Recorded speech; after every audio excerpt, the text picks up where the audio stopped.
Sherry raised her eyebrows and looked at Sam as if he were mentally impaired. She smiled faintly, not wanting to argue with a fool. She simply said, "If you're not here for the paternity test, then leave. Not disturbing our life is the best help you can offer." Ching.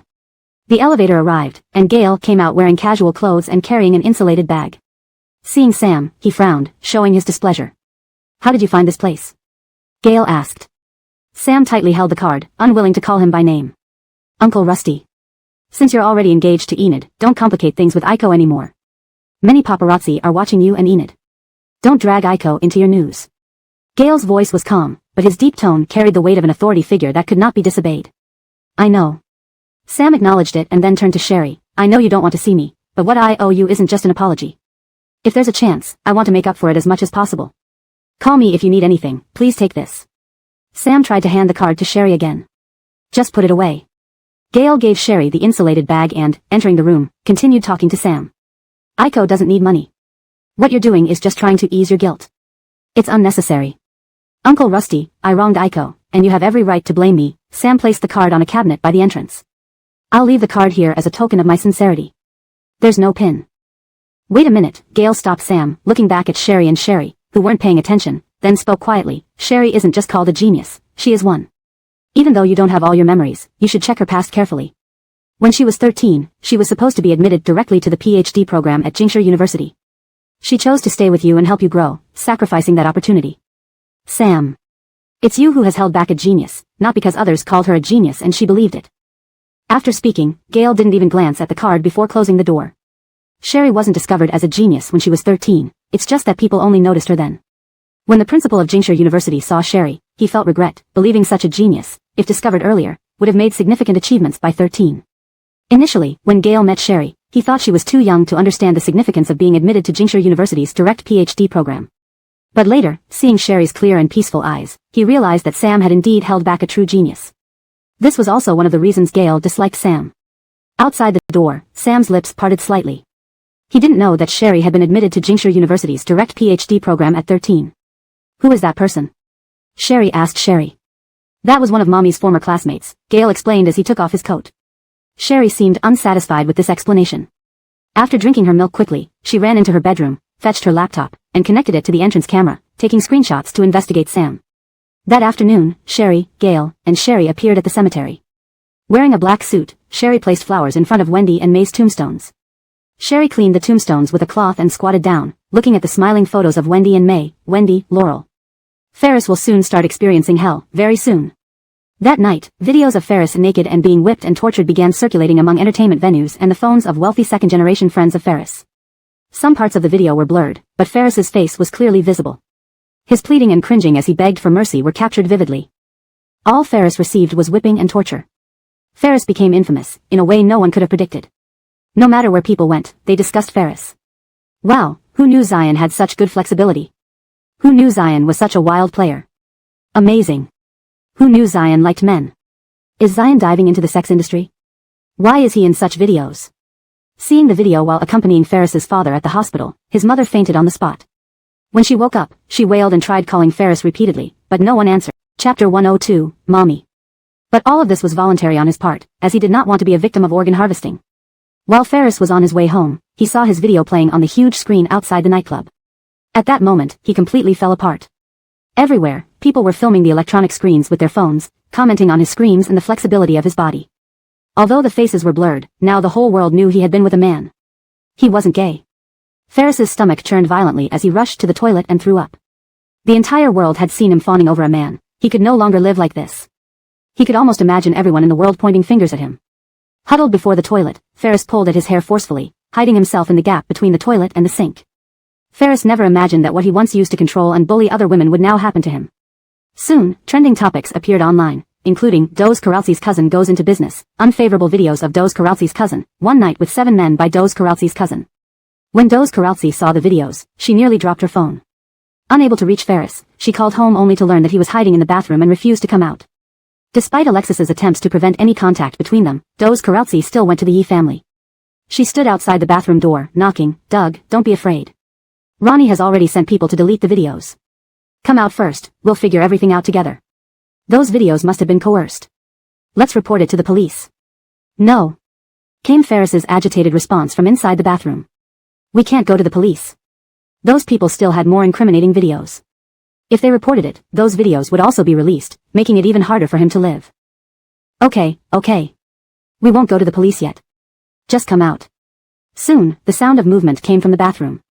Ferris opened the door, wearing a bathrobe to cover his injuries. He looked haggard and his eyes were red-rimmed. Sis. I can't live anymore. Doz Karazi reached out and embraced Ferris. Don't be afraid, I will help you. There's no use.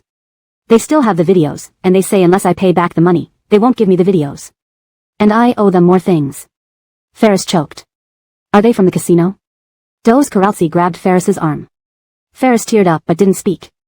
How much do you still owe the casino? Asked Doz Karazi. I don't know, Ferris shook his head. Their interest rates increased too fast. I think we should still report this to the police. After all. No, we can't. Ferris panicked, turning to run back into the bathroom. I won't admit anything. I won't tell the police anything. Looking at Ferris, Doz Karazi was in tears.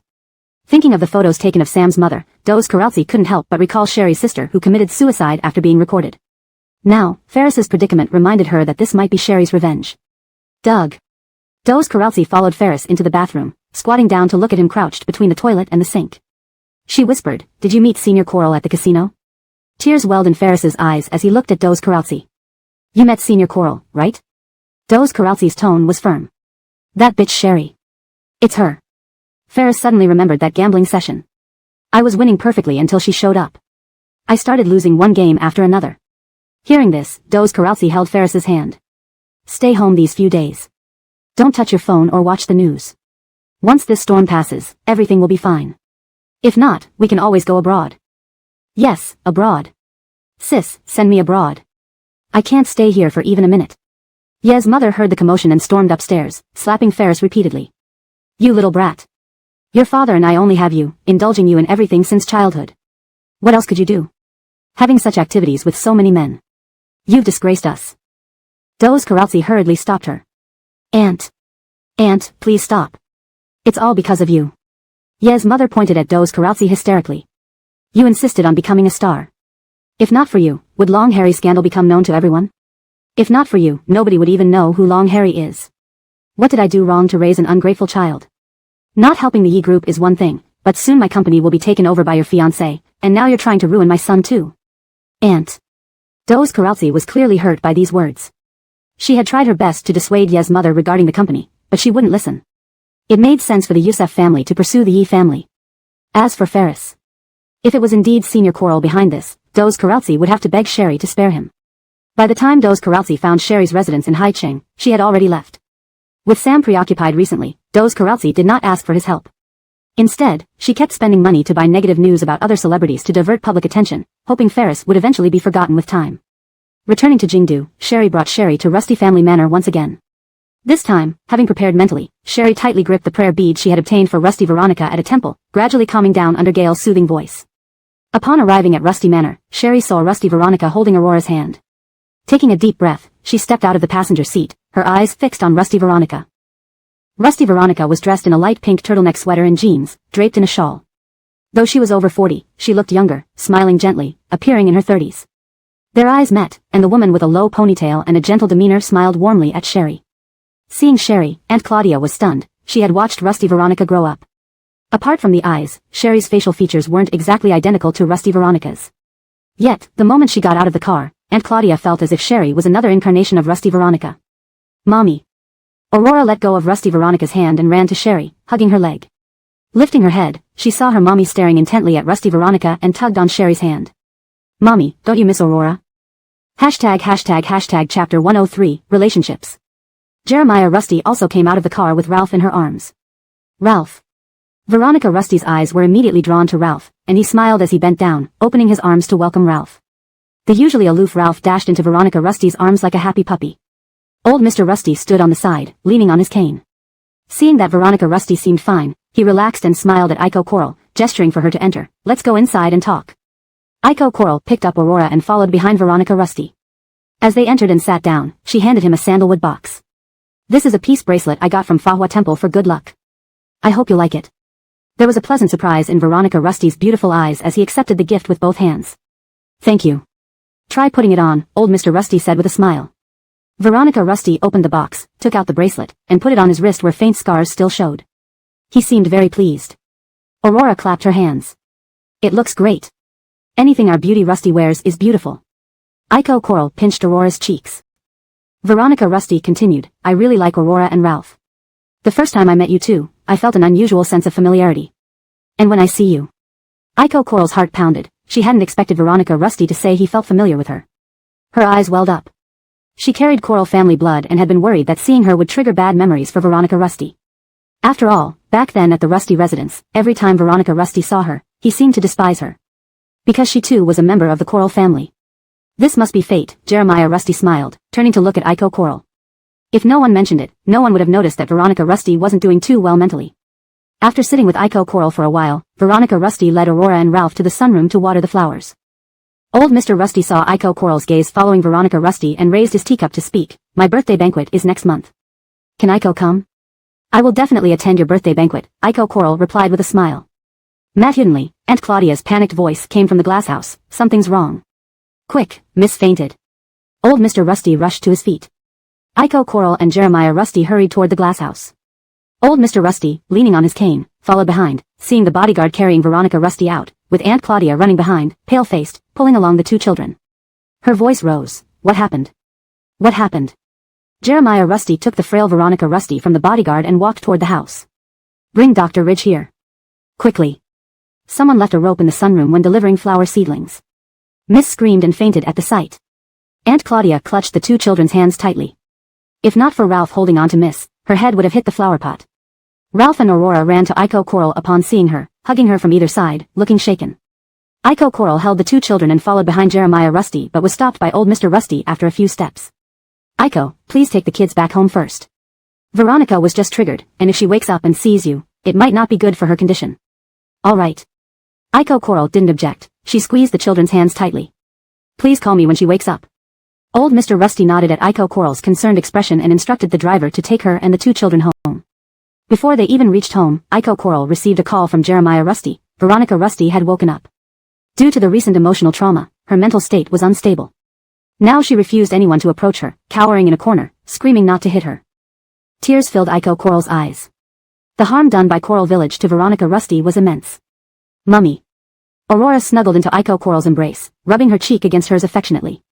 Did Beauty Rusty get bitten by a snake before? Why is she so afraid of ropes?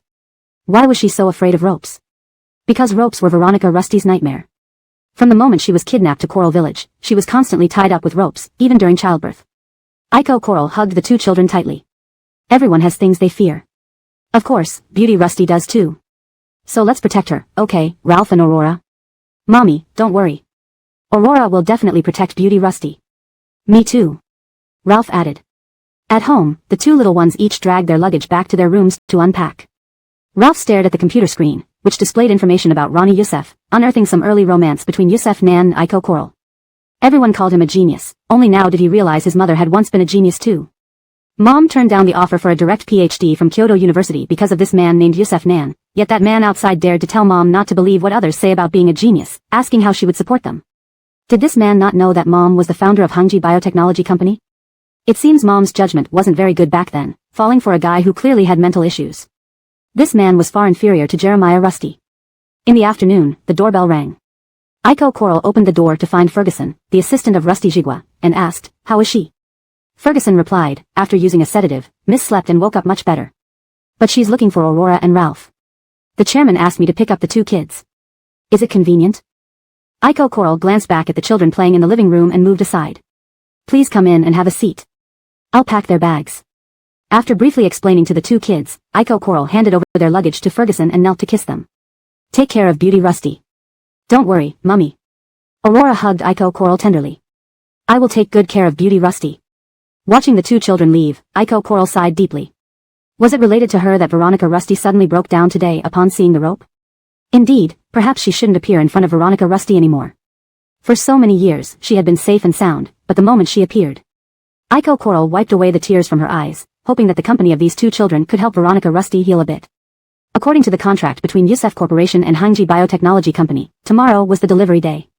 Youssef Nan invited Haim, the China region manager of Hangji Biotech, to visit the club, and Haim's assistant Priscilla Kwando agreed. However, Haim didn't show up that night. Chapter 104, Stealing the Formula. I'm sorry, the founder of Hengji Bio has returned to Kyoto.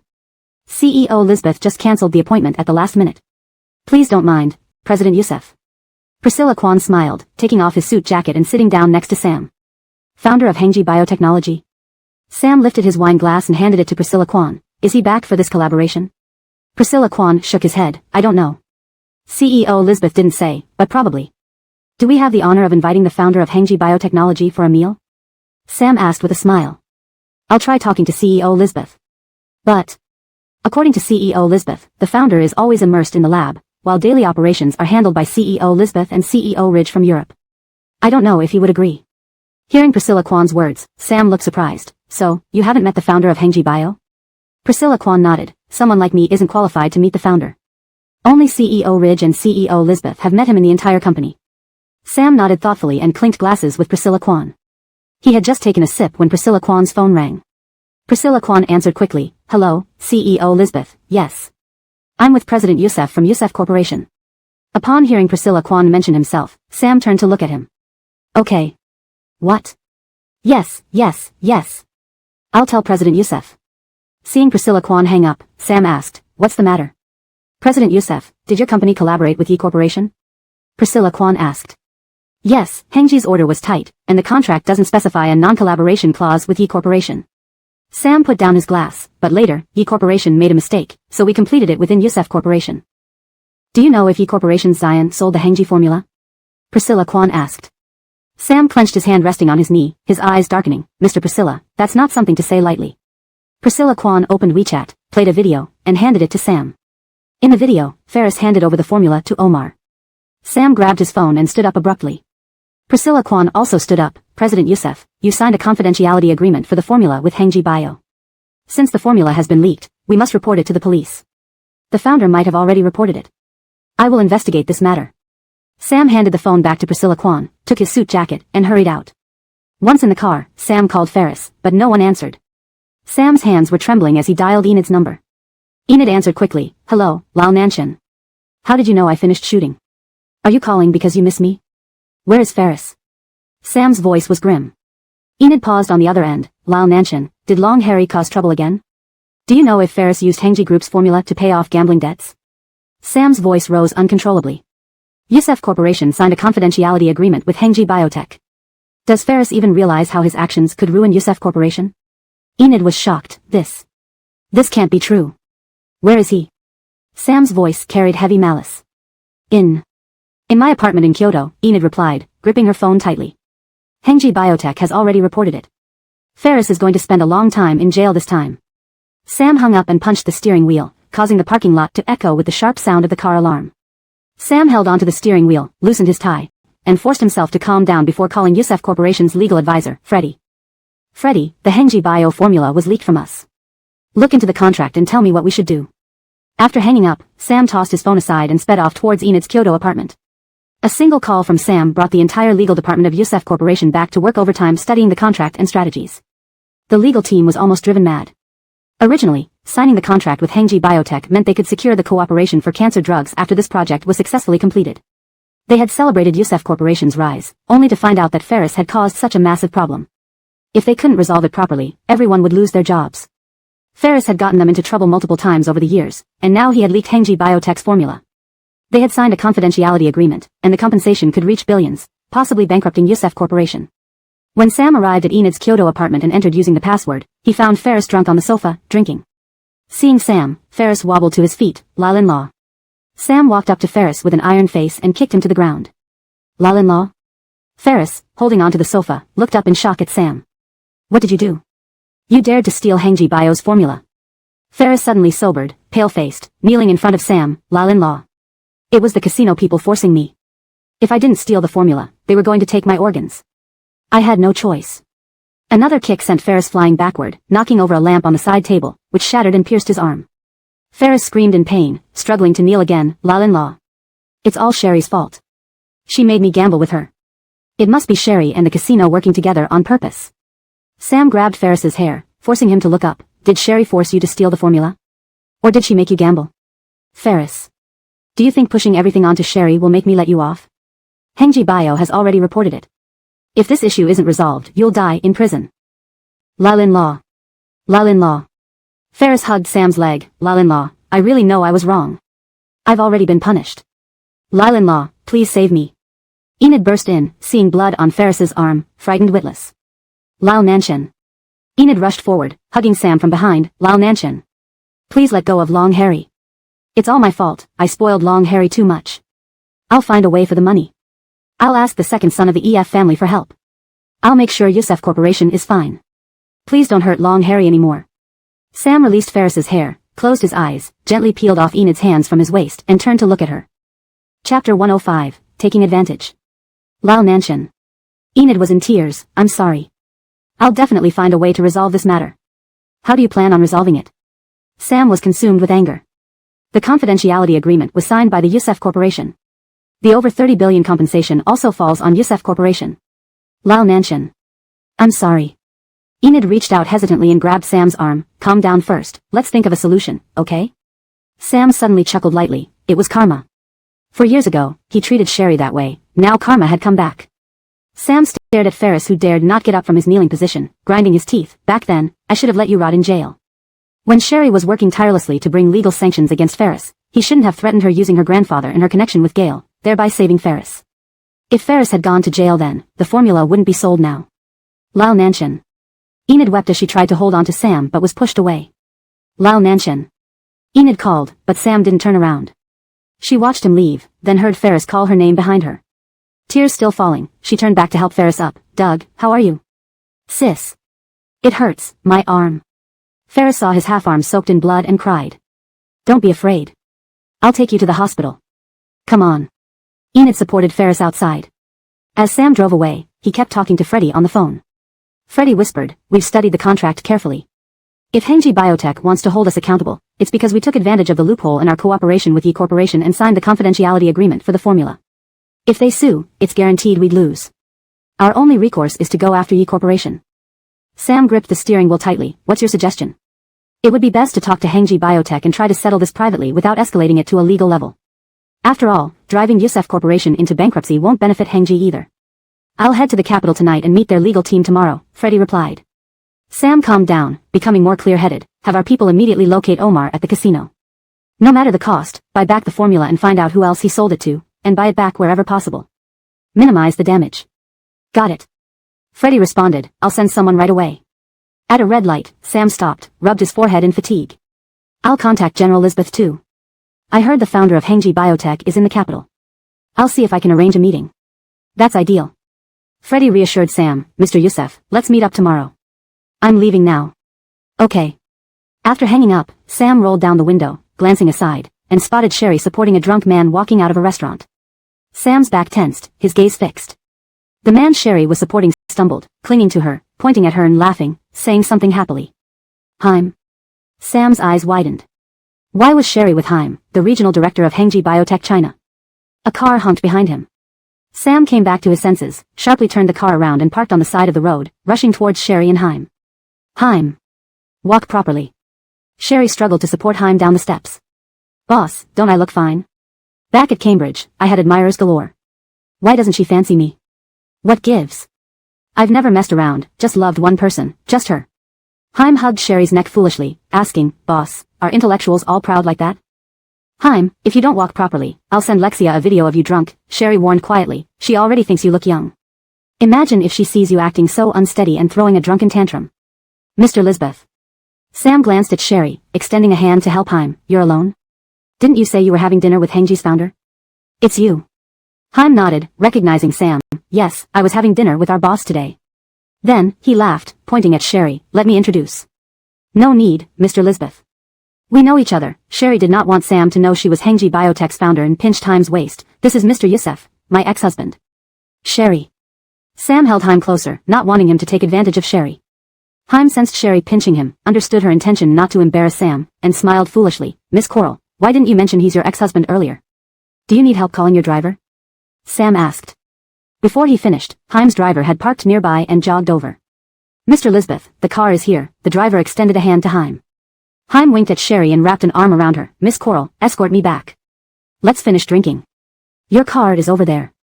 Sam couldn't openly offend Haim and pulled him away with hidden force, smiling, I'll take you there. But Haim clung stubbornly to Sherry, dragging her close. Sam put a hand on her shoulder, pushing her away forcefully, almost causing her to stumble. Be careful. Sam warned Sherry and almost forcibly shoved Haim into the car with a smile, closing the door for him. Watching Haim's car drive off, Sam turned and saw Sherry coming down the steps to leave. He stepped forward, blocking her path. Mr. Youssef? Sherry raised an eyebrow. Did you not notice that Haim, looking like a gentleman sober, kept getting close to you and taking advantage while drunk? Sam felt increasingly irritable. Chapter 106, Sense of Security. Mr. Youssef, I heard from President Lisbeth that, it seems the Youssef Corporation leaked Hengji Biotechnology's formula. Oh, right, it was done by Mr. Youssef's brother-in-law Ferris. Sherry smiled faintly. I wonder how you plan to protect your brother-in-law this time. Or perhaps what concerns you more now is whether Youssef Corporation can afford the over 30 billion in breach of contract penalties. How do you know? Sam stared at Sherry. Did Haim tell you? Sherry looked at Sam with a cold laugh and took a step closer to him, whispering, I wonder to what extent Mr. Youssef would support Laura. Would you sacrifice the entire Youssef Corporation to protect her brother? I'm really curious. With that, Sherry passed by Sam with a smile. You've been drinking. Sam grabbed Sherry's arm. Let me take you home. Instead of sending your ex-wife home, Mr. Youssef should be thinking about how to save the Youssef Corporation. Sherry said as she pulled away her arm. Sam watched as Sherry hailed a taxi and got in. He closed his eyes and clenched his fists. As soon as she was in the taxi, Sherry received a call from Haim. Boss. Does Sam still have feelings for you? I saw him protecting you pretty well, came Haim's slightly tipsy voice. Are you planning to tell Lexia's sister? Sherry replied coolly. No. I just wanted to ask boss if Sherry and Aurora's biological father is your ex-husband? Haim asked. No, Sherry answered truthfully, not forgetting to remind, you've had quite a bit today. Go back, take some hangover medicine, and rest well. Tomorrow Sam will definitely come to you discussing a private settlement. Then shall I still not tell Sam that you're the founder of Hengji Biotechnology?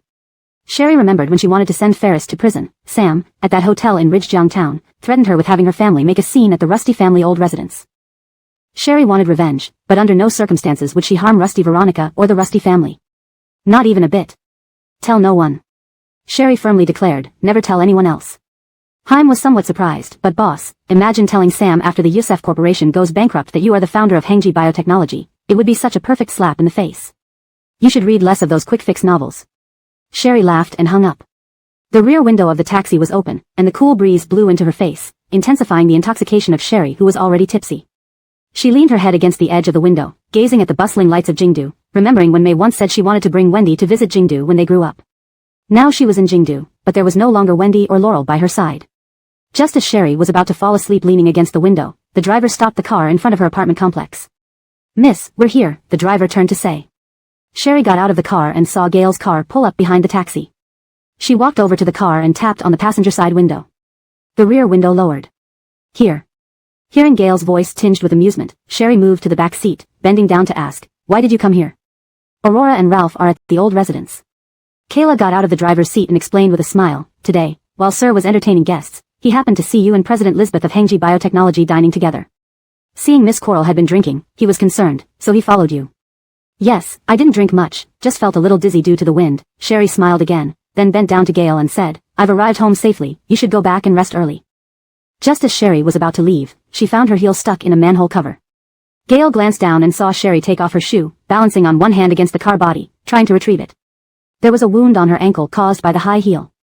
Sherry managed to free her shoe and was suddenly swept into Gail's arms horizontally. She let out a gasp, wrapping her arms around Gail's neck. Mr. L. Rusty. You hurt your foot, let me take you up. Gail carried Sherry toward the stairs, asking, do you have a first aid kit at home? If not, I'll have Kayla buy one. Yes. Sherry quickly added, actually, I can walk myself, it's fine. We're already at the entrance. Assistant Matthew quickly opened the building door and pressed the elevator button, waiting downstairs. Inside the elevator, Sherry's heart pounded in her chest, even afraid to look at Gail's sharp profile.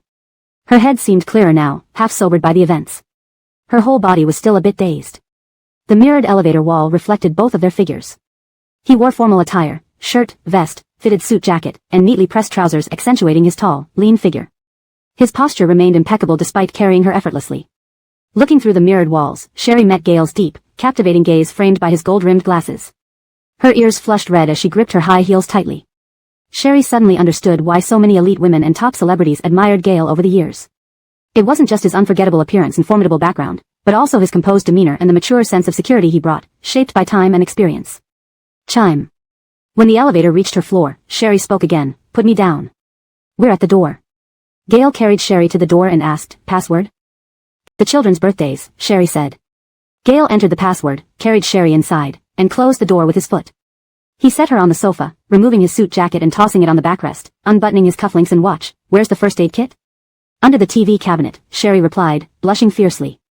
Watching Gail retrieve the first aid kit and sit opposite her, pulling her foot onto his lap, Sherry hurriedly retracted her foot. I can handle it myself.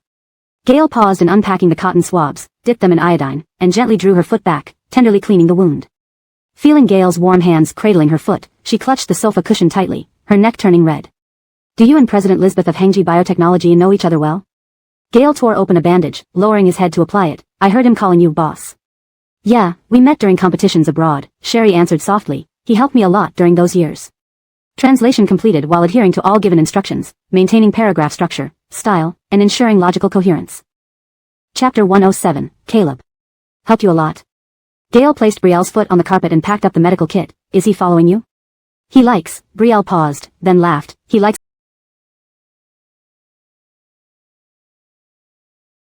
an older sister I know.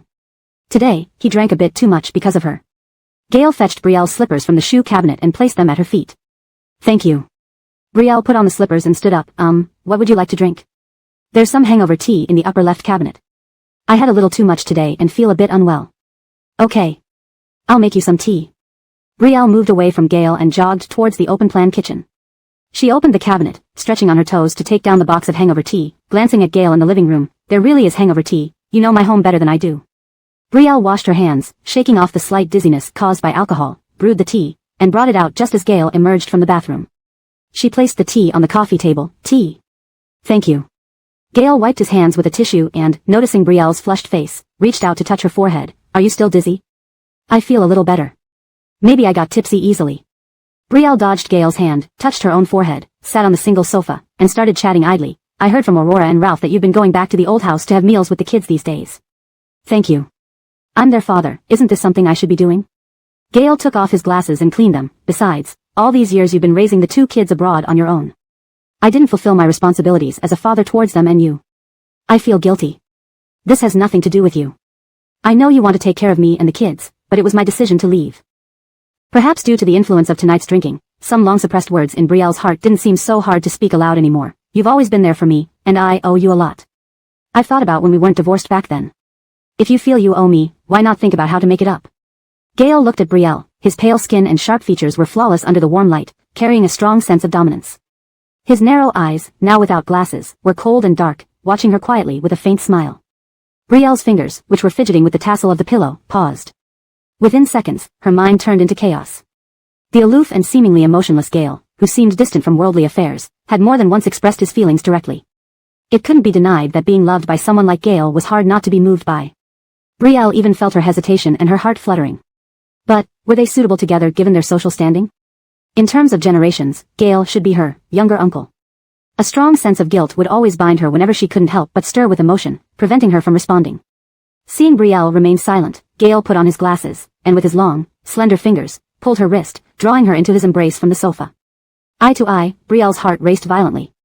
She was certain it wasn't from shock but from a palpitation that made her breath short and her body tingling. Sitting restlessly on Gail's sturdy and powerful thighs, Brielle tried to get up but was held down by him. Rusty. Gail. Her ears were filled with the roaring sound of blood rushing, making her brain numb. Gail gazed at Brielle's eyebrows, her straight and delicate nose, and her moist lips, finally focusing on her clear, trembling pupils. His handsome, long fingers gently stroked her lips. Brielle grabbed Gail's sharp wrists, her eyelashes twitching harder. Caleb, Gail slowly approached Brielle, his high-bridged nose touching hers, causing her breathing to almost stop. My original name, Gail's Adam's apple moved up and down, and his deep voice overflowed from his lips almost touching hers, enticingly seductive, Caleb. Brielle's heart pounded as if trying to burst out of her chest.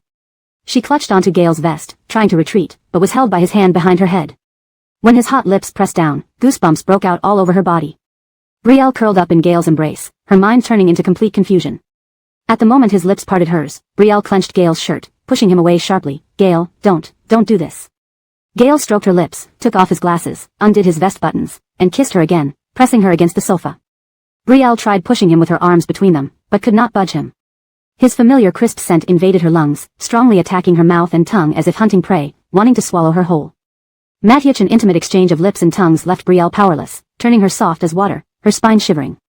Until Brielle's phone rang, Gale paused momentarily, allowing the dazed Brielle to push him away, hurriedly fixing her clothes and avoiding Gale's gaze as she picked up the phone from the coffee table. It was a video call from Aurora. Brielle, trying to calm her rapidly beating heart, hastily tidied her hair and answered the call. Mommy. Aurora's happy round face and a teddy bear appeared on the screen. Look. This is the prize Lyle Rusty Marin won for me. Isn't it super cute? Brielle's eyes curved happily. Yeah, super cute. But none can match our Aurora's cuteness. Mom, why are your cheeks so red? Are you sick? Ralph pushed in, frowning worriedly at Brielle on the screen. Brielle quickly touched her burning cheeks, smiling. No, I'm not sick. I had some wine with Uncle Lisbeth today, maybe a bit too much, but it's fine, I'll be better soon. Ralph, while Brielle was talking to Aurora, noticed the shadow of a person moving behind her and a glimpse of a suit jacket. The child frowned. Mommy, are you feeling very unwell? Do you feel like vomiting? Did you take any hangover medicine? Aurora put down the teddy bear and asked concernedly. I'm fine. No need to worry, you both know your Uncle Lisbeth's drinking capacity. Taking advantage of Brielle talking with Aurora, Ralph sneaked into the bathroom and dialed Gale on his smartwatch. Mature enough, the ringtone echoed through the video call on Brielle's end. Gale looked at the call from Ralph, glanced at Brielle who was on the video call, then walked to the balcony and answered the call. #### Chapter 108, The True Rusty Family. Are you with Mom? Fern's tender yet steady voice came through the phone. Gale turned to look at Sherry and replied, yes. Don't bully my mom. I haven't accepted you as dad for me and Kim yet. Fern said firmly. Okay, rest assured, I won't bully your mom. A smile tugged at the corners of Gale's lips. In Sherry's phone screen, Kim waved at her. Mommy, get some rest early. I'll video call you tomorrow, brother, huh? Where's brother? Kim shouted. Lyle, don't you want to say goodbye to Mommy? Forget it, your brother might be out. Be good and listen to each other. I'll hang up now. Sherry's voice was gentle. Okay. Goodbye, Mommy. Sherry hung up the call, clutching her phone tightly, then looked up into Gale's smiling eyes. Fern called me, asking me to stay and take care of you. No wonder he was gone. Sherry stood up, still gripping her phone. Can I sleep in the guest room tonight? Gale asked. I'm fine, there's no need for you to stay especially to take care of me. Gale took off his sweater and draped it over his arm, not giving Sherry a chance to refuse. I drank quite a lot and feel a bit dizzy. My clothes are in the guest room? Yes, they're still there. Sherry nodded. Then I'll go take a shower. With that, Gale walked towards the guest room. Sherry pressed her lips together, feeling a sharp pain as she realized her lips were swollen from Gale's kiss. She couldn't lie to herself, being kissed by Gale had always stirred intense feelings in her. It wasn't just this time, it was every time he kissed her. His masculine scent, the warmth of his solid body, made her tremble uncontrollably. Sherry thought about their first night together, how Gale's long, slender hands gripped the pillow, veins standing out prominently as he pinned her against the door, kissing her fiercely in the darkness. No. Stop thinking. Sherry felt herself burning up. She ran back to the master bedroom in her slippers, grabbed some clothes, and took a shower in slightly cool water. Just as she finished showering and before she could dry her hair, Brinley's video call came through. Aiko, we've run the same experiments multiple times, but the data never matches what the quantum computer calculates. Brinley's voice was agitated. I can't figure out where we went wrong. Let me take a look, don't worry. Sherry noticed the dark circles under Brinley's pale cheeks. You haven't rested in a while, have you? Go to sleep. I'll review the experimental videos and find out the cause. You can try again after that. Brinley removed his glasses and massaged his tired brow. Alright, I'll take a nap. Let me know when you find the answer. Mature, thank you for handling everything at the lab while I'm away. Sherry smiled at Brinley before hanging up. She logged into the lab monitoring system and began reviewing the experiment footage. After an hour, she paused, planning to make coffee before continuing. Walking into the living room, she saw Gale on the balcony making a phone call. His damp black hair hung disheveled over his forehead, his shirt unbuttoned. Leaning against the balcony railing, his long legs crossed, a cigarette dangled from his lips while he held his phone in one hand and used a lighter in the other. Noticing Sherry watching him from the living room, Gale pocketed the lighter, exhaled smoke, and said into the phone, send it over as soon as possible. After hanging up, he buttoned up his shirt starting from the bottom. The image of Gale, the sharp, narrow eyes under his black hair, the high nose bridge, the chiseled jawline, the cigarette, and those long fingers fastening the shirt buttons, was incredibly captivating and left a strong visual impact. Sherry's heart raced once more. Clearing her throat, she turned to the kitchen and started preparing coffee. Seeing Gale put out his cigarette and enter from the balcony, she asked, want some coffee? Having coffee this late? Gale placed his phone on the dining table and approached the open kitchen counter. The experimental results have been inconsistent, and I need to watch the footage all night to figure out why. Sherry, recalling Gale's earlier phone call, asked while leaning on the coffee machine, "Is there something at your company too?" "My pajamas are probably in the master bedroom. I assumed you were asleep, so I called Kayla to bring over another set." Sherry noticed the new shirt and pants he was wearing. "I'll get you your pajamas so Matthew's assistant doesn't have to make the trip tonight." As she passed by, Gale suddenly grabbed her arm.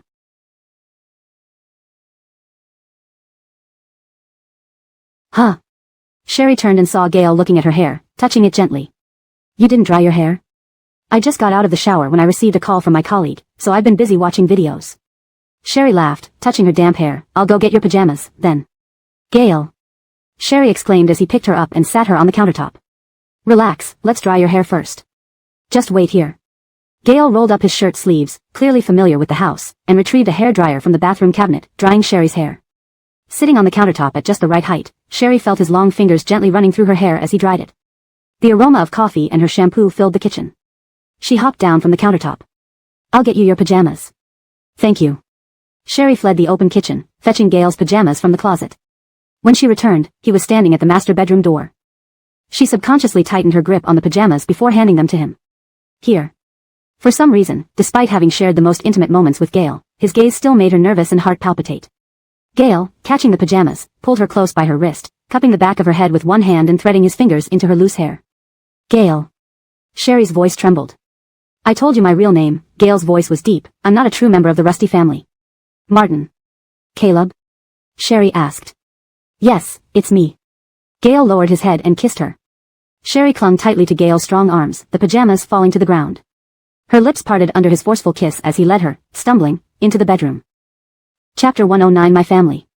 Gale hooked the bedroom door shut with his foot and pressed Sherry against the wall. The man's scorching, sweaty body was tightly pressed against her, pinning her in place without a hint of allowance for struggle. His hand on the wall turned off the lights. The bedroom became pitch black, suddenly robbing Sherry of her sight and making her senses all the more acute. She could hear Gale's heavy breathing and her own rapid heartbeat. Through the thin layer of her shirt, she felt the prominent veins in Gale's strong arms under her palm, his burning hot body temperature almost setting her aflame, as intense as his kisses. Gale was like a wild beast pouncing on its prey. His forceful, savage kisses left Sherry breathless, her body tingling from the lack of oxygen, losing all strength to push him away or think clearly. When Sherry was thoroughly kissed into a state of disorientation, Gale lifted her up and tossed her onto the bed. The sudden loss of balance made her mind momentarily clear. Propping herself up on her elbows, she watched Gale, who was kneeling beside the bed unbuttoning his shirt, gasping for breath. "Gale. We shouldn't make this mistake again." Gale leaned over, supporting himself on one hand, kissed Sherry once more to silence her protests, swiftly unbuttoning and removing his shirt. Sherry trembled all over, unable to resist his advances, becoming limp on the bed. Her attempts to push him away grew weaker, eventually conforming to his urgent, fierce kisses. Sherry felt like she was being set ablaze, her reason and sense of morality consumed by the flames. She surrendered to her instincts, allowing her arms to encircle Gale's neck. "Iko, give yourself to me," Gale whispered by her ear, his hot breath causing Sherry's toes to curl. But this is wrong. We are legally married." Gale cupped her face and kissed her again. Matthewly, the doorbell rang. Sherry instantly snapped out of her daze, overwhelmed with shame, and frantically pushed Gale away. The doorbell. Gale frowned, pursing his lips in displeasure, remembering he had forgotten to call Kayla and tell him not to come. He didn't really care at the moment. "It must be Kayla bringing you your pajamas." Sherry's heart raced as she pushed him again. "Hurry up." Gale reluctantly stood up. Taking advantage of the moment while he bent down to pick up his shirt, Sherry rushed to the door, quickly tidied her clothes and hair, then opened it for Kayla. "Miss Coral." Kayla handed the bag he was holding to Sherry. "These are Mr. Rusty's pajamas." "Thank you for coming here so late at night," Sherry said with a smile. "This is my duty." Kayla glanced up and saw Gale emerge from the master bedroom, buttoning up his shirt. The narrow, cold eyes looked at him with evident displeasure, making Kayla shiver. Seeing Sherry's flushed cheeks, swollen lips, and her still reddening ears, Kayla immediately realized his untimely arrival. Not daring to linger, he quickly smiled and said, "Well, I should leave now. My mother is waiting for me at home. Goodbye, Mr. Rusty, Miss Coral." With that, Kayla hurriedly walked to the elevator, regretting his actions. If only he had left the pajamas at the doorstep and sent a message. Why did he have to press the doorbell? He hoped Mr. Rusty wouldn't be angry enough to dock his pay. Closing the door, Sherry placed the pajamas on the sofa, avoiding eye contact with Gale. "I need to review the lab videos."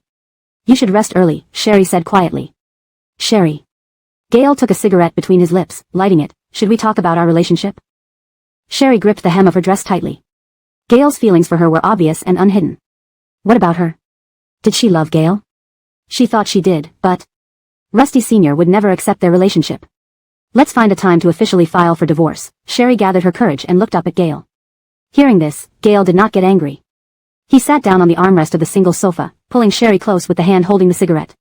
Do you reject my kisses? Do you reject being intimate with me? Gail asked slowly.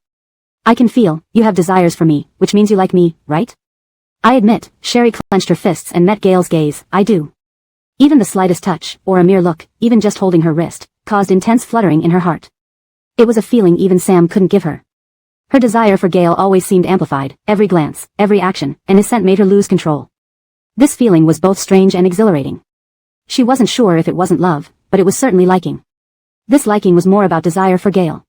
For Sherry, who had only been in one relationship, this was somewhat shameful, but undeniably true. But our relationship is too complicated. Would Rusty Sr. allow us to be together? How would others perceive the Rusty family if we stayed together? My concern for these things outweighs everything else, including my life. Sherry's eyes glistened with unshed tears. Soon, I won't be part of the Rusty family anymore. Over these years, the Rusty Corporation has become robust and will no longer be vulnerable to attacks. I consider this repayment for the Rusty family's upbringing. Gail caressed Sherry's wrist bone gently, lowering his gaze. Once you can officially take over the Rusty family, I also need to return to my own home. Your home? Sherry looked puzzled. But you don't have any family left, do you? Gail gave a slight tug, pulling Sherry into his arms, cradling her slender waist. Didn't I tell you my original name? You have family? Does Rusty Sr. know? Gail took a puff of his cigarette, noticing Sherry's frown. He extinguished it in the ashtray nearby and chuckled lightly. I do have family. You and Sherry and Coraline are all my family. I meant your original family. Yes, they are indeed all gone, leaving only me. But because only I am left, I must go back. So you don't need to worry about our current identities. Just ask your heart if you want to be with me, if you like me, even if it's just purely. Gail brushed the stray hair behind Sherry's ear, enjoying kissing me and the way it feels to be with me. Gail's candid and blunt words made Sherry's hands, which were tightly clenched, break out in a fine sweat. ##### Chapter 110, Reluctant to Leave. In a mix of nervousness and embarrassment, Gail gave off a hint of unusualness today that Sherry could detect. She looked up at Gail. You're asking me this today? Are you going to leave the Rusty family? Gail chuckled softly upon hearing this. I said before, you're very smart. Where are you going? Sherry asked instinctively. Gail's hand around Sherry's slim waist tightened as he pulled her closer. Miss me? She placed her hands between them, concerned. When are you leaving? Does Mr. Rusty know? Have you discussed it with him? Mr. Rusty will announce your identity as part of the Rusty family during his birthday banquet this month, after which I'll leave. Mr. Rusty knows about this. Don't go. Sherry grabbed hold of Gail's shirt. The Rusty Corporation can't afford to lose you now, and the bond between you and Mr. Rusty is much stronger than the one he has with me. I can tell how important you are to Mr. Rusty. Sherry suddenly remembered 4 years ago in Hai Cheng, when she was brought back to the villa by Gail. When she went downstairs for water, she overheard Gail talking on the phone with Mr. Rusty, saying that she was the true heir of the Rusty family. Is it because of me? Do you feel that since I have Rusty blood in my veins, you want to give the Rusty family and the corporation back to me? I never wanted Rusty Corporation, she quickly explained. Gail couldn't help but kiss Sherry's lips lightly at her anxious expression, not letting the kiss deepen, then whispered, you got it backward. Because I want to leave. I'm returning the Rusty family and the Rusty Corporation to you. Previously, Rusty Jigua refused to accept Sherry as a member of the Rusty family. Now, Rusty Jigua not only had Sherry but also the company of his 2 great-grandchildren, Ralph and Aurora. Only now could Gail leave with peace of mind, even eagerly awaiting departure. So, what will happen after you leave the Rusty family? Will you still have contact with the Rusty family? Or, with Mr. Rusty? Sherry asked. After I leave, whether or not I maintain contact with the Rusty family mainly depends on you, Gail said with a faint smile playing on his lips. It depends on how you handle our relationship. Sherry lowered her eyes, not daring to look at Gail's mature and chiseled features, feeling her heart race uncontrollably. I love you, Aiko. Gail caressed Sherry's neck and kissed her gently once more, his forehead touching hers as he softly revealed his heart. Before the birthday banquet, you have time to think. If you decide not to be with me, I'll file for divorce. But if you choose to stay with me. Gail couldn't resist kissing her again, pulling her tightly into his embrace. The remaining words were stuck in his throat, as he held Sherry's head and kissed her until her lips felt numb. If Sherry loved him enough to stay with him forever, then Gail's uncontrollable infatuation and affection would no longer need to be restrained. Rusty. Gail. Sherry struggled to keep her voice steady, but it betrayed her trembling emotions. Want to? Gail brushed away the stray hair from her lips, kissing her red lips deeply, his voice hoarse. Do you want to be with me? Her heart felt like it would burst out of her ribcage, her emotions and reason nearly out of control, her breathing completely disordered. Soon, instinct took over. She wrapped her arms around Gale's neck and kissed him ardently, yes. One word acted as a key, unlocking the cage in Gale's heart where the wild beast resided. He kissed Sherry passionately, as if wanting to merge with her, lifting her into his arms and heading toward the bedroom.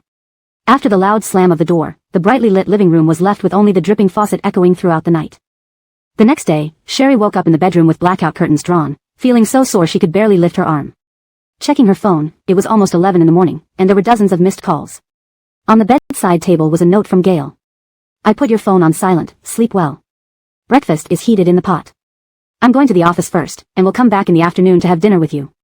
Sherry put on her bathrobe and slippers, but collapsed back onto the bed as soon as she stood up due to weak legs. Thinking back to the passionate night with Gale and how he carried her to the bathroom for cleanup, only to spend more time in the bathroom until she nearly fainted, Sherry covered her face with both hands, never imagining she had such potential as a seductive woman. Her phone vibrated again.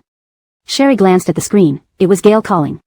She bit her swollen lip and answered, hello. As soon as she spoke, Sherry covered her mouth. She hadn't expected her voice to sound so hoarse. On the other end, Gale's deep and gentle voice came through, are you awake? Have you had breakfast? Sherry cleared her throat, no. Her voice didn't improve, and she covered her face, unable to stop thinking about last night. Stay focused. Sherry ordered her mind to stop replaying last night's events, but Gale's voice triggered her memories all over again, making her whole body tingle. Morning throat lozenges are on the dining table, Gale said casually, what do you plan to do today? Initially, Sherry was going to mention picking out a birthday gift for Mr. Rusty, but considering her voice, she replied, stay home. Watch the lab videos? Alright, I understand. Don't forget to eat breakfast, and take the throat lozenges. Gale reminded. After hanging up, Sherry lay back down, burying her face in the covers, feeling too embarrassed to show her face. Embarrassed though she was, Sherry thought of the previous incident with Gale in the hotel when they conceived Ralph and Aurora. With no protection available at home, they hadn't used any last night either.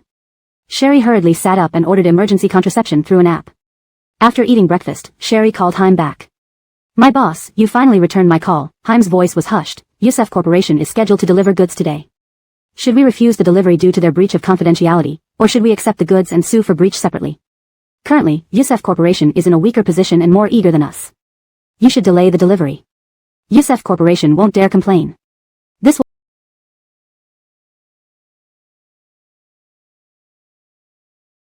will stall their cash flow, and surely they'll approach you privately to resolve the formula leak. Listen to them, but say you need to consult the founder before making a decision, Sherry advised. Got it.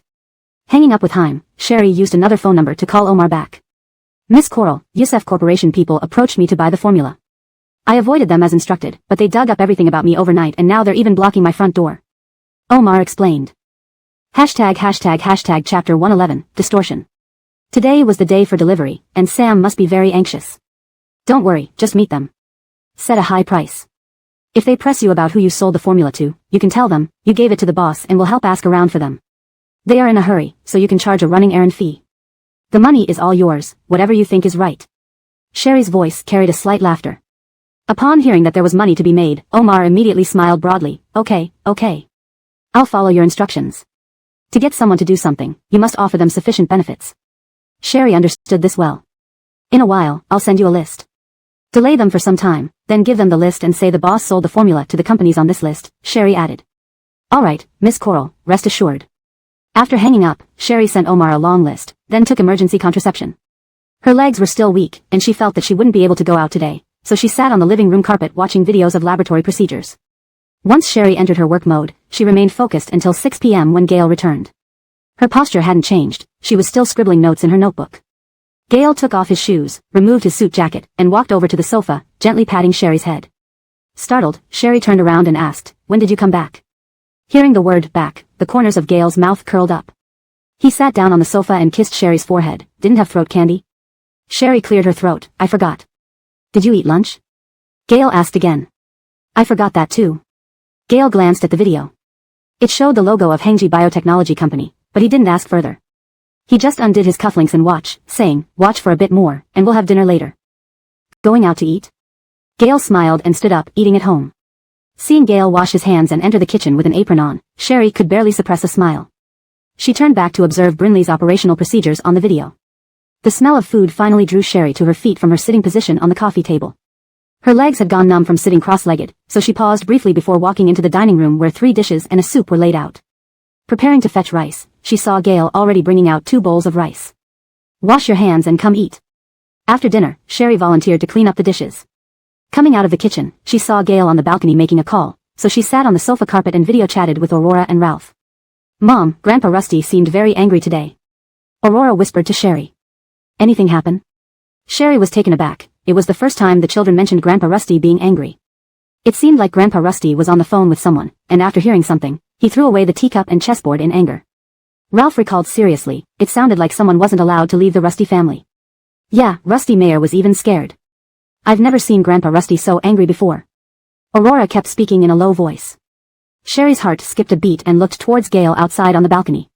Was it because Gail told Grandpa Rusty about planning to leave the Rusty family that Grandpa Rusty got so angry? "How's Rusty Mayer doing?" Sherry asked. "Rusty Mayer was worried Aurora and I would be scared, so she took us out to buy ice cream." Ralph spoke clearly. Cook Claudia said that in all her years with the Rusty family, apart from when Rusty Mayer had issues, this was the first time seeing Grandpa Rusty so angry. "Yes, Grandpa Rusty didn't even have dinner today. Rusty Mayer brought him a bowl of porridge and he only drank a little," Aurora said, her mouth close to the microphone. Sherry gripped her phone tightly, feeling uneasy as she warned the children, "Be good for the next couple of days and don't upset Grandpa Rusty, alright?" "Mommy, don't worry, Aurora is always good," Aurora promised. "Alright, you two get to sleep early. Good night." After hanging up with the children, Sherry watched Gail still on the phone, her lips pressed together. Eventually, sensing Sherry's gaze, Gail turned to look at her, spoke a few words into the phone, and hung up. "What's wrong?" Gail closed the sliding door. "Did you tell Grandpa Rusty today that you plan to leave the Rusty family?" Sherry asked. Gail sat down behind Sherry, elbows resting on his knees, leaning closer. "This was bound to come up eventually, but I haven't mentioned our relationship yet. Don't worry. Grandpa Rusty is very angry." "Yes," he acknowledged. "After Grandpa Rusty's birthday banquet, I will announce my detachment from the Rusty family and step down from the Rusty group." Sherry turned to face Gail, her mind reeling. "So, you're leaving Kyoto?" He reached out to lightly stroke Sherry's cheek. "Yes, I need to leave for a while, return to my original home, and deal with some matters." "What about the Rusty group? What will happen to it?" Gail's eyes held a gentle indulgence. "I'll make arrangements. And, within 4 years, turning Hengji Biotechnology into a company feared and sanctioned by country, I don't believe you can't manage the Rusty group." Seeing Sherry fall silent again, he stroked her lips with his fingertips. "And our relationship, I need a clear answer before Grandpa Rusty's birthday party. If I want a divorce, would you not come back?" For some reason, Sherry had a strong instinct about this.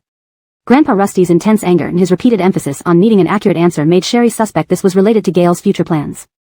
Gail's long, deep black eyes fixated on her unblinkingly, his possessive gaze thick and palpable, making Sherry's spine shudder involuntarily.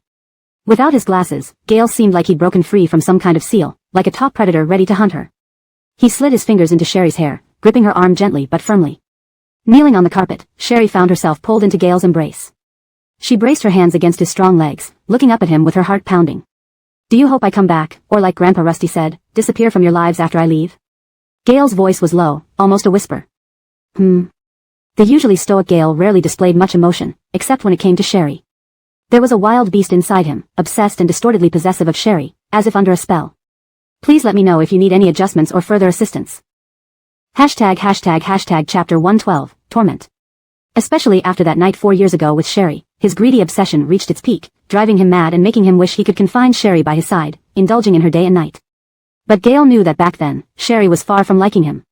More so because before their encounter 4 years ago, he had already come into contact with a former subordinate of his biological father, fearing that it might bring danger to Sherry.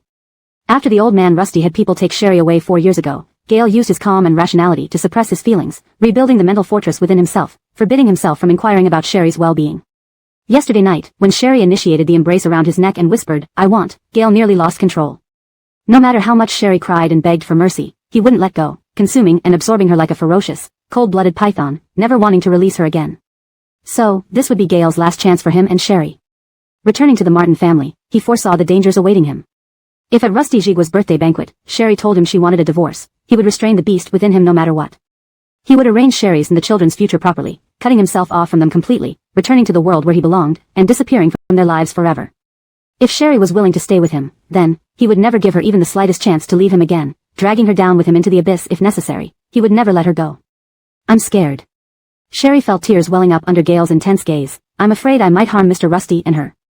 Seeing such a pitifully endearing Sherry, Gale's Adam's apple bobbed as he lowered his head, slowly approaching her. Realizing the man's intention, Sherry held her breath. Do you like me? Gale's thin lips brushed against Sherry's, causing shivers down her spine. She tried to push him away, but her hand was caught in Gale's dry palm, which led her hand to his back. Sherry leaned back to avoid him, but Gale wrapped his arms around her shoulders, pressing her tightly against his chest, his lips descending and whispering hoarsely, Do you like me kissing you like this? Before Sherry could respond, her lips were parted by his. Gale cradled the back of Sherry's head, deepening the kiss.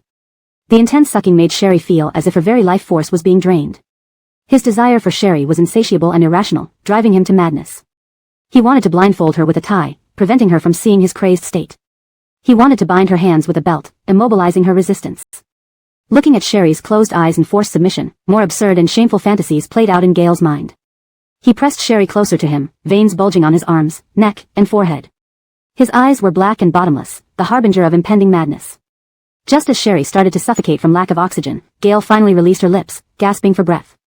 Clutching Gale's broad and sturdy shoulders, Sherry panted heavily within his embrace, like a fish out of water. Hearing Gale's heavy breathing, Sherry's tear-drenched eyelashes trembled. The Gale before her now seemed different from the elegant gentleman she once knew. His gaze upon her felt like it wanted to consume her whole, each time stronger and more intense, filled with a lecherous undertone. She didn't doubt that if she told Gale she liked him, she would not survive the night. Breathing slightly steadier, Sherry said, I will think carefully. I'll give you an answer at Mr. Rusty's birthday banquet. Gale's invasive gaze lingered on Sherry for a moment before cupping the back of her head and kissing her again. Her scalp tingled, yet uncontrollably, her hands encircled his neck, responding to him. Matudinly. She was lifted into the air, the kiss uninterrupted.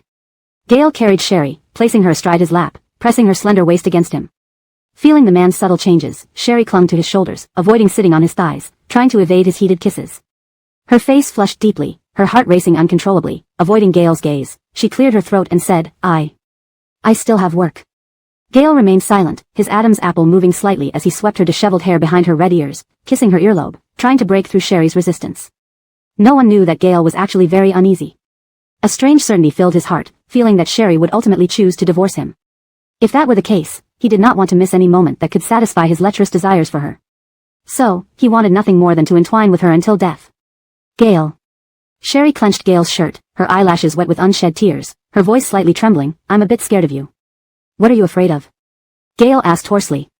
Sherry's heart pounded furiously, enduring the intense shame. You're too fierce. I fear I might die tonight. That sentence shattered Gale's defenses. He kissed Sherry deeply again, holding her close, murmuring against her lips, I will be gentle. Holding her by the hips, he walked toward the bedroom, not interrupting the kiss. With the loud slam of the bedroom door, Sherry and Gale spent another sleepless night. The next day, Sherry woke up at noon again. Gale, wanting to hold Sherry longer, eventually got up early due to the many matters needing attention after leaving the Rusty Corporation post-birthday banquet. Last night, Sherry indeed experienced Gale's unprecedented gentleness, but it was so tormenting that it almost killed her. Touching her sore lips, she noticed a note left by Gale beside the bed, picking it up. I might return late tonight. Remember to eat and rest early. She checked her phone for messages from Haim. Sam promised to buy back all the formulas, minimizing the damage from the leaks, hoping for less compensation. Locking her phone screen, Sherry put on her robe, resting briefly as her legs adjusted to the soreness, then went to the open kitchen for water. Leaning against the countertop, she sent a message to Brinley, asking her to try changing all the experimental equipment after each experiment. This translation maintains the original tone and style while ensuring natural fluency in English. It preserves the paragraph structure and line breaks of the original text, providing a coherent continuation of the story. Chapter 113, Influence. Sherry had watched the laboratory video countless times. Brinley's hands were always steady, nearly perfectly replicating each experiment, but the data still had issues. Sherry suspected it was due to the experimental equipment. Today, Sherry had no choice but to go out. It was a week before Mr. Rusty's birthday party, and she needed to prepare a birthday gift for him. Mr. Rusty did not lack any rare treasures. What mattered most in a gift was the thought behind it. She knew Mr. Rusty liked porcelain. A few days ago, while talking on the phone with Master Dayton, she heard from Elder Song that he would be releasing new work soon. So today, she planned to visit Master Dayton's porcelain studio to see if his new works were ready. Just as she finished changing clothes, the doorbell rang. Sherry walked over to the monitor and saw Rusty Jigua and Grahamshin at the door. She instinctively looked around the living room to make sure nothing of Gale's was left behind. Confirming everything was in order, she tidied her hair and opened the door. Mr. Rusty, Sherry stepped aside to let Mr. Rusty enter. Rusty Jigua stood at the doorway without coming in and asked, Did I disturb you by not calling beforehand? Not at all. Sherry smiled, Please come in. I'll wait outside for Chairman Rusty, Grahamshan smiled. Sherry nodded and bent down to fetch a new pair of men's slippers for Rusty Jigua. Watching him sit on the sofa, she asked, what would you like to drink? We don't have Dahong Pao, can we offer you Dansong? Rusty Jigua seemed surprised that Sherry remembered his preference for Dahong Pao. He smiled and nodded, Matt here, thank you.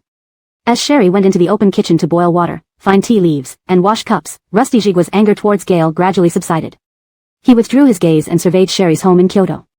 The apartment, about 250 square meters, wasn't very large but was clean and tidy, plenty for Sherry alone. Rusty Jigua's gaze fell on a cufflink next to a small corner table, startling him. He bent over with his cane to pick up the cufflink. A man's cufflink? He looked at Sherry, who was still busy in the kitchen. Is Aiko seeing someone? Rusty Jigua placed the cufflink on the coffee table, holding his cane with both hands, his brows furrowing. He had intended to discuss potential marriage alliances with Aiko. If she already had a boyfriend. Before he could think further, Sherry brought over a cup of tea and placed it in front of Rusty Jigua, saying, it's a bit hot.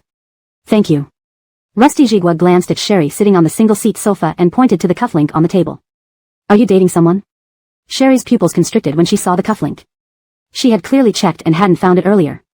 She felt like a teenager caught dating by her parents, instinctively straightening her back. You're an adult now, dating is normal and there's no need to be so nervous, Rusty Jigua smiled warmly. At the banquet, I will announce your adoption as Rusty Veronica's daughter and your entry into the Rusty group. Thinking of Gale again made his heart heavy. Jeremiah plans to leave the Rusty family and the Rusty group. So before you take over the Rusty group officially, I will announce my personal takeover. Grahamshan has been with me for many years. First, I want him to assist you because I fear you might not have enough achievements yet to gain respect. Second, his unique position can suppress the old guards within the company. Third, managing a large group is not the same as handling a single project company like Hengji Biotechnology. Grahamshan can provide some guidance. Although Sherry had no significant contributions to the Rusty group, Hengji Biotechnology alone provided sufficient confidence. This was why Rusty Jigua dared to bring Sherry into the Rusty group. Especially during the U.S. hearing for Hengji Biotechnology, Ridge Pingon frequently mentioned the founder in his speeches, arousing everyone's curiosity. People admire strength. As long as Sherry remained exceptional, she would hold her ground. This was why Rusty Jigua insisted on providing resources for Sherry to start her own business and seek revenge. Fortunately, Sherry performed better than he expected, excelling beyond measure, preventing Rusty Jigua from being caught off guard by Gale's departure. Sherry lowered her eyes, remaining silent. Originally, I wanted to talk to you about the eldest son of the Graham family, suggesting you spend some time getting acquainted. There's also the second son of the Hai Chingalina family, whom you know. Since you now have a boyfriend, I won't mention this matter for now, but, do you have long-term plans with your boyfriend? Rusty Jigua asked gently. Does he know you have 2 children? What is his background like, his character? The second son of the Hai Chingalina family, that's Godric.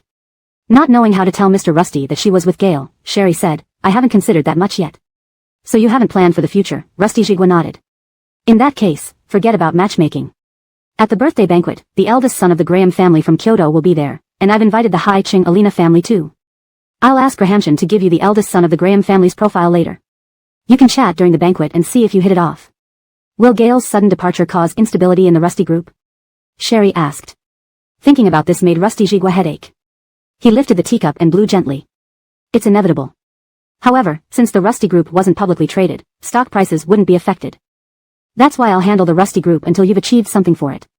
Rusty Jigua put down the teacup, voicing his concerns. Back then, it was tough for Jeremiah to stand firm in the Rusty group. Although he didn't formally betroth to Miss Matthew, his identity as a prospective son-in-law significantly bolstered him. If you get along well with the eldest son of the Graham family, it could boost you similarly. Of course, I'm not asking you to sell yourself in marriage. Everything must be based on your feelings and those of your children. If it weren't for considering Sherry's feelings, Rusty Jigua wouldn't even consider the relatively insignificant Hai Chingalina family for marriage alliances. Used to obeying Rusty Jigua, Sherry didn't want to refuse but couldn't bring herself to say no. Gale and I registered our marriage in Russia previously, and we haven't divorced. Sherry said. Then find some time to arrange it, Rusty Jigua frowned, thinking of Gale. If there's no time, it doesn't matter much if you don't go through with it. Chapter 114, Mixing Things Up. Since it can't be found domestically anyway. I came here today specifically to talk about this with you, in case you're caught off guard. Just be mentally prepared, Rusty Jigua said as he got up with the help of his cane. Sherry quickly reached out to assist him. The elderly Rusty Jigua, despite looking relatively spirited, still showed signs of fatigue due to his age. Don't worry, I don't need help. Rusty Jigua patted Sherry's hand and walked away on his own with his cane. After seeing Rusty Jigua to the door, Ferguson Tezu immediately took out a stack of documents from his briefcase and handed them to Sherry, in addition to the young Master Graham's information, there's also information about the current board members and senior management of the company. Miss Aiko needs to familiarize herself with these people during this period. All right. Sherry accepted the documents. Then I'll take my leave now. Kylie has been doing well recently with the company of 2 children, so you don't need to worry about Kylie, or the 2 kids. Right now, your priority is the Rusty Group, Rusty Jigua reminded Sherry. After the birthday banquet, if you wish, you can move back to the old family residence, but it's farther from the company. We'll see based on your preference. Sherry nodded. Rusty Jigua nodded in return and entered the elevator with Ferguson Tezu. After some thought, he spoke up. I remember that 2 years ago on Kylie's birthday, Gustavo gifted him a flat in Huading Xingyuan over 400 square meters, which is close to the group building. Yes. Ferguson Tezu confirmed, it's on the top floor, and young Master Graham currently lives in Huading Xingyuan. Then have someone renovate it. If Aiko feels that living at the old family residence is too far from the group, she can move there. The old Mr. Rusty still disapproved of Sherry's small place. This place is too small. Alright, I'll arrange for someone to do it when I get back. Ferguson Tezu noticed Rusty Jigua was still unhappy and added, actually, Miss Aiko's accomplishments are no less impressive than young Master Gustavo's. She established the Hengji Biotechnology Company within 3 years, causing fear in the US, which is quite remarkable. If she hadn't been held back by Sam, going straight to Tsinghua University for her PhD at 13, she would have been even more outstanding, Rusty Jigua remarked, still feeling somewhat upset. That incident had made Rusty Jigua increasingly dislike Sherry. Fortunately, Sherry had now seen the light. Rusty Jigua thought for a moment but was still somewhat worried about Sherry being deceived again by men. So he said, send someone to investigate who Aiko's boyfriend is. I don't want her to be cheated again. All right. Ferguson Tezu responded. After seeing Rusty Jigua off, Sherry kneeled beside the coffee table and started flipping through the documents given by Ferguson Tezu. She placed the materials on young Master Graham aside and roughly browsed through the information on the board members and senior management of the Rusty Group. She had met some of the higher-ups when she was with Gale. Her phone vibrated, and Sherry checked. It was Haim. She answered, what's up? Eris is visiting China and invited me for dinner tonight. Do you want to join? Haim asked Sherry. Haim and Eris, the second son of the EF family, had been schoolmates and maintained a good relationship, something Sherry learned later on. Why did he come to China? Sherry scanned the documents. It seems like it's related to their spokesperson, the celebrity who saved his life in Italy. Haim grinned mischievously. Isn't that your ex-husband's fiancé? Sherry raised an eyebrow and stopped browsing through the documents. Could Enid be trying to seek Eris's help for Sam? I think Enid might be trying to get Eris to help the Yusef group get through this tough time. Haim speculated. I plan to mix things up tonight. Do you want to join? Eris already admires you so much without knowing you're the founder of Hengji Group. Imagine what might happen if he knew. Perhaps he'd even pursue you. It could help Veda and Coraline find a stepfather. Do you want me to tell Lexia's sister about this? Sherry asked. No. Boss, I was wrong. Haim quickly backed down. So, are you coming tonight? Matt here, Sherry replied. But let's not mention the founder thing publicly. Got it. Understood. Eris will be thrilled to know you're joining us tonight. Hanging up, Sherry looked at her watch. She needed to hurry to Master Dayton's studio. After changing, Sherry drove to the outskirts where Master Dayton's studio was located. Not surprisingly, she encountered Enid and her agent Sabrina outside. Senior Coral. Enid, surprised to see Sherry here, felt her palms tighten, recalling what Ferris had said about Sherry gambling against him. Enid clenched her fists and turned to Sabrina. Sabrina, wait for me. With that, Enid hurriedly approached Sherry, blocking her path with reddened eyes. Senior Coral, did you gamble with Doug because of what happened with your sister? Sherry, facing Enid blocking her way, smiled slightly. Yes, but, so what if Ferris loses? Isn't Sam always eager to clean up after Ferris? Enid bit her lip and asked, is the formula issue related to you? Formula? Sherry feigned confusion. Looking into Sherry's puzzled eyes, Enid felt uncertain. Maybe Sam was right, perhaps she was just overthinking it. Sherry's only support was the adopted son of the Rusty family, Gale, who couldn't openly help Sherry. Moreover, Gale had his hands full with the Rusty group and probably didn't have the energy to help Sherry settle such a minor score. How could Sherry possibly collude with a casino that involved both legal and illegal activities to trap Ferris? Sorry, Senior Coral. Now that Yusef Corporation and Doug are in trouble, I'm just paranoid. Enid apologized to Sherry. If there's nothing else, could you please move aside? Sherry politely requested. Senior Coral, one more thing. Enid clutched the hem of her clothes tightly. Can you tell me the truth? If your child is Lyle Ronnie's, you must tell me. I've never had parents, if. Enid's voice choked up. How amusing, how desperately you all hope my child is Sam's. You've questioned me multiple times, Sherry laughed lightly. My child's biological father isn't Sam, and I've explained this countless times. After you marry Sam, if you're still concerned, I can give you my child's hair for a paternity test then. Can you move now? Enid stepped aside, watching Sherry walk into the courtyard. Sabrina stood by Enid, crossing her arms and observing Sherry's car and her retreating figure. What is Sherry doing at Master Dayton's studio? Is she here to buy porcelain? Can she afford Master Baozhan's work? Translation notes. Ensured all names are consistently translated using pinyin, e.g., Rusty Jigua. Maintained the original tone and style while ensuring natural English flow. Kept the paragraph structure and line breaks intact for consistency with the source text. Chapter 115, Rebirth. Jijia Sabrina, don't talk like that. You don't know, Senior Coral, she is really powerful, Enid sincerely said. Brielle's prowess was something Enid, who once emulated and followed in her footsteps, understood well. You. Why are you always so naive, giving others confidence while undermining your own morale? Aren't you amazing? You're an international superstar now. Jijia Sabrina poked Enid's forehead. Forget it, let's go. As soon as Brielle entered the studio, Mr. Dayton, who was sitting in a rocking chair drinking tea, saw her. Hey. Marigold. Mr. Dayton, still wearing his work apron, stood up with a smile and walked towards Brielle. Mr. Song, how's your health? Brielle greeted with a smile, supporting his arm. Very good. Extremely well. It's all thanks to your advice back then that I should undergo medication trials, otherwise, these old bones wouldn't have lasted this long.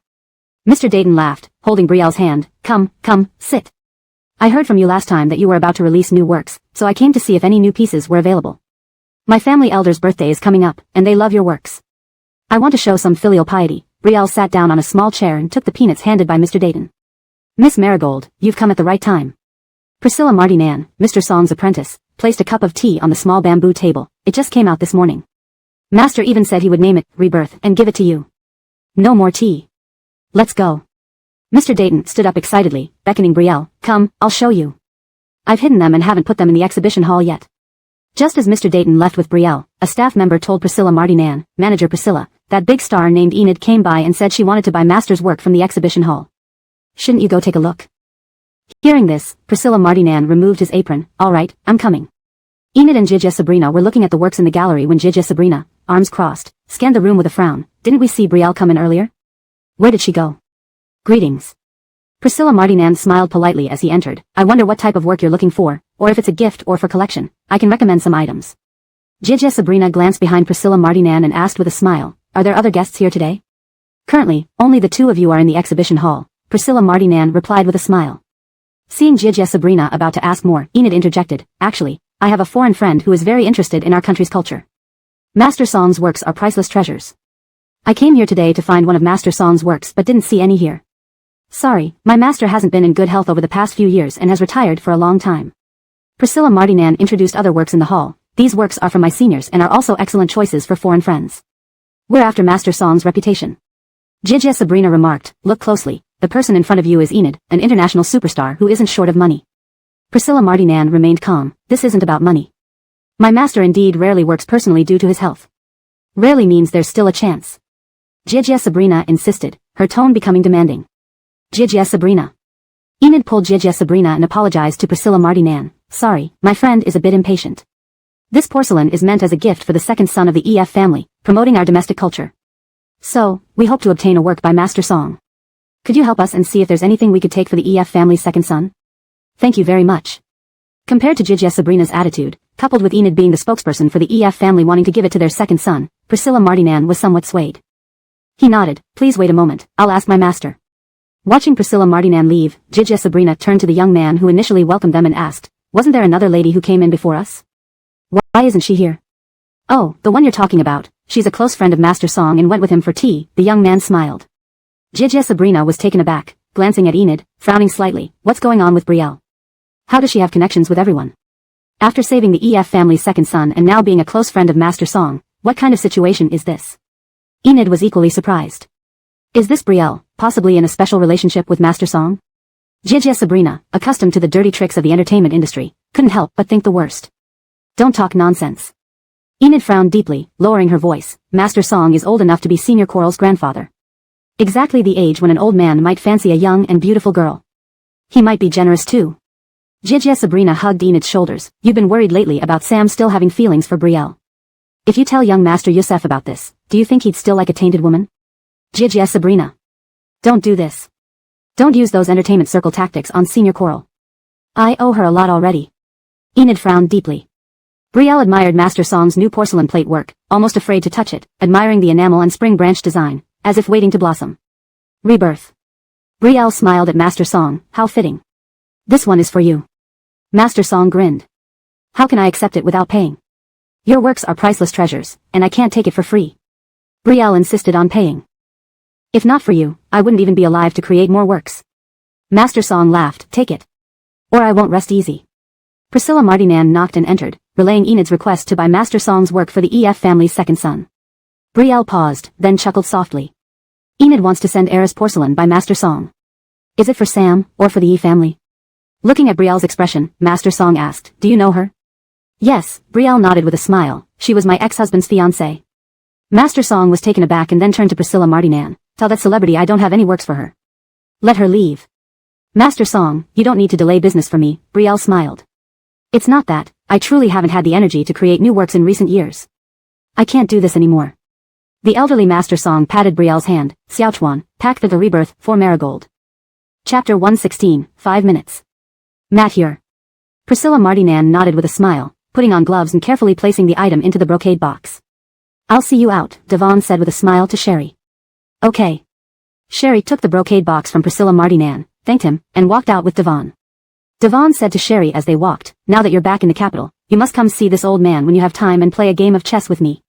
You tricked me into the hospital with one game of chess before, which allowed me to live until now. Mostly because you were willing to believe me.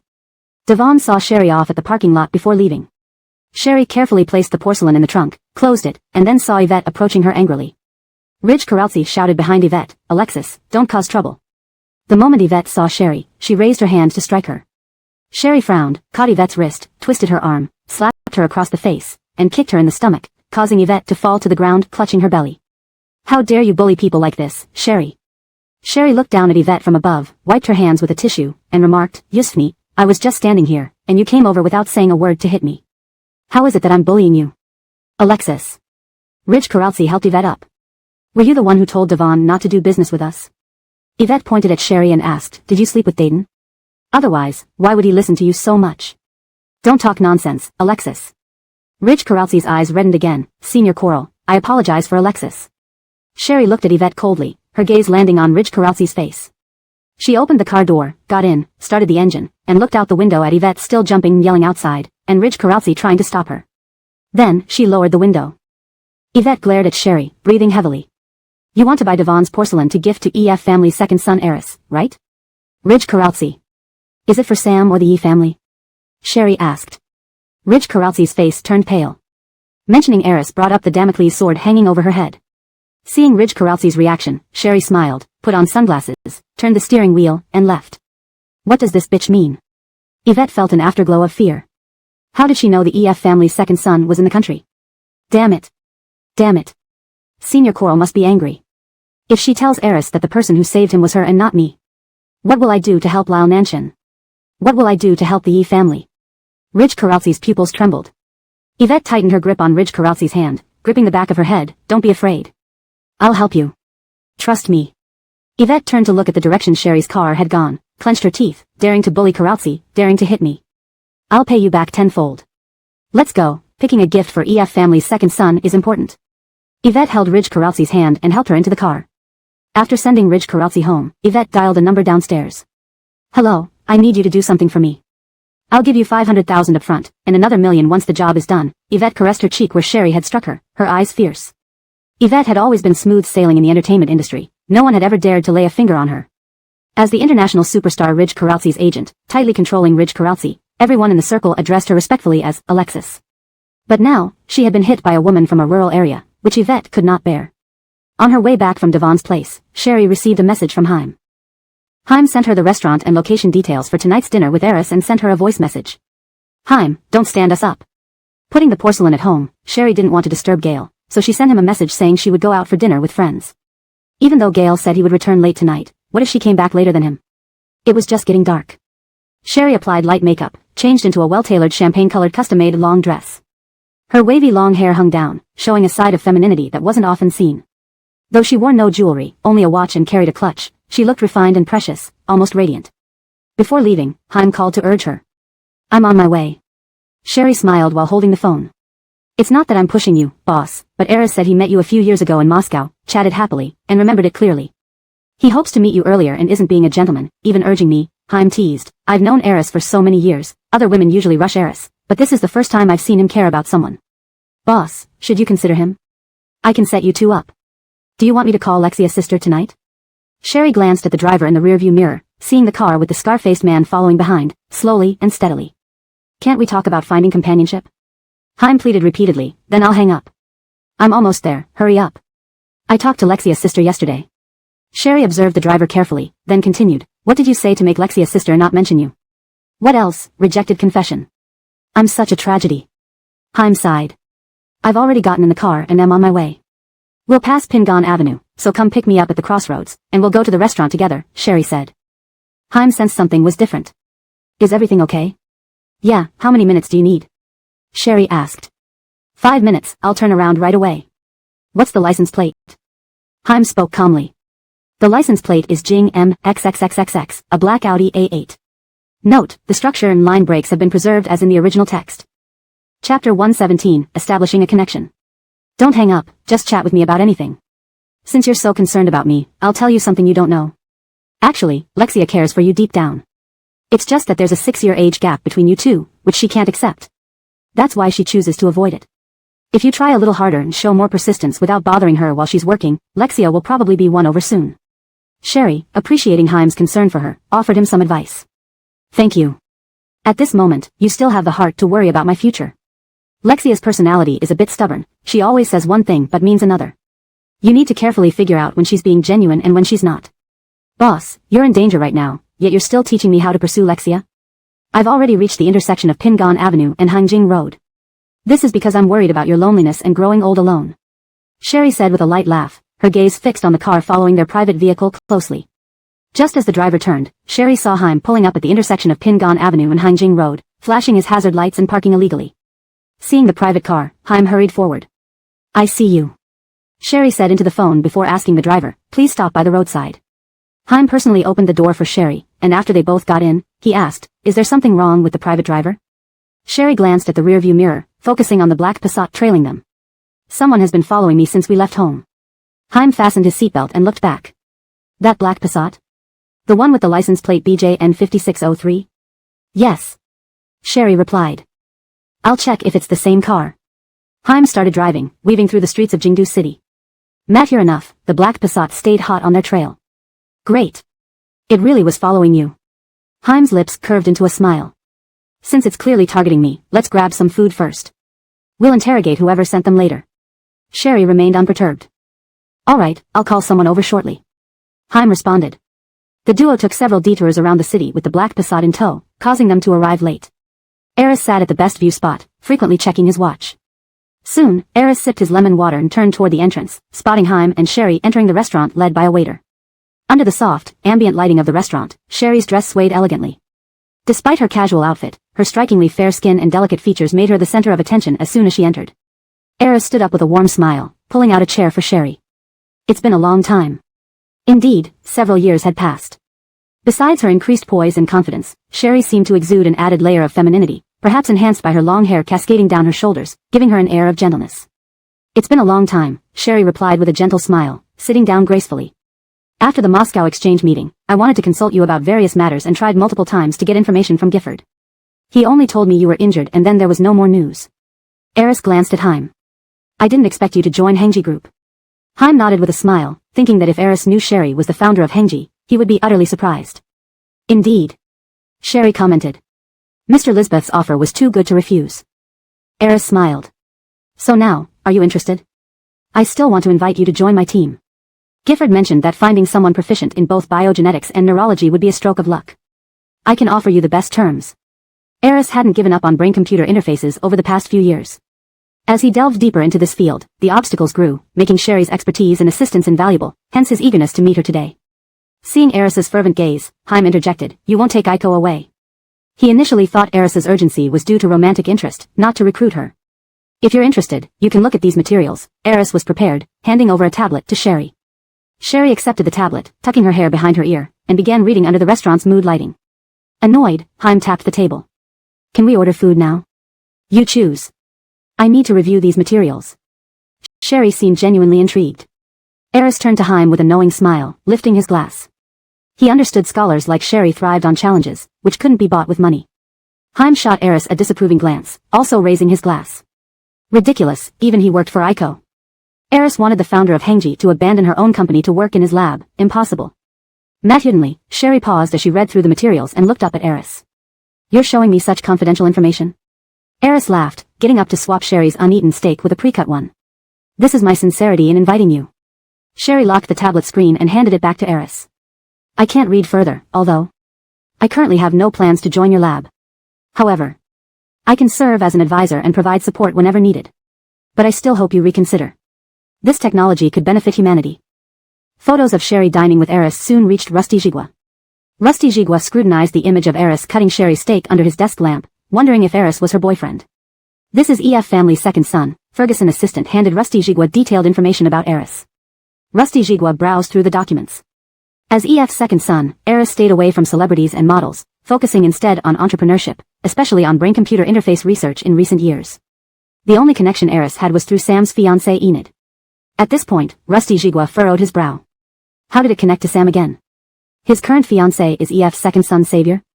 Translation note, the original text uses Chinese names, and I've preserved the pinyin transliteration, like Lexia, where necessary for consistency.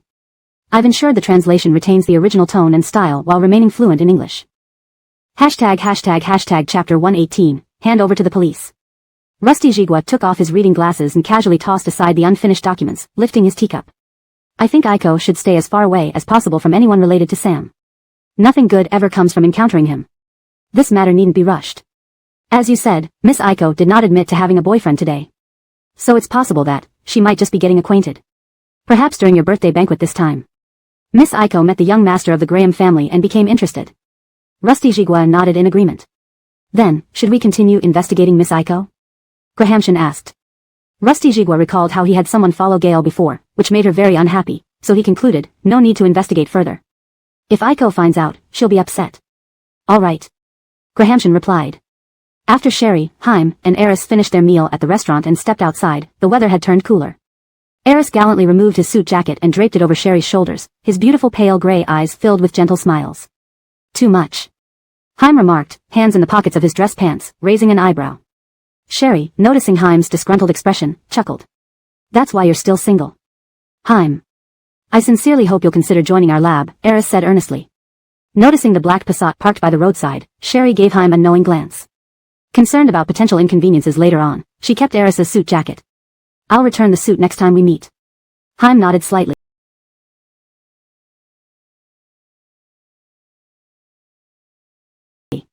As Eris escorted Sherry to her limousine, Haim pretended to light a cigarette, turning his head toward the Passat as smoke escaped his lips, obscuring his expression. Eris pulled open the limousine door for Sherry, leaning against the doorframe after she got in. Aiko, I really hope we can work together. I'll think about it, Sherry smiled. Seeing the limousine drive away with Sherry, the black Passat followed closely behind. After bidding farewell to Eris, Haim followed in his car. Once Haim drove off, several vans that had been parked on the roadside hurriedly followed suit.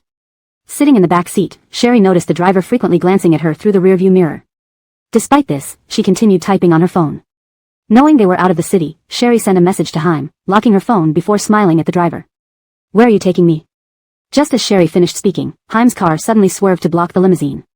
The driver frantically turned around to grab Sherry but was grabbed by her wrist and twisted backward with force, causing him to scream in pain as his arm dislocated. Haim exited his car, loosening his tie, and dragged the driver out of the limousine. The Passat, realizing the situation, attempted to flee, but 6 vans that had been driving with their headlights off simultaneously turned them on, blocking the road. The Passat tried reversing but was immediately rammed by one of the vans from behind. Inside the Passat, the driver panicked and looked at the man beside him. Boss. We can't escape. The scarred man picked up a club and pushed open the door. What do we do? Fight. The 5 men in the Passat armed themselves and jumped out, only to find the limousine driver also surrounded.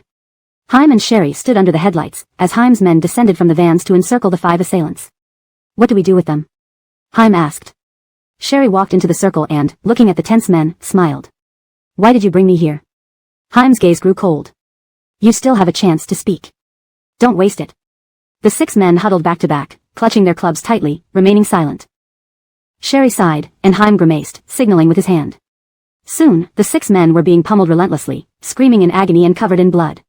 20 minutes later.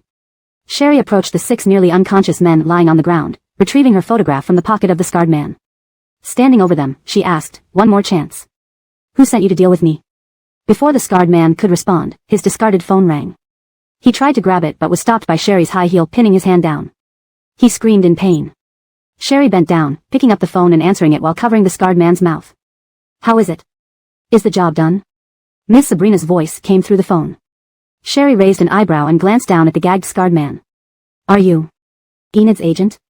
Hearing Sherry's voice, Miss Sabrina immediately hung up. Sherry chuckled softly, opening the scarred man's WeChat and finding a screenshot of a payment transfer from Miss Sabrina. "Did Enid's agent give you 50,000 to do what? If you don't speak now, you'll never get another chance." Sherry's smile didn't reach her eyes. The scarred man, looking at Sherry's cold smile and the surrounding attackers, finally nodded. The rag covering his mouth was removed. "Miss Sabrina gave us 50,000 to film a video of you and then ruin your face. The call has the recording. You can listen yourself." Sherry raised an eyebrow. This agent of Enid was ruthless. Filming a video, she knew exactly what kind of video they meant. Matthew's tactics were identical to those used by Ferris. Haim clenched his fists audibly, kicking the scarred man in the face. "You bastard." She found the call recording file. Opening Miss Sabrina's call. "Bring more people. Remember to record everything clearly, especially her face. If the video isn't usable, I won't pay the final amount. Once you're done, mess up her face. Got it? Record a video? Then we'd be caught on camera too. What if you use it? Wouldn't you blackmail us? Reporting us for rape would land us all in jail. Do you think I'm that stupid? I'm using the video to threaten that bitch Sherry. What threat do you pose to me?" At this point, Sherry exited the call recording, evidence enough. She handed the phone to the fuming Haim. "How should we handle this?" Haim asked. "As law-abiding citizens, we should hand them over to the police." Sherry looked at the scarred man. "You know how to explain things when you see the police. If I find out you've lied even a bit, the consequences, well, you wouldn't want to see that." ####Chapter 119, Crossing Boundaries. The scar-faced man nodded repeatedly. "Got it. That bitch surnamed Sabrina got me into this mess. She won't have it easy either." If Sabrina had told him the truth about how formidable this Coral woman was and that she had someone backing her up, he would definitely have asked for an additional 50,000 to be fully prepared. Fortunately, he hadn't done anything to this woman yet. From what he could see, she had some powerful connections behind her, which made her hard to deal with. Sherry sat back in Haim's car as they drove home. Haim was seething inside. How can the savior of Eris be such a vile person? How dare she let her manager do something like this? "I won't let her off so easily." "If my guess is correct, Enid might not have known about this," Sherry said indifferently, staring out at the dark window. "Enid has always been a pure, innocent flower. Even if it's just pretending. Look, you are Sam's ex-wife, and Sam is now engaged to Enid. Who else could it be? Don't think everyone is too kind." Haim frowned deeply. "If you weren't alert today, do you have any idea what could have happened? Based on my understanding of Enid, she most likely only turned a blind eye and would never give direct orders." Sherry curled her lips, much like when she dealt with Ferris, but since Sabrina is Enid's manager, we should make sure Enid also becomes a trending topic. After hanging up the phone, Sabrina felt uneasy, inwardly blaming the scar-faced man for his incompetence. When Sherry answered the call, her voice was calm and composed, which meant the scar-faced man must have failed and was probably caught. Enid emerged from the bathroom, noticing Sabrina pacing anxiously by the floor-to-ceiling window. "Sabrina? What's wrong?" Enid asked. Just as she finished speaking, there was a doorbell ring, and the housekeeper opened the door. A policeman standing outside showed his badge, saying, "Please come with us, Miss Sabrina, to assist in the investigation." Sabrina's face instantly turned pale. As Haim's car stopped outside Sherry's apartment building, photos and videos of Sabrina being taken away by the police had already climbed to the bottom of the trending list. By the time Sherry waved goodbye to Haim and entered her apartment, the post had risen to 3rd place. However, Sherry didn't notice the trending entries following closely behind, including one about EF's second son's rumored romance. Sherry glanced at her phone's trending topics as she opened the door, finding Gail standing by the coffee table, reviewing materials on the Graham family's young master while making a call with a clearly irritated tone. "Yes, take it down. Even with blurred images, remove it all." It seemed Gail had just returned. He still wore his suit, looking as meticulously dressed as when he went to work. Upon hearing the door open, Gail looked up, casually tossing the files onto the coffee table, ending his call, unbuttoning his suit, and glancing at Sherry's oversized suit jacket. "Is everything settled?" Gail asked, draping his suit over the back of a single-seat sofa. Sherry had already told Gail about having dinner with Haim and Eris today. "Yeah." Sherry changed her shoes but didn't plan to tell Gail about Sabrina hiring someone to follow her to avoid worrying him. Instead, she said, Mr. Rusty came by today. Seeing the documents on the table, Gale knew Mr. Rusty had visited. He loosened his tie, sitting on the armrest of the sofa, watching Sherry walk toward him. He undid the top button of his shirt, grabbed her slender wrist, pulled her close, unbuttoned her jacket, and helped her take off Eris's suit, tossing it aside with disgust. Do you know your photo with EF's second son is trending? Gale asked. Sherry looked bewildered and reached for her phone, but Gale stopped her. I've already had it removed. In the photos, Eris was seen cutting Sherry's steak, putting on her coat after leaving the Michelin-starred restaurant, and sending her to the car. These images left Gale feeling restless. Cutting your steak, helping you with your coat. Gale spoke gently. Isn't that a bit too much, even for friends? For years, Eris has been researching brain interfaces. At the Moscow Exchange Conference a few years ago, Eris asked me about it. This dinner was quite insistent because he wants me to join his team. Sherry looked at Gale, realizing he was jealous, and tried not to smile but didn't point it out. So, did you allow him to cross boundaries? Or are you considering a relationship with him? Gale's eyes were unreadable behind his glasses. If you want to pursue something with him, I don't suggest it. Choose the Graham family's young master recommended by Mr. Rusty instead. Sherry was taken aback. You want me to choose the Graham family's young master? Gale cupped the back of her head with one hand and pulled her closer by the waist, speaking in a low, possessive voice. I want you to choose me. Her purse fell to the floor, and her hands pressed against Gale's chest. Her heart pounded uncontrollably as her gaze involuntarily landed on his lips, causing her breathing to falter. Just as she was about to speak, Gale's warm, burning lips gently kissed hers. Sherry whimpered softly, her feet barely touching the ground as Gale's kiss made her stumble backward. Soon, she hit the dining table, and he lifted her onto it, pushing up her long skirt and pulling her legs toward him, making their bodies press tightly together. Despite Gale's kisses being more gentle than ever, Sherry couldn't help but shiver down her spine. When Sherry wrapped her arms around Gale's neck and responded to his kisses, the usually composed Gale held her head, kissing her fiercely and deeper, pressing her slender waist against him. Finally, when she was almost breathless, Gale released her lips.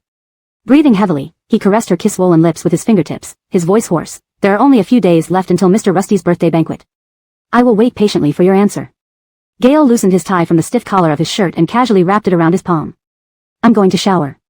Watching Gale carry his suit into the guest room, Sherry struggled to calm her heartbeat as she climbed down from the dining table, biting her lip in embarrassment. She had gotten aroused from Gale's kiss, but he had no intention of going further. So embarrassing. How had she become so lustful? With Sam, despite numerous attempts, she had never overcome her mental barriers. Yet now, Gale could so easily arouse her. Their first time could be attributed to the drug, but what about all the other times? Hashtag chapter 120, blocked. She was so easily ignited by Gale, even looking forward to it. Had her psychological trauma healed over time without her noticing, or was it Gale's dominance that had healed her irrevocably? Sherry blushed as she tucked her hair behind her ear, picked up the clutch and Eris's suit from the floor, and recalled Gale's grim expression when he was on the phone earlier. She wasn't sure if he had been jealous. Without a doubt, being with Gale would entail facing significant troubles and pressures in the future. After all, Gale was the adopted son of the Rusty family. Even if Gale left the Rusty family, this fact couldn't be denied. Sherry liked Gale, but she wasn't sure if she had the courage to face the future challenges and pressure, or if she had the bravery to defy old Mr. Rusty. After showering, Sherry tossed and turned in bed, unable to sleep. She wondered if Gale planned to sleep in the guest room tonight. She got out of bed to get some water from the kitchen, but as soon as she opened the door, she was startled by Gale standing outside with a towel draped around his neck and wet hair. Enid's agent hired someone to hurt you? Gale's phone screen was still lit, indicating he had just hung up. Sherry nodded. I didn't want to tell you and make you worry. Were you injured? Gale pulled Sherry out of the dimly lit bedroom, guided her to the living room, and sat her down on the sofa for an examination. I'm fine, not even a single hair is harmed, Sherry said while being checked. I noticed someone following me downstairs, so I asked time to call people who then sent those thugs to the police station. That gave Enid's agent quite a big trending topic online. After confirming Sherry was uninjured, Gale sat at the coffee table, frowning deeply, his cold, narrow eyes staring at Sherry silently, seemingly lost in thought. If Sherry were with him, they might still face such incidents in the future. Scared? Gale asked. Sherry shook her head, her voice carrying a hint of laughter. Nothing to be scared of. I just think their methods are too crude, leaving a huge loophole. As long as I don't reconcile, I can sue her until she spends at least 3 years in jail. Hiring someone to inflict harm was indeed too crude. If one truly wanted to take someone down, never use a method that leaves evidence. Like how Sherry intended to deal with Ferris, it wouldn't be as simple as hiring someone, rather, leading him astray and setting a trap for him to fall into himself. Gale's expression remained cold and solemn, his deep gaze behind his glasses showing no emotion. After a moment, he spoke, go to sleep. Sherry looked at Gale's still damp hair and nodded. Remember to dry your hair before sleeping. She went to the kitchen for a glass of warm water, noticed Gale still sitting at the coffee table, and poured him a cup too. She walked up to him and handed him the glass. Gale took the glass with his long, slender fingers and told her, "Get some rest." Hearing the sound of Sherry's bedroom door closing, Gale took a sip of the water, tightened his grip on the glass, and made a phone call with a stern voice. "I don't want those few people, including Enid's agent, coming out unscathed. Understand?" The next morning, Sherry woke up at 7, refreshed herself, and checked the trending topics on her phone while brushing her teeth. She paused mid-brush. Enid's agent Miss Sabrina had been beaten unconscious inside the detention center after attempting to hire someone to harm Sherry and was rushed to the hospital. After rinsing her mouth, she leaned against the sink to look at the photos. What kind of move is this? Medical parole? Sherry raised an eyebrow and called Haim. Is Enid's agent getting medical parole? No, I just talked to our lawyer. She really was beaten inside. Someone who shared the cell with Miss Sabrina attacked her because she knew Miss Sabrina instructed someone to film videos of other girls, and beat her half to death. Haim couldn't hide his schadenfreude. Doesn't this show that evil begets evil? Oh. Sherry replied, hearing a secondary line beep on her phone. Looking at the unfamiliar number, she told Haim, "I forgot to ask you yesterday, how much time did you give Sam?" "A week. Ferris can be sent in now." Another beep sounded on the secondary line, still the same number. "Sorry, I need to answer this second call. Matt here. Ferris won't escape the charges of stealing trade secrets. Rest assured, I'll ensure the lawyer handles the case of your ex-husband's fiancé's agent to the fullest extent of the law." Sherry hung up, connected the persistent second call, and walked out of the bathroom. "Hello, who's this?" "Senior Coral." Enid's voice was tinged with tears. "I heard about what happened to Miss Sabrina. It's all my fault. She only tried to hurt you because of me. Senior Coral, I know it's presumptuous to ask, but could you please let go of Miss Sabrina?" Sherry held the cup and responded, "I thought you should be more concerned about Sam right now, not worrying about your agent." Actually, upon receiving Enid's call, Sherry thought Enid saw last night's trending topic and wanted to confirm whether she had told Eris, the second son of the EF family, that Enid had saved Eris in Italy years ago. Unexpectedly, Enid called to plead for her agent. "I really want to help Sam, but... Didn't you meet Eris last night?" "I can't do anything anymore," Enid choked. "Miss Sabrina has helped me since I debuted. The only thing I can do for her now is to beg you. Please, Senior Coral, since nothing happened to you, and Miss Sabrina just had brain surgery due to internal bleeding. Enid, have you considered what would have happened if I hadn't noticed someone following me last night? Your agent could now be holding a video of me being harmed and threatening me in the hospital. It's only because I was lucky enough to notice them in advance. Your agent was determined to spend money to harm me." Sherry calmly added water to her cup. "Instead of pleading with me, find a good lawyer for your agent. I will definitely pursue the maximum legal penalties." After hanging up, Sherry blocked Enid, finished her cup of warm water, and glanced towards the guest room, wondering if Gale had woken up. Chapter 121 slipped up. She walked to the guest bedroom door and knocked, wanting to ask Gale if he had any preferences for breakfast. Hearing no response, she opened the door. The room was neatly arranged, not resembling one that had been slept in, and the bathroom was unoccupied as well. It was too early. It couldn't be possible he went to work already, could it? Sherry tightened her robe and took out her phone, hesitating on whether she should call Gale. Just then, she received a message from him. "Mr. Rusty, I won't be coming over these few days. I'll pick you up on the day of Mr. Rusty's birthday banquet. Sherry returned to the living room and sat on the sofa, staring at her phone in a daze. She felt Gale had been acting oddly since last night. Yesterday at the restaurant, she was certain he was moved, yet he pulled back in time, not pressing her as forcefully as the previous 2 days. She had clearly sensed his fervent possessiveness towards her before, but now, did this mean he was deliberately being distant? Why? Was it because of seeing the young Master Graham's profile? Or was he jealous after seeing Eris's suit? Or was he just bored? It wasn't until she heard the rain tapping against the glass that she snapped back to reality. She stood up and walked to the floor-to-ceiling window, watching the heavy rain in Kyoto. She didn't realize when it started, but she had developed a sense of anxiety regarding Gale. Gale, a man who seemed so cold and indifferent to others, exhibited an intense and direct affection towards her privately. His sudden withdrawal left her at a loss. Except for Sam, Sherry had no other dating experience. In this aspect, she was almost clueless. Her relationship with Sam had felt natural, more driven by her longing for Sam's devoted love. Abandoned by all her relatives, Sherry craved this kind of love to fill the void in her heart. But Gale always appeared rational and controlled in front of her. Sherry found it hard to imagine she would ever have such secretive feelings toward the impeccably dressed Gale. Pushing aside the chaotic thoughts in her head, she warmed a cup of milk and sat down on the carpet in the living room, reviewing the materials sent by Grahamson about the directors and senior management of the Rusty Corporation. Once she entered work mode, she quickly cleared her mind of distractions. After finishing the documents, she called Grahamson. "Grahamson, would it be convenient to also provide me with information about the families of the board members and senior management? Preferably with photos, to avoid not recognizing them in the future." "Have you finished reading the materials?" asked Grahamson. "Yes, and they are all memorized," Sherry replied. Okay, I'll send them to your email before tonight. Thank you. Hanging up, Sherry stretched lazily. It was already 4 in the afternoon, and since morning, she had only had a cup of milk. Now, after finishing all the documents, she felt hungry. Her phone vibrated, and Sherry turned to pick up the phone on the sofa. It was Alana calling. Senior Sister Kai. Aiko, we came to Kyoto University for an exchange program with Lon and Coralcheng.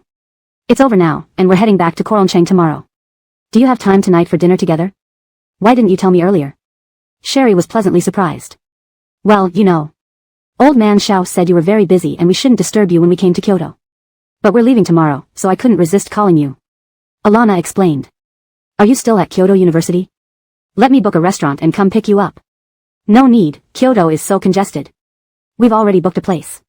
Here's the address, leave early to avoid traffic jams. After dinner, Xerxes has invited us to a fun spot. Alana sent the restaurant address shortly after hanging up. Sherry changed clothes, grabbed her bag, and headed out. As she opened the door, she was startled by someone standing there. Miss Coral. A tall, slim man, around 25 or 6, greeted her. Who are you? I'm your bodyguard, arranged by Assistant Matthew. If you go out, I need to accompany you to ensure your safety. You can call me Ephraim, said Ephraim, sounding somewhat inexperienced. How long have you been waiting outside? My working hours are from 7 in the morning to 10 at night. If you stay out longer, it counts as overtime, Ephraim answered formally. Seeing no takeout utensils outside, Sherry asked, have you eaten anything since this morning? I had an energy bar. Sherry hesitated, originally wanting to call Gale but worrying he might be busy, so she dialed Assistant Matthew instead.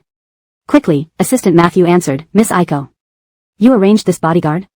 Yes, sir was concerned about your safety, so he instructed me to arrange a bodyguard. Due to the urgency this morning, we only managed to pick one. Starting tomorrow, we will rotate shifts with 4 bodyguards. It's a bit much, Assistant Matthew.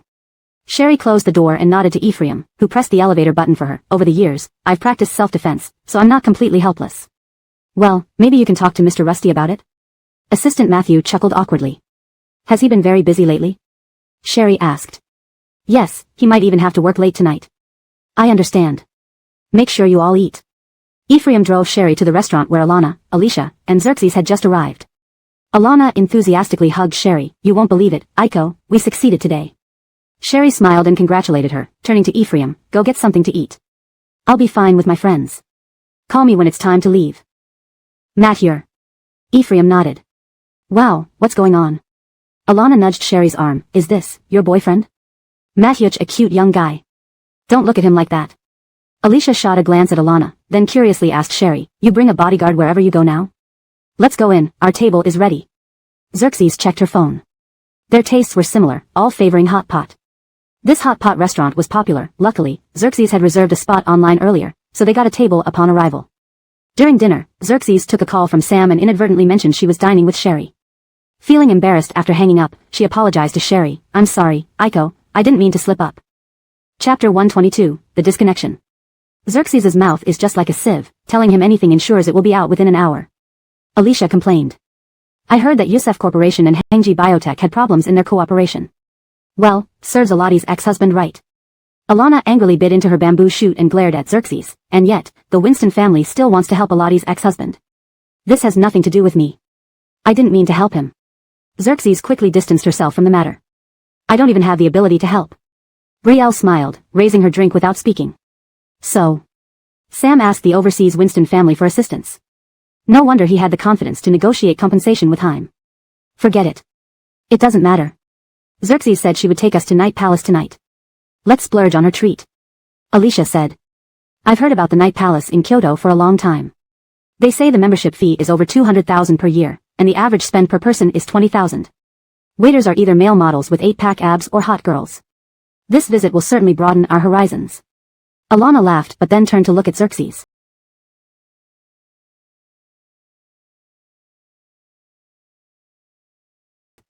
Keep your mouth shut, otherwise, I'll tell my husband you dragged me here to see the male models.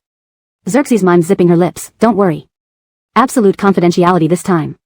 Just as they finished eating, Brielle was escorted by Alicia and Alana out of the hot pot restaurant when Ephraim put down his burger and ran over. Go back. Brielle told Ephraim. I'm going out with friends and will stay at my place later. I won't be alone, so go home and rest early. Earlier, Brielle and Alicia had agreed that Rusty Jerome wouldn't come over these days anyway. But Matthew Assistant said. Matthew Assistant listens to me too. Brielle smiled at Ephraim, who was still young. Following us might not be convenient. Take a taxi and I'll reimburse you tomorrow. Ephraim nodded, took his clothes and burger, handed over the car keys to Brielle. See you tomorrow, Miss Coral. See you tomorrow. Brielle accepted the keys with a nod. Alicia watched Ephraim walk away, nudging Brielle with her elbow. Your bodyguard is quite the catch. Who's this Matthew assistant he mentioned? Why do you ask so many questions? Alana blushed as she eagerly glanced at Xerxes. Let's hurry to the Night Palace. I can't wait to see those 8-pack abs. Afraid Brielle might misunderstand, Xerxes dared not mention that her membership card was given by Sam. She boldly announced, let's go. We're off. As Alana described, every server in Night Palace was over 1.8 meters tall, and the waitresses were all curvaceous. Alana pulled Brielle out of their private room, peering over the railing at the bustling dance floor below. Seeing the mixologists and dancers, Alana excitedly tapped Brielle's shoulder lightly. Wow. So many gorgeous men with 8-pack abs. Why are they all so handsome? Brielle rubbed her arm and teased Alana, does Master One deserve this? Why doesn't he have 8-pack abs? Alana pointed to a mixologist. Look. How could there be such a high-quality guy? Following Alana's finger, Brielle's gaze slipped past the mixing counter, and saw Rusty Jerome entering from a side door surrounded by strangers. In the dim, flickering light of Night Palace, Brielle barely recognized Alana's face but instantly spotted him. The play of purple and blue light and flashing white lights danced over the chiseled features of the man but failed to warm his cold, impassive expression. Clad meticulously in a shirt, tie, waistcoat, and suit, with impeccably pressed trousers, his solemn demeanor stood out starkly among the other revelers as he strode toward the elevator guarded by staff on the ground floor. Brielle held onto the railing and took a few steps towards him, only catching glimpses of Rusty Jerome's broad profile rising in the elevator. Didn't Matthew assistant say Rusty Jerome was working overtime? Why was he here? What's wrong, Aladi? Alana caught up, looking at the ascending elevator. When it stopped at the 4th floor, people exited. What are you looking at? Nothing, Brielle replied, taking out her phone. I need to make a call. Walking into a quieter area, Brielle initially wanted to call Rusty Jerome but hesitated as her fingers hovered over the dial. If he answered, what identity would she use to inquire where he was? Yet, with Rusty Jerome being here without Matthew assistant, she couldn't shake the worry something might be wrong. Turning, Brielle dialed Matthew assistant instead. After 4 attempts, Kayla finally answered, sorry, Miss Aladi, I was showering. Kayla went home? Gripping her phone tightly, Brielle asked, sorry, but did you leave with Mr. Rusty? No, about an hour and a half ago, Mr. Rusty let us go home as it was getting late. He should be home by now, perhaps continuing work at his own residence, Kayla explained. So, they weren't together. Alright, thank you. Ending the call, Brielle felt uneasy. She grabbed a passing server. Brielle smiled innocently, excuse me, could you tell me, where does that elevator lead to on the 4th floor? I'm curious and want to take some pictures while riding the elevator. Can we go up there? Oh, that's the boss's personal elevator, no one else can use it. The 4th floor is also the boss's office, strictly off limits, the server replied. Boss's office, hence the guard. Watching the server leave, Brielle ultimately decided to call Rusty Jerome again. After 3 rings, no answer. Brielle sent him a message. Brielle, I need to talk to you. Call me back when you see this, or reply via text if inconvenient. If Rusty Jerome didn't respond in half an hour, she'd find a way to check upstairs, ready to call the police if necessary. Brielle gripped her phone, glancing at the elevator paused on the 4th floor, before returning to their private room. Alana, still fascinated by the 8-pack servers, happily snapped photos at the entrance. Note, translation continues the storyline logically and maintains the original tone and style, ensuring fluency and coherence. Chapter 123, Accountability. Seeing no one in the private room, Sherry turned to Alana, who was overjoyed. Where are senior student Ember and Xerxes? Ah, it's Ember's first time at Night Palace. She got excited and dragged Xerxes down to play. Alana pointed toward Alicia, who was downstairs sitting at the bar. Why didn't you go down? Isn't that 8-pack cute? Sherry joked beside Alana. I'm already a married woman. I should just enjoy looking. If I really went down there and Master Lyle found out, I'd be in trouble. Alana pursed her lips. Sherry checked her phone absent-mindedly, seeing no message from Gale.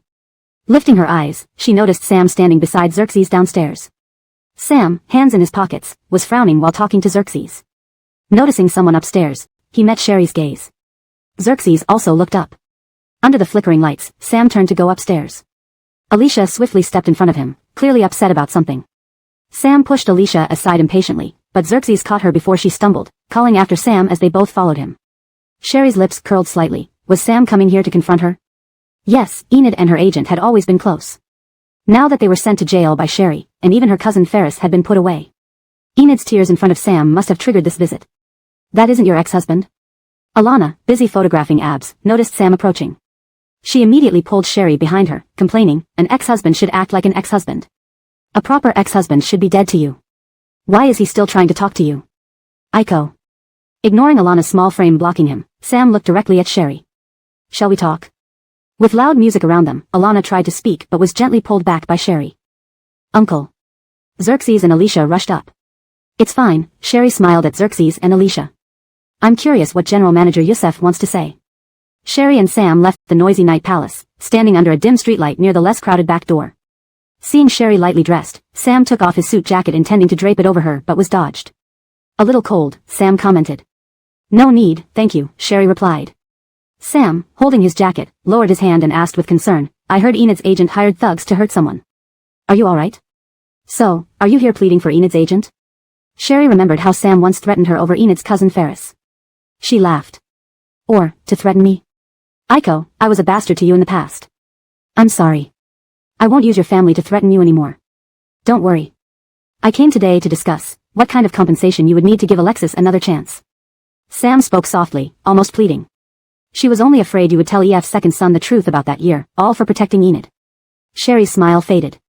Isn't it interesting that you're so worried about people not involved in your chaotic Yusef corporation? Do you think having the Winston family backing you means everything will be okay? Shouldn't you focus on buying back the Hengji bio formula instead? Sam's eyes darkened. Did Haim tell you that? What's your relationship with Haim? Was it because of you that he sent Ferris to jail? What does that have to do with you? Stepping closer, Sam's gaze was firm. Neither EF's second son nor Haim will marry a divorced woman with a child. Their intentions toward you are merely temporary interest. You. Slapping Sam across the face, Sherry grabbed his tie, pulling him closer, her icy eyes utterly different from how he remembered. Not everyone is as preoccupied with romance as you, she stated firmly. Take care of your Enid, focus on the Yusef Corporation, and deal with Hengji Bio properly. Otherwise, your corporation will go bankrupt under your watch. Sherry sneered, releasing Sam's tie and straightening his jacket as if feeling particularly good. Breathing heavily, Sam said, Sherry. Are you going to threaten me again with my family? To ask Haim to release Ferris and Enid's agent, or maybe even spare the Winston family. Smiling, Sherry leaned closer, whispering, I told you, leverage can only be used once.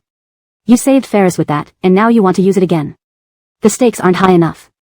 Turning to leave, Sam tightly grabbed her wrist. Anger laced his voice. I didn't mean to threaten you. Aiko, can't we talk without standing against each other, making things hostile? Looking back at the hand gripping hers, she responded, didn't you start by pushing me first? Recalling what he did to Sherry after losing his memory, Sam felt a sharp pain in his heart, loosening his grip as if burned. Aiko, Sam, don't appear before me again unless you're ready to declare war over Enid's agent. Sherry glanced at Sam, then walked back into the night palace. Standing under the lamplight for a moment, Sam pushed open the back door and entered. On the fourth floor, Gale stood by the window, fingers wrapping around a wine glass on the long table. He drained the glass and slammed it down, then refilled it, drinking deeply, staring where Sam and Sherry had been, rage unhidden. Looking up from below, one could see the strong features and tall, relaxed posture bathed in dim light. As he tilted his head back to finish a drink, the line from his jaw to neck, hidden by the stiff collar of his shirt, looked starkly sexy. Behind Gale, screams were drowned out by the thunderous music downstairs. #### Chapter 124, Life or Death. Mr. Yanni. Mr. Yanni, I was wrong, Mr. Yanni. I will definitely discipline my subordinates better in the future. Please spare me. Clifford, who had been beating someone with a golf club, was panting from exhaustion. He dropped the bloodied golf club and kicked the man lying motionless in a pool of blood beside him. Waving his hands to signal his subordinates to drag the body away, he smoothed down the sleeves of his unbuttoned shirt and walked over to Gale. He noticed that all the wine glasses on the long table were empty. Clifford opened a wine bottle and poured himself a glass, finishing it in one gulp before refilling both his and Gale's glasses. Leaning against the table, he asked, I heard, you reassigned Ephraim to protect a woman? Is she the same woman these blind subordinates tried to trouble? I'm quite curious about what makes this woman so important. Gale set down his glass, drank another glassful, tossed the glass aside, fastened the buttons of his suit, and walked towards the door. Don't ask questions you shouldn't. Make sure the car accident is arranged properly and cleanly, don't involve the Rusty family. I understand. The Rusty family raised you after all. Clifford maintained his nonchalant demeanor, leaning against the table behind him with a faint smile. Raising his glass towards Gale's back, he said, I've already found the driver's surname Jean who used to work for Uncle Martin. I can bring him back from country quietly in a few days. Do you want to interrogate him personally? Sherry had just come upstairs when she saw Xerxes struggling with someone at the entrance of the private room. Alana and Alicia were screaming as they were dragged into the adjacent room. Her pupils contracted as she watched Xerxes also being pulled into the neighboring room. She grabbed a passing waiter and yelled, "There's a disturbance in room 8923. The waiter immediately pressed the earpiece on his chest. "Disturbance in room 8923, security team, please respond as soon as possible." Sherry ran quickly toward the room. The portly man in the neighboring room had been eyeing Alana, who had been taking pictures by the railing. Anyone inside here was wealthy and influential, most wouldn't easily cause trouble in Yigong. But Alana's excitement betrayed her as a first-timer, and her appearance clearly indicated she was a student, and an innocent one at that, making her an easy target. Just as Sherry and Sam left earlier, the man had approached Alana with a drink, which she repeatedly refused. Alicia then pushed the man, spilling the drink on him. The man's bodyguards then attacked them. Alana and Alicia couldn't stand up to professional bodyguards, and Xerxes, who spent most of his time in a lab, was no match either. Sherry pushed open the door to room 8923, seeing Xerxes kneeling on the ground, while Alana and Alicia were held on the sofa. "Ah. Another beauty." The portly man, holding the struggling Alana, eyed Sherry with gleaming eyes. "Aiko, run. Call the police." Alicia shouted. "Drag her in," the portly man ordered his bodyguards. Sam had caught up, seeing the bodyguard reaching for Sherry. He grabbed her, pulling her out of the room, and kicked the bodyguard in the stomach, removing his tie and joining the fray. "Cousin." Xerxes watched helplessly as Sam fought the bodyguards, gritting his teeth through the pain and crashing into the bodyguard pressing him down. Seeing this, Alana bit the man's arm hard and broke free, running outside. Alicia pushed the person beside her off and stood up but was quickly grabbed by the wrist. Sherry, having rushed in again, pulled Alicia with her other hand, kicking the middle-aged man to the ground and dragging Alicia towards the exit. Before they reached the door, the bitten man picked up an ashtray and hurled it at Sherry's head. "Aiko." Sam kicked the security guard aside, catching Sherry and shielding her. The ashtray smashed into Sam's head, and his vision went dark as blood streamed down his forehead. Sherry turned around, watching Sam slump lifelessly to the ground. She instinctively reached for him as the man lifted the ashtray again, aiming it at Sherry. "Aiko, watch out." Just as Alana screamed, she was yanked away. Sherry heard Alana scream and looked up, seeing the bloody ashtray only inches away from her face. Maternally, someone pulled her backward, and she crashed into a warm embrace. A familiar scent enveloped her. She hadn't reacted yet when she saw a large hand wearing a steel bracelet grip the man's wrist holding the ashtray. "Gale." Sherry looked up at Gale's stern face, her pupils quivering. He was really here. "Aiko." Alicia quickly pulled Sherry to the door. In the dim and chaotic room, the middle-aged man recognized Gale and showed a look of surprise. You are." Before he could finish, Gale coldly slammed the man's head into the glass coffee table, which shattered. Pulling the man up by his collar, Gale towered over him. Standing nearly 6 feet 3 inches tall, Gale's presence alone radiated immense pressure. Even on tiptoes, the man struggled to stay upright. "El Rusty Boss." The man's voice grew faint, almost incoherent. "I was wrong." Gale's gaze remained icy and disdainful as if looking at a dead man. He delivered 2 powerful punches to the man's face, causing him to lose consciousness instantly, slumping like trash to the ground. Night Palace staff members entered with the security team, taking control of the situation. Gale glanced at his bleeding hand, casually shaking off shards of broken glass without concern. "Who dares to cause trouble in Night Palace?" the security chief shouted. Feeling Gale's sharp, cold eyes on him, the chief tightened his back muscles and silently instructed his men to take the troublemakers away. Gale turned, his dark, intense eyes still simmering with coldness as they locked onto Sherry. Seeing this aggressively ruthless side of Gale, Sherry felt a surge of indescribable emotions, as if meeting him for the first time. This was the first time she had seen him fight like this, as if he didn't care whether the man lived or died. Chapter 125, Hospital Observation. The Gale before her now was unlike the calm, indifferent, and composed Gale she saw on TV in formal suits. He was also different from the private Gale who openly expressed his desire for her and confessed directly. "Cousin. Cousin, don't scare me. Wake up." Xerxes hugged Sam who had fallen to the ground. Xerxes's cries drew Brielle's gaze back. She looked down at Sam lying on the ground, taking the ashtray hit for her, quickly pulled out her phone and dialed 120. Just as Brielle finished giving the address, her arm was seized by Gale, who looked grim. He roughly dragged her away from room 8923 toward the exit of the nightclub. Gale's long legs carried him forward very quickly. Brielle had to trot to keep up with his pace. "Gale, slow down." Brielle's voice was drowned out by the intense music, just as the sounds of fighting and screaming in room 8923 were drowned out earlier. "Gale." Gale dragged Brielle out through a side door of the nightclub straight to the parking lot. Reaching the car, he opened the passenger door and tried to force her in. "Gale." Brielle supported herself against the car, reluctant to get in. Gale watched Brielle and chuckled lightly, loosening his grip on her arm. "Want to go with Sam?" He slammed the passenger door shut with his bloodied hand. "Fine. Go then." His clear features showed no sign of anger but even hinted at an imperceptible smile. Still, she could feel Gale was very angry. No, I'm not going with him. He has nothing to do with me. Your hand is bleeding. Brielle saw blood still dripping from Gale's fingertips and reached out breathlessly. Give me the car keys, I'll drive you to the hospital. Seeing the deep concern in her eyes, Gale's Adam's apple bobbed. His expression was cold and stern, but his breathing became increasingly heavy and rapid. Under Gale's intense gaze, Brielle felt a strange tingling sensation in her feet. She endured it, shaking his open palm towards her. Give them to me. He loosened his tie, muttered a low curse, and held the hand she extended toward him. With his other hand, he cupped the back of her head and kissed her fiercely, pressing her against the car body. The kiss was aggressive and ruthless, parting her lips and entwining his tongue with hers. Gale, who remained calm in the face of any situation, experienced rare moments of losing control, all because of Brielle. Rusty, Brielle's words were swallowed by Gale's kiss. The more she resisted, the wilder he kissed. He acted like a madman nearing loss of control, making Brielle struggle. She wanted to push him away, but one hand was pinned firmly under Gale's grip on the roof, while the other struggled in vain between them. Feeling dizzy from lack of oxygen, tears involuntarily filled her eyes, remembering how Gale let her go with Sam. Thinking about today's appearance in the same private room as Sam and getting into a big fight, which Gale witnessed. Considering Gale's current loss of control. Her heart raced faster as she understood Gale's anger. Gale had always been straightforward in telling her how much he liked her. But Gale also needed Brielle to like him. Despite feeling like Gale was sapping all her strength, leaving her defenseless, she tried her best to respond. Sensing a brief pause from Gale, she moved her hand between them to circle his neck, taking charge. Recalling Gale's indifferent, emotionless beating of that middle-aged man, Brielle tightened her arms around his neck and stood on tiptoe. Her clumsiness and urgency calmed Gale's boiling emotions, yet amplified his unmentionable filthy desires infinitely. Not wanting to separate their intertwined lips, he cradled Brielle with his bloodied hand, opening the backseat door and forcefully placing the dazed Brielle inside. The car door closed. Brielle propped herself up and scooted backward. She saw Gale remove his glasses and toss them onto the front seat, then quickly grabbing her slender ankle to pull her beneath him. His fingers brushed her face, his sharp, dark eyes filled with disturbing greed and obsession. Bright red blood was strikingly visible on Brielle's pale white face. Dizzy and short of oxygen, her tear-filled eyes were confused, clutching the man's suit tightly, panting, "Your hand needs cleaning and bandaging at the hospital. Let me drive." Her soft, sob-laden voice drove Gale nearly mad.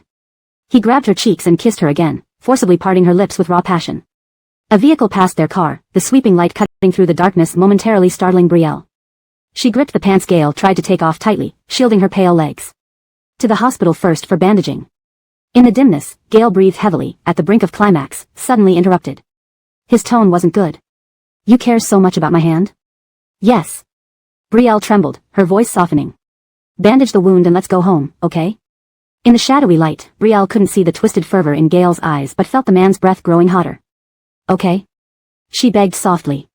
Brielle didn't realize how this sound affected Gale, granting immense indulgence to his uncontrollable emotions, inflating his dark and terrifying desires terrifyingly.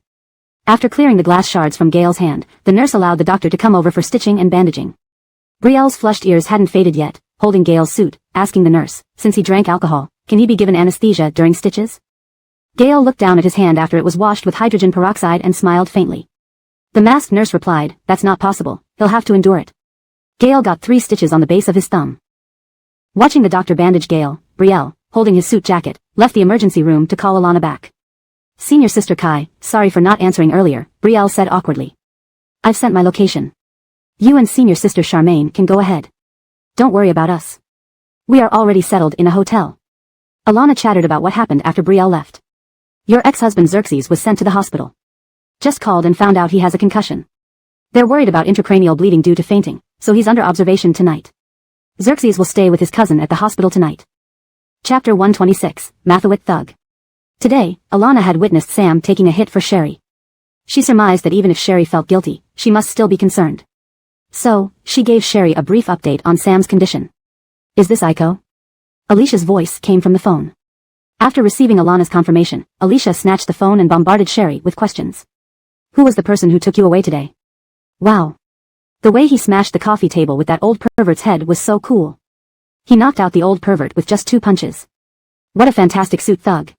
He must be around 1.90 meters tall, right? His legs look 2 meters long. He has such a strong aura. That long pair of legs, that slender physique, exuding explosive strength. Even after fighting, his whole body remained as clean as when he came in, not even a strand of hair was out of place. That sense of self-restraint is simply too attractive. Even in such dim lighting, I can feel he's an absolute heartthrob. Aiko, admit it, is this your second spring? Is it? Is it? Sherry felt uncomfortable at Alicia's exaggerated yet muffled scream, raising her hand to touch her burning ears. She then abruptly changed the subject. We left in a hurry today. Did you and senior sister Kai get hurt? Sherry. Don't change the topic. Alana also leaned into the microphone. Charmanig was going to ask me if I didn't. Who exactly was the man who took you away? He was too handsome. Just as Alicia mentioned, the lighting was too dim for them to clearly identify anyone. They could only rely on their intuition to guess how handsome the newcomer was, without recognizing him as Gale. Seeing Gale, whose wound was now dressed, walking out, Sherry stood up straight and said into the phone, I'll talk to you later. Bye. After hanging up, Sherry walked towards Gale. Noticing blood staining his bandaged hand through the shirt sleeve, she asked, how often should you come to change the dressing? Every 3 days. Then let's go back first. Worried about Gale being photographed, Sherry took out the mask she obtained from the nursing station earlier, putting it on him before pulling him towards the elevator. The elevator doors opened, revealing Enid inside, wearing a baseball cap and a mask, her eyes red. Looking up and seeing Sherry, Enid's pupils trembled. She glanced at the masked tall man beside Sherry, then softly called out, Senior Sister Coral. Sherry ignored Enid, hesitating whether to enter or not. Gale then embraced her shoulders and entered the elevator. Enid and her assistant were also heading down to the underground garage. After moving into the elevator, Enid looked up at Gale and then towards Sherry. She heard that Sam fought at Night Palace, got hit on the head, and was sent to the hospital. When she rushed over, Sam was awake but, according to Xerxes, he had inexplicably expelled everyone from his room, forbidding entry. When she knocked on the door, Sam told her to get lost. This had never happened before. Initially, she thought Sam mistook her for a nurse or someone else. However, even when her assistant knocked and said it was her, Sam threw something at the door and told them to leave. Nanshan Lyle said he would try to save Yvette. By evening, he treated her like this. Looking at Sherry, Enid noticed the injured tall man beside her and suddenly felt her heart tighten. Could it be that Sam fought with someone accompanying Sherry? Did Sam find Sherry today? Did Sherry say something to Sam? Or did Nanshan Lyle remember something? Enid's mind was in turmoil. Ding. Upon reaching the floor, Gale led Sherry out of the elevator. Her assistant, somewhat dissatisfied, remarked, Who are these people? You greeted them, Sister Karaltsi, but they didn't respond. Arriving at the car, Gale opened the passenger door for Sherry to get in. However, Sherry instead walked to the driver's seat and pulled open the door. You've had alcohol and have an injury on your hand. I'll drive. Come to my place. Gale instructed after getting in. Driving out of the hospital's underground garage, Sherry glanced at Gale removing his mask and resting in the passenger seat, feeling she needed to explain. Today, 2 senior sisters and a junior brother from Koronchang University came to Beijing. They're leaving tomorrow, so we had dinner together. The junior brother. Xerxes, who is also Sam's cousin, invited us to play at Night Palace. I didn't expect to encounter Sam there, or perhaps he came looking for us. I spoke to him alone. He asked me to let Enid's agent off, but I refused. Thinking of the secluded street near Night Palace lined with cars where Sherry had grabbed Sam's tie, bringing them closer, Gale's jaw tightened. Where's Ephraim? Gale's voice was low and grave. After eating at the hot pot restaurant, I saw him waiting pitifully in the car, so I let him go home to rest. Sherry signaled to turn right. I really didn't anticipate a sudden situation at Night Palace. Don't blame Ephraim, I asked him to leave. You certainly know how to consider others. Gale's indifferent remark left Sherry unsure of his intent, focusing solely on driving. Why were you at Night Palace today? Were you doing business? Noticing Gale wasn't eager to talk, Sherry increased the air conditioner's temperature and drove silently back. Unbeknownst to Sherry, Gale could only stop more absurd thoughts by closing his eyes and not looking at her. Seeing Sherry grab Sam's tie and pull them close, he regretted giving her time until Mr. Rusty's birthday banquet. He wanted to use all sorts of extreme, despicable methods to force her to stay by his side, to make her fall in love with him. Gale loosened his tie and undid the top 2 buttons of his shirt. He admitted to being jealous. And acknowledged that his jealousy made him lose control. But since he promised to give her time, he had to abide by it. After all, this decision impacted both their futures. Are you warm? Gale murmured vaguely. Sherry lowered the temperature again. Driving into the villa area within the second ring road, Sherry parked the car in front of the standalone villa. As the garage door slowly closed, she turned and saw Gale seemingly asleep. Carefully, she leaned closer to unfasten his seatbelt, gently placing it back. Before she could fully loosen it, Sherry's slim waist was wrapped by Gale, lifting her from the driver's seat to sit on his lap. The seatbelt buckle clicked lightly against the car wall. Chapter 127, Stop Calling Her Xiaoguai. The garage roller shutter had fully descended, enveloping the car in an eerie darkness.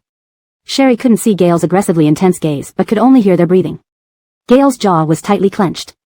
He took a few deep breaths, steadied himself, opened the car door, and carried Sherry out. The garage motion sensor lights flickered on as he gently set her down.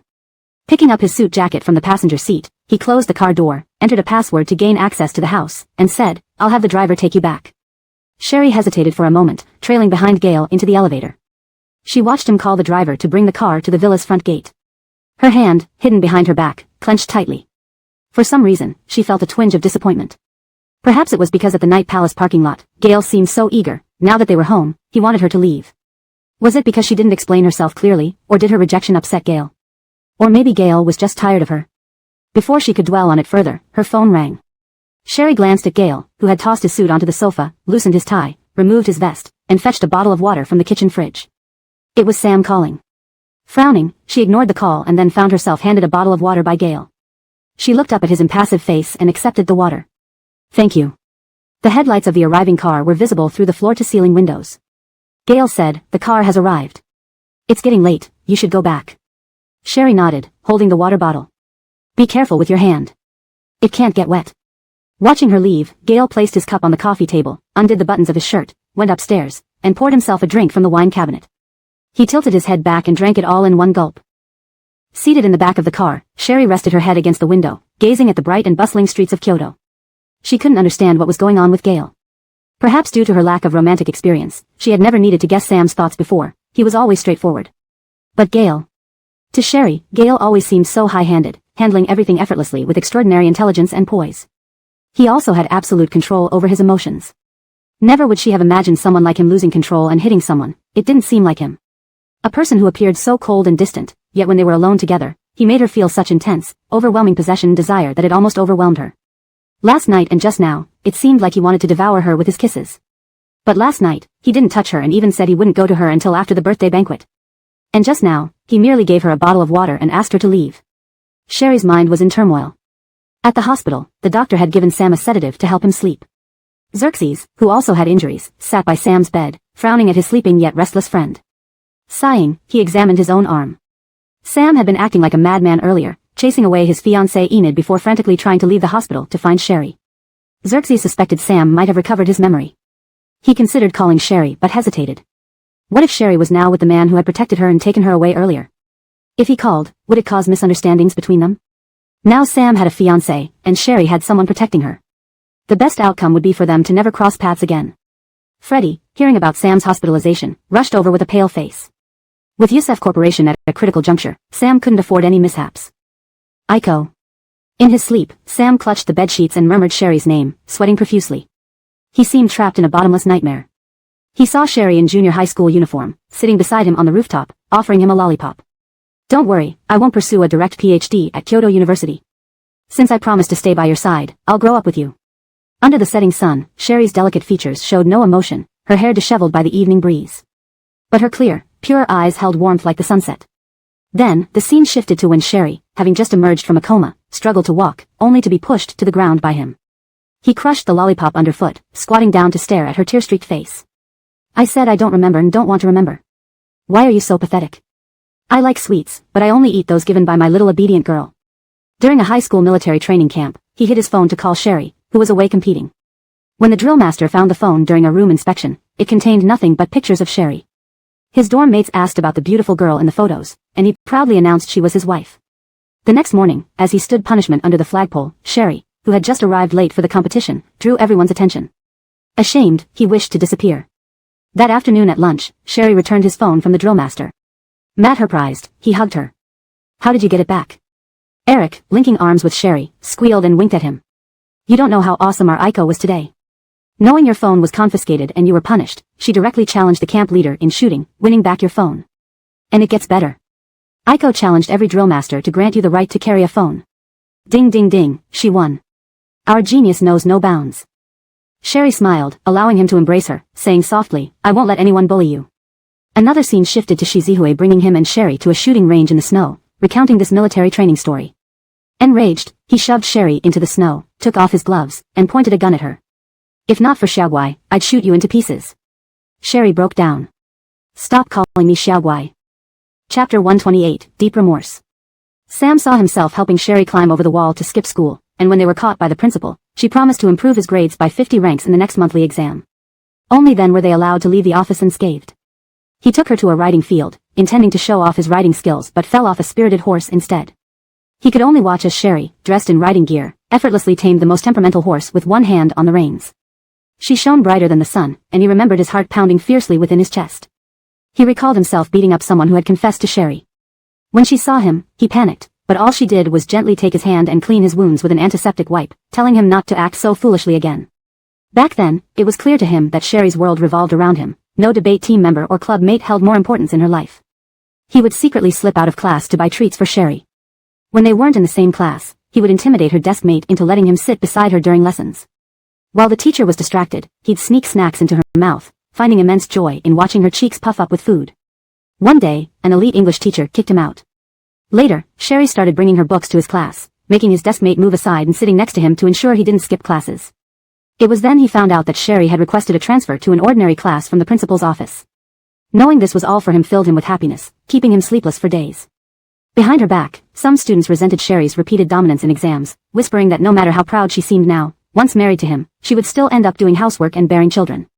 Enraged, Sam beat the person almost to death, declaring that only he had the right to marry his own wife. Images flashed through his mind, climbing trees to tap on Sherry's dormitory window, chased away by the janitor with a broom, seeing Sherry bring him to that tree and pointing at its branches while talking about it, only for him to have the tree cut down. Seeing her shock and barely contained anguish, he mockingly whistled, "Well, the tree's gone." His memories swirled, showing him just how much Sherry had loved him and reinforcing how deeply he loved her. He could give up everything for her, even lashing out at anyone who glanced too long at her out of jealousy. On his birthday, he coerced Sherry into getting married, threatening to die if she refused. He relived the moment of a car accident, where she shielded him protectively, her eyes unwavering and resolute. He saw a frail Sherry in the same dress from their wedding day being pushed into a pool, while he embraced Enid, forbidding anyone to save her. He watched as Sherry's friends became allies with Enid, turning against her after her awakening, urging her to let go and allow him to be with Enid. He wanted to tell Sherry the truth but couldn't speak, unable to hold her trembling body by the poolside. Sherry stood tall, facing her friends' complaints, determined to restore his memory, only to cry alone afterward in a utility closet beneath the stairs. He remembered intentionally kissing Enid in front of Sherry, deliberately getting drunk and taking her to the bridal suite he prepared for Sherry, though nothing happened in the master bedroom. He saw Sherry tremble as she held a glass in the living room, swallowing sleeping pills with wine. After waking in the hospital, he cruelly mocked her attempts, saying suicide would be faster if done properly. Over 2 years, he tormented her until that fateful night when, under the influence of spiked alcohol, he called her repulsive.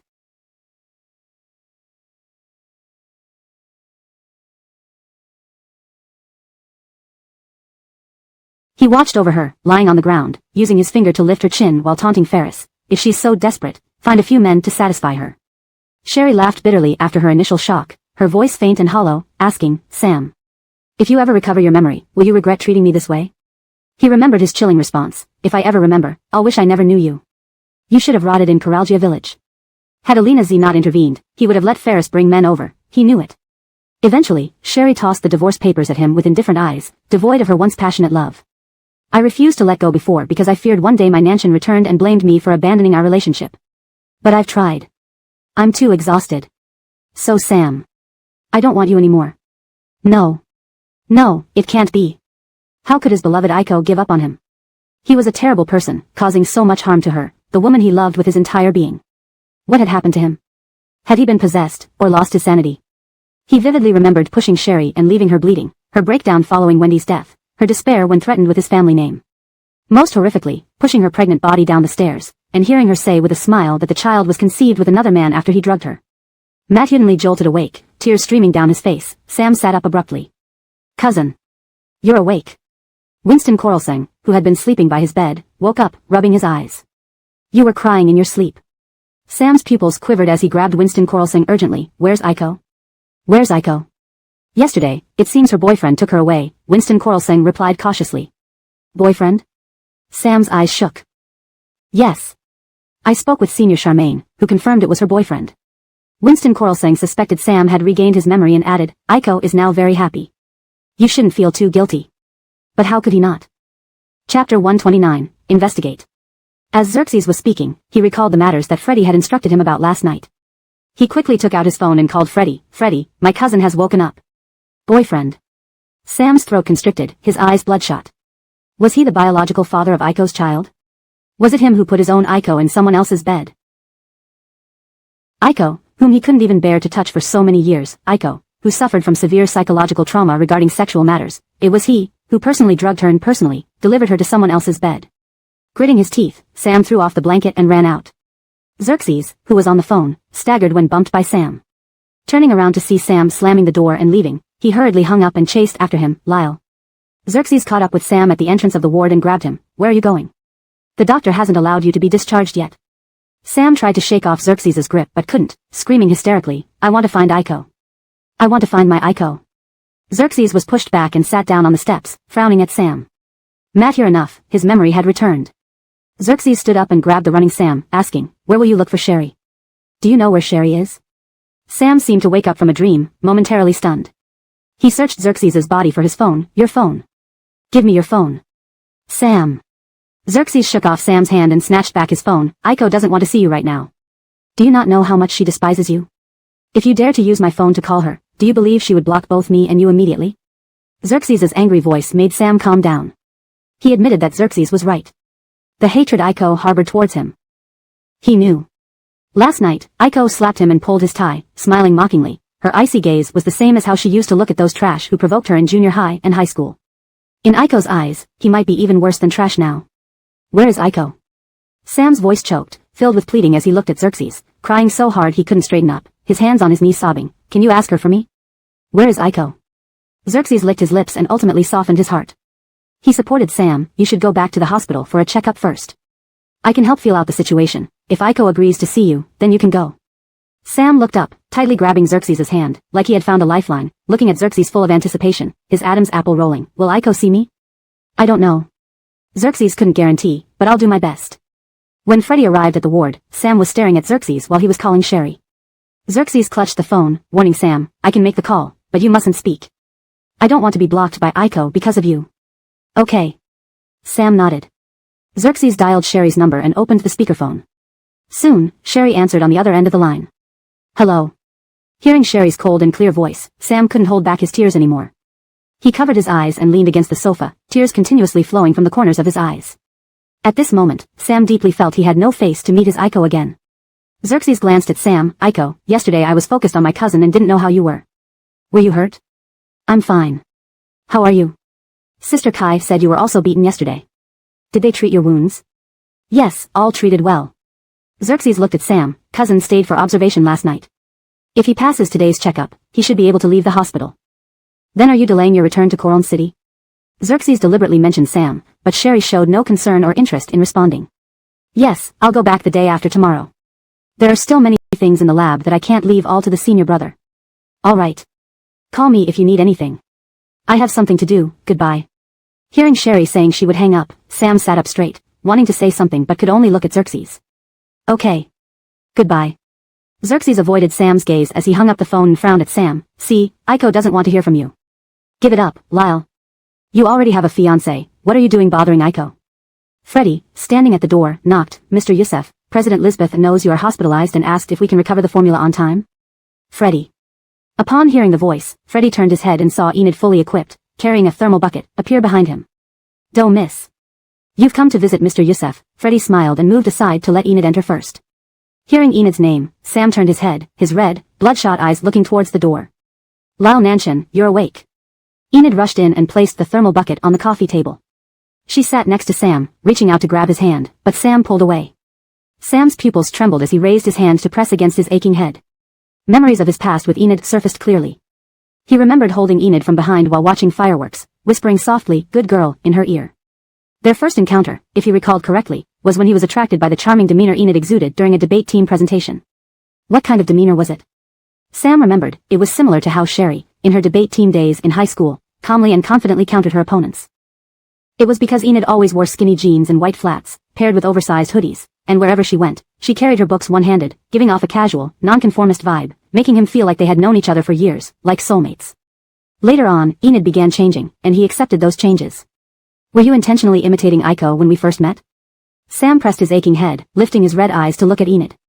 Enid suddenly stood up, her knee hitting the coffee table, knocking over the thermal bucket, scalding hot soup splashing onto her legs, causing her to scream. Xerxes quickly pulled Enid away. Call the doctor quickly. Enid's face under her mask was pale, her pupils trembling as she looked at Sam, ignoring the pain in her leg, flustered and trying to defend herself. Bro. Lyle Nanshan, what are you talking about? Have you recovered your memory? Have you remembered everything? Yeah, Lyle's memory has returned, Xerxes replied for Sam. Enid clenched her fists tightly, her beautiful manicured nails digging into her tender palms. So, Lyle Nanshan, do you think you love Senior Coral more, hence, wanting to break the engagement just to push all the blame onto me? I did not imitate Senior Coral. I was always like that before I met you. You can investigate. Please continue the translation in the next section if there is more text. #### Chapter 130, 2 months. Indeed, Enid began imitating Sherry even before she officially appeared in front of Sam. She admired the legendary love between Sherry and Sam so much that she believed if she could become like Sherry, she too could win such a love. At that time, it wasn't just Enid who felt this way at Hai Ching High School, almost all the younger girls thought the same. After Sherry and Sam entered Hai Ching University, a trend of emulating them swept through the school. Boys, lacking Sam's background, learned to be as deeply affectionate and laid back with their girlfriends. Girls, without Sherry's genius intellect, tried to emulate her calm composure. Enid's tears fell thick and fast. She had always feared the day Sam would regain his memory and choose Sherry, rehearsing in her mind what she should do, offer blessings and walk away gracefully. But despite countless rehearsals, when Sam finally asked if she had indeed been imitating Sherry, her heart ached unbearably. Perhaps deep down, she knew that it was because she had initially imitated Sherry that she stole Sam's love from her. Still, she harbored a glimmer of hope that after becoming herself, Sam's love for her grew undiminished, leading her to believe he eventually fell in love with her. She thought back to those days when Sam used to argue with Sherry but never showed any temper with her. Back then, Enid didn't realize that Sam's lack of temper towards her stemmed from his subconscious guilt over Sherry. Lal Yusef, how is Laura related to this? You lost your memory and fell in love with her on your own, you can't blame others for it. Winston Coral's song, having witnessed Sam's pampering of Enid, couldn't help but stand up for her as Sam questioned her upon regaining his memory. Sorry. Sam pressed his hands against his head, my mind is a mess. Freddie, take her to treat the burns. No need, I'll go myself. Enid's voice trembled. She wiped her tears hastily and persisted, Lyle Nanshan, have you already decided to break off our engagement? If you decide to break it off, I need to notify the company and prepare a PR statement. Deep down, Enid still held on to hope. If Sam had ever truly loved her, even a little bit, knowing there was no future with Sherry, he would choose her. Sorry, Karaltsi, my mind is filled with Aiko. Sam looked up at Enid, his tone apologetic yet his eyes sincere and honest. I love Aiko. I love Aiko. Those words shattered Enid. What about our past? Enid tore off her hat and hurled it onto the sofa, shouting hysterically. What about these 8 years? You treated me so well, you clearly loved me. You did everything for me. How could you forget? Enid cried and clutched Sam's collar. Now you tell me you only love Sherry. That all the kindness and love you showed me weren't real. How can you be so cruel? You gave me the world's greatest love, how can I possibly love anyone else? Enid pounded Sam's chest while crying. Sam remained seated, watching Enid collapse in exhaustion on the floor. His eyes reddened with emotion. Lyle Nanshan.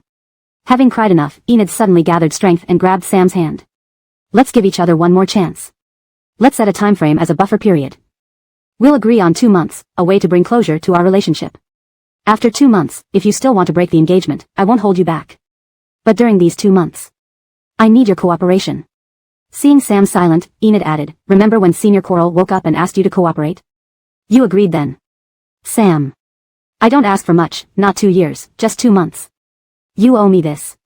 For Sam, whether it was 2 months or 2 years made no difference. As his memories returned, he only found himself loving Sherry more deeply. The more he recalled, the more he realized he couldn't let her go. Since meeting Sherry, those dozen years were filled with thoughts of her. As he once said, Sherry was more important than his life, she was his everything. Okay. Sam replied.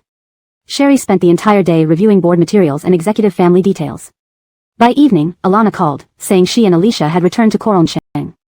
Driven by a passion for gossip, Alana couldn't resist asking, Aiko, come on, tell me, what's going on with that man who took you away from Night Palace?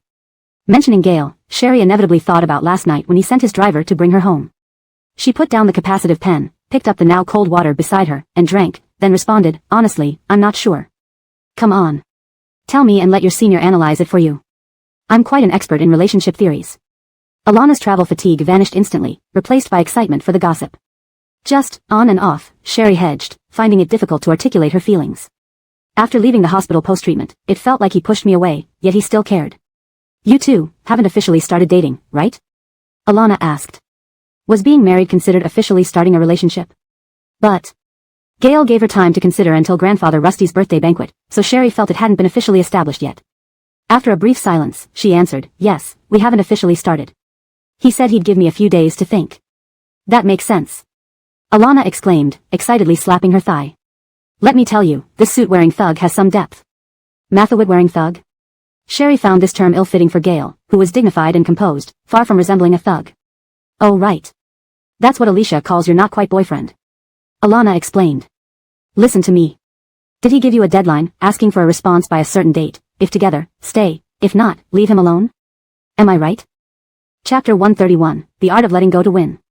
She hit the nail on the head. Sherry straightened up unconsciously as Alana's analysis proved entirely correct. And let me ask you this. Alana asked eagerly, wasn't he really nice to you before, always wanting to be with you? Sherry recalled every time she was alone with Gale and how his passionate kisses made her feel as if she was being swallowed whole. His almost brutal, uncontrollable possession overwhelmed her. Sherry's ears turned red, sure. I guess. I see. Alana said confidently, let me tell you, Anan, he is playing hard to get. He might not be sure about your feelings for him, so he's making himself an indispensable part of your life, then pulling back to let you experience life without him. To make you realize how good he is and to have you understand your own feelings for him. This guy's a master. Alana admired Gale's tactics. Really? Coral Marigold clutched her water cup tightly, could that be? But I can't help but think maybe he found me boring after we were together, so. How many days left until the day you agreed upon? Alana quickly interrupted Coral Marigold. The corners of Alana's lips curled into a knowing smile. Anan, listen to me. Try from today until the day you agreed upon. He won't contact you at all, maybe not even by phone. If it's true, Anan, you'll understand, this man's got a high-level game. Coral Marigold fell silent, feeling like what Alana said made sense yet didn't seem quite right. Privately, Gale was open with his desire and direct in expressing it. You tell me honestly, do you like him? Before Coral Marigold could respond, Alana continued, you like him. You definitely do. Otherwise, why would you care whether he's warm or cold? Girl, go for it. And don't say I didn't warn you, when you punched that guy yesterday in his suit, he looked so fertile. Don't disbelieve me, these types who exude self-restraint tend to have strong desires privately. I'm nearly losing it as a married woman. Anan, for your future sexual happiness, charge ahead. Coral Marigold laughed despite herself, her ears burning intensely. She used the back of her hand to cool her flushed face. Fertility. It does seem strong. Their first time resulted in twins. She couldn't help but recall those moments with Gale when his kisses became frenzied, and his arms bulged with veins. Stop thinking. Coral Marigold closed her eyes and pressed her temples, her ears turning bright red. Are you listening to me? Alana worried that Coral Marigold was still caught up in her feelings for her ex-husband, although your ex-husband protected you by taking a blow to the head for you, you shouldn't let yourself grow soft towards him. The pain he once inflicted on you was real. We should look forward instead. Yes, I know, Kai Sr., I won't look back, Coral Marigold replied. Indeed, never again. Even if Sam took a hit for her. And besides, let me tell you, now I regret marrying my senior lover at first sight, feeling like I lost out. I'm beautiful and should date more men. So you can't keep hanging on one tree, try with this Mathawit brute. If it doesn't work, we'll change. Next one will be nicer. Coral Marigold blushed furiously but nodded. Okay, I get it, Kai Sr. You should go home and rest. If you have any relationship issues, call me. Though my experience is only with my senior, I'm theoretically knowledgeable. Got it, Senior. After hanging up, Coral Marigold glanced out the window. It was already pitch dark in Jingdu, with the city lights shimmering. Checking her phone. Just as Kai Sr. said, Gale hadn't contacted her all day, neither by phone nor message. Is this really playing hard to get, and not because he's bored? Coral Marigold felt she needed to distract herself. She changed into different clothes and opened the door, seeing Ephraim standing outside. Have you had dinner yet? Ephraim shook his head slightly in surprise, not yet. Then let's go out for something to eat. Ephraim quickly walked to the elevator and pressed the button. Where would Miss Coral like to eat? Do you have any recommendations? I'm not very familiar with Jingdu, Coral Marigold asked gently. Ephraim seemed a bit embarrassed. Places I usually go probably wouldn't suit Miss Coral. Street stalls? Night markets? Coral Marigold smiled warmly as she stepped into the elevator. I love them, don't worry about it. Ephraim took Coral Marigold to a rather secluded night market stall. Though the environment wasn't great, with potholes and puddles, some luxury cars were parked across the street. The food here is exceptional. Ephraim explained. Then let's give it a try. Ephraim ordered mineral water, while Coral Marigold received a pitcher of draft beer, along with several dishes he found tasty. He wiped the end of the grill skewers clean before placing them on her plate. A gentle evening breeze ruffled Coral Marigold's hair, which she tucked behind her ear. Tasting the grilled meat, she found it much better than usual. Delicious. Coral Marigold smiled at Ephraim. Yeah, it's really good. My girlfriend loves it too. Ephraim smiled fondly at the mention of his girlfriend. How old is your girlfriend? Coral Marigold asked. My girlfriend is still in college, Ephraim proudly stated. At Jingdu University, studying journalism. We've known each other since childhood, and she's a wonderful girl. We agreed to marry after she graduates and gets into grad school. Coral Marigold nodded. By then, you should consider changing careers. Being a bodyguard isn't bad, but it comes with risks. Ephraim looked puzzled, having never considered changing professions. After dinner, Ephraim insisted on paying the bill. Yesterday, due to my early departure, Miss Coral and Assistant Matthew were startled. Even though neither of you blamed me, I still feel guilty. Let me pay. As Ephraim paid, Coral Marigold waited on the sidewalk. Feeling tipsy from 3 pitchers of draft beer, Coral Marigold stood by the roadside, unaware that across the street, in a black Jeep Wrangler with closed windows, Sam was staring intently at her. Is this her new boyfriend? According to Winston Coral's song, last night Marigold was taken away by her new boyfriend. A taxi sped past, splashing through puddles. Watch out. Ephraim returned from paying the bill and grabbed Coral Marigold by the shoulders, turning to shield her. Mud splattered onto Ephraim's back. Hashtag chapter 132, compensation. I'm not made of glass, it's no big deal if I get splashed a bit. Sherry pulled on Ephraim's arm to check his back. You don't have to be so worried. Through the car window, Sam saw Sherry carefully examining Ephraim's arm and clenched his hand holding a cigarette. He reached for the door but stopped just before opening it. Hadn't he done so many despicable things to Aiko? How could he face her now? She was such a kind person, yet after he took that splash for her, she didn't even ask, clearly showing how much Aiko must hate him. Besides, he promised Enid he wouldn't see Aiko within 2 months. Even though Sam wished to chop off Ephraim's arm, he dared not get out to face Sherry.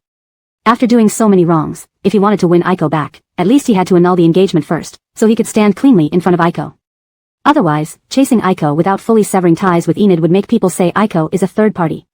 He couldn't let Aiko endure those rumors. Ephraim took off his suit jacket and explained apologetically, Sorry, Miss Coral. If I'd known earlier, I wouldn't have brought you here. There's been this water pit for a long time, but no one fixed it. Now it's getting bigger and deeper, and rainwater doesn't drain easily. My girlfriend got splashed once too. Sherry looked down at the mud spots on her legs and smiled unconcernedly. Let's go back. If I finish work early tomorrow, we can go to the gym. I'll test your skills. If they're good, you can teach me, and I can give you an extra salary. Sherry could tell Ephraim loved his girlfriend deeply, as his eyes lit up whenever he talked about her. If Ephraim earned an additional income, he could end his career as a bodyguard sooner and provide his girlfriend with a stable life. Sam watched as the car carrying Sherry started and left, and he followed. On the way back, Ephraim noticed another car following them but remained calm. After passing through 3 streets, he skillfully shook off Sam without alerting Sherry, safely delivering her home. As Sherry entered her home, Ephraim reminded, Miss Coral, rest early. Don't open the door to strangers before I start work tomorrow morning. Okay, noted. Sherry took a shower and changed clothes. It was already 11 p.m. Still no call or message from Gail. Earlier, Aurora sent several voice messages while Sherry was bathing. Aurora, Mommy, today Dad. Mr. Rusty came, and Grandpa Rusty got very angry again. Aurora, before leaving, Mr. Rusty kissed and hugged me, giving me a pretty little dress to wear during Grandpa Rusty's birthday party. He also gave Brother a small suit. Although Brother said he didn't like it, he kept looking at it. Aurora, Mommy, I saw pictures of Aunt Rusty May when she was young today. She looks just like Aurora. Also, she looked like you when she was younger. Aurora, good night, Mommy. Aurora has to sleep now or Brother will be mad that I played with the phone watch. Aurora, oh, by the way, Mommy, Brother hacked the Yusef Group's website today. Don't tell him I told you. Good night. Listening to Aurora's sweet voice, Sherry's mood improved. Today, Gail went back to the old family residence and argued with Grandpa Rusty. What did he say that upset him?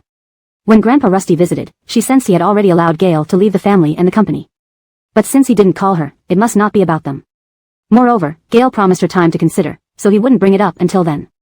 So why was Grandpa Rusty angry this time? Sherry lay in bed, scrolling through documents on her tablet about executives' families before finally lying down. She still couldn't sleep, her mind a mess. Gail kept his promise and hadn't contacted her since the driver dropped her off that day. Apart from Ephraim and the other 3 bodyguards taking shifts outside her door, it felt like Gail had disappeared from her life. Lately, Sherry was busy reviewing Rusty Group's materials, preparing speeches, and drafting responses for board members. It was a tight schedule, and she barely had time to breathe. Rusty Jigua's assistant Ferguson delivered company documents daily for Sherry to review, then returned them for Rusty Jigua to inspect, assessing her capability to manage Rusty Group. Haim kept his promise too. Following the list given by Sherry through Omar, he bought back all the formulas and signed confidentiality agreements, albeit at a high cost but far less than the compensation for Hengji Biotech. I didn't think Sam had some skills. He actually managed to settle everything in 4 days. Haim mused. He promised to pursue Yi family's responsibility. Should we spare Youssef Group? Why should we? Sherry flipped through Ferguson's files. Giving him 4 days was to drain his remaining cash flow. I deliberately left out 2 companies in my list. Now he won't have enough money to compensate Hengji Biotech, leading to bankruptcy. Sherry's tone was indifferent. This was her meticulously planned path, and she wouldn't waver. After all, Sam had contributed much to Wendy and Lisa's fate. Only experiencing pain himself would he understand. She wanted to see whether Sam would protect the Yi family's nephew, Ferris, or choose Youssef Group. Clearly, Sam chose Youssef Group. But choosing the company over protecting Ferris didn't mean Sherry would forgive him. Sherry wasn't someone who forgave easily. Got it. Haim replied. Don't worry, I won't hold back. I just asked in case you might soften, considering Aurora and Ralph are his children. Who told the kids their father is Sam? Sherry chuckled. It's not his. Before Haim could inquire further, Sherry hung up. The day after tomorrow was Grandpa Rusty's birthday party. She needed to prepare well. According to Grahamshan, Grandpa Rusty would introduce her to the board members tomorrow. After the party, within a week, he would find an opportunity to bring Sherry into Rusty Group as vice president under Gail to familiarize herself with the operations for a couple of months. Chapter 133, 3 million. After Gail leaves, the elderly Mr. Rusty will announce that he will take over for a while. Once Sherry achieves success, he will pass on Gail's current position to Sherry.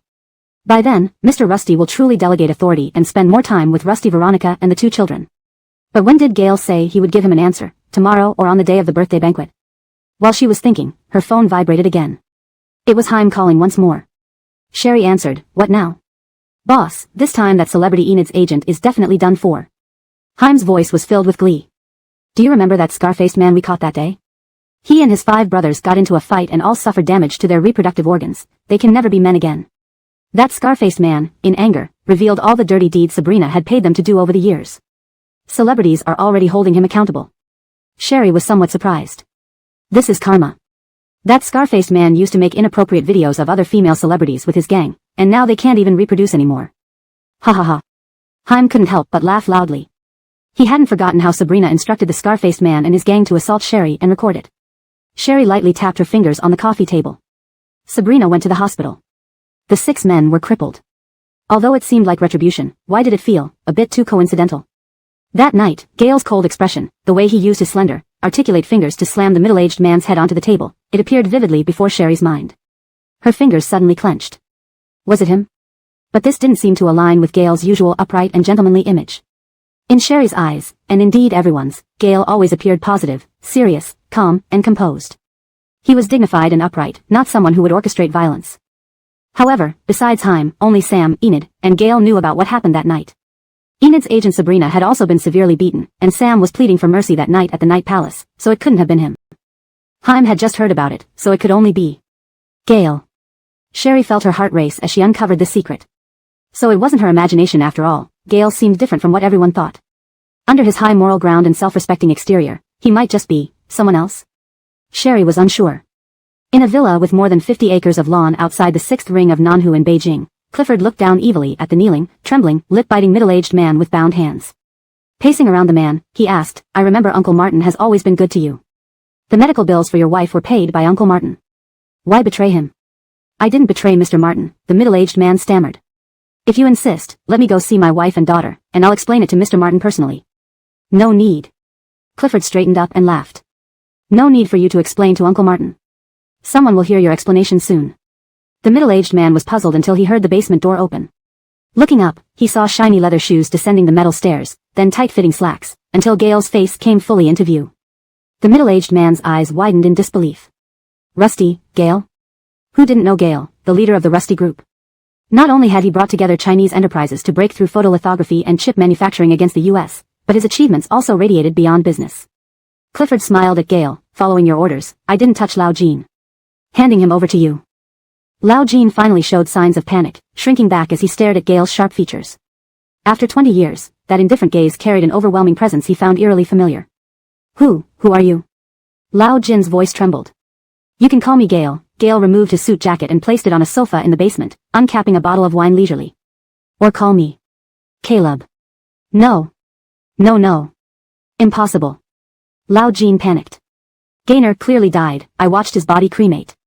You're not Gaynor. You're lying to me. After finishing his drink, Gale removed his vest, approached Lao Jean, and squatted to straighten the disheveled collar, calmly asking, "Why, Uncle Jean?" "I suspected everyone but never you, the honest and loyal one." 3 million, such a small amount, and you betrayed us all, right? Lao Jin's pupils dilated and his face turned ghastly pale. Before he could speak, Gale grabbed him by the collar and flung him into a pool mixed with blood. The pool was shallow, only half a meter deep. Struggling with his bound hands, Lao Jin barely managed to grab the edge and gasp for air. Gale gripped his head and shoved him underwater again. Cold, bloody water flooded Lao Jin's nose and mouth as he struggled desperately, trying to free himself from Gale's grip. Yanni Grahamaching sat on the edge of the pool, ignoring Lao Jin's frantic struggles, loosening his tie and unbuttoning the top 2 buttons of his shirt. After several rounds, Gale finally pulled Lao Jin out by his hair, forcing him to look at him. Lao Jin gulped for breath, dizzily trying to regain consciousness. But seeing Gale's sharp features, his eyes filled with fear. "Do you know what it felt like after the car plunged off the bridge?" Gale spoke slowly. "You knew all our habits. You tampered with the seatbelt knowing my mother insisted we wear them. Trapped in the sinking car with no escape, water flooded into our mouths and noses, pressing against our lungs, until we lost consciousness." Chapter 134, Evidence. Archer, struggling to speak, gasped weakly, "I didn't harm Mr. Martin." "What do you want me to say?" "I beg you, release my wife and daughter." "Gaynor. I beg you." Upon hearing this, Gale tightened his expression and pushed Archer's head back into the water. Clifford, noticing that Archer's struggles splashed water onto Gale's arm, walked up to Gale with a cigarette in his mouth and offered him another one. He smirked. "I still prefer using golf clubs, they're more brutal." "I don't like seeing blood," Gale said as he kept pressing down on Archer's hand. He accepted the cigarette with his bandaged hand, holding it between his fingers without lighting it until Archer ceased struggling. Then, he pulled Archer out of the water with one hand and threw him onto the floor. Archer spit out water, gasping for breath and curling up, trying to kneel but collapsing again due to exhaustion on the wet floor. I know I won't live. Gaynor. Gaynor." After regaining some strength, Archer crawled toward Gale, clutching his trouser leg and looking up at the tall man. "Gaynor, I truly did not harm Mr. Martin. Please let my wife and daughter go. You've eaten the dumplings made by my wife, and you even held Meow Meow when she was young. You treated her like a younger sister." Archer knew he was not unintelligent. After discovering Caleb had taken over Gale's identity, how could Caleb possibly let him live on? Gale, CEO of Finlagio Corporation, had high public recognition. If it were revealed that he was the son of Martin Chosheng, who helped the police dismantle an international crime syndicate years ago, vengeful enemies would come non-stop. The vindictiveness of these criminal organizations was so intense that even sacrificed police officers' photos were only publicly shown if there were no direct blood relatives within 3 generations. As the president of the Rusty Group, Gale was a huge target, easily sought after for revenge. He remembered Caleb being the kindest and soft-hearted. Now he must try to move Caleb and insist he did not harm Mr. Martin, otherwise, his family would have no hope left. "Bring his wife and daughter here," Gale said. Hearing this, Archer tensed up, revealing great fear. "Gaynor. Gaynor. Please, they don't know anything." Gale placed his hand in his pocket and lit the cigarette with a metal lighter. "I gave you a chance." Clifford leaned against the staircase. "It doesn't matter anyway. Just identify the beneficiaries of their deaths. It's obvious who benefited." Seeing Clifford's subordinates heading upstairs, Archer panicked and began crying. I'll talk. Please don't hurt them. That illegitimate son, Cooper. He kidnapped Meow Meow and threatened me. Gaynor, I couldn't resist. I didn't want to harm Mr. Martin and Madam Martin. They were kind to me. I didn't want to, but Cooper took Meow Meow. And I know Cooper is backed by Gannon. They teamed up. Cooper was Gale's paternal grandfather's illegitimate son. Clifford clicked his tongue. If only you'd said this sooner. Gaynor, please let Meow Meow and her mother go. Punish me instead, kill me. Archer begged Gale. Kill me to avenge your parents. Meow Meow and her mother don't know anything. Gale glanced coldly at Archer, his gaze penetratingly icy. Do you know what the biggest difference is between me, Gannon, and Cooper? Archer nodded eagerly, filled with hope. I know. You are kind. Gaynor, you've always been a good child, kind and gentle. Gale's indifferent expression remained unchanged, staring at Archer as if he were nothing. The biggest difference between me and them is I leave no loose ends. Watching beside him, Clifford smiled and made a throat-slitting gesture to his subordinates. Send them all together to meet their end. No blood, Gale said indifferently. Clifford's subordinates dragged Archer toward the pool like dead dogs. Don't. Gaynor. Spare Meow Meow. Even criminals follow the rule of sparing wives and children. Gaynor, don't be so heartless. Archer thrashed wildly. Gale turned away from Archer, putting on his blazer and suit jacket. Yusuf. Clifford stepped onto the pool edge and kicked Archer in the face. When you betrayed my Uncle Martin's family, did you think of sparing wives and children? Gaynor. Gaynor, I beg you. For Meow Meow's sake, who played with you when she was little, spare her. Do whatever you want to me. Gaynor. I beg you. Archer pleaded, voice cracking. Seeing his bound wife and daughter brought in, Archer screamed in rage. Caleb. May you never find peace. Whatever you want, come after me. It was me who killed your parents, come after me. Lal Gaynor?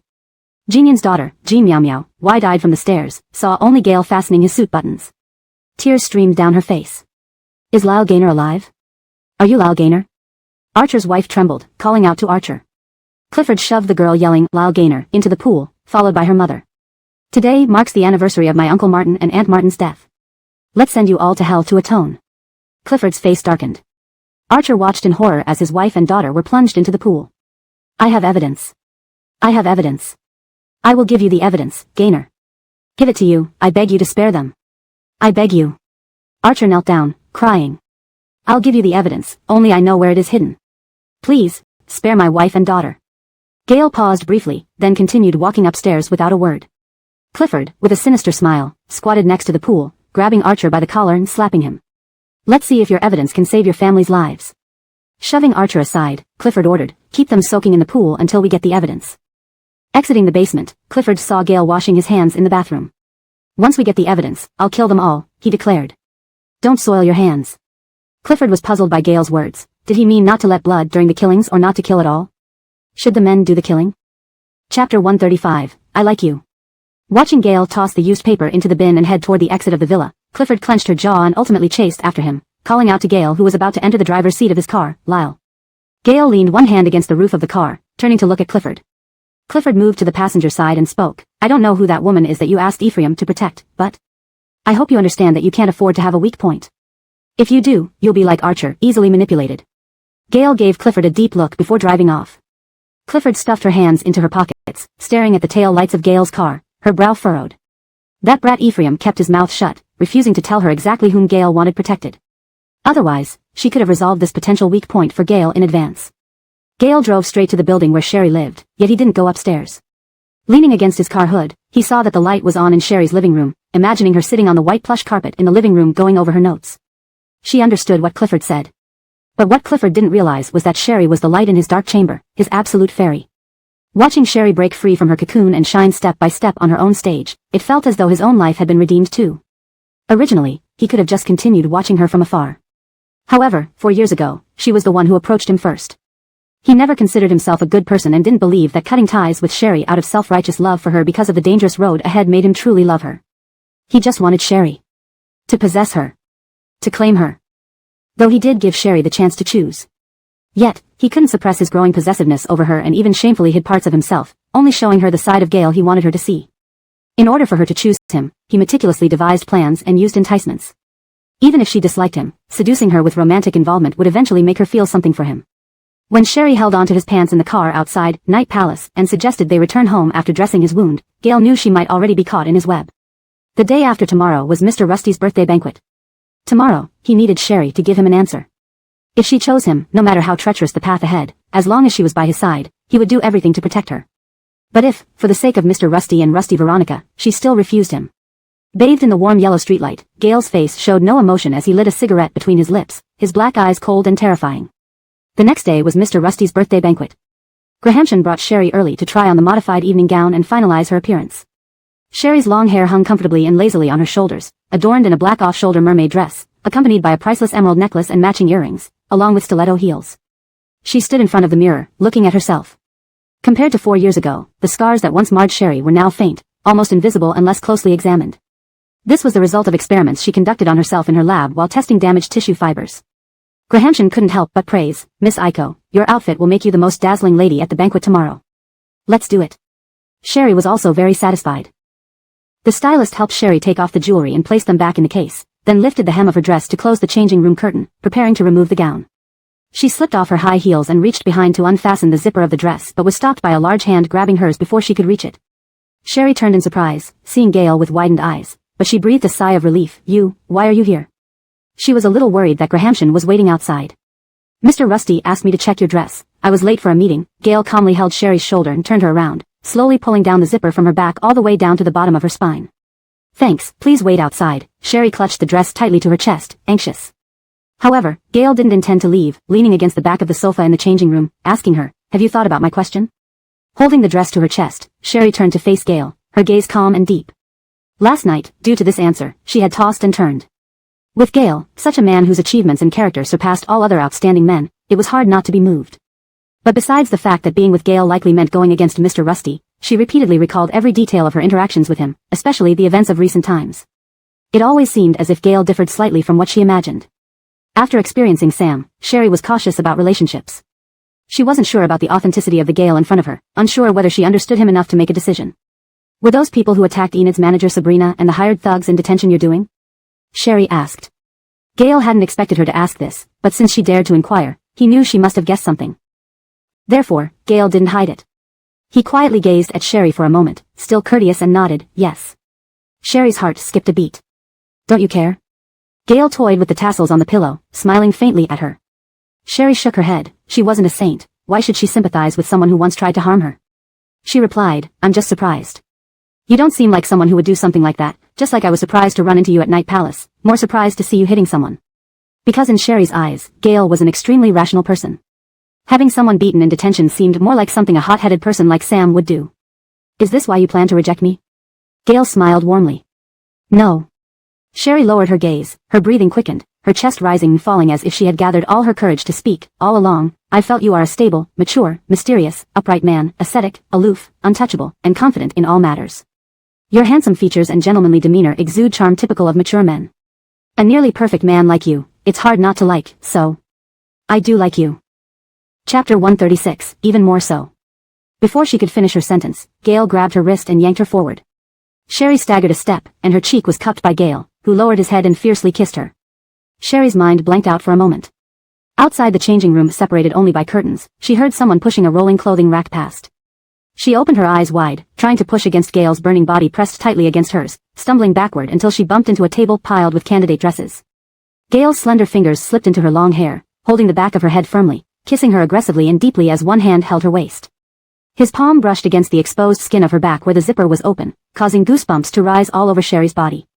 She was forced to prop herself up on the table behind her, her head thrown back, receiving Gale's deepening kisses. In the bright and spacious fitting room, sounds of their passionate kiss filled the air. Sherry's lips and tongue went numb, her face flushed. Without doubt, she knew if this continued he would have her right there. She didn't realize that her simple, I like you, had shattered Gale's hard-earned control over his possessiveness, his longing for Sherry growing wildly, making him tense up from the rapid heartbeat, his thoughts almost paralyzed in the heat of the moment. On the verge of losing control, he wished he could devour Sherry whole. With no more space to retreat and unable to push away the man tightly pressed against her, Sherry felt her lungs robbed of air. Dizzy from lack of oxygen, her eyes blurred with mist, almost unable to see Gale's sharp, intense gaze from above. Her weak hands slapped ineffectively at his broad shoulders, pinned down on the long table. Worried about the dress with its zipper undone, fearing they might be discovered kissing in the fitting room, Sherry trembled uncontrollably. Just as Sherry was about to collapse from lack of oxygen, her phone rang. Gale stopped her from reaching for it, muting the sound and then breathing heavily into her ear. If I'm not the composed and upright person you imagined, would you still like me? Collapsing against Gale's shoulder, gasping for breath, Sherry felt his lips graze her earlobe and the cold frame of his glasses touch her cheek, his warm breath skimming her bare neck, causing an electric shiver that made her legs even weaker. Gripping Gale's suit, steadying her half-open dress, she struggled to speak. Let's talk outside, not here. We might be discovered by Ferguson Teshu or others. Ferguson Teshu left after seeing me come in, and the others were sent away. Gale couldn't help but kiss Sherry's red ears, sensing her tension. He moved the dresses aside on the table and sat her down on it, staring intently at her, breathing heavily. There's no one else here now.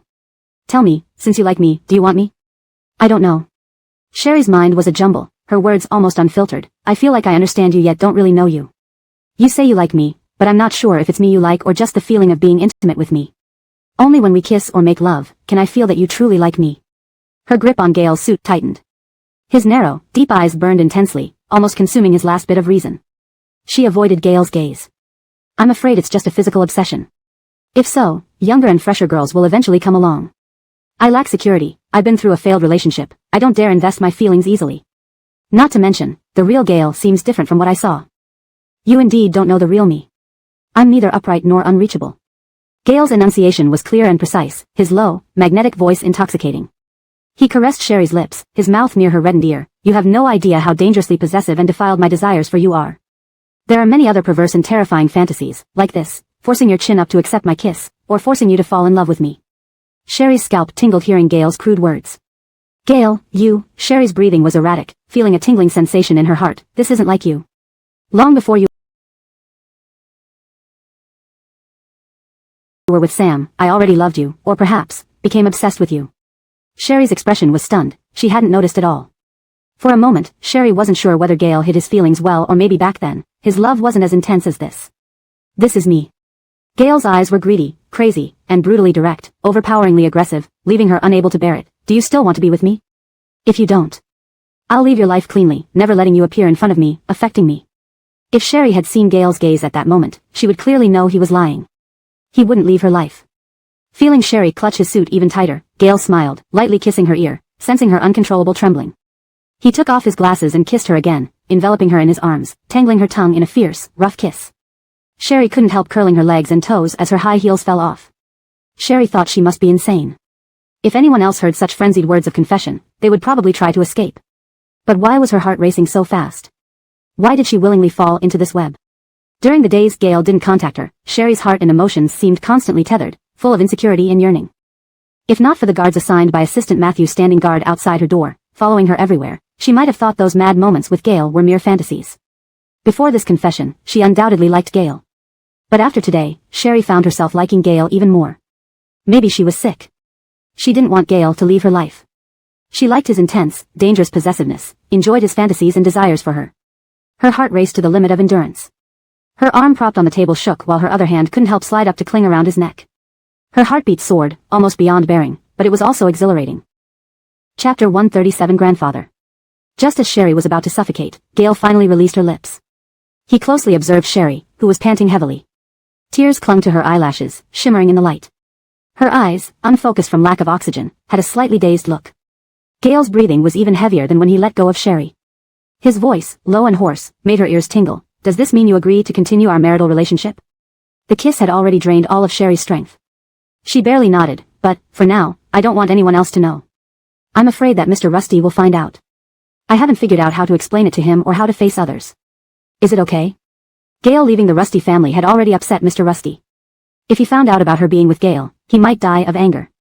Sherry feared even more that he would connect the two events and end up disliking her. Though they shared blood ties, Sherry understood that Mr. Rusty's affection for Gale was deeper than hers, since Gale had always been groomed as his successor. Now, she had finally started to mend her relationships with Mr. Rusty and Rusty Veronica, and she didn't want to jeopardize this hard-earned familial bond. How could Gale not understand Sherry's concerns? He knew her so well and understood her longing for family. He couldn't forget how, to be able to take care of Sherry officially, he had claimed that her birth mother was related to their family, making him seem like her elder in the eyes of others. Once they announced their relationship, Sherry and the children would have to endure public gossip. People could be cruel, and she was worried that it would cause psychological stress for the kids. He lightly kissed her swollen lips, feeling happy. It's not impossible. Just as Sherry was covering her chest with her evening gown and trying to get Gale to leave, he propped himself on either side of her body, bending down to stare directly into her eyes. But, I have strong possessiveness. I don't like you interacting with other men.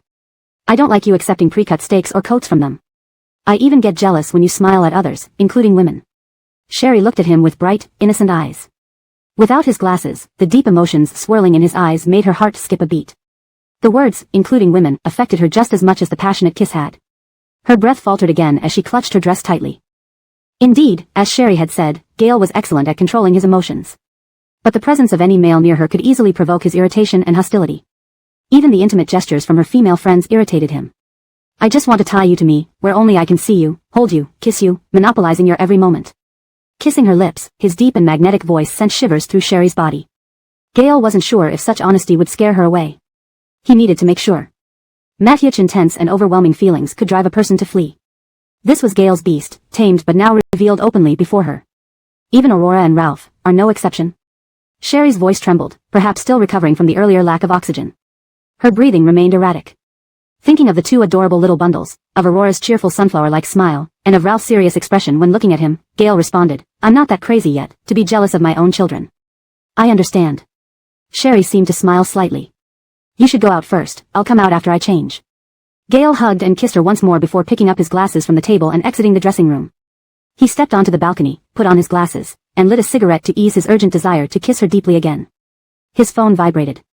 Seeing Clifford's call, the fervent desire in his eyes gradually subsided. Frowning, he answered, Say. Meanwhile, Sherry, whose heartbeat hadn't calmed down, finished changing and picked up her phone. Seeing Mr. Rusty's call, the agitation in her heart suddenly settled. Clearing her throat, she answered, "Hello, Mr. Rusty. Call me grandfather." Rusty Jigua said gently, "Tomorrow, we will officially announce you as Rusty Veronica's adoptive daughter." Warmth spread through Sherry's heart. "Okay, grandfather. Tomorrow, I'll have Jeremiah pick you up and take you to the hotel," Rusty Jigua continued warmly. "Veronica and the children will stay home. Everyone knows Veronica is unwell and has been living in a sterile environment. It's not unusual for him not to appear. The reason I'm keeping the children home is to have them accompany Veronica. Also, reporters will be there tomorrow, and I don't want the Youssef family seeing the children and having ulterior motives." Rusty Jigua still believed Ralph and Aurora were Sam's children. While she wasn't worried about the Youssef family targeting the children, Sherry agreed because she did want them to stay with Rusty Veronica. "Okay, I understand. Although I know you've done well in many conferences and competitions, I must remind you not to be nervous. You are Rusty Jigua's granddaughter, the founder of Hengji Bio, and the future successor of the Rusty Group. You should be above everyone else." Sherry, coming out of the dressing room, saw Gail smoking on the balcony. Putting her bag on her shoulder, she replied to Rusty Jigua, "I understand, grandfather." After hanging up, she told Gail, "Grandfather says you'll pick me up tomorrow for the banquet at the hotel." Rusty Jigua's birthday party was being held at the ultra-luxury Junyu Huading Hotel under the Rusty Group, not far from Sherry's place. "Grandfather?" Gail asked knowingly. "Mr. Rusty changed the way you address him." Sherry nodded, her eyes sparkling. He reached up and tucked her long hair behind her ear. "Let me take you home first. I have some things to handle and won't be able to join you for lunch. I'll visit you tonight." Note, this chapter retains the original structure, ensuring fluidity and coherence with previous content. Chapter 138, Seeing Sherry. Sherry's ears turned red at Gail's suggestive tone. Okay. Perhaps due to the confirmed relationship, both were in an excited state during the drive back home. Gail tightly held Sherry's hand and, at each red light, would grip the back of her head and kiss her deeply. Only when the GPS indicated the light was about to turn green did Gail release Sherry, who was nearly breathless, kissing her hand while she panted heavily. By the time they arrived at Sherry's apartment building, her lips were swollen and bright red. The bodyguard driving behind them had already opened the car door for Sherry. She unbuckled her seatbelt and said to Gail, "Remember to eat lunch later. Should I wait for dinner with you? I'll call you before 5. Gail's gaze seemed glued to Sherry as if reluctant to look away. "Drive carefully." After saying this, Sherry closed the passenger door, bent down to wave at Gail, and then walked up the steps towards the unit. Watching Sherry enter the elevator, Gail finally drove off. Back home, Sherry threw her bag on the sofa and sat down, covering her burning face with both hands. As she emerged from the intense kissing and intimate atmosphere with Gail, she suddenly realized she had agreed to be in a relationship with him. Maybe it was love blinding her senses. She touched her sore, swollen lips, recalling Gail's fierce kiss which clashed with his usual gentlemanly demeanor, and bit her thumb. But, she didn't regret it. No, she shouldn't think about it anymore. Sherry sat up, changed into comfortable clothes, and resumed reading the documents she hadn't finished earlier while sitting on the living room carpet. Once engrossed in work, she finally managed to stop thinking about Gail all the time. Ding dong. Hearing the doorbell, Sherry looked outside the floor-to-ceiling window where it was almost dark. From the surveillance camera, she saw the bodyguard who came for the shift change that morning and opened the door. The bodyguard said, "Assistant Matthew mentioned Mr. Rusty instructed Mr. Gale to have dinner at the old residence tonight. Therefore, he won't be able to come for dinner. Your phone was unreachable, and they were worried something might have happened." Sherry remembered Gale had put her phone on silent mode earlier in the changing room. She nodded. "All right, thank you for letting me know." She recalled what Aurora had told her previously. Gale hadn't had pleasant experiences returning to the Rusty family residence and often ended up arguing with the elder Mr. Rusty. She wondered if the same would happen again this time. Just as she was about to close the door, she thought it should have been Ephraim coming for the shift change and asked casually, "Shouldn't Ephraim be here by now?" Originally, yes, the bodyguard replied truthfully. This afternoon, Ephraim was dining with his girlfriend when some troublemakers appeared, leading to him being taken to the station. Mad surprised, Sherry knew through recent interactions that Ephraim wasn't someone prone to causing trouble. What happened? We don't know much. Apparently, he was beaten up out of nowhere and defended his girlfriend, but the other party's lawyer insisted Ephraim should rot in jail. This lawyer is apparently famous, surnamed Harry, the chief legal officer of a large group. For some reason, Sherry immediately thought of the chief legal officer Harry from the Youssef group. "Does Assistant Matthew know?" Sherry asked. "Assistant Matthew is very busy, and, such a small matter, how can we bother Assistant Matthew?" She nodded and smiled at the bodyguard. "If you need anything, just knock, and I'll provide assistance." "Thank you, Miss Coral." Returning to the sofa in her slippers, she saw her phone screen light up with an incoming call. It was Ephraim. She answered, "Hello." "Hello, is this Miss Coral?" "Sorry, I'm Ephraim's girlfriend. Earlier, a Mr. Youssef attacked Ephraim while we were having dinner. He seems to have misunderstood your relationship with Ephraim, insisting Ephraim should go to jail." I don't know what to do, so I hoped you could explain things or speak on our behalf. Sherry was stunned. Mr. Youssef? Sam? Is the person named Sam? She asked. Yes, yes. Ephraim's girlfriend replied. Their lawyer insisted Ephraim should rot in jail. My pleas were ignored.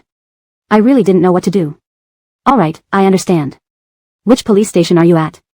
I'll come over now. Red Special North Road Police Station. It wasn't far. I'll be there in 15 to 20 minutes. Sherry changed clothes and had the bodyguard drive her to the police station. As soon as the car stopped at the station entrance, she recognized the anxious young lady with a backpack near the door as Ephraim's girlfriend. Sherry got out of the car, walking towards her. The girl quickly ran down the stairs. Hello, I'm Lee Claudio, Ephraim's girlfriend. Are you Miss Coral? Sherry nodded. What happened? Tears welled up in the girl's eyes. Ephraim and I were eating when Mr. Youssef stormed in and attacked him, asking if Ephraim had wronged you. At first, Ephraim didn't retaliate, but after Mr. Youssef insulted me, he fought back. As Lee Claudio spoke, Freddie and Sam emerged from the police station. Freddie followed closely, scolding Sam. Mr. Youssef, CEO Youssef, right now we need to focus on the Hengji biotech project. How could you fight over a bodyguard of Miss Coral's? He's just a bodyguard. If this gets publicized, people will think you're fighting over a woman with a bodyguard. Sam stuffed his hands in his pockets, looking annoyed. He rubbed his bleeding lip corner with his thumb, pulled out a cigarette, and bit it between his lips, lighting it, until he caught sight of Sherry, and froze. Under the warm orange streetlight, Sherry stood tall and slender, dressed in a black strapless top under a white long-sleeved shirt, black pants, and white sneakers, her slightly wavy hair cascading over her shoulders. At that moment, she was handing a tissue to the sobbing girl, speaking softly in comfort. His heart skipped a beat at the sight of her. Everything around him seemed to disappear, leaving only Sherry under the streetlight. He let his hands fall, his breathing becoming unsteady, his eyes reddening. Suddenly, it felt like nothing else mattered. Chapter 139, No Difference. She looked the same as Sam remembered her, yet there seemed to be a difference. She had become more womanly. It's Miss Elodie. Freddie looked at the rigid Sam. Mr. Youssef? Freddie knew that Sam had regained his memory. As the chief legal officer of Youssef Corporation, while he did not thoroughly understand the earth-shaking love between Sam and Lacey back then, he knew that on his birthday, Sam had forced Lacey to get married, and during the car accident, Lacey had thrown herself in front of Sam to protect him, thus saving his life. This kind of affection. Even thinking about it with just one's toes, Freddie knew how deeply they were in love back then. Especially after regaining his memory, the first thing Sam did was dissolve the engagement with Enid, whom he had loved for many years. One could imagine how much Sam loved Lacey. Following behind Sam and Freddie, Ephraim held his coat in hand. Seeing his girlfriend standing next to Lacey, he immediately realized that Lee Claudio must have called Lacey. As if sensing something, Lee Claudio and Lacey turned their heads toward the police station steps. When Sam saw Lacey turn her head, he felt as if his breath was about to stop. He watched as Lacey naturally lifted her hand towards him, just like in school when she would wave him over to drink water during basketball halftime. Sam took an uncontrollable step forward, but Ephraim quickly passed by him, running down the steps to where Lacey and Lee Claudio stood. He stopped abruptly. Ephraim. You scared me to death. Lee Claudio rushed over and hugged Ephraim's arm. Are you alright? Lacey asked. I'm sorry, Miss Coral, for troubling you. Everything is explained. Mr. Youssef knows I was your bodyguard and has apologized. It was just Claudio being too worried, Ephraim said apologetically. Sorry for causing trouble. Lee Claudio also apologized. Sorry Miss Coral for the trouble. As this incident started because of me, it's right that I came here. Lacey noticed Ephraim's bruised face and felt guilty. Come, let me take you to the hospital for a checkup. It's fine, just a small injury. We get them often during training, no big deal. Ephraim touched his swollen cheek. I'll apply ice when I get home. Although Ephraim did not know the relationship between Sam and Lacey, seeing Sam misinterpret and hit him due to their relationship, he figured Sam must be a very close friend of Lacey. Thus, Ephraim chose not to pursue further. Alright, call anytime if you feel unwell, Lacey added, rest well these few days. No problem, I'll go to work normally tomorrow. Ephraim smiled cleanly, holding Lee Claudio's hand. Well, I should be going. Lacey gently patted Lee Claudio's arm and told Ephraim, take care of Miss Coral. After instructing his colleague, Ephraim left with Lee Claudio. The window of the black sedan parked opposite the police station rolled down. Clifford rested his chin on his hand. Seeing Ephraim and Lee Claudio get into the taxi, he shifted his gaze to Lacey, his eyes full of interest. She is the one my brother wanted Ephraim to protect. A crooked smile appeared on Clifford's lips. No wonder she made my brother fall for her. Indeed, she is a rare beauty, both in appearance and character. Clifford rolled up the window and instructed his subordinate in the passenger seat, go ahead, transfer money to Lee Claudio. Thank her for helping me bring out this. Miss Coral. Watching Ephraim and Lee Claudio get into the car, Lacey turned around and looked up at Sam on the high platform. She slipped her hand into her pocket, adjusted her shoulder bag strap, and walked toward Sam. Before leaving, Clifford glanced once more at Lacey. Seeing her approach Sam, he hastily told the driver, "Wait." Seeing Lacey walk towards him, Sam's breathing became quick and heavy. He ran down the stairs without hesitation, stopping only when he noticed a cigarette between them, hurriedly dropping and stomping it out. As he looked up, Lacey was already in front of him. Sam's eyes were red, his breathing uneven, and he appeared lost, just like the teenager who had once loved Lacey to his core. His tightly clenched hands trembled slightly, and his throat choked up, preventing him from calling out Lacey's name. Back in those teenage years, he had imagined countless times what they would look like after graduation, imagining picking up Lacey from the lab, which now felt similar to this moment. Only, the scenario shouldn't be at a police station or with Lacey walking toward him. Looking at the expressionless Lacey with wind-tousled hair, Sam tried to force a smile, but tears fell first. He quickly wiped them away with his thumb and licked his lips, trying to maintain a composed smile. From a distance, Clifford lowered the window, raised his eyebrows, took out his phone, zoomed in, and took a photo. Examining the enlarged photo, Clifford's crooked smile reappeared. He sent the photo to his subordinate in the front seat. "Check this man." Locking his phone screen, Clifford glanced once more at Lacey and Sam before saying, "Let's go." "Sam." Lacey's tone was calm and indifferent, even colder than to a stranger. "Can you stay away from my life?" Sam's heart ached sharply, explaining anxiously, "No, I really didn't know he was your bodyguard. I thought he was fooling around with a student while being with you, and I couldn't help getting angry. Does this concern you?" Lacey's voice rose slightly, pulling her hair behind her ear and crossing her arms to look at him. "What qualification or position do you have to meddle in my affairs?" Hearing this, Sam's breathing skipped, and tears followed, blurring his vision. He rubbed his tears with the back of his hand, his voice thick with nasal congestion. "I know I don't have any right, but even as a friend, What kind of friends are we?" Lacey retorted, "Have you forgotten what you did to me? Haven't you felt a bit of the hatred I have for you?" Sam stared deeply at Lacey, words failing him, brows furrowing, tears streaming down uncontrollably. He looked aside, swallowing hard, clenching his fists. Thinking of what he had done to Elodie, he felt pain even mentioning it, let alone remembering it. If only time could rewind and kill that past version of himself. Chapter 140, in the capital. Even if he were to kneel and apologize now, it wouldn't undo the damage. He didn't know what he could do for Sherry or how he should act, to ensure that Sherry could live better in the future. Hearing Sherry's footsteps turning away, Sam finally dared to turn around and look at her. Sam choked up, unable to speak. Seeing Sherry approach the bodyguard, he forced himself to suppress his sobs, mustering all his courage to shout, "Aiko. What do I need to do, to make you stop hating me?" Sam's voice was thick with tears. Sherry paused as she opened the car door, turning calmly to look at Sam. She said, "Never, never appear in my life again." Detecting the determination in Sherry's calm tone, Sam froze. It felt like the entire world had collapsed around him. Watching Sherry get into the car, Sam lost all composure, chasing after her in despair. Closing the car door, Sherry instructed the bodyguard, "Drive." Seeing the car start moving slowly, Sam rushed to the door, pounding on the window and screaming, "Aiko, don't leave me. You promised me you wouldn't. You promised to grow old with me. Punish me. Aiko, I was wrong, punish me. Hit me. Please, don't leave me. Aiko. I can't live without you. You can't go back on your word. Every birthday wish I've ever made has been about you, about us. Our future. You promised me they would come true." Sam chased after the car madly, sobbing, "Aiko. Sherry. I was wrong. Aiko, don't leave me. Aiko." The bodyguard, watching Sam continue chasing them, cautiously asked, "Miss Coral, the person behind is still following us." "Don't worry about it," Sherry replied. Sam probably regained his memory today. Sherry knew from his reactions and actions today. But, so what? The harm was already done, Wendy was dead, and Laurel was also gone. When Sherry loved Sam, he was her whole world. Without love, he was nothing. The pain of peeling away their childhood friendship from her heart was agonizing, like being flayed alive. Previously, Sherry thought when Sam recovered his memory and regretted it, she'd feel a sense of retribution, laughing until tears streamed down her face, telling Sam she'd never want him again, feeling happier the more broken he became. Now, apart from annoyance at the trouble he brought, there was nothing else. Not that she didn't hate him anymore. But, her status was now above Sam's. She could easily trample the Youssef family and Sam underfoot, taking everything away from him. From the moment she returned to the country, Sam could no longer protect Ferris or rely on the Youssef family for anything.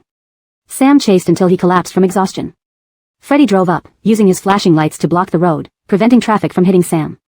He quickly got out to help Sam sit up. "Are you okay?" Looking around as everyone stared at Sam, Freddie couldn't pull him up. "Mr. Youssef, can we please not cause a scene?" Sam was drenched in sweat, lifting his head, his bloodshot eyes looking at Freddie like a lost child. "Aiko doesn't want me anymore. Aiko hates me so much. I've lost Aiko." Sam didn't know what to do. Once, Sherry had asked him if he would regret regaining his memory one day. He now had his answer, regret. Regretting to the point he wanted to kill himself. Sherry was his entire youth, his whole world. Yet, he destroyed that world. Why wasn't I the one in a coma from the accident? Why wasn't it me? How could I? Sam broke down completely, pulling at his hair. How could I forget Aiko? How could I treat her like that? Freddie had never seen Sam like this before. Grabbing Sam's shoulders forcefully, he picked up the shattered phone from the ground and helped him into the car. Look at yourself.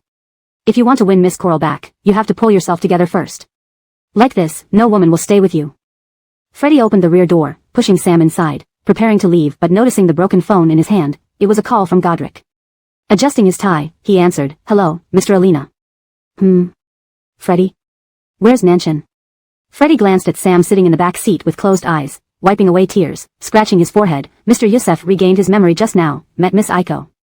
Miss Aiko ignored him. Mr. Youssef chased after her car. He's not doing well emotionally. Regained his memory? Godric was stunned. Since Sherry woke up from her coma, Godric had watched the tangled relationship between Sam and Sherry. He longed for the day Sam would regain his memory and experience profound regret. After all these years, there had been no signs of recovery, leading Godric to think Sam might never recover his memory. Unexpectedly, it happened so suddenly. He had even gotten engaged to Enid. How did he recover so suddenly? It wasn't entirely sudden. Freddie sighed. One night, Mr. Youssef went to Night Palace and saw his cousin Xerxes bullying Miss Aiko. He intervened and got hit on the head with an ashtray, which restored his memory. He also wants to break off his engagement with Laura. Godric hadn't expected so many twists and turns. Is Aiko in the capital now? Godric asked. Yes. Godric was about to ask for Sherry's contact details but remembered the relationship between her and Sam. He said, "I'm in the capital right now. Where are you?" "I'll find Nanchan." "I'm sending Mr. Youssef back to his villa in the capital. You can meet him there," Freddie said. "Okay." Ending the call, Freddie pulled back into the car, driving Sam home. Sherry received a call from Gail just as she was about to reach the building entrance, explaining why her phone was on silent today. "Yes, I understand. I guess I forgot to turn the ringer back on after silencing it in the changing room." The bodyguard accompanying Sherry pushed the elevator button ahead of her. Sherry nodded in thanks, speaking into the phone. "When you return to the Rusty family residence, grandfather likely has something important to say. Remember, he's getting older, so be patient with him." The text continues as such, ensuring paragraph and line breaks match the original while maintaining the original tone and style. #####Chapter 141, Cooking in Person. Did Aurora and Ralph complain to you? Gail chuckled softly. "Don't worry, I understand. Grandfather Rusty did indeed have something to say, but it's already done, and I've left the old family residence." Sherry noticed that at some point, Gail had stopped calling Grandfather Rusty father in front of her, reverting to Grandfather Rusty. "Yes, all right." Sherry replied, then reminded Gail, "Make sure you get some rest tonight. I'm entering the elevator now." The bodyguard had just escorted Sherry to the door when she said, "I won't go out again once I return, so you can go back early. No need to stay here on watch." "All right, Miss Coral, take care." Sherry had barely stepped inside when the doorbell rang. Thinking the bodyguard still needed something, she opened the door to find Gail standing there instead. "Matt Herprized," she began, "how come you?" Before she could finish, Gail strode in, taking off his glasses and placing them on the shoe rack. He cupped the back of her head with one hand and kissed her, pushing the door closed with his foot. The familiar male scent enveloped her as Sherry was caught off guard by this forceful kiss. She stumbled backward, responding helplessly while her feet moved chaotically.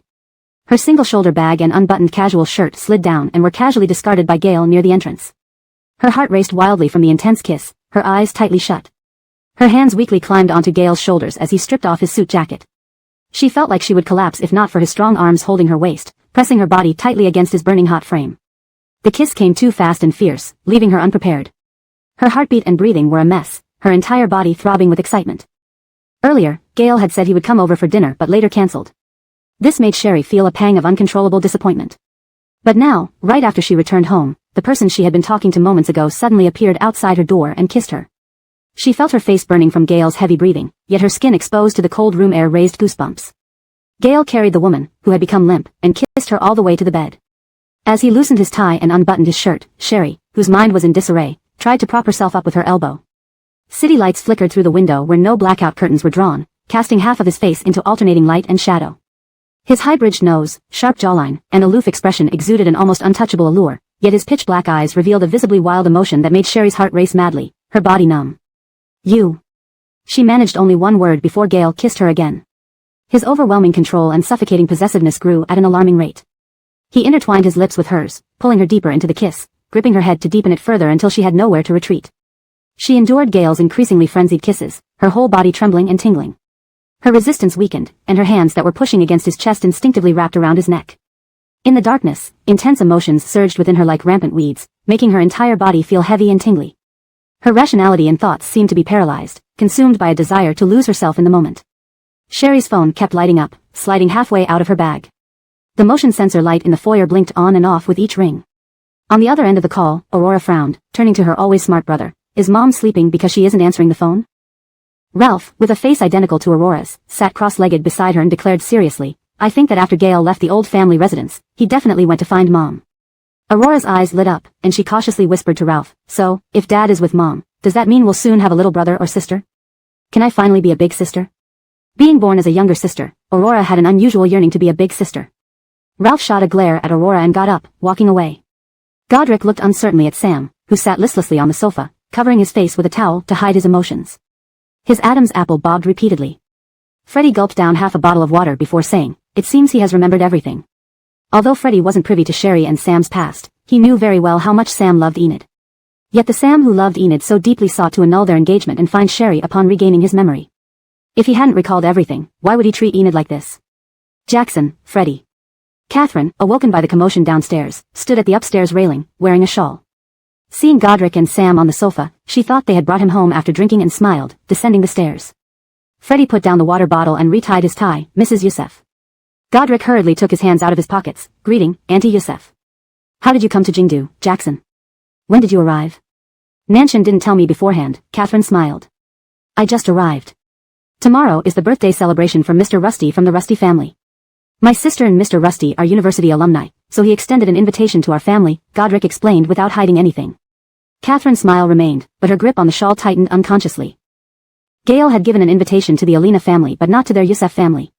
After all, they had helped raise Sherry for Gale. Even during those years when they raised Sherry for Gale, they never received an invitation to Grandfather Rusty's birthday celebrations. Catherine turned to look at Sam on the sofa, asking, did he drink too much? No, he met Marigold today, Godric deliberately emphasized, feeling a sense of vindication. Nanshan has recovered his memory. Catherine's smile immediately faded.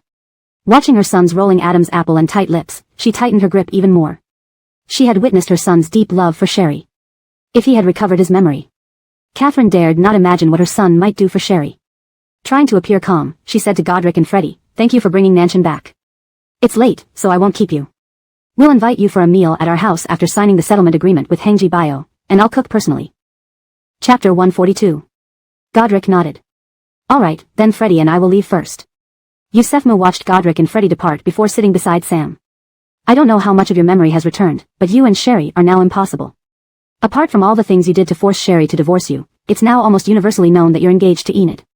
Sam remained motionless on the sofa, silent. Youssefma grasped her son's hand. Nanshan, although Mom didn't like Enid before, compared to Sherry. Enid is at least an international superstar now. She's also the savior of EF family's second young master. Since she loves you, breaking up with her now risks her retaliating behind your back. Can't you stop talking? Sam's voice was hoarse, he didn't want to hear any more. All he could think about was Sherry telling him never to appear in front of her again, her indifferent gaze filling his mind. In his memories, Sherry always looked at him with those bright, loving eyes. Harsh as it may sound, I am your mother, and there are things I must say. Youssefma clenched her teeth. Sherry only has a relative connection through Kyoto's Rusty family adoptive son, Gale. And Gale definitely wouldn't dare let Grandfather Rusty know he secretly cares for his former family's relatives. Otherwise, over all these years Sherry would have been invited to Grandfather Rusty's birthday banquet. For Gale. Sherry isn't even worth mentioning next to his college alumni. Can't you just stop? I don't want to hear this. Sam abruptly stood up, throwing the towel off his face onto the coffee table. Nanshan. Is this how you speak to your mom? Youssefma stood up too, unable to suppress her anger. Your father is like this. You are like this. Do you want to kill me with anger? Without uttering a word, Sam ripped off his tie and walked upstairs. Fu Nanshan. I'm telling you, you're an adult now, not the pampered Youssef young master of before. Taking over the Youssef Corporation means taking responsibility for it. Watching her son walk up the stairs, she chased after him to the landing. Neither Sherry nor Enid do I like. But comparing them. Sherry is just a village girl from Coral Village. Her father was a rapist. Being with her will only make you a laughingstock. Sam covered his ears in frustration. Seeing her son's state only fueled Youssefma's anger, raising her voice. If Sherry's child is yours, we'll take the kid back no matter what. But don't even think about bringing Sherry back into our family. Bang. Sam's slamming door was the only response. You. Just go ahead and make your father bring home that wild woman as your stepmom. Yusefma sat back on the sofa, tears welling in her eyes. Neither her husband nor her son gave her peace of mind. Recalling her son's previous infatuation with Sherry, Yusefma felt rage rise within her. Had it not been for her son's threat to die and his own decision to marry Sherry, she would never have become their daughter-in-law. After their wedding day when Sherry had a car accident and lost consciousness while her son lost his memory, Yusefma truly believed it was ancestral blessings. They had continued to pay medical expenses out of duty but otherwise ignored Sherry in the hospital. Her son had forgotten Sherry, and the accident could not be blamed on anyone. Later, hearing that Gail had transferred Sherry for Godric's sister to personally care for her, Yusefma thought Sherry would remain like that forever, never waking up. But Sherry survived. Fortunately, Sam forgot Sherry and insisted on being with Enid. Even when Sherry begged, Sam remained unmoved. They were finally getting rid of this bad luck star from Coral Village whose father was a rapist and mother was kidnapped. Yet now her son regained his memory. Was fate playing tricks on them? No way. Whatever happened, she couldn't let Sherry reconnect with her son. She needed to advance Enid and her son's marriage. Tomorrow was grandfather Rusty's birthday banquet. Perhaps she could attend via Godric's connections. If Gail saw the Yusef family at grandfather Rusty's banquet and kept her distance to show respect, maybe she could persuade Gail to help the Yusef Corporation again. Given their loss due to Ferris, if Rusty Corporation could assist, the Yusef Corporation might recover in a few years. Yusefma made up her mind and quickly went upstairs to call Godric and Enid. When Sherry woke up, she found an arm draped across her waist, her back snug against a warm wall, her head resting on a strong arm, and her hand held by those long fingers. Turning around, she saw Gail's handsome face magnified right in front of her. Thinking about last night, her heart raced wildly. Closing her eyes, she tried to clear her mind. The scenes kept replaying in her mind. She hoped there weren't any marks on her body since she had the banquet today. Trying to move Gail's arm away, she felt his grip tighten, pulling her even closer. You're awake. Sherry said without looking back. The makeup artist will be here soon, can't sleep anymore. It's inappropriate if someone sees us. She didn't want their relationship revealed yet, before they told grandfather Rusty everything. Gail held Sherry for a bit longer before letting her get ready. After checking herself in the mirror and seeing no marks, Sherry felt relieved. As Sherry finished washing up, Matthew's assistant brought Gail's suit for the day. By the time Gail was dressed, the makeup team arrived. Seeing Gail and Matthew's assistant, they assumed he had come early to pick up Sherry and proceeded efficiently. Over 3 hours, Gail waited patiently on the sofa, occasionally glancing at Sherry while handling paperwork. His narrow eyes watched intently behind his glasses. Translation continues seamlessly maintaining the original style and structure. ####Chapter 143, Technology. The birthday banquet for the esteemed Mr. Rusty of the Rusty family in Jingdu was nothing short of a grand affair. Prominent figures from the political and business worlds, along with top celebrities, all gathered to celebrate at the Junyu Huading Hotel, which was surrounded by layers of security guards inside and out, ensuring strict access control. Journalists were barred from entering the hotel but were treated with courtesy, receiving tea, snacks, and even red envelopes as compensation. Some journalists wondered aloud why they had always been allowed to sneak a few photos in previous years, yet this time they were not permitted to enter or take any pictures. Staff members, following Special Grahamshan's instructions, explained that Mr. Rusty's birthday celebration this year was different from previous years. They assured the journalists that official photos and press releases would be provided later, urging them to wait patiently. Sherry sat in Gail's car as it drove into the Junyu Huading Hotel, flashes from cameras on both sides constantly lighting up. Are we a bit late? Sherry turned to ask Gail. The timing is perfect, Gail replied, locking his phone after sending a message and slipping it into his suit pocket. He got out of the car first, buttoning his suit jacket as he walked around to open the door for Sherry, gently holding her hand to help her out. Far away, photographers frantically snapped pictures of Gail and Sherry. Wow! That's Chairman Rusty. And he has a female companion, a photographer exclaimed, adjusting his lens. It doesn't look like Miss Matthew. What? Not Miss Matthew, the surrounding journalists burst into excitement. Quick, take more photos. Chairman Rusty brought a female companion who isn't Miss Matthew. No wonder we weren't allowed in this time. Chairman Rusty has never married Miss Matthew despite his age. Is he bringing someone else here to annul the engagement and announce a new one?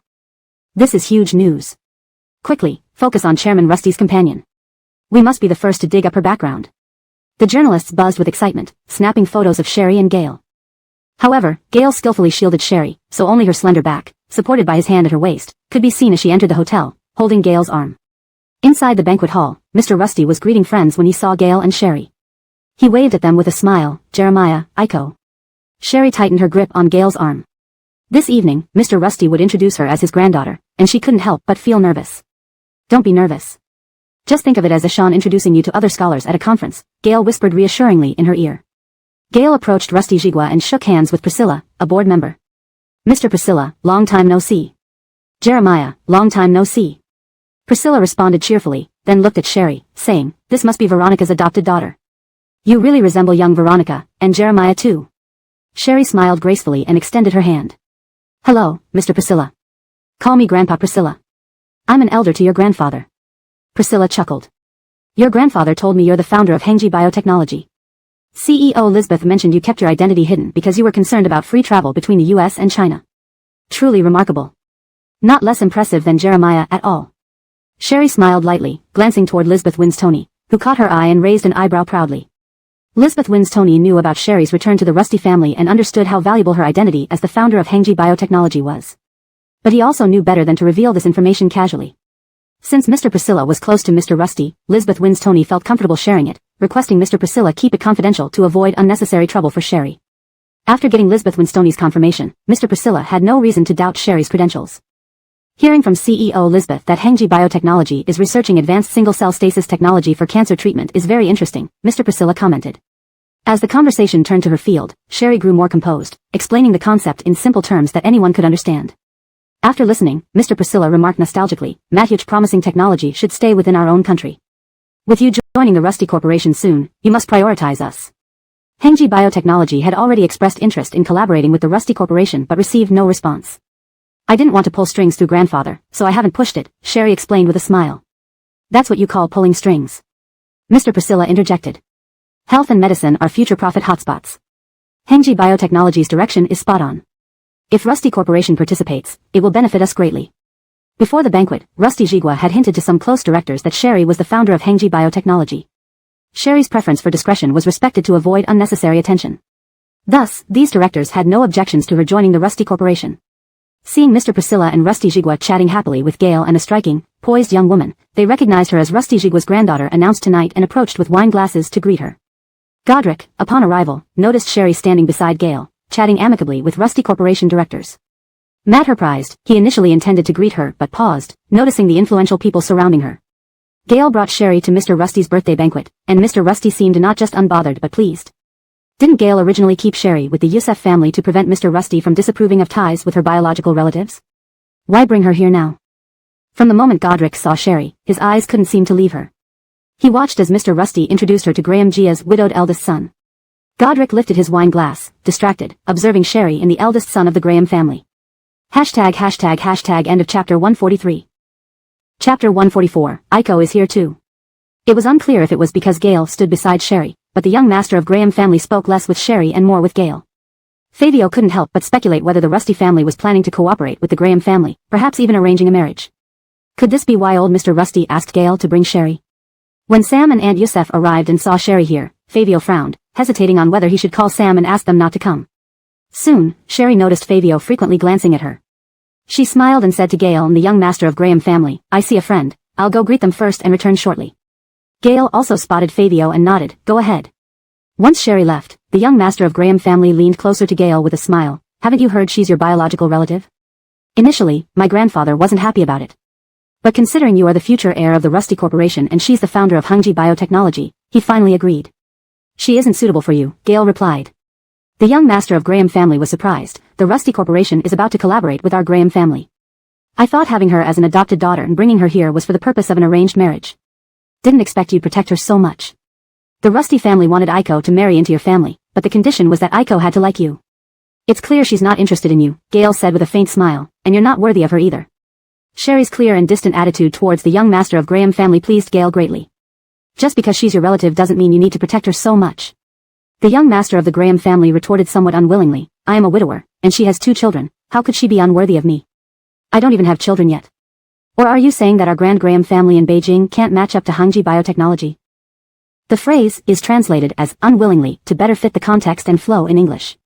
The sentence structure is also slightly adjusted for more natural reading. The glory of the Graham family in Beijing belongs to the past and present, while the brilliance of Hengji Biotechnology lies in the future. Gail said slowly. The young master of Graham family didn't rush to refute him. Instead, he gazed at Sherry in deep thought. The future, huh? Long time no see. Sherry greeted Fabio with a smile, composed and graceful. Long time no see. Fabio put down his glass hurriedly, his ears turning red. Years haven't changed you, you've become even more radiant. I heard you never joined the family business and now your law firm has branches all over the country, Sherry commented. Yeah, Fabio nodded with a smile, only my parents worry about it. My sister refuses to leave the hospital and inherit the family business, and I refuse to go back after starting my law firm, leaving my father to worry about the Alina Corporation in his old age. You're doing what you love and making achievements. Uncle Alina and Aunt Alina would be proud of you, Sherry smiled. Fabio glanced at Gail and the young master of Graham family far away, leaning closer to Sherry and whispered, Aiko, be careful. For years, the Rusty family didn't allow any contact between you and Gail. Now, they suddenly bring you to a party and introduce you to a widowed young master of Graham family who has been widowed for 2 years. I suspect it's related to the collaboration between the Graham and Rusty families, possibly to arrange a marriage for you. I know, Sherry replied with a smile, grandfather told me, but he isn't forcing me. He's just concerned about my future. This time, he invited you specially to meet me. If I'm not interested in the young master of Graham family, and since we grew up together, perhaps I might consider someone else. Sherry didn't harbor the worst thoughts about old Mr. Rusty as Fabio did.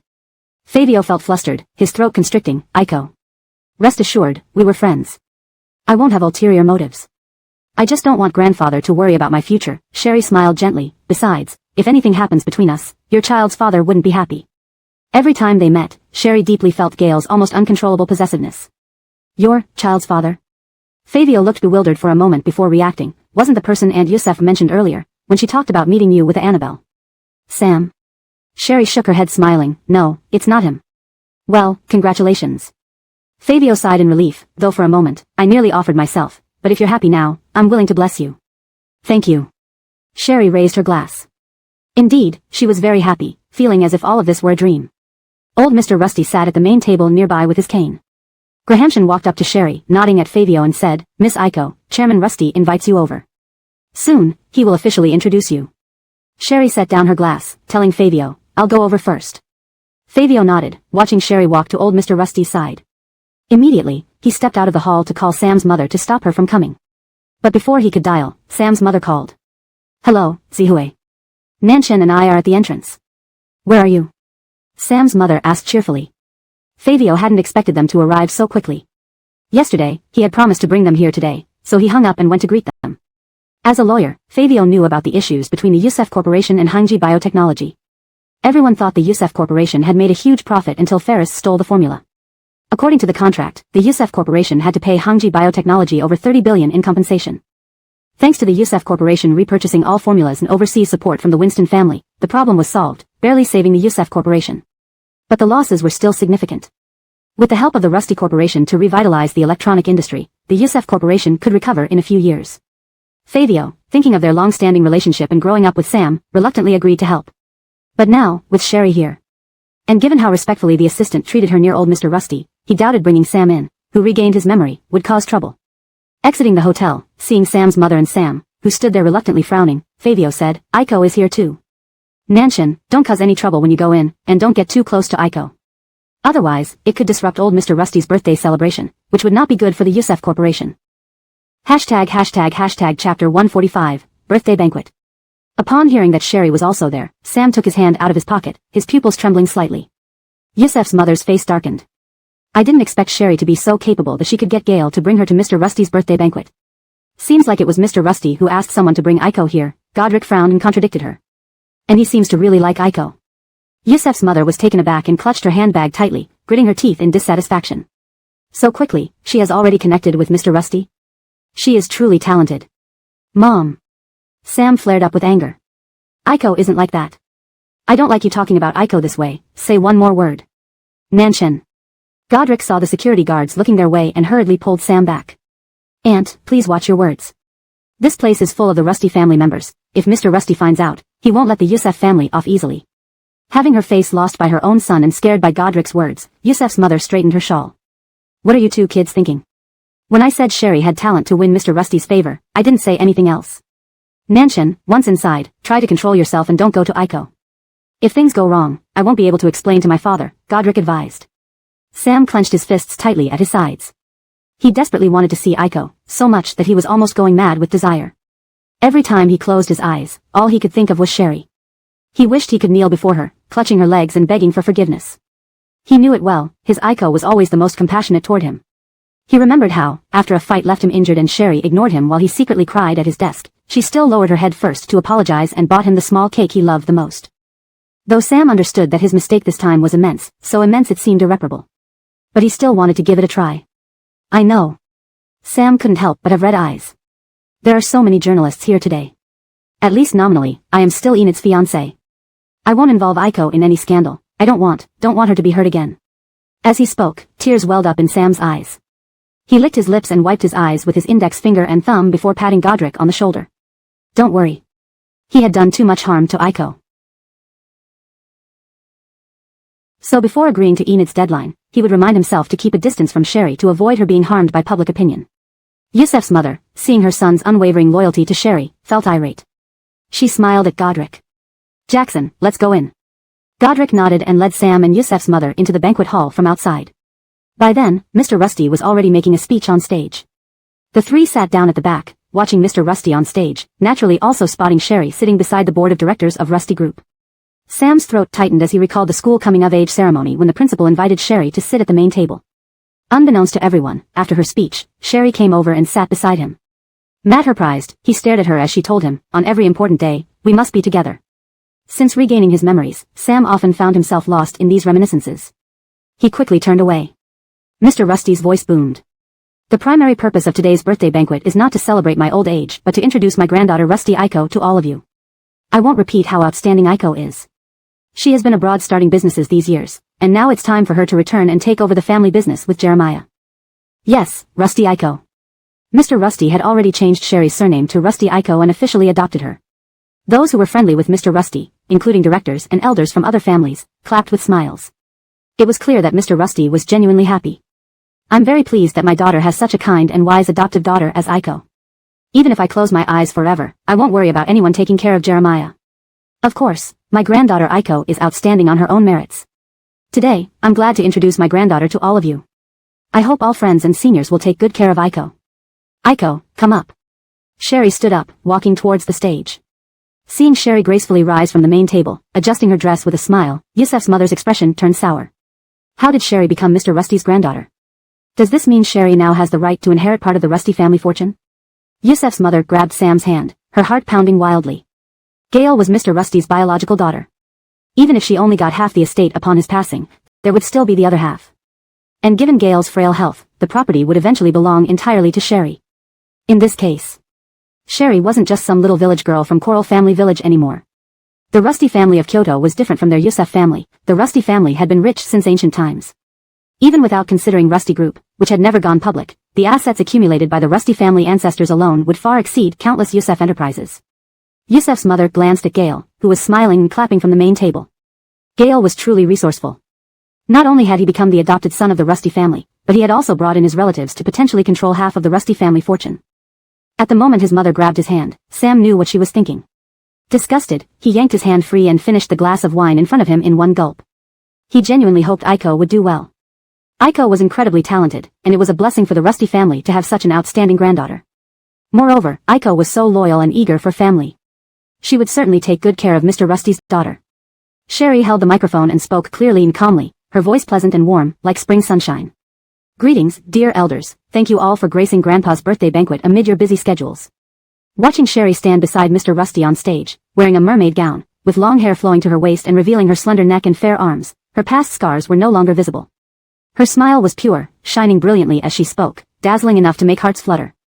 Chapter 146, A Conversation. Sam's breathing was slightly disordered. He clutched his wine glass tightly, his nostrils flaring slightly and a glimmer of tears in his eyes, as if they would spill uncontrollably with the slightest touch. Mr. Rusty stood proudly beside Sherry, radiating both pride and joy.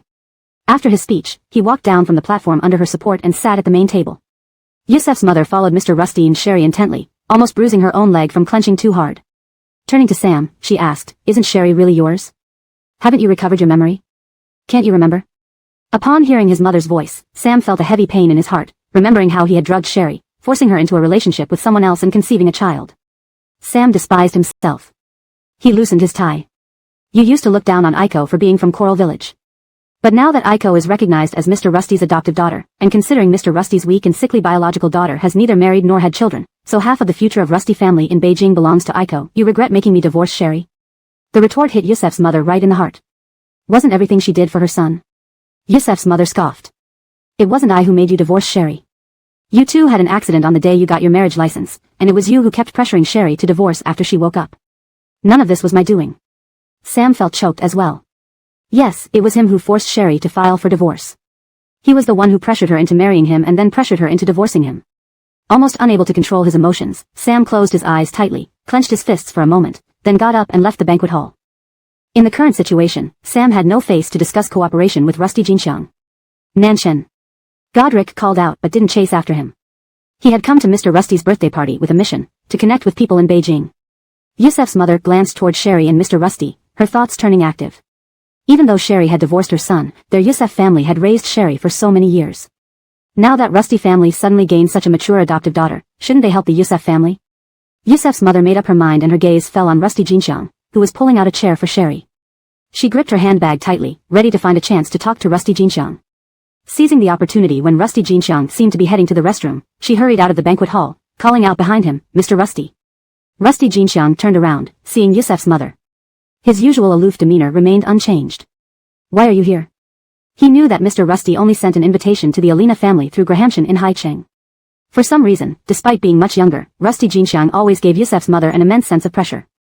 "I came in with Jackson," Yusef's mother said directly. "Look, now Aiko has become Mr. Rusty's granddaughter. No matter what, Aiko grew up in our home. Matyacha good, outstanding Aiko can't be separated from the Yusef family. Our Yusef Corporation is being squeezed by Hengji Bio very badly. Can Rusty Corporation consider helping us because of Aiko?" Hearing this, Rusty Jinxiang's indifferent features showed little emotion, just a slight raising of his eyebrows. Hands in his pockets, he half smiled. "While Aiko lived in your Yusef household, all expenses were borne by the Rusty family. Back then, to ensure your family took good care of Aiko, didn't the Rusty family support the Yusef Corporation? Without the Rusty family, would the Yusef Corporation have grown to this size today?"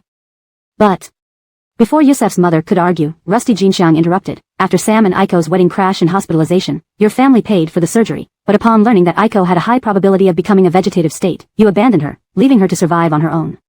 Now that Aiko is part of the Rusty family, how can you shamelessly ask the Rusty family to help the Yusef Corporation?" Yusef's mother's face was extremely displeased. It couldn't be denied that Rusty Jinxiang spoke the truth. If it weren't for Aiko still being alive, your Yusef Corporation would have been gone long ago. Rusty Jinxiang's tone was gloomy. Seeing security personnel patrolling nearby, he waved them over. The security captain ran over quickly. "Mr. Rusty. This lady isn't a guest for today. Please politely escort her out." Rusty Jinxiang's voice was cold. "Rusty Jinxiang. Don't you fear I'll expose your relationship with Sherry? Don't you worry others will accuse you of trying to take over the Rusty family assets and therefore made Sherry join the Rusty family? What if Mr. Rusty hears these rumors and doubts you?" Yusef's mother looked extremely upset, prepared to go down with the ship. Rusty Jinxiang laughed lightly at this. No wonder the Yusef Corporation has come to this. Indicating the security captain, Rusty Jinxiang ordered, "Escort her out." "It's not necessary to go to such extremes, Mr. Rusty. I merely want the Rusty Corporation to continue cooperation with Yusef Corporation like before. Why push things to this level?" Yusef's mother looked frantic. "Not extreme measures, the small Yusef Corporation hasn't the qualification to challenge Rusty Corporation to this extent. Don't think too highly of yourself. Escort her out. If she refuses, lead her through the entrance with the most reporters present and throw her out." After speaking, Rusty Jinxiang turned away. Rusty Jinxiang. Rusty Jinxiang. Rusty Jinxiang ignored Yusef's mother's shouts. Security surrounded Yusef's mother, pushing her back. Just as they passed the side door of the banquet hall, they saw Sherry also coming out. Yusef's mother called out hastily, "Aiko." Sherry glanced at the security escorting Yusef's mother, merely looking at her indifferently before heading towards the restroom. Yusef's mother gnashed her teeth, inwardly cursing Sherry countless times, feeling this was the triumph of a villain. Inside the restroom, Sherry washed her hands at the sink. Through the mirror, she saw Adelaide enter to reapply makeup. Taking the towel handed by a staff member, she smiled and nodded at Adelaide. "Congratulations." Adelaide walked up to Sherry, taking out her powder compact. Today, Adelaide wore a water blue short evening dress with a white fitted blazer over it, looking as capable as she did a few years ago. "You already congratulated me in the banquet hall," Sherry laughed. "That's different." In the hall, it was Miss Matthew of the Matthew family and granddaughter of the Rusty family congratulating you. "Now, it's me personally congratulating you." Adelaide put her powder compact back in her bag, staring at Sherry. "Talk." Sherry nodded. "All right." Chapter 147, Seizing Power. The two of them privately entered the tea house prepared by the Rusty family in the hotel for guests who were tipsy from drinking. Sherry sat across from Adelaide and personally brewed tea for her, her movements graceful and elegant. Are you here to talk to me as Rusty Jerome's fiancée or as the third miss of the Matthew family? Sherry asked, pouring the tea into a celadone cup and pushing it towards Adelaide. I am here to discuss with you both as the executive vice president of Matthew Corporation and as myself. Adelaide smiled, lifting the cup and taking a sip. I know that after Elder Rusty's birthday banquet, you will be joining Rusty Corporation as its executive vice president. In fact, Adelaide had been closely watching Sherry in the banquet hall earlier. It was only when she saw Sherry leave the hall that she hurriedly followed her. For years, Adelaide had been in competition with her elder sisters for the inheritance rights within the Matthew family. Without support from her maternal uncle's side, her mother, or the board of directors, Adelaide had relied solely on herself to carve out her position in Matthew Corporation. You know that my engagement to Rusty Jerome is just an oral agreement between our elders. There has been no formal engagement ceremony. Although Rusty Jerome hasn't denied it publicly, he also hasn't confirmed it. However, this arrangement has greatly helped me establish my foothold in Matthew Corporation. Adelaide smiled and set the cup down. I imagine that once you join Rusty Corporation, you might encounter similar awkward situations. So? Sherry asked with a smile. Though Adelaide didn't interact much with Sherry, she knew that Sherry wasn't one for idle chatter. I can offer you assistance, and similarly, I hope that when I need help, you'll be willing to assist me. Adelaide opened her phone, tapped the screen, and passed it to Sherry. The display showed Matthew Corporation's plan to develop Kyoto's largest CBD. For Adelaide to show this project to Sherry demonstrated considerable sincerity. The location seemed somewhat remote. Does Matthew Corporation have inside information about the government's future plans? Sherry looked up at Adelaide. Adelaide's eyes sparkled. She enjoyed speaking with intelligent people. Yes, if after you enter Rusty Corporation, you can secure a cooperation project with Matthew Corporation, do you think the board members of Rusty Corporation would still have objections? And, my sincerity goes beyond this. Matthew porting herself with one hand on the table, Adelaide swiped the phone. This plot of land numbered 3 actually belongs to me. I can sell it to you at the original auction price, or perhaps, to the future executive vice president of Rusty Corporation. Sherry stared intently at Adelaide. By revealing even her external company, Adelaide was showing genuine sincerity. Miss Matthew has shown such great sincerity. Sherry stopped reading and returned the phone to Adelaide, mindful of Matthew Corporation's confidential information. What do you want from me? Let's be straightforward. I'm offering to share the benefits of Matthew Corporation's projects with Rusty Corporation because I want an opportunity to collaborate with Hengji Biotech. Adelaide smiled warmly. Although Mr. Rusty had instructed everyone not to reveal that Sherry was friends with the founder of Hengji Biotech, no wall is entirely soundproof. Selling plot number 3 to you is also an effort to ask for your help persuading Rusty Jerome to marry me sooner, Adelaide added. Seeing Sherry silently gazing at her, Adelaide smiled and spoke again. I know what you're thinking. While entering Rusty Corporation makes you look like juniors and seniors, in reality, you and Rusty Jerome are competitors. I believe that Mr. Rusty intentionally placed you to compete against Rusty Jerome to see who would ultimately become the best successor. You're worried that if Rusty Jerome and I marry, we will become adversaries. I don't have those concerns, Sherry replied. She knew that Rusty Jerome had no interest in Rusty Corporation. And if it weren't for Mr. Rusty, Sherry wouldn't have joined Rusty Corporation either. Wasn't Hengji Biotech enough for her? However, unaware of the truth, Adelaide interpreted their relationship through the lens of elite families. Yes, you and Rusty Jerome are relatives, and he has indeed been very good to you. When you became vegetative 4 years ago, your ex-husband's family abandoned you in the hospital. It was Rusty Jerome who transferred you to a friend's hospital, covering all your medical expenses and visiting you every week. He is almost like a second parent to you. I understand how you feel, Adelaide explained, having thoroughly investigated Sherry's history, even uncovering details unknown to Sherry herself. Hearing Adelaide recount how Rusty Jerome had transferred her to another hospital and covered her medical expenses, and knowing that he visited her weekly, Sherry suppressed her surprise, staring steadily at Adelaide. But people change, Aiko, especially when faced with enormous benefits. Initially, you and Rusty Jerome were close without any conflicts of interest, so he took care of you wholeheartedly. But now, you are his competitor. He will exploit your gratitude while guarding against you. Therefore, you must quickly build your power base within Rusty Corporation. Adelaide offered a bitter smile. Advice from someone who's been there, please remember it. Adelaide was once saved by her elder sister and felt immense gratitude. Her decision to enter Matthew Corporation was initially to help her sister gain the inheritance over her second sister. But as she gradually gained her father's favor, her elder sister grew uneasy and tried to harm her repeatedly. Blood ties meant nothing compared to the allure of interests. Thank you for your advice, but I won't need it, Sherry said calmly. You said your collaborations with Hengji Biotech will definitely involve Rusty Corporation. As for whether Rusty Corporation will participate in Matthew Corporation's CBD project, it will be decided after discussions with Rusty Corporation's top management. Sherry's reaction was unexpected yet understandable to Adelaide. She believed that Sherry hadn't yet experienced the harshness of reality and still viewed Rusty Jerome as her savior, hence her reluctance to compete for power. Adelaide sighed but did not press further. Perhaps only time and experience could make Sherry see things her way. Chapter 148, Competitive Relationship. She smiled as she lifted her teacup. Even if we haven't reached a consensus on cooperation yet, I really like you as a person and admire your abilities. I'd be very willing to make friends with you. Sherry also picked up her teacup. It's my honor to become friends with Miss Matthew. They exchanged smiles, drank their tea, and then saw Adelaide stand up with a smile. I'll head back to the banquet so my eldest and second elder sister won't see me. By the way, after you join the Rusty group, I bet my sisters will come looking for you to talk business. Sherry understood that from outsider's perspective, Adelaide seemed aligned with Gale, while Sherry appeared to be Gale's competitor and hence, someone likely to cooperate against both Gale and Adelaide. Now that we're friends, please do let me know if you plan on working with my two elder sisters. Adelaide said with a smile, let's meet up for tea some other day. Matt here. Sherry nodded. As Adelaide exited the tea room, she was startled by Gale standing at the door. Her grip tightened on her purse, unsure how much of her conversation with Sherry Gale had heard. Although her words to Sherry earlier had hinted at sowing discord between Sherry and Gale, Adelaide calmly greeted her, President Rusty. Miss Matthew, Gale replied with a slight nod. Adelaide walked past Gale towards the ballroom, a layer of sweat forming in her palms. She glanced back and saw Gale enter the tea room, hoping desperately that Sherry would remain clear-headed and not be swayed by family ties. Sherry watched as Gale closed the door behind her. With her clear, innocent eyes wide open, she looked rather adorable. You, how did you come in here? Sherry exclaimed, uneasy. She quickly stood up and moved toward Gale. What if someone sees us? Before she could finish speaking, her lips were sealed by Gale's. Sherry grabbed Gale's shoulders tightly, glancing nervously towards the door, trying to push him away. Gale held Sherry close, kissing her gently, careful not to smudge her makeup, only stopping briefly. Does Miss Matthew want to ally with you to seize power? Gale asked softly.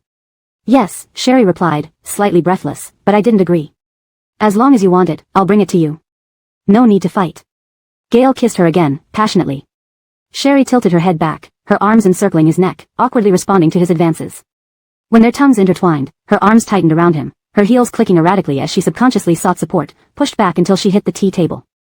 Propping herself against the tea table, she barely managed to withstand Gale's kiss. The familiar, shudder-inducing presence of Gale made her legs weak. Recalling what Adelaide had mentioned about being transferred to a better hospital after becoming comatose, and Gale visiting her weekly even when she might never wake up, her heart couldn't help but feel moved. Just as Sherry was getting lost in the moment, Gale suddenly released her lips and placed her on the tea table, removing his glasses before kissing her more forcefully. His long fingers plunged into her hair, his large hand cradling her head, deepening the kiss. The intensity grew more heated and desperate, almost as if he wanted to consume her whole. His movements became uncontrollably rough. Sherry pushed against Gale's chest, turning her head away, breathing heavily. Today is Grandpa's birthday party, don't let anyone notice. At Mr. Rusty's birthday celebration, if they were discovered together, it would be an immense shock to Mr. Rusty and undoubtedly invite gossip. This sense of impropriety made Sherry's heart race uneasily. Gale, still panting, wiped the lipstick smudged on Sherry's lips with his fingers. He whispered, Mr. Ferguson said that Mr. Rusty prepared a gift for you, and tonight he wants me to show it to you. Okay, Sherry responded, instinctively smoothing out Gale's wrinkled suit. You go back to the venue first, I'll follow soon. Gale kissed her forehead. Watching Sherry on stage earlier, holding the microphone with radiant grace, he couldn't resist kissing her. Perhaps ever since confirming their relationship, Gale always felt an urge to kiss Sherry. He wanted to hold her slender, soft body, to capture her delicate lips and tongue, and never let go. Remember to reapply your lipstick. Gale gathered her disheveled hair behind her ears, wiped his mouth with a tissue, and reluctantly left the tea room. Sherry sat on the tea table, her cheeks flushed red. Her lips were swollen, naturally plump without needing lipstick. After struggling to calm her heartbeat, she got off the table, used a small mirror from her bag to touch up her makeup, fixed her hair and clothes before returning to the ballroom.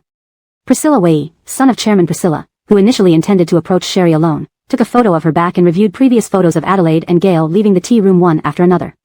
It seems Sherry isn't simple. Before even joining the Rusty group, she's already connected with the third miss of the Matthew family. What about Gale? Priscilla Way stroked his chin. Are Gale and Sherry competitors or collaborators, aiming to swallow the Rusty family and the Rusty group? Thinking this, Priscilla Way sent the 3 photos to Rusty Jinu, his cousin whom Rusty Jigwa had exiled abroad. While walking, he sent a voice message to Rusty Jinu. Now besides Gale, you have another competitor. This Sherry is your uncle's granddaughter and adopted daughter of your cousin Rusty Veronica, potentially claiming at least half of the Rusty family estate. After sending the message, Priscilla Way put his phone in his pocket and strode back into the ballroom. Back in the ballroom, Priscilla Way's gaze followed Sherry, who stood beside Gale and Mr. Rusty, smiling at those coming to toast with Mr. Rusty. This didn't go unnoticed by Chairman Priscilla, who nudged his son. I'm telling you, don't get any ideas about Aiko. You're not worthy of her. Hearing this from his father, Priscilla Way immediately felt disgruntled. Why am I not worthy? I don't even care about her background from Karaljiakan. Chapter 149, Provocation. Mr. Priscilla had not yet told his son that Brielle was the founder of Hengji Bio. Seeing his son's current state, Mr. Priscilla sighed. Son, I don't have many expectations for you. All I wish is for you to live a good life. If you can just hold on to our shares in Rusty Group, you'll never have to worry about food or shelter, even in this lifetime, next lifetime, and the one after. Since we aren't competent enough, let's not create unnecessary troubles. Listen to your father, it won't go wrong. I only have you as my child, do you think I'd harm you? Mr. Priscilla had a clear understanding of himself and his son. Knowing his own limitations, he had followed everything Mr. Rusty's instructions over the years. Now, older and weaker with his late-in-life son, Priscilla Wei, Mr. Priscilla spoiled him while fully aware of his son's shortcomings. He had long since given up on harboring any great ambitions for him, believing that living an ordinary life was already a blessing. Priscilla Wei lifted the wine glass before him and took a sip without responding, inwardly criticizing his father's excessive loyalty to Rusty Jigua. Regardless, both Rusty Jerry and Brielle were not related by blood to Rusty Jigua. Priscilla Wei still believed that Rusty Jerrig, Rusty Jigua's overseas niece, had a better chance. Thus, he chose to collaborate with her. Chime. A message notification sounded from Priscilla Wei's phone. He glanced down and opened it. Rusty Jerrig, my dad and I just landed. Smiling confidently, Priscilla Wei looked towards Brielle and Rusty Jerry, feeling assured. Rusty Jigua was indeed getting old. To introduce Brielle as a granddaughter to the prestigious members of the capital's social circle, he had exerted all his strength to escort a few of the most important guests. Afterward, he showed signs of fatigue. Brielle and Rusty Jerry helped Rusty Jigua into the car, where he told Brielle, today marks your official return to the Rusty family. I have a gift for you. Jerry will take you to see it later. Brielle nodded. All right, thank you, Grandpa. Afterwards, she turned to Ferguson, the assistant, saying, Grahamshan, please send Grandpa back safely, make sure he takes his medicine and rests early. Miss Starr, rest assured, Grahamshan smiled and nodded. Watching the car carrying Mr. Rusty drive away, Brielle felt a warmth on her shoulders as Rusty Jerry draped his suit over her. I'm not cold.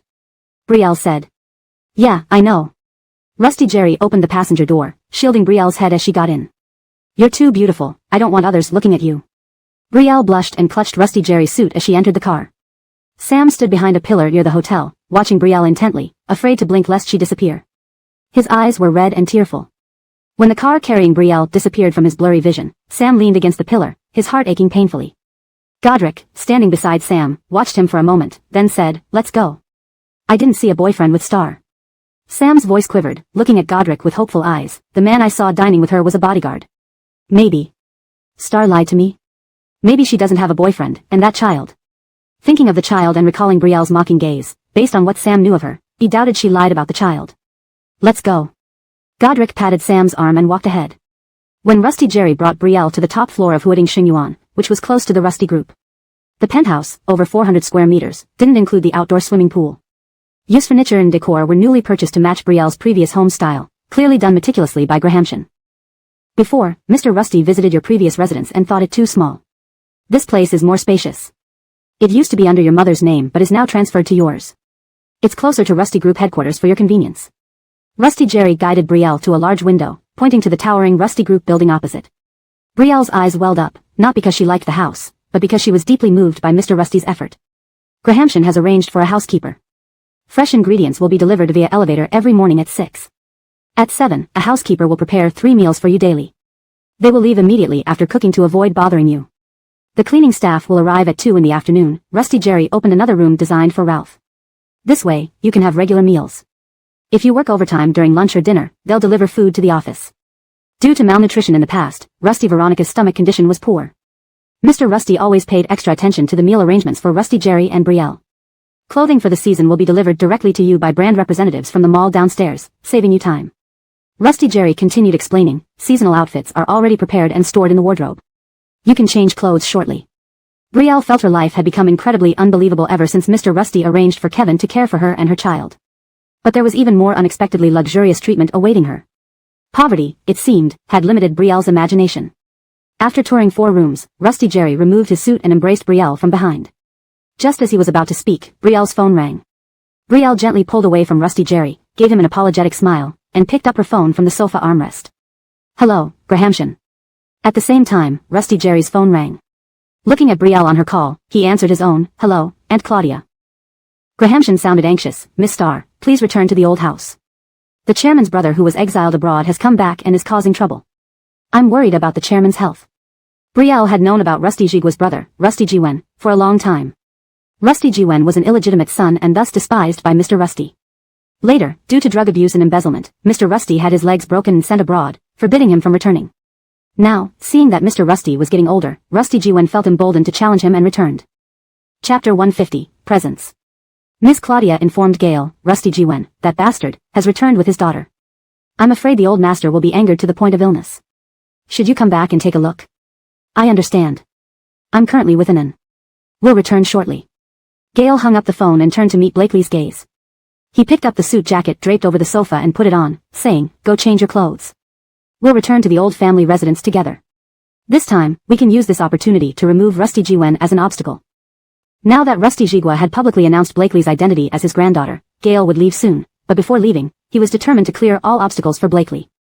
On the way, Blakely had already heard from Gale that Rusty Jiwen once came back with his daughter, Rusty Jinoyu, creating a scene when they first adopted Gale. However, Rusty Jiwen was driven away by the old master cutting off his living expenses. This time, Rusty Jiwen must have heard the news that the old master adopted another daughter for Rusty Veronica and thus returned with his daughter, attempting to claim inheritance rights. Inside the old family residence at that moment, Rusty Jiwen, trembling, pointed at Rusty Jinoyu who sat silently on the sofa, Lyle. Although I know you despise me, Xiaoyu is still of our Rusty family's bloodline. She is Veronica's sister. Can she not take care of Veronica? Even if you are not reassured, could we not give her child to Veronica after she gets married and has kids? Look at Blakely, what kind of background does she have? She's 16 years younger than Veronica. As mother and daughter, isn't this just ridiculous? Rusty Jigwa gripped his cane tightly, his aged and stern eyes glaring at the illegitimate son in front of him. Sherry and Coraline squatted by the upstairs railing, their small hands gripping the guardrail as they looked down. Coraline glanced at the woman in sapphire blue business attire sitting on the sofa and then at the limping Rusty Jiwen, whispering to Sherry, Lyle, I don't like these two people. Who are they? Sherry's chubby, fair face tensed up as she replied coldly, that man is the old master's illegitimate brother, 22 years younger than the old master and 50 this year. The woman in sapphire blue business attire is his daughter, 31 years old. Oh. Coraline nodded, quickly calculating the age difference. Wow, so, that illegitimate brother was 18 when his wife got pregnant. Sherry nodded. Uncle, Gale and Blakely are relatives. Haven't you considered that Gale might be encouraging you to adopt Blakely to gain control over the entire Rusty family and the Rusty Corporation? You see, as an adopted son, Gale will surely inherit half of your assets for Sister Veronica. If Blakely becomes Veronica's adopted daughter, won't the Rusty Corporation and the Rusty family end up controlled by just one adopted son? Rusty Jiwen and Rusty Jinoyu didn't know that Blakely herself was part of the Rusty family, the biological daughter of Rusty Veronica. They could only try their best to malign Gale. The more they said, the colder the old master's heart grew towards them. Before the old master spoke, Miss Claudia rushed in and said, Jeremiah and Anan have returned. Hearing this, Rusty Jiwen immediately became agitated. You see. Lyle, how long have we met, yet those two returned so quickly, as if afraid that I and Xiaoyu might say anything related to our blood relation with you. They want to control the Rusty family and even you within it. Rusty Jinoyu hastily pulled out her phone, showing photos sent by Priscilla Wei today to the old master. Uncle, look at these 3 photos. Rusty Jinoyu showed the old master the 3 pictures taken during the birthday banquet. These show Gale and his fiancée, the 3rd miss of the Matthew family, along with Blakely conspiring. Uncle, there is no blood relation between them and you have to be careful. That's an interesting statement. Gale's voice carried a hint of mockery as he entered with Blakely. Seeing Gale and Blakely, the old master's furrowed brows relaxed, turning to look at Grahamshan. Grahamshan smiled and replaced the old master's tea with hot goji tea, whispering, it's time for the young generation to shield you. The old master smiled silently, as if agreeing with Grahamshan's words. When Rusty Jiwen saw Blakely enter, he froze. Though he had seen Blakely through the screen during the investigation, he never imagined that Blakely looked so much like Rusty Veronica. Back then, the reason the old master adopted Gale was because Gale's eyes were identical to his missing daughters, sparking the idea of adoption. Rusty Jiwen never expected that a relative of Gale's family would resemble Rusty Veronica so closely, which made sense why the old master allowed Blakely to become Rusty Veronica's adopted daughter. Rusty Jinoyu also glanced at her father. She wasn't unfamiliar with Rusty Veronica, and this Blakely really did look too much like her. She looked so much alike that Rusty Jinoyu suspected Blakely might have had plastic surgery to enter the Rusty family. However, Blakely didn't differ much from her photos or videos, but somehow, this real-life Blakely bore a striking resemblance to Rusty Veronica in both appearance and aura. Grandfather, Blakely greeted Rusty Jigwa. Sit. Blakely nodded and took her seat, glancing up to see 2 little ones waving from upstairs. She smiled slightly, accepted the tea from Miss Claudia, and thanked her. Gale stood beside the coffee table, handing a file bag to Grahamshan. Who exactly should be watched in this family? I believe everyone will know once they see this. Gale began. Grahamshan opened the file, took out the documents, and handed them to the old master. As the old master put on his reading glasses to read, Rusty Jiwen rose angrily, pointing at Gale. Watch who? Of course, it's you. First, getting my brother to adopt you as a son wasn't enough. You brought in your relatives too. Don't think I don't know. This Blakely is from your original family. How many favors have you done for her? You used our Rusty Corporation's projects to aid the Yusef Corporation because they were helping to raise your relatives. You thought I wouldn't know. Rusty Jiwen grew more agitated, leaning on his cane and hobbling toward Gale, looking up at the nearly 6-foot-tall Gale. Yet, despite this, his own presence seemed diminished. Chapter 151, Annihilation. Rusty Jiwen backed away from Gale a few steps, shouting, Now you bring this relative into our Rusty family and make her Rusty Veronica's daughter. What do you intend to do? Do you have your eyes on all of our family's assets? Isn't half enough for an adopted child? You want it all. Mr. Rusty, please don't keep saying our Rusty family. You and grandfather completed the division of property 20 years ago. The current Rusty family has nothing to do with you anymore, Sherry said as she put down her teacup. Do you even have a say here? Rusty Jiwen raised his cane to strike Brielle but was stopped by Ferguson, his assistant. Ferguson, you too are turning traitor. My brother has been deceived in his old age. Have you also been deceived?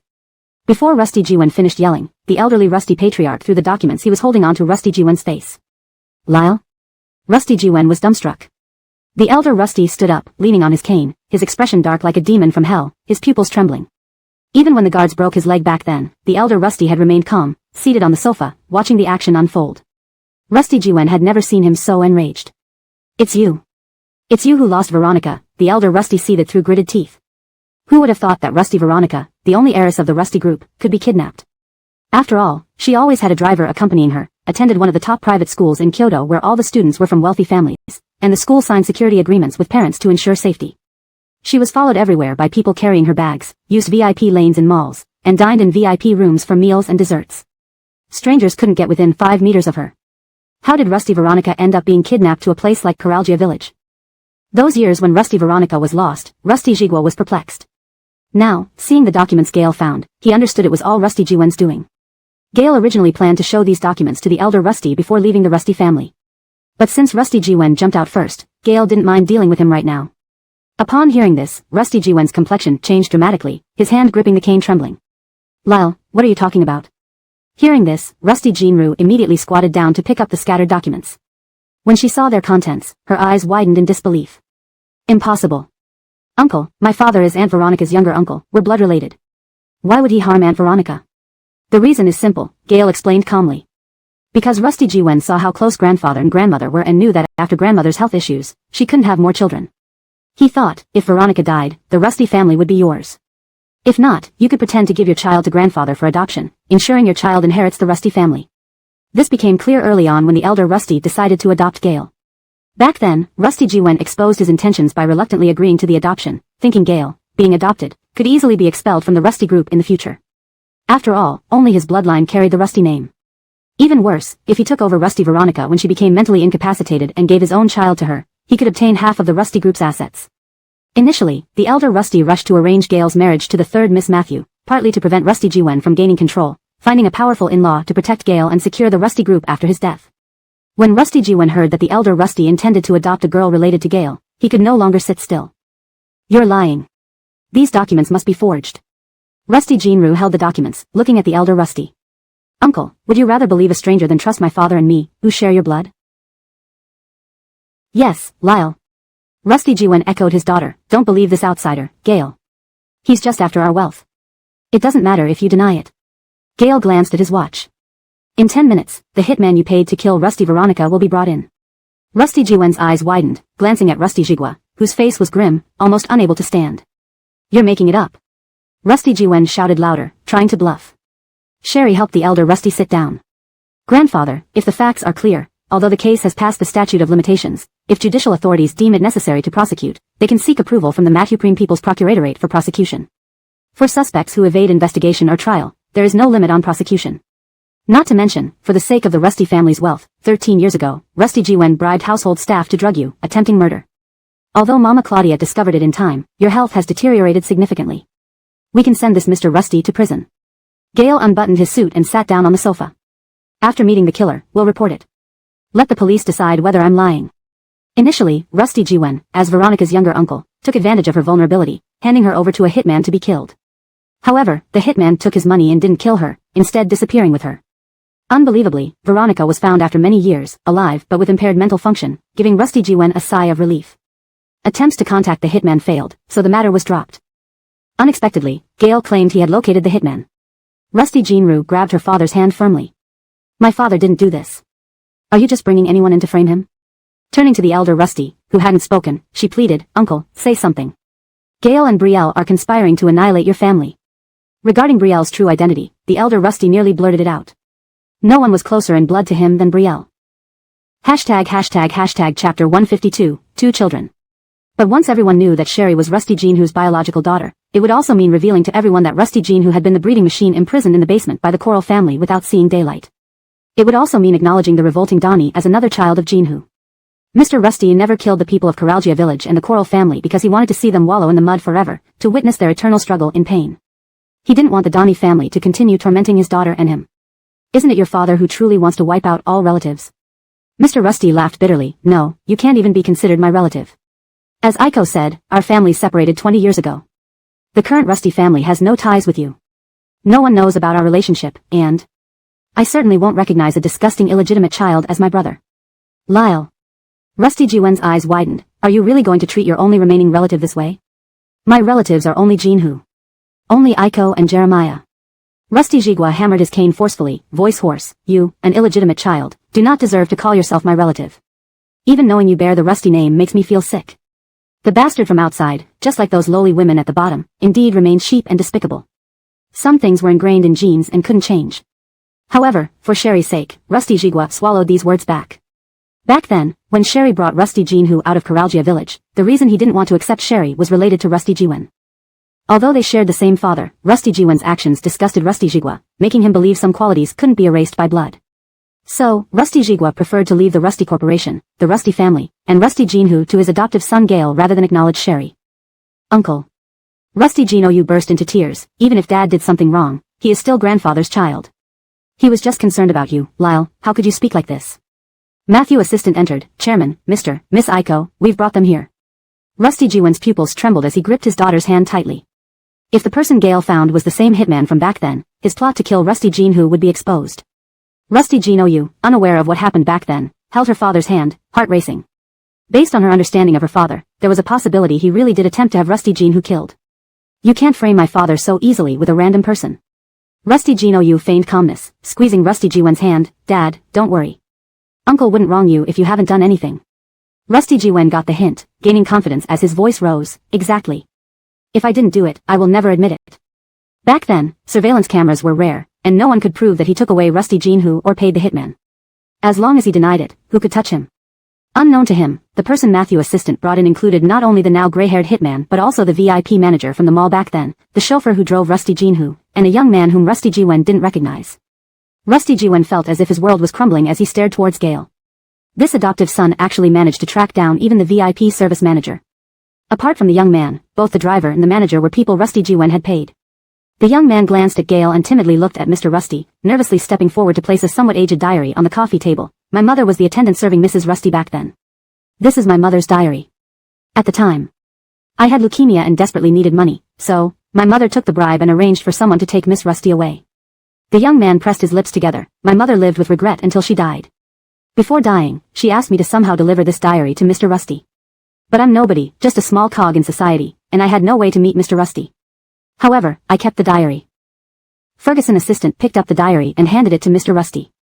Mr. Rusty opened it with trembling hands and flipped to the day Rusty Jinhu disappeared. He clearly saw how the mall attendant handled the handover with Rusty Jiwen. Fake. It must be fake. Rusty Jiwen shouted. The maid who was bribed to poison you is also here. If you want to see her, she'll be here tomorrow morning, added the assistant. Mr. Rusty closed the diary and handed it to Ferguson assistant. There's no need to bring the poisoned maid here. Hand this diary along with the other evidence to the police. Contact Director Liang from the Mathupreme Procuratorate. I want to pursue this to the end. Before Rusty Jinoyu could react, Rusty Jiwen, overwhelmed with fear, fell to his knees. Lyle, considering we're family, please forgive me this once. I'll leave the country immediately and never come back. Get out. Mr. Rusty suddenly lost control of his emotions. All the evidence and witnesses will stay. If you ever return to the country, I will ensure you die in prison. Get out.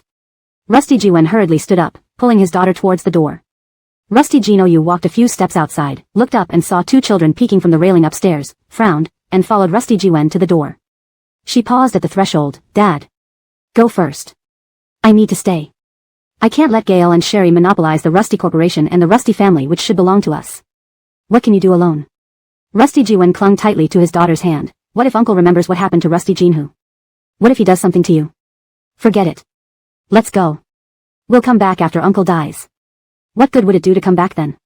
By then, Gail would have the diary and the witnesses. Rusty Jinyu glanced at her father, barely concealing the disgust and disdain in her eyes. Our things cannot fall into others' hands. Just because you can't handle it doesn't mean I can't. Having said that, Rusty Jinyu pushed her father into the car and closed the door. She turned to look at the servants of the Rusty family, pulled out all the dollars from her wallet, and handed them over. Who are the two kids in the old residence of the Rusty family? Seeing the money, the servant quickly pocketed it and whispered, they are Miss Aiko's two children. They are very beloved by Old Master and Miss Aiko. Old Master and Miss Aiko play with the two kids all day. Translation ends here, maintaining the structure and tone of the original passage while ensuring fluency and grammatical accuracy in English.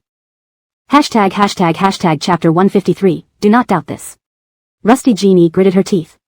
So Sherry was using her child to win over uncle and cousin. She returned to the residence, where she saw old Mr. Rusty leaning on a cane, standing up with Sherry's support. Without hesitation, Rusty Genie fell to her knees. Uncle. I didn't know father had harmed cousin Jinhua so deeply before. Even though you forgave father out of family ties, my conscience won't allow me to be at ease. Please let me stay in the country to make amends. I'm a renowned psychologist abroad, and I want to take care of cousin Jinhua. Rusty Genie spoke earnestly, her eyes red. Sherry, supporting old Mr. Rusty, looked coldly at Rusty Genie kneeling by the coffee table. Your mother, who was once a Rusty family daughter, suffered greatly because of your father's greed and ended up mentally unstable. What do you think you can make up for? You just want an excuse to stay in the Rusty family. Thinking of her mother being imprisoned in the Coral family basement, enduring a hellish existence because of Rusty Jiwen, how could Sherry not hate him? Even if old Mr. Rusty decided to forgive Rusty Jiwen, Sherry would not. It's not like that, uncle. Don't listen to this outsider's nonsense. It's her and Rusty Jinyong who covet the Rusty family estate. Even if you don't trust me as a blood-related niece, you should consider what's best for cousin Jinhua, keeping me here to watch over Rusty Jinyong and Sherry.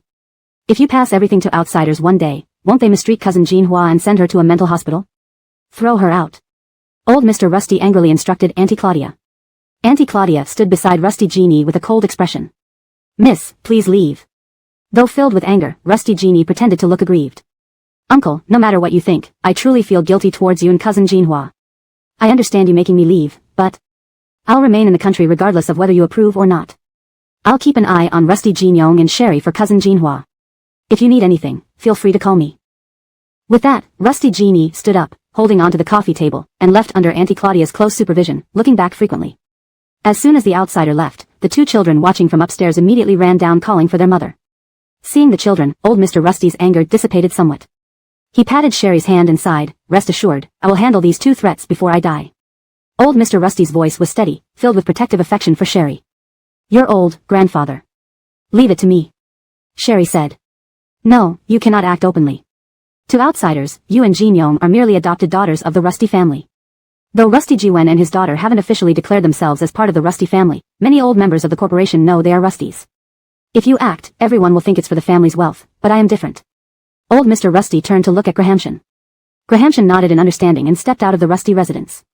Old Mr. Rusty smiled and stroked Xiaoxi and Kim's heads tenderly. The love and warmth in his gaze were palpable. Grandpa will arrange a carefree future for Xiaoxi and Kim. Old Mr. Rusty looked at the two great-grandchildren. Let you grow up happily. Once, Rusty Jigua only had Rusty Jinhua, expecting much from his daughter, arranging various classes when she was young. He gave her all his love but also immense pressure. Otherwise, his daughter wouldn't have been swayed by Rusty Jiwen to follow him out secretly.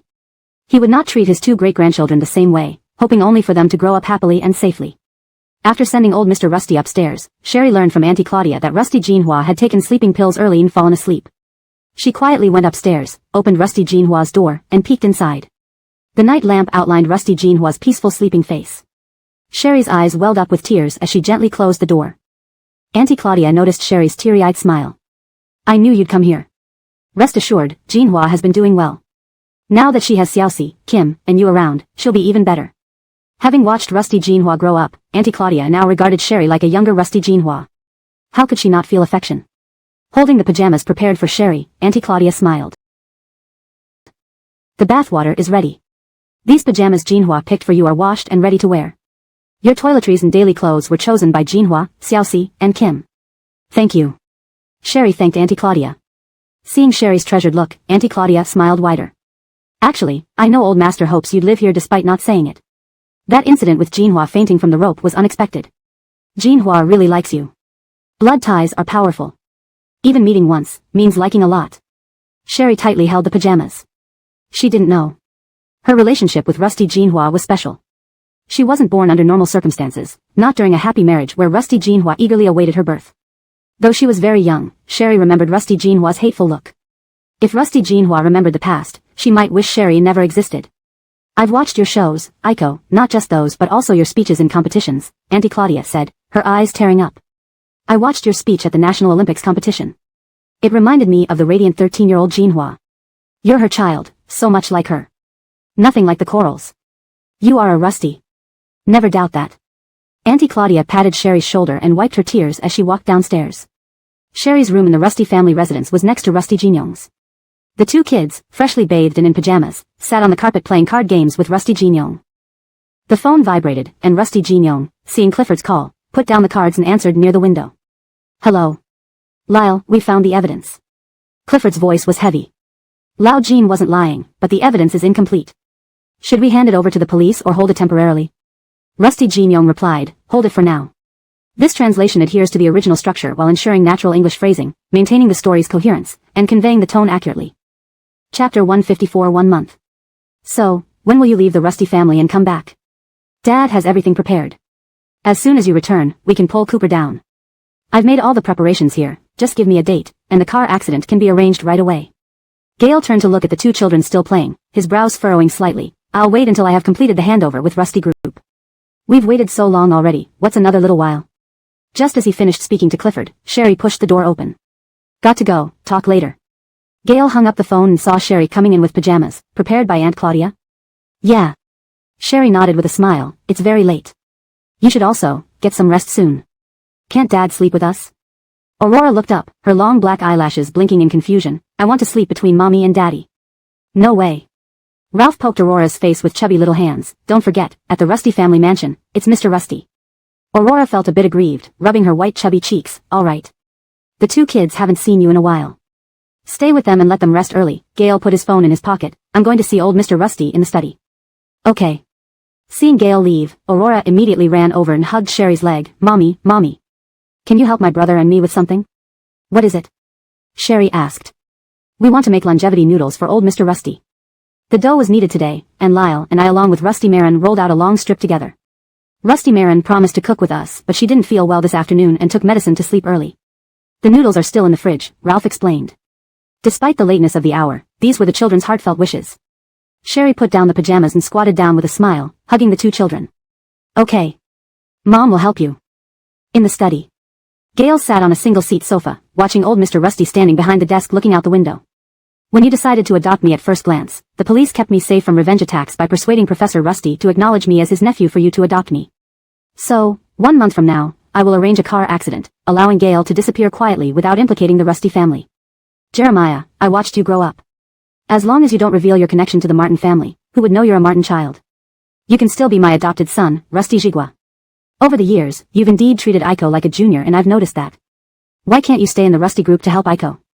Rusty Jigua walked up to the desk and sat down, pulling out a will from the drawer. This is my testament. The shares and assets I hold are divided into 3 parts, one each for Veronica, you, and Aiko. Antiques, paintings, and real estate both domestic and foreign are also split into 3 parts, for you, Aiko, and the 2 kids. Give my part to Aiko or the 2 kids instead, said Gale. Seeing Gale's resolve to leave, old Mr. Rusty sighed deeply, closing his eyes. Really, must you go? Gale rested his elbows on his knees, clasping his hands tightly, lowering his head for a moment before speaking slowly. I can't forget the scene of my parents dying in front of me. My mother, though strapped in by her seatbelt too, struggled desperately to unfasten mine, yet the more force applied, the tighter it became. Even now, whenever Gale closed his eyes, he could see his parents straining to save him. He couldn't forget their grudge. I understand. Old Mr. Rusty sighed again, answering him, but Jeremiah, I am also a father. As a father, the greatest hope is to see my children living well, not burdened by hatred. Previously, old Mr. Rusty had never understood why Gale insisted on leaving the Rusty family. Today, Gale had revealed his true identity and explained the vengeance he carried. Rusty Jigua finally understood why Gale was so determined to leave. Gale planned to seek revenge but did not wish to involve the Rusty family. Hence, he intended to stage a car accident for Gale to vanish, returning Rusty Group intact to the Rusty family. With this method, 1. I won't implicate the Rusty family. 2. Only by making Gale completely disappear can Aiko fully control the Rusty Group.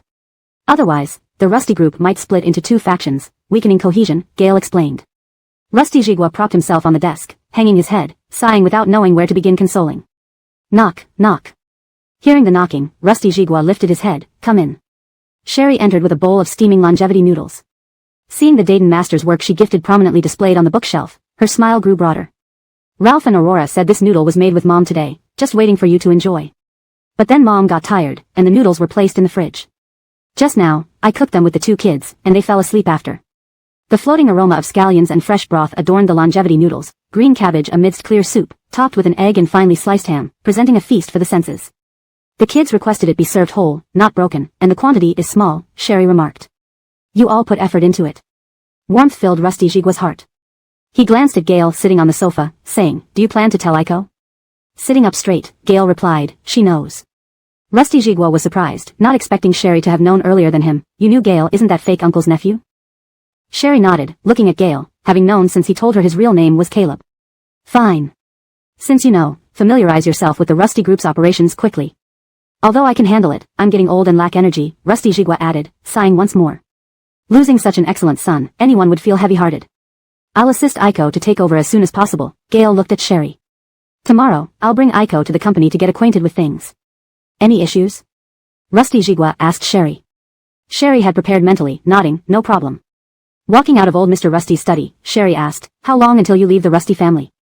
At most a month, he walked towards the bedroom with Sherry, so, during this time, we'll be spending more time together, many handovers. After I leave, Assistant Matthew will remain with you. Chapter 155, Not Being Polite with You. Escorting Sherry to the bedroom door, Gale's gaze fell on her lips. His Adam's apple bobbed slightly. Considering they were at the old Rusty residence, he refrained from kissing her and simply said, Rest well. We'll be busy starting tomorrow. Sherry nodded. Okay, then, good night, rest early. Just as she finished speaking, Gale suddenly placed his large hand against the door, stepped into the room, and kissed her while holding the back of her head. The door was still open, and they were in the old residence. Sherry widened her eyes in panic, attempting to push him away. The kiss was brief. He lowered his head and glanced at Sherry, whose ears had turned red. In a low voice, he said, Good night. There's surveillance in the hallway. Sherry's heart was pounding, she was afraid that Mr. Rusty would discover them. Since finding Rusty Veronica, surveillance cameras had been installed throughout the corridors of the Rusty residence. This was both because Mr. Rusty feared his daughter might go missing again after being found and because he was worried about Rusty Veronica's mental health. The second-floor surveillance had some issues this afternoon and will only be fixed tomorrow, Gale replied, stepping back out of the bedroom. See you tomorrow morning. Sherry gripped the door tightly and nodded. See you tomorrow morning. Closing the door, Sherry saw the 2 sleeping children on the bed. She kissed each of their faces, changed into her pajamas, and then held them close as she slept. The next morning, Sherry put on professional attire, a small black-collared white blazer over a high-necked black pencil skirt dress that reached mid-thigh. She wore a simple yet elegant diamond necklace around her neck and a white crocodile leather strap diamond watch on her wrist, exuding efficiency and grace. Her naturally slender and tall figure made her appear especially imposing when paired with high heels. When Sherry and Gale appeared together at the entrance of Rusty Corporation's building, it caused a stir among employees. Watching them enter the CEO-exclusive elevator accompanied by Assistant Matthew, Assistant Tobias, and bodyguard Ephraim, an employee secretly took a photo and shared it in the workgroup. Working madness, my goodness, who is besides CEO Rusty? Wasn't CEO Rusty changing his assistants? Little sheep, didn't you see yesterday's news where Mr. Rusty revealed his granddaughter's identity during his birthday party? It could be his granddaughter. Heaven on earth, but many media outlets reported that CEO Rusty brought a woman to the birthday party who wasn't his fiancée, maybe it's her dog at Rusty Corp, why can't it be one person?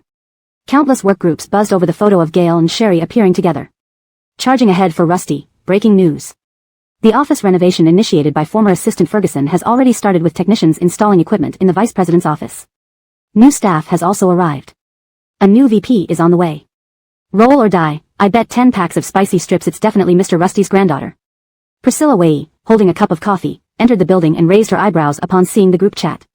She quickly took a screenshot and sent it to Rusty Gino Yu before heading toward the elevator. At this moment, Rusty Gino Yu was sitting opposite Sam. Seeing the screenshot, she casually placed her phone on the corner of the table. At the time of your divorce, you probably didn't even know Sherry had given birth to 2 children. A scheming scheming woman like Sherry who drugged you. What if she kept the children hidden to eventually contest family assets with your child from Laura? Moreover, as your ex-wife, these 2 kids aren't illegitimate but legitimate offspring. Regardless of how much you love Laura, wouldn't this cause her trouble? Sam's expression darkened as he looked at Rusty Gino across from him. So, how do you expect us to collaborate?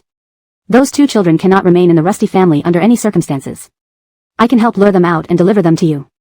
Since they're your children, you can handle them however you wish, but don't let them return to the Rusty family. Rusty Gino smiled.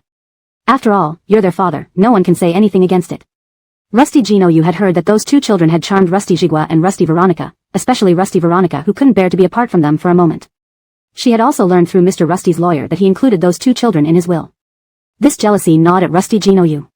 She, the blood-related niece of Rusty Jigua, received nothing, while Sherry's bastard children got part of the Rusty fortune. Her father was Rusty Jigua's younger brother. Yet right after Rusty Jigua promised to let her father leave the country, he was arrested at the hotel by the police. Rusty Gino didn't know if this was Rusty Jigua's doing or if Gail had orchestrated it behind the scenes. But, whatever her father's fate, she must fight to regain what should rightfully belong to her. By any means necessary. Sam's deep gaze betrayed no emotion, and before he could respond, his phone rang. Seeing it was Freddie calling, Sam answered, "Hello. President Youssef, there's trouble. People from Hengji Biotech are demanding to know why 2 other companies are already producing the drug we developed for treating Alzheimer's disease. Upon checking, we realized we missed listing 2 companies when we recovered the formula." Freddie's voice trembled. According to the agreement signed a few days ago, guaranteeing the complete recovery of the leaked formula, we have to pay Hengji another $3 million. Sam abruptly stood up. "Have you contacted President Lisbeth?" President Lisbeth is furious and won't answer the phone. I spoke to his assistant, who said he's currently struggling to explain things to the founder. They originally didn't want to cooperate with us, but because President Lisbeth offered us a chance, they reluctantly agreed. Now that we've messed up, President Lisbeth is worried he might lose his job. I'm going to Hengji. Meet me outside the Hengji building. Upon hearing Hengji, Rusty Gino's brows raised. Ending the call, Sam turned to face Rusty Gino. Worried about potential danger to the 2 children if he outright rejected her proposal, he said, "I have urgent matters to attend to now. We'll discuss this later. Before then, do not harm the children, otherwise, don't blame me for not being polite with you." Translation notes. Names such as Gail, Sherry, etc., are directly transliterated using pinyin. Ensured natural English flow while preserving the original tone and style. Maintained the same paragraph structure and line breaks as the original text. Kept story coherence consistent with previous content. Chapter 156, Not Letting Me See People. Rusty Gino nodded. "I didn't expect you to care so much about those 2 children." "Of course, they are my children," Sam said, grabbing his phone and preparing to leave. "Is it another issue with Hengji Biotech?" "I am quite familiar with Haim, the China region manager of Hengji Biotech, as well as..." Rusty Gino deliberately paused here, lifting her coffee cup, "the founder of Hengji Biotech. If you need help, I can assist. You should know that I also invited Haim to my uncle's birthday banquet." Upon hearing Rusty Gino mention knowing the founder of Hengji Biotech, Sam tightened his grip on the phone. But, recalling this woman's ulterior motives, he replied, "We'll see if I need help." Rusty Gino watched as Sam left, sneering coldly. Indeed, anyone would naturally feel a close affinity for someone who shares their blood, except her own uncle, who was simply senile and lacked judgment. Rusty Gino picked up her bag and dialed Priscilla Wei. "Have you arranged everything for the board meeting at 10 o'clock? "Don't worry." Priscilla Wei responded nonchalantly, "You spent such a large sum buying stock from us. It adds up to exactly 10%, allowing you to participate. But remember, once you take over Rusty Group, you owe me the CFO position and 5% of the shares." At 9 in the morning, Gail introduced Sherry during the weekly routine meeting. Sherry quickly got into the swing of things. After standing up to briefly introduce herself as Rusty Aiko, she started working immediately. "I reviewed last week's market analysis and sales strategy proposed by the electronics department and sales department. There is one issue I'd like to address." Sherry sat to Gail's right, speaking clearly based on the market department's analysis and the latest research report, disapproving the sales strategy suggested by the sales department. She then allocated a significant budget, requiring the sales department to work with the marketing department to formulate a new strategy focused on nostalgia. This would involve collaborating with other domestic brands to launch a national goods festival, requiring all Rusty Group brands to participate and potentially include other traditional national brands. The current trend for national goods is still gaining momentum. With Rusty Group taking the lead, organizing this nationwide campaign would be perfect. "We can create a national trend festival," the marketing director quickly responded. "We will have a plan ready within 3 days and start contacting other established national brands immediately after the meeting." After the meeting, Gail stood up first and said to Sherry, "Come to my office." "Okay," Sherry agreed, handing her materials to an assistant. The marketing director and sales director couldn't help but comment upon leaving the conference room. This new young president has excellent market sensitivity. Ever since Chairman Rusty decided to develop our own technology after rejecting M Country's proposal, I knew we would spark a wave of domestic trends. I even mentioned this idea to you during dinner, but you didn't believe me. However, the sales director frowned. I actually liked the sales strategy our electronics team proposed. The costs weren't too high, and this new president just wants to make a splash and establish herself. Her first two moves affected both departments. Sherry followed Gail into her office. Gail instructed Assistant Matthew, "Wait outside and don't let anyone in." "Yes." Matthew responded. As soon as Matthew closed the door, Gail pulled Sherry into her embrace, her gaze piercing through her glasses, filled with unspoken emotions despite her stern expression. Sherry felt her ears turn red under his intense gaze and tried to steady herself against his chest. "What's going on?" Gail brushed Sherry's hair behind her ear, his deep voice revealing dangerous possessiveness. "I'm trying very hard to restrain myself." "What?" Sherry was confused. "I can tolerate others admiring you, but I dislike when they covet or challenge you." Gail felt himself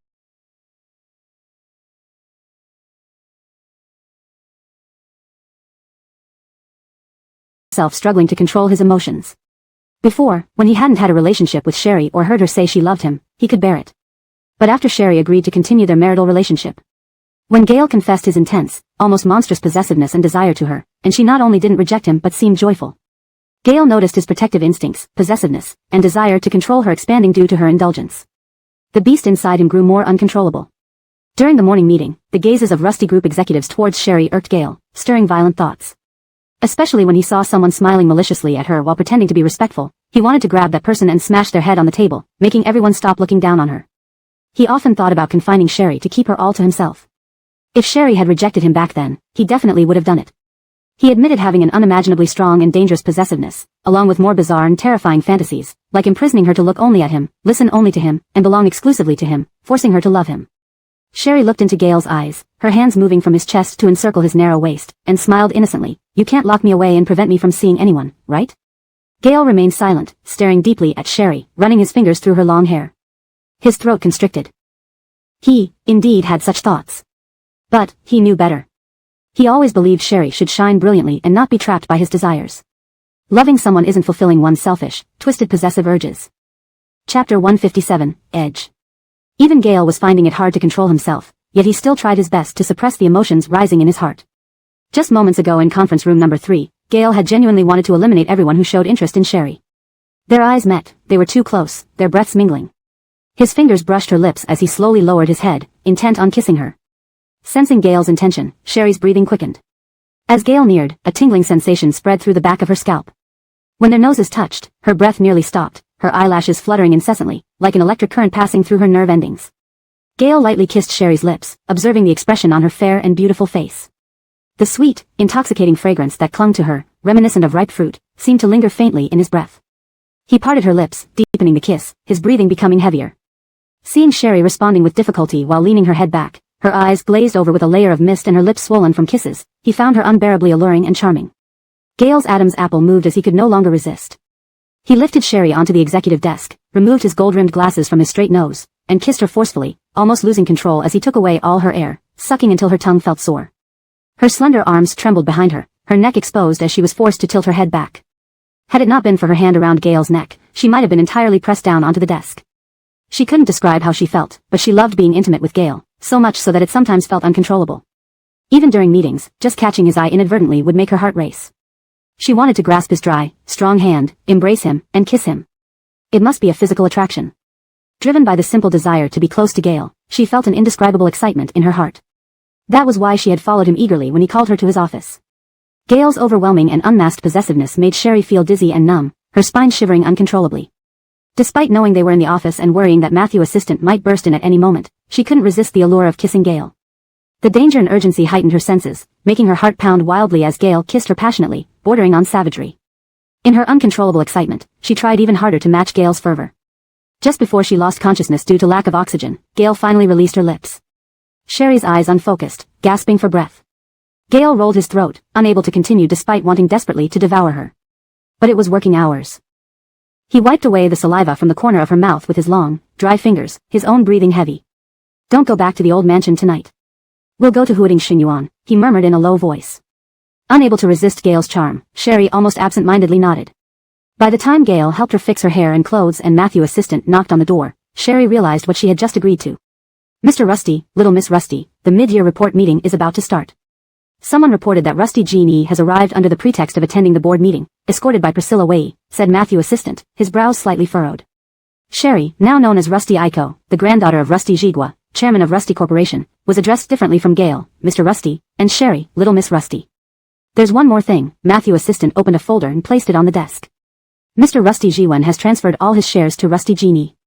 With additional shares obtained from other directors and their children, she now holds 10% of the shares. She is fully qualified to attend today's mid-year report meeting. Gail skimmed through the documents and handed them to Sherry. After reading, she asked, has Rusty Jiwan been sent to jail? He's already in there. The maid he bribed to poison the chairman has provided evidence to the police. Our legal team reviewed it and confirmed the murder-for-hire case can be pursued, replied Matthew assistant. I've asked people to investigate which directors Rusty Genie has been in contact with privately, but we can't complete it before this mid-year report. No need. Since Rusty Genie is here, she must have a plan. We will see which directors support her, revealing her alliances, said Sherry, placing the documents on the desk. With Grandpa's and Mom's combined shares surpassing 57%, she won't cause much trouble. As if on cue, Haim's call came in. Sherry answered, hello. Just as you predicted, Sam came personally. He claims our list from the casino didn't include those two companies, but it's their mistake. They hope for a private settlement, Haim said with a casual laugh. Should I toy with him a bit? No need to waste time on irrelevant matters. Go directly through legal procedures and apply for asset preservation.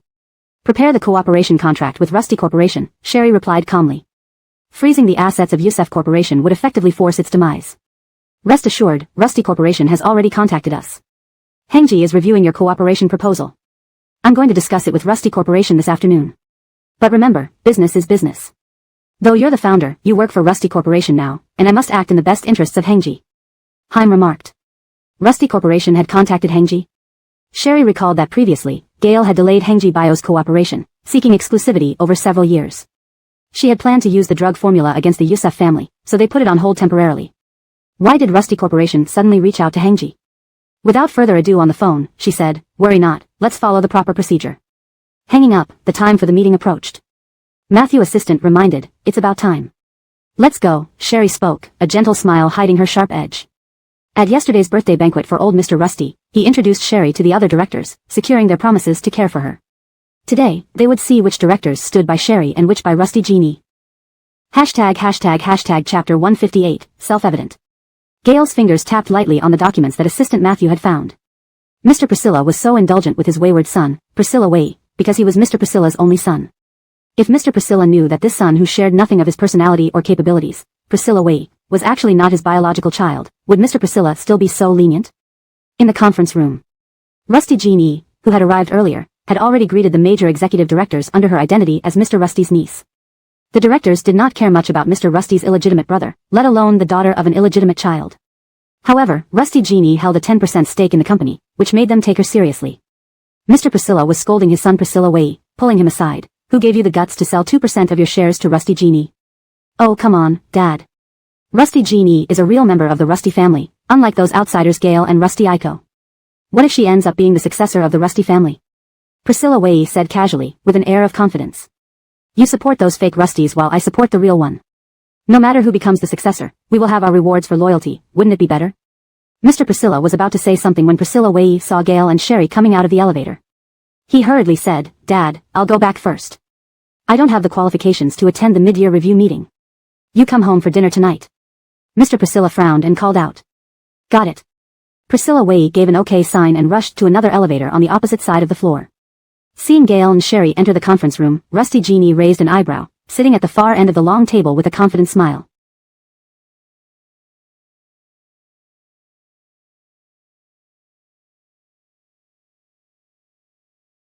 Because Mr. Rusty wasn't there, the central seat was empty. Sherry and Gail sat on the left side. Rusty Genie deliberately looked over at Gail and Sherry, seemingly wanting them to ask why she was there. But Assistant Matthew had already started the mid-year report presentation, so neither Gail nor Sherry asked. Next, we begin the mid-year report. In the past 6 months, following Rusty Corporation's breakthroughs in chips and photolithography machines, the annual revenue growth of each branch has exceeded 300%. Assistant Matthew stepped aside, revealing the projection screen displaying the growth data of each division. The Haiching branch grew by 368%.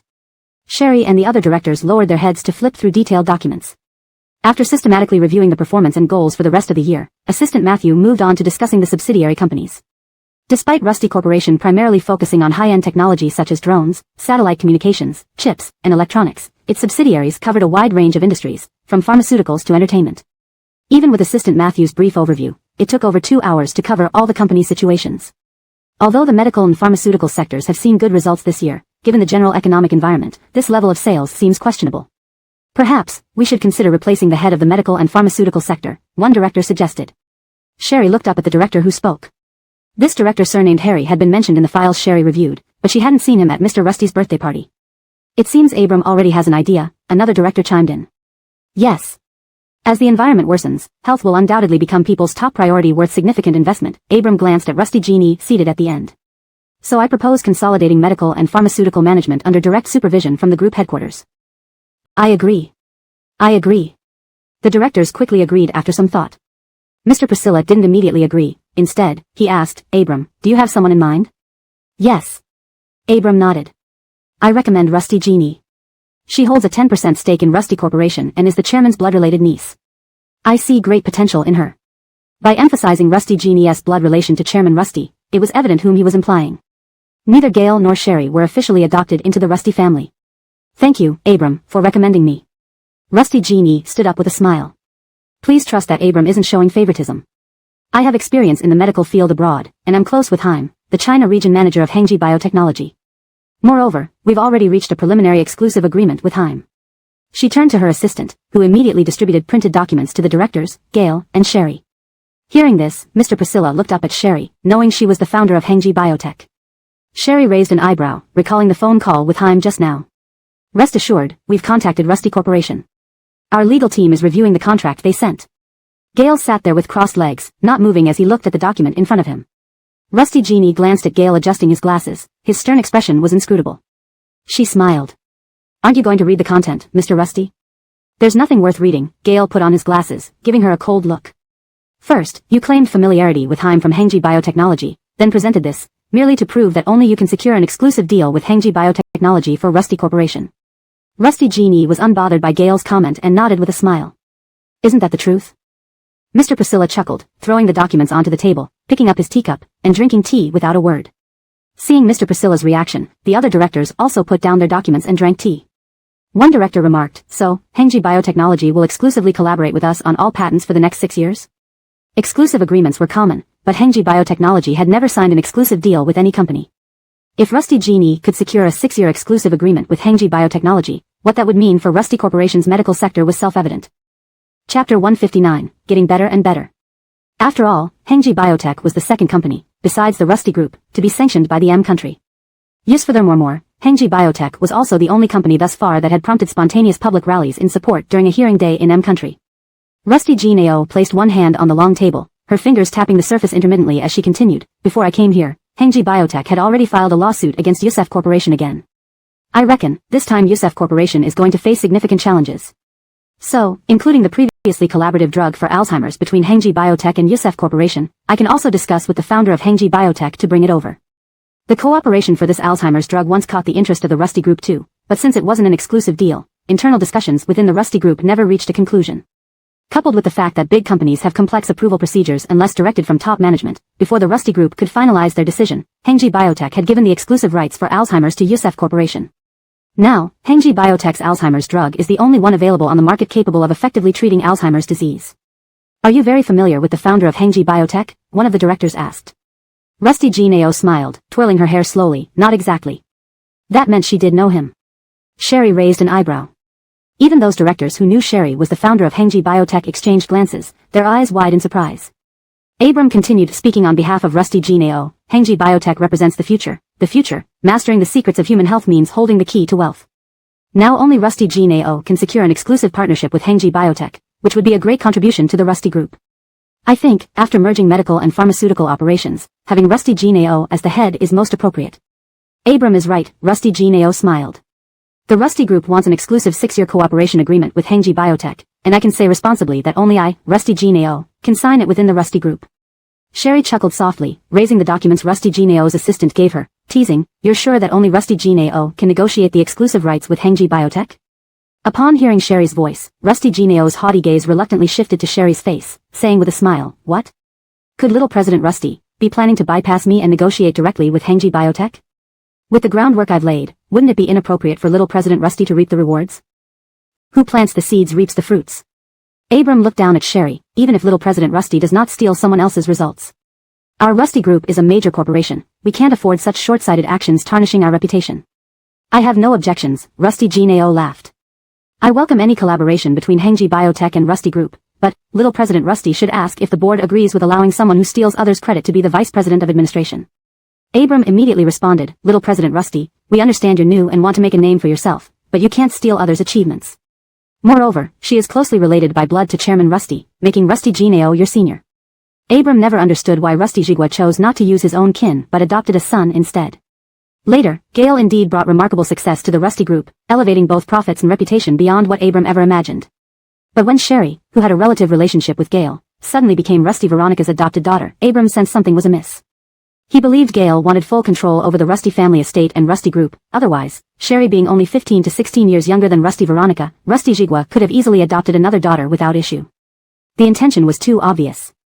In the future, Rusty Jigua's will would surely leave half of the property and shares to his daughter Rusty Veronica.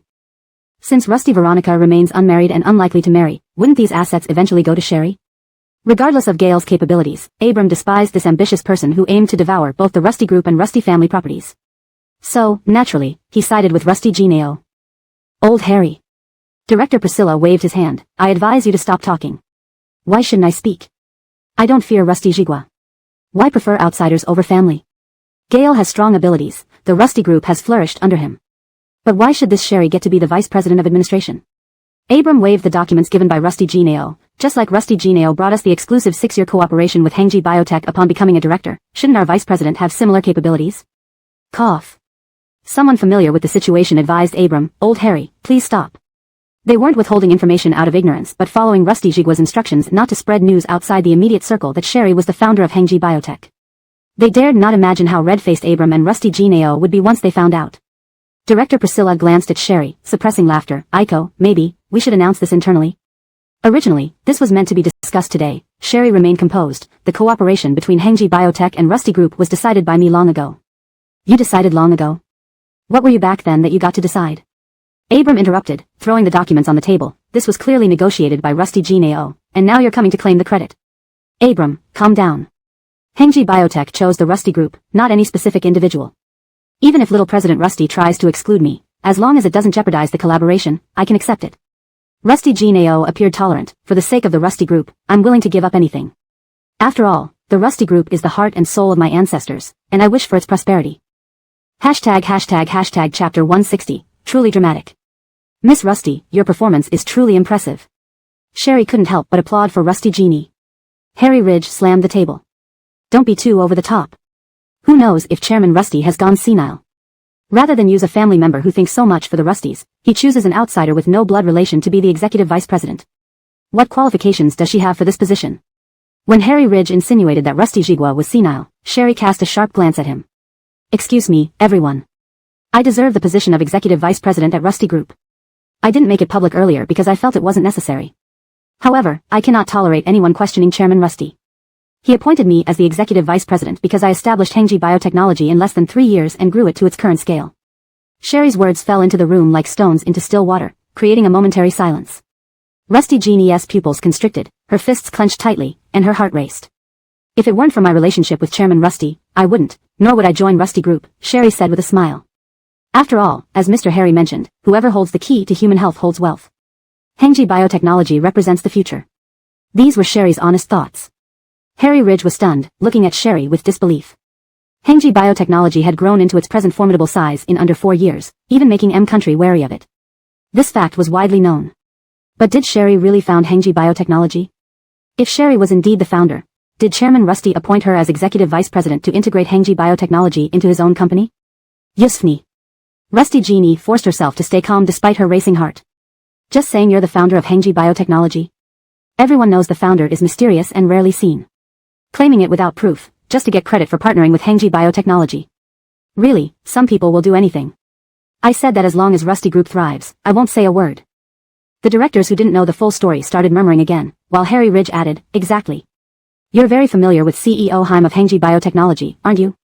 So, are you implying Chairman Rusty didn't even check your background before offering the position of Executive Vice President just to please his granddaughter? Gale asked Rusty Genie. That's right. Priscilla Ridge laughed, showing obvious disdain for Rusty Genie. You're insinuating that Chairman Rusty, a legitimate member of the Rusty family, cares less about the hard work of our ancestors than an illegitimate daughter born out of wedlock? Priscilla Ridge spoke clearly, revealing Rusty Genie's true identity, clearly wanting to prevent her from using the Rusty family name to challenge Sherry. In this world, there may be lies, but not fake founders. Gale spoke calmly. Whether Xiao Rusty is the founder of Hengji Biotechnology should be confirmed by CEO Heim. Gale glanced at his watch and smiled. CEO Lisbeth will visit Rusty Group this afternoon. We'll know the truth then. Director Priscilla? The director next to Priscilla Ridge whispered, is Xiao Rusty really the founder of Hengji Biotechnology? Priscilla Ridge nodded. Well. No wonder Chairman Rusty wanted Xiao Rusty to take the executive vice president position. It must be because of Hengji Biotechnology backing her. One director said quietly but joyfully, Xiao Rusty is still a Rusty family member. If Hengji Bio works for the group, the partnership is solidified. What's going on? A director beside Rusty Genie asked her. Aren't you close to Heim? Is Xiao Rusty really the founder of Hengji Bio? Directors across from Rusty Genie also questioned, was it you or Xiao Rusty who secured the partnership between Hengji Biotechnology and Rusty Group? Rusty Genie's grip tightened. How could Sherry possibly be the founder of Hengji Biotechnology? Her breathing became heavier. Her connection to Hengji Biotechnology was only through the banner of Rusty Group, not due to familiarity with Heim. If Heim arrived this afternoon and confirmed Sherry's identity, she would be laughed at. Thinking back to the information she gathered about Sherry, she knew that Sherry had exceptional achievements in biology. Years ago at a Moscow symposium, many renowned professors extended offers to Sherry. Rusty Genie. Answer us. You wanted our support but didn't tell us Xiao Rusty was the founder of Hengji Biotechnology. Is Xiao Rusty really the founder?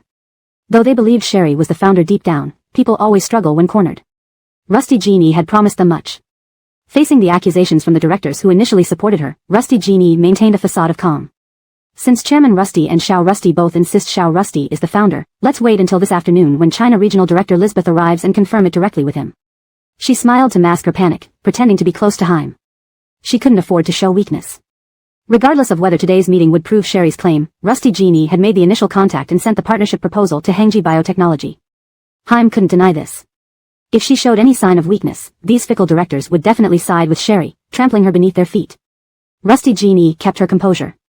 I own 10% of Rusty Group shares and am a legitimate member of the Rusty family. Can I hold a position within Rusty Group, directors? Sherry smiled. Miss Rusty, if you want to lead the merged medical and pharmaceutical divisions, we'll discuss it after the merger is complete. Translation notes. The translation maintains the original paragraph structure and line breaks. Character names are kept consistent, e.g., Rusty Genie, Sherry. The tone and style of the original text are preserved. Chapter 161, Overtaking on a Curve. Rustic Genie's face darkened slightly at Sherry's reply. Very well, but this afternoon, Mr. Lisbeth from Hengji Biotech is coming over. Since I have always been the one negotiating with him, what identity should I use to meet Mr. Lisbeth this afternoon? As a board member of Rusty Group? That's an interesting question, Sherry said with a smile. I wonder which identity Miss Rustig used when negotiating with Hengji Biotech. Naturally, you should meet Mr. Lisbeth in the same capacity you used during those negotiations. Or, could it be that Miss Rustig doesn't actually know Mr. Lisbeth and was just trying to convince other board members by claiming a close relationship? Rustic Genie had intended to take advantage of this moment to secure a position for herself and also to preemptively contact Hengji Biotech to cover any loopholes in her statements. However, Sherry's reply left her speechless. The time is almost up, Rustic Genie interrupted without giving Rustic Genie another chance to speak. He turned to Chairman Priscilla and said, shall we conclude the mid-year report here? Matt here. Chairman Priscilla nodded with a smile. After the meeting ended, Rustic Genie gritted her teeth and instructed her assistant, this afternoon, keep watch at the entrance. When Mr. Lisbeth from Hengji Biotech arrives, intercept him. Ensure that I am the one who welcomes him into the Rustic building, got it? Yes, understood. Back in her office, Sherry immediately called Heim. What's up, boss? I'm heading to Rustic Group this afternoon. Why are you calling me? Not planning to let me go easy on them, are you? Sherry leaned back against her chair and asked, you told me this morning that Hengji has reviewed the cooperation proposal sent by Rustic Group. Who did they deal with from Rustic Group? It was Rustic Genie from your market department. What's wrong? Heim replied. Since they hadn't reached the contract signing stage yet, the cooperation proposal naturally didn't bear Rustic Group's official seal. Sherry had already informed Heim about collaborating with Rustic Group and had become its executive vice president, so he didn't suspect anything. He merely thought Rustic Genie had been dispatched by Rustic Ginning or Rustic Group to negotiate. What's going on? Sherry chuckled. Rustic Genie claims she has a close relationship with you and that no one else can sign the exclusive 6-year cooperation agreement on behalf of Rustic Group. Haim was speechless for a moment. Is this person crazy? I only met her once when she intercepted me outside Hengji building. How familiar could we be? Where does she get such confidence? Doesn't she know you're the founder? Didn't Mr. Rustig mention your identity to several directors at his birthday banquet? I was there. My grandfather only informed a few close directors. Others weren't aware. If not for being questioned about my eligibility as Rustic Group's executive vice president today, I wouldn't have revealed it, Sherry explained. So now the board members know? Now they know, but some may still be suspicious, Sherry said as she sat down in her office chair and flipped through some documents. They might verify it with you this afternoon. Got it, I understand. Haim acknowledged. After hanging up, Rustic Ginning came back carrying 2 thermal lunchboxes. She knocked on the door of Sherry's office. The board meeting had run too long, and it was already nearly 1 o'clock. Neither of them had eaten lunch yet. Don't delay any further, let's eat, Rustic Ginning said, placing the lunchboxes on the coffee table. She opened one and handed the chopsticks to Sherry, who, however, gave her a file instead. I think there's something off with this Coraljing project approved by the investment department, Sherry said as she took the chopsticks. Her clear eyes remained fixed on Rustic Ginning. The company's financial reports look promising, and I've reviewed both the management and research team lists. They are indeed excellent teams, but several researchers' contracts are expiring, and they haven't renewed with Coraljing. Shouldn't we confirm their contracts before proceeding with the investment? I've marked the contract expiration dates on pages 34 to 66. In Sherry's view, the company's most valuable asset was its research team and management. Let me see, Rustic Ginning laid out the documents on the coffee table, undid her suit jacket's buttons, took off her suit, and casually tossed it onto the sofa, smoothing out her cuffs before flipping to the last page. Seeing Priscilla Wei's signature, she remarked, it's a good project, but ensuring the research team renews their contracts is crucial. Sherry smiled and called out to the door, Tobias. Assistant Tobias entered the room, greeting, President Rustig, Vice President Coral. Sherry handed the file to Assistant Claudia.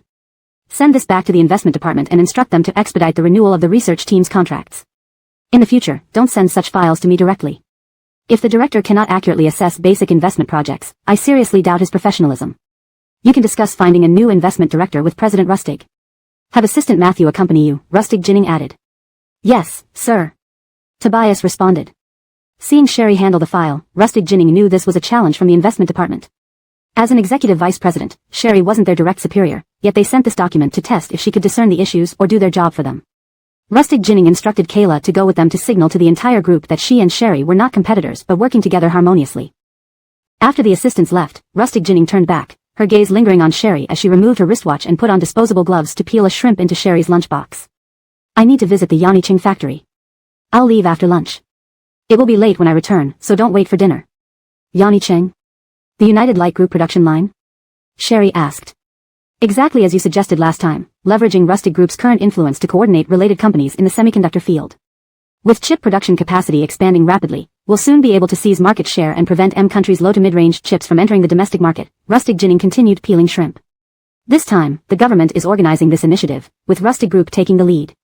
We will collaborate with groups like United Light, which have research departments and large laboratories, aiming to surpass others in lithography machines and chips within 1 to 3 years.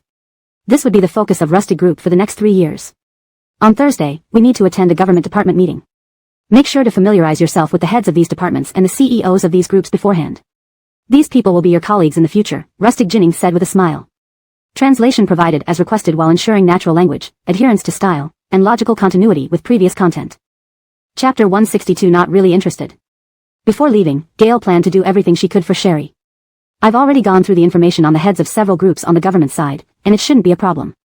But, documents can never compare to meeting people in person. Often, you need to meet them to know how different they are from their files.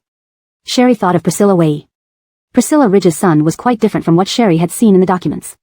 Seeing that Sherry was fully engrossed in work, even her eating was distracted, Gail finished peeling the last shrimp, removed her gloves, wiped her fingers clean with a wet wipe, hooked Sherry's chin, and made her look at her, eat properly. Their eyes met, and Sherry's ears turned slightly red as she responded, In the afternoon, Haim will come. Don't take any action against Rusty Genie, let Mr. Rusty kick her out. Gail released Sherry and fetched more dishes for her. I've spoken with Mr. Rusty. Grahamshan will come in the afternoon, representing Mr. Rusty's stance. Once Mr. Rusty declares that Rusty Genie is not allowed to enter management, her 10% share won't matter. Rusty Genie's assistant had been in contact with people from Hengji Biotech and learned that Haim was already heading to Rusty Corporation. Rusty Genie's assistant waited downstairs ever since. Upon seeing Haim's car, Rusty Genie's assistant hurriedly called her. Miss Rusty, I see General Manager Lisbeth's car. Sitting in a cafe next to the Rusty Corporation building, Rusty Genie immediately got up upon receiving the call. Seeing Haim getting out of the back seat of his sedan, adjusting his suit, she took a cup of coffee, tidied her hair, and approached him, pretending to bump into him. General Manager Lisbeth, I thought you would arrive in 10 minutes. I just said I would go upstairs to make arrangements and come down to pick you up. I didn't expect you to arrive so quickly. Rusty Genie naturally told her assistant. Go up and tell them General Manager Lisbeth from Hengji Biotechnology has arrived. I'll bring him up right now. Haim raised an eyebrow imperceptibly. This woman really knew how to enhance her own worth. If not for the phone call with the boss, he wouldn't have known this woman had ulterior motives. Haim didn't expose her, letting Rusty Genie lead him inside while sending a message to Sherry on his phone, telling her he had arrived downstairs and encountered Rusty Genie. Locking his screen, Haim entered the elevator with Rusty Genie, his lips curving slightly. He began to think about what would happen next. Rusty Genie didn't know that Haim was a fan of novels, particularly enjoying the revenge plots in them. Ridge Pingon jokingly called Haim a face-slapping demon. Sherry was talking to Grahamshan when she received Haim's text. Soon after, the secretary informed her that Haim had arrived. Let's go. Sherry rose from her desk and headed out with Grahamshan, Tobias, and Ephraim. In the elevator, several executives and other directors' close aides were already waiting. Seeing Sherry with her assistant and Grahamshan, these executives and aides quickly greeted them. Little President Rusty, Grahamshan. Little President Rusty. Why is Grahamshan here? Grahamshan smiled. Chairman asked me to follow Little President Rusty and obey her orders. This made the other directors' aides and corporate executives look at Sherry differently. To follow someone who had served Mr. Rusty for decades showed just how much Mr. Rusty trusted Sherry. What about Gale? Was he still the future heir of Rusty Corporation? Or did Mr. Rusty want Gale and Sherry to compete and choose one of them as the heir? Before these people could think it through, the elevator door opened. Holding a coffee cup, Rusty Genie and Haim stood inside the elevator. At this moment, all the executives and directors' aides felt that Rusty Genie was familiar with Haim, making Rusty Corporation's exclusive cooperation likely to depend on her. Recalling Rusty Genie's suspicion about Sherry being the founder of Hengji Group, some people turned to look at Sherry's expression. Sherry watched as Haim walked out of the elevator with Rusty Genie, lips pursed. When Haim was silent, trouble was brewing. After knowing Rusty Genie's intentions, he could still interact peaceably with her, definitely plotting something against her. Boss. Haim walked smilingly to Sherry, then deliberately corrected himself upon noticing everyone calling her boss. Sorry, now we're Rusty Corporation, should call you Little President Rusty. Haim smiled and extended his hand. Little President Rusty. Sherry. Sherry shook hands with Haim anyway. To show her presence, Rusty Genie laughed. Is the meeting room ready? Let's invite General Manager Lisbeth over, sit down, and talk. Not sure who this is. Haim looked at Rusty Genie pensively. Her assistant promptly whispered, Miss Rusty. Oh, sorry. What position does Miss Rusty hold at Rusty Corporation? I'd like to call you accurately, Haim replied with a smile. Doesn't General Manager Lisbeth know our board's Little President Rusty? An executive asked, didn't I hear that Little President Rusty knows you well? Now holding 10% of shares, it wasn't too much to call Rusty Genie Little President Rusty. Other aides murmured.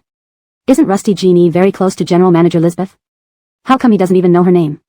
True, yet they said only she could secure the exclusive contract.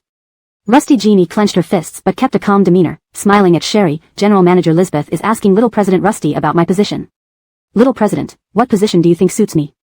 Haim didn't expect Rusty Genie to react so flexibly, raising an eyebrow slowly. I'm not interested in Rusty Corporation's internal personnel positions and never ask for favors. Let's head to the meeting room first. Don't block the elevator lobby. Sherry smiled. Matt here. As you wish. Haim had a different attitude toward Sherry. Let's go.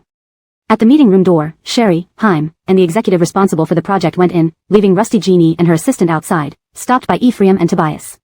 What's going on? Rusty Genie's assistant asked Tobias. #### Chapter 163, Chat Record.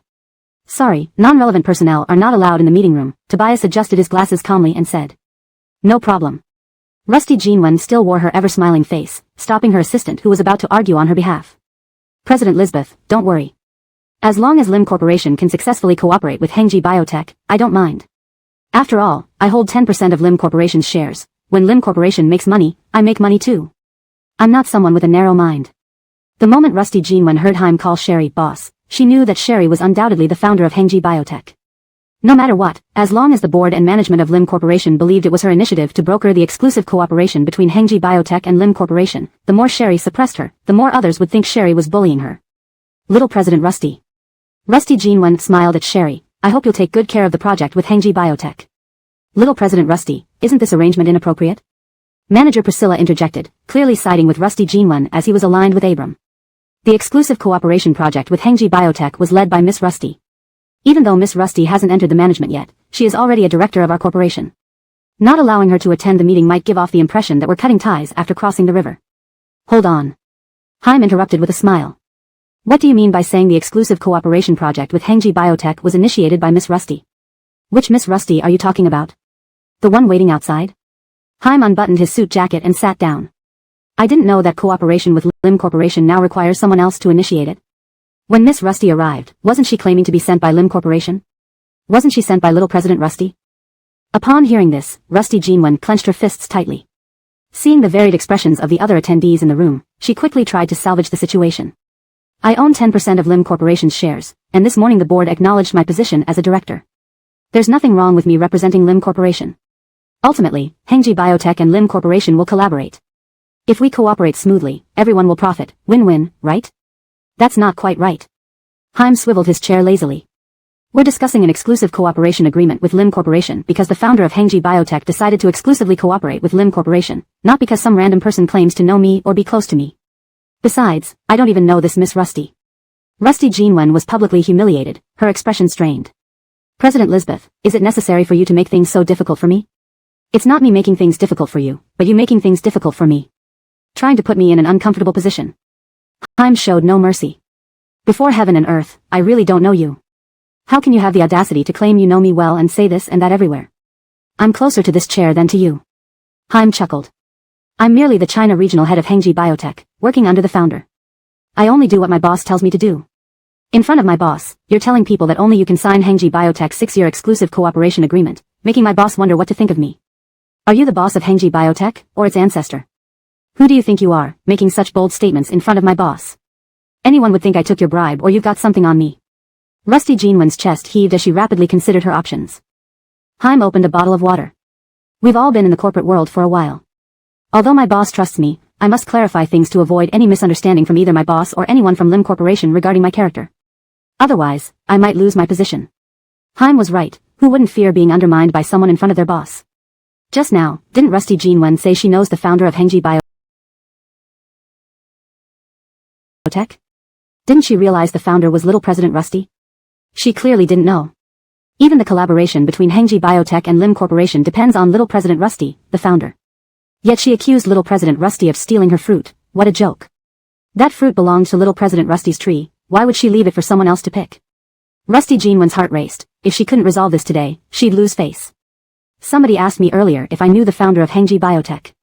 Indeed, I don't. I was disrespectful towards the founder, Little President Rusty, and I apologize. Sorry. So, President Lisbeth, are you trying to impress Little President Rusty, the founder, by embarrassing me? Yusfni. Haim sneered. Playing the innocent victim act to deflect? Tell me then. When did you contact Hengji Biotech? When did they ask to see your proposal? When did they promise you were the only one who could sign the exclusive deal? Pale-faced, Rusty Jinwon clutched her assistant, her eyes red-rimmed. Okay, it's all my fault. I shouldn't have meddled in Hengji Biotech and Lim Corporation's contract. After all, Little President Rusty is the founder of Hengji Biotech. If she wants the two companies to collaborate, it would happen without wasting time on my futile efforts. I'll leave. Hold it. Haim stood up, his expression cold.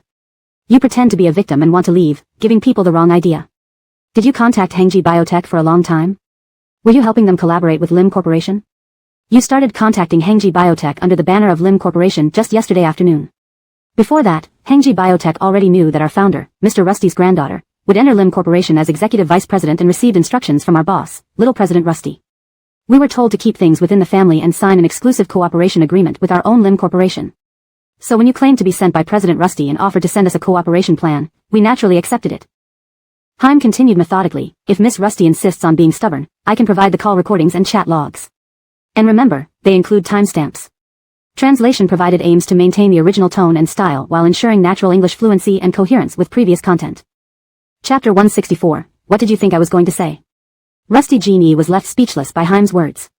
Fighting for credit in the company is nothing new, but fighting for credit over our boss's accomplishments? That I truly can't understand. To gain a foothold in the Rusty group by stepping on our boss, this makes even less sense. And you want to talk with our boss, would you even recognize her if she stood right in front of you? Haim shrugged and stood beside Sherry. My boss wants to collaborate within her own company. It should just be a word. Why does an outsider need to persistently work on it to make it happen? Isn't this purely absurd? That's enough. Sherry signaled Haim to sit back down. Let's discuss this collaboration. Tobias, pass the contract documents to Hengji Biotech's representative. Ferguson, the assistant, told Rusty Jean on the side, Miss Rusty, I will report today's events truthfully to the chairman and board members. Use furthermore, your character is unsuitable for remaining in the Rusty Group. On behalf of the chairman, even if you obtain 10% of the shares through tricks, you still won't enter the management team of the Rusty Group. Outside of working hours, you likely won't be able to enter the Rusty Group building anymore. Rusty Jean's eyes fell on Sherry. She lost this round because she failed to realize earlier that Sherry was the founder of Hengji Biotechnology. However, she wouldn't let Sherry off easily. When Sam left today, he received a call, which seemed to concern Hengji Biotechnology. Got it. Rusty Jean pulled her assistant and left. As soon as they stepped out of the elevator, Rusty Jean called Sam. Even after being hung up on, she persisted. Finally, when Rusty Jean got into the car, Sam reluctantly picked up. Sam, your Yusef group must be having a tough time due to Hengji Biotech. So, do you know who the founder of Hengji Biotech is? Rusty Jean glanced at the Rusty Group building. It's Sherry. Sherry is the one trying to corner the Yusef group, to get back at you. On the other end, Sam, who was in a meeting with Freddie and others, sneered. Is this your excuse to get me to join forces with you? Sam, no wonder you're being toyed with by Sherry. Do you think why she could become the executive vice president of Rusty Group so steadily? Because she's the founder of Hengji Biotech, someone who made Hengji Biotech a target of US sanctions in under 4 years. Otherwise, do you think Sherry could remain safely in the Rusty Group after this morning's board meeting? Sam clenched his phone, recalling Sherry's confidence and competence in the past and her undoubted talent in her field. Today, Hengji's China Region Director Haim came to Rusty Group and personally confirmed that Sherry is the founder of Hengji Biotech. And Rusty Group will soon sign an exclusive cooperation agreement with Hengji Biotech. If you don't believe it, find out. Soon, everyone in the industry will know that Sherry is the founder of Hengji Biotech. After her long tirade, Rusty Jean was about to hang up but added, so, Sam, after your investigation, if you want to counterattack, we can cooperate. Otherwise, you have no chance against Sherry. Without waiting for a response, she ended the call. On the other end, Sam listened to the dial tone before finally lowering his phone. Freddie asked, is it from Hengji Biotech? Hengji Biotech didn't say. When will CEO Lisbeth return our call? Sam looked up at his assistant. The assistant said CEO Lisbeth is going to Rusty Group for a project discussion this afternoon and will call us after it's done, replied the assistant. Sam clenched his fists tightly. Is it really Aiko? Don't wait around here uselessly. Sam stood up. We'll hold an online meeting when we get news from Hengji. Also, we need to prepare for the worst case scenario. The worst case meant paying another 3 billion as compensation according to the contract. The Yusef Group couldn't afford that and would have to file for bankruptcy. Hengji Biotech had acted quickly, filing for asset protection while suing the Yusef Group. Now, all the funds were frozen, and almost all projects were halted. Where are you going, Mr. Yusef? Freddie saw Sam taking his suit jacket and asked. Without answering, Sam was preoccupied with what Rusty Jean said. He wanted to see Sherry face to face, to ask clearly whether she was the founder of Hengji Biotech. He needed to know if everything between Hengji Biotech and Yusef Group was a setup planned by Sherry, aimed solely at him, to get back at him. Just as Sam got in the car, he received a call from Enid. Seeing Enid's number, Sam sighed and answered guiltily, Karaltsi. I know about the incident with Hengji. How could both companies be missed? Moreover, Freddie mentioned these two weren't on the casino's list and not sold by them either. Therefore, we can't sue the casino based on our agreement. Enid sounded very anxious. Nanshan, I suspect someone has set you up. The list given by the casino was correct, but the formula belonged to the company on the list, whose owner had already fled overseas with the money. They couldn't find him or sue him successfully. You don't need to worry about this. Focus on your acting. For now, I can't visit you as agreed. Sam massaged his temples.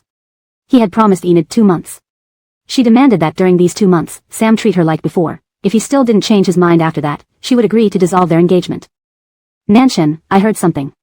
Coral Sr. became the granddaughter of Rusty Group's chairman and assumed the position of executive vice president, said Enid. What are you implying? Sam's voice turned cold. After hearing Rusty Jean blame Sherry for his troubles, Sam felt sensitive. What do you mean? I don't want you to interact with Coral Sr., but, if she can help you, I think we should contact her. If you're unwilling, I'll meet Eris tonight to see if he can help. That's my point. What did you think I was going to say? This translation preserves the original tone and style, maintains coherence with previous content, and follows the structure and line breaks of the original text. Chapter 165, Waiting for Execution. Enid was hurt by the words and emotions in Sam's earlier message, her voice tinged with a slight nasal tone. I haven't stooped so low as to need a woman's help. Sam clenched his teeth. Take care of yourself. After hanging up, Sam knew he had been blocked by Brielle, so he drove directly to the side of Rusty Corporation's building, waiting quietly. Sam watched Time happily get into her car and leave from Rusty Corporation's building. He then got out of his own car, lit a cigarette, and silently gazed at the Rusty Corporation building. Once, he believed he would spend his entire life with Brielle. He never expected that now they would be so far apart. His starting point was Yusef Corporation, yet after all these years, he hadn't made it stronger or larger. But Brielle, in his memory, had always been exceptional from childhood. After their divorce, Star had nothing but Gale's support. Within 4 years, she gave birth and even founded Hengji Biotech, turning it into a company that even the US feared. Sam's fingers trembled slightly as he brought the cigarette to his lips, adjusting his tie. Gale once said something very accurately, when Brielle was with him, it was he who held back Brielle. He didn't dare imagine what Brielle might have achieved if she hadn't declined the direct PhD offer from Kyoto University for him. Thinking about this, Sam's eyes turned red again. As twilight approached and a gentle drizzle began, the lights in Rusty Corporation's building remained brightly lit. Beneath Sam's feet lay a pile of cigarette butts. Ephraim's car carrying Brielle emerged from the underground garage. Ephraim immediately recognized Sam parked by the roadside. Looking through the rearview mirror at Brielle reading documents in the back seat, he said, Miss Star, I see Mr. Yusef. Brielle looked up. Sam seemed to recognize the car, approaching it on foot. Let's just ignore him and go. Brielle replied, refocusing on her documents.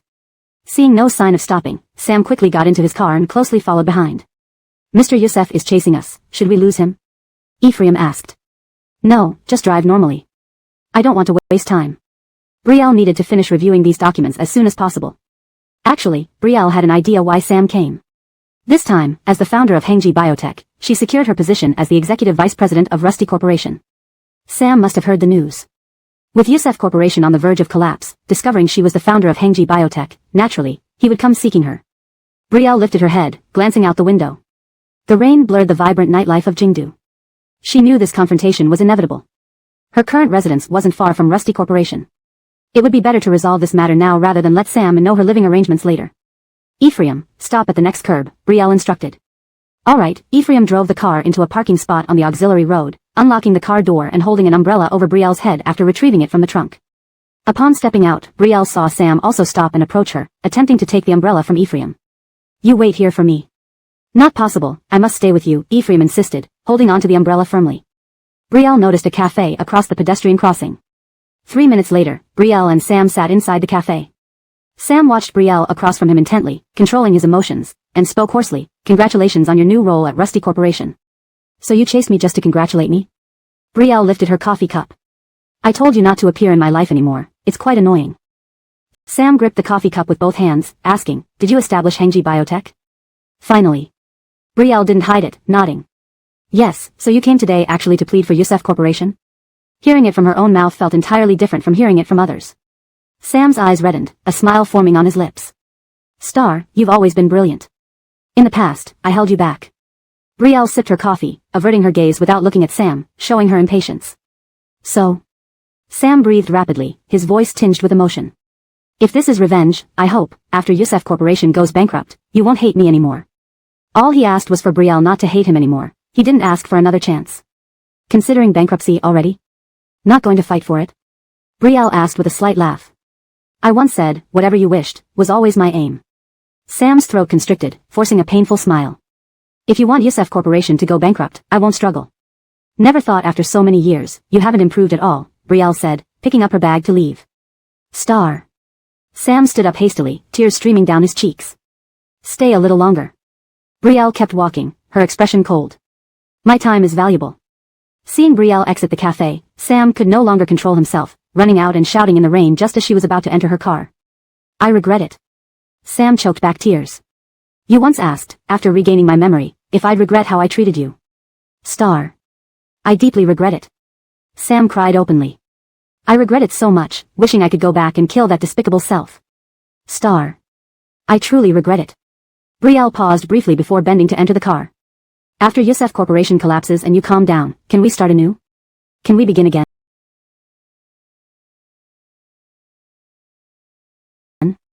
In the moment Ephraim closed the door, Brielle heard Sam's desperate plea. She stared at the streaks of rain on the car window, her heart calm. She initially thought Sam had come to beg for Youssef Corporation, intending to crush his hopes mercilessly, like how, in Ridgejiang Town's hotel, he crushed her hope for justice for Inyani. That would give her the satisfaction of revenge. But Sam's willingness to accept his fate made it seem meaningless instead.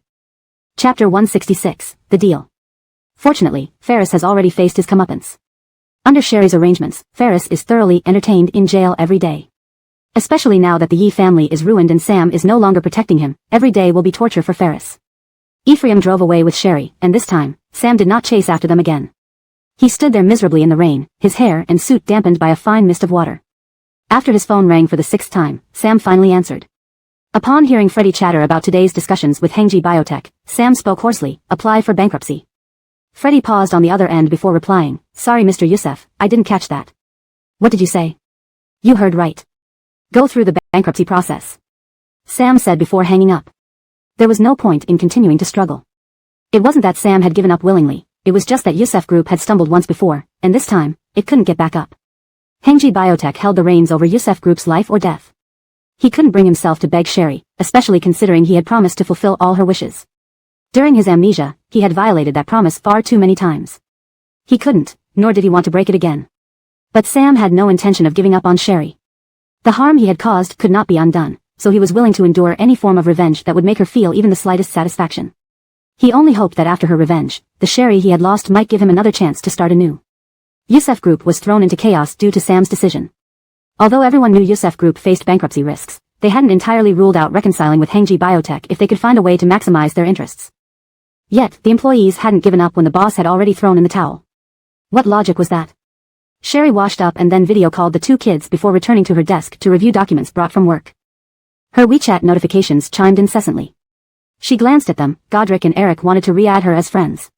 When Sherry left Haicheng, she had deleted all the friends from her childhood, including these 2.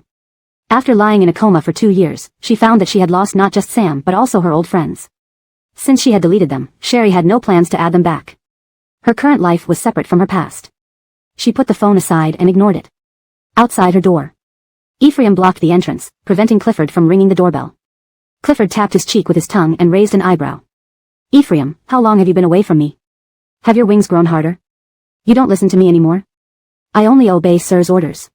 Sir instructed me to protect Miss Aiko. Ephraim said sternly. Ephraim. Am I a leopard or a tiger who can eat people? Clifford waved a finger impatiently.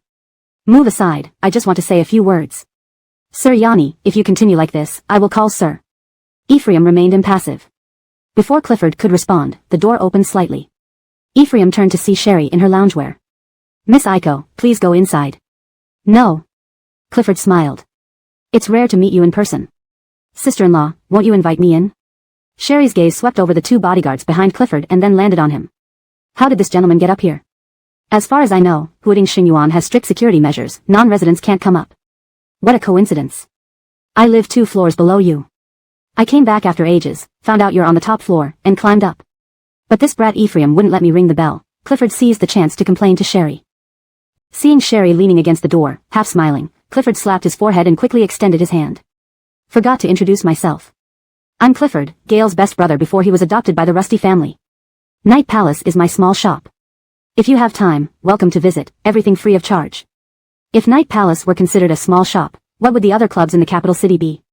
Sister-in-law, won't you invite me in? Clifford laughed. My brother will be back soon. I need to talk to him.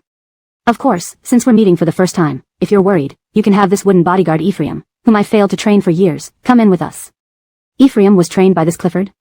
Sherry recalled seeing Gale enter the Night Palace owner's elevator earlier. She stepped aside politely. Ephraim, come in with us. Ephraim followed closely, eyes full of caution as Clifford looked around curiously. Ephraim frowned and gestured for Clifford to sit down. What's wrong? It's not your home. What's wrong with looking around? Clifford sat down uncomfortably on the sofa, noticing the documents Sherry placed under the coffee table. He reached for them but was stopped by Ephraim gripping his wrist. Ephraim. Clifford's face darkened. What are you doing? Sherry arrived with 2 cups of water, placing them on the table. Ephraim, please sit and have some water. Sherry took a seat on the side sofa, elbow resting on the armrest. Before I went out, I heard you saying something to Ephraim. What was it? Clifford crossed his legs, resting his elbows on the pillow, playing with its tassels. Well, I'm here mainly to discuss a deal with you. I'm sure you're aware of my brother's intentions toward the Rusty family and Rusty Group. If you two stay together, you'll face rumors that even Mr. Rusty can't bear. I think it's better for you both to part ways. My brother is responsible and may not bring it up. If you agree, I can offer you some compensation. Sherry chuckled without anger. How do you manage to call me sister-in-law while suggesting I split from Gale? Life is a performance, all depends on acting. Clifford said nonchalantly. This is for your own good. With your beauty and future as the heir of Rusty Group, what kind of young man wouldn't you attract? No need to tie yourself to my brother forever, right? Translation complete. Please let me know if there are any sections you'd like to revise or clarify further.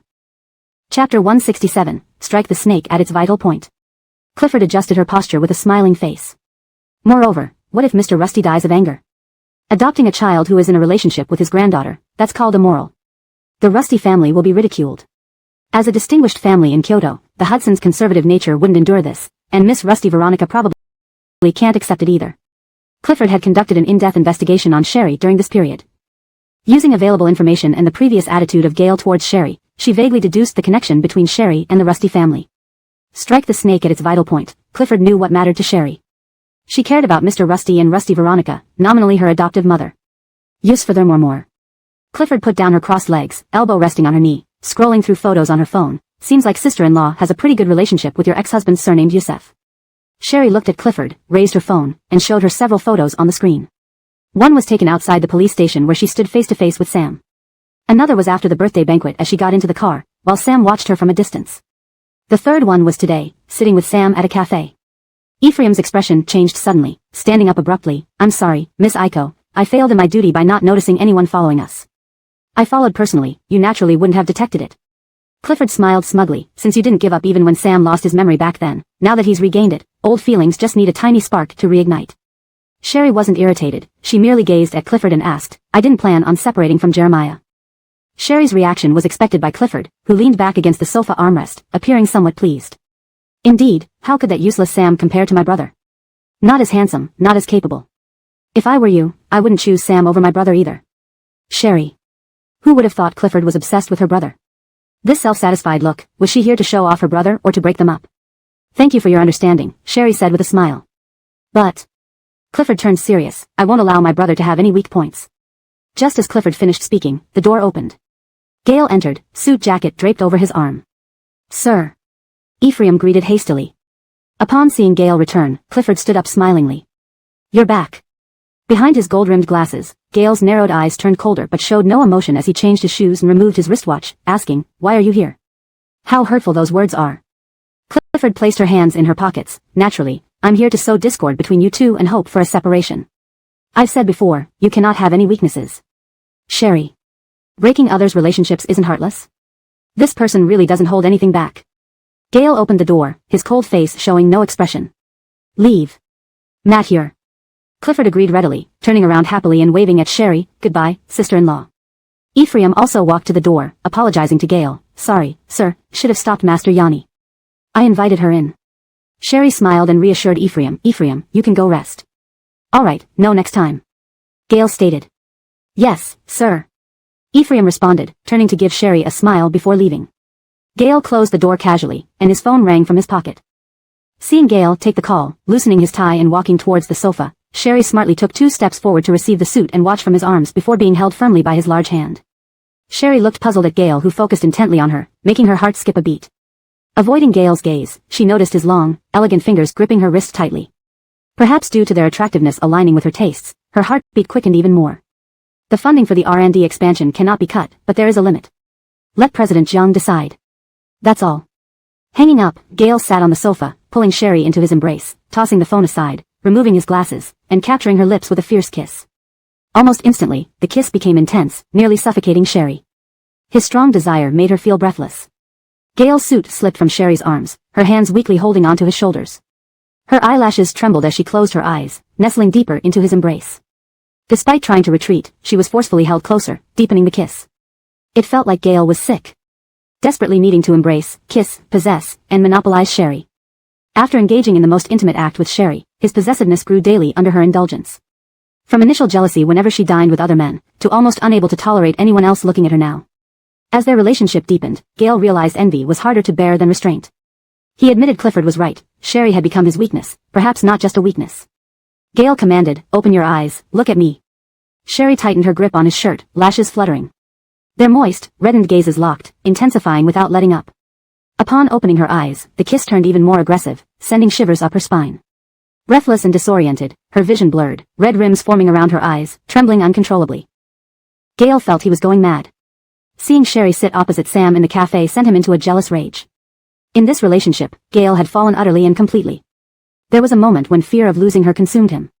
Because he understood too well how much Sherry once loved Sam, enough to sacrifice everything for him. Chapter 168 Restraint. He was envious and hateful of the past relationship between Sherry and Sam, resenting how Sam could have obtained such passionate love from Sherry. He did not know whether Sherry's current feelings for him could surpass her former feelings for Sam. He was too weak and pitiful to even ask, fearing the answer would drive him mad. Gale breathed heavily yet suppressedly, staring intently at Sherry. He was trying his best to take away everything from Sherry as if he wanted to devour her whole while pressing her against the sofa. Despite her dizziness due to lack of oxygen, Sherry still shakily responded to Gale's storm-like kisses without any intention to push him away. This greatly comforted Gale but also indulged him further. Only when she was almost suffocating did Gale release her lips. Sherry tightly clutched onto Gale's shirt, gasping for breath. The man cupped Sherry's burning, flushed, delicate face and gently kissed her lips, eyes, and nose repeatedly as though she were his most precious treasure. "I'm jealous of your past relationship." Gale's throat constricted as he spoke in a hoarse voice, exposing his vulnerability to Sherry while looking at her unblinkingly. He was the witness of the relationship between Sherry and Sam. Everyone said that this genius Sherry was aloof, but Gale saw beneath her aloof exterior, where her emotions boiled like molten lava. The person who received her love undoubtedly became the happiest person in the world. Because once she loved, she would go all out, even sacrificing her future in life, offering all she had. Her love for Sam was so sincere, passionate, and completely unrestrained. How could he not be jealous? How did Sherry describe him? Ascetic, untouchable, effortless, emotionally stable, in control of everything. If she discovered that his depraved desire for her was far more dangerous and terrifying than she imagined, and that he constantly thought about using extreme methods to fiercely possess her? If she found out that he wasn't the person who was always in control as she imagined? If she realized that he could lose control over his emotions toward her? Sherry's eyes gradually focused as her heart raced wildly, feeling as if all the blood in her body had boiled up. She felt an intense heartbeat that she had never experienced before. She loved Gale's jealousy and his possessiveness. Born into such a family and growing up in the environment of Coral Jaw Village until 10 years old, Sherry lacked love. Gale's twisted possessiveness and greed made her feel loved. His fierce and urgent advances similarly made her feel loved. His jealousy made her dopamine levels skyrocket, thrilling her heart. She felt as if she had bitten into a ripe berry, with its sweet taste bursting in her chest. Normally eloquent Sherry now didn't know how to tell Gale how much she liked his jealousy. Instinctively, Sherry, gripping Gale's shirt, wrapped her hands around his neck, her boneless fingers sinking into his black short hair, kissing him, learning to pry open his lips as he did to her, clumsily and urgently twisting her tongue with his, kissing aimlessly as if trying to prove her affection for Gale through actions. Just as Sherry was about to faint from lack of oxygen, Gale pinched her cheeks and separated their mouths. Breathing heavily, Sherry had softened into a puddle, her cheeks burning painfully, her brain unable to think, almost instinctively saying, "I like your jealousy."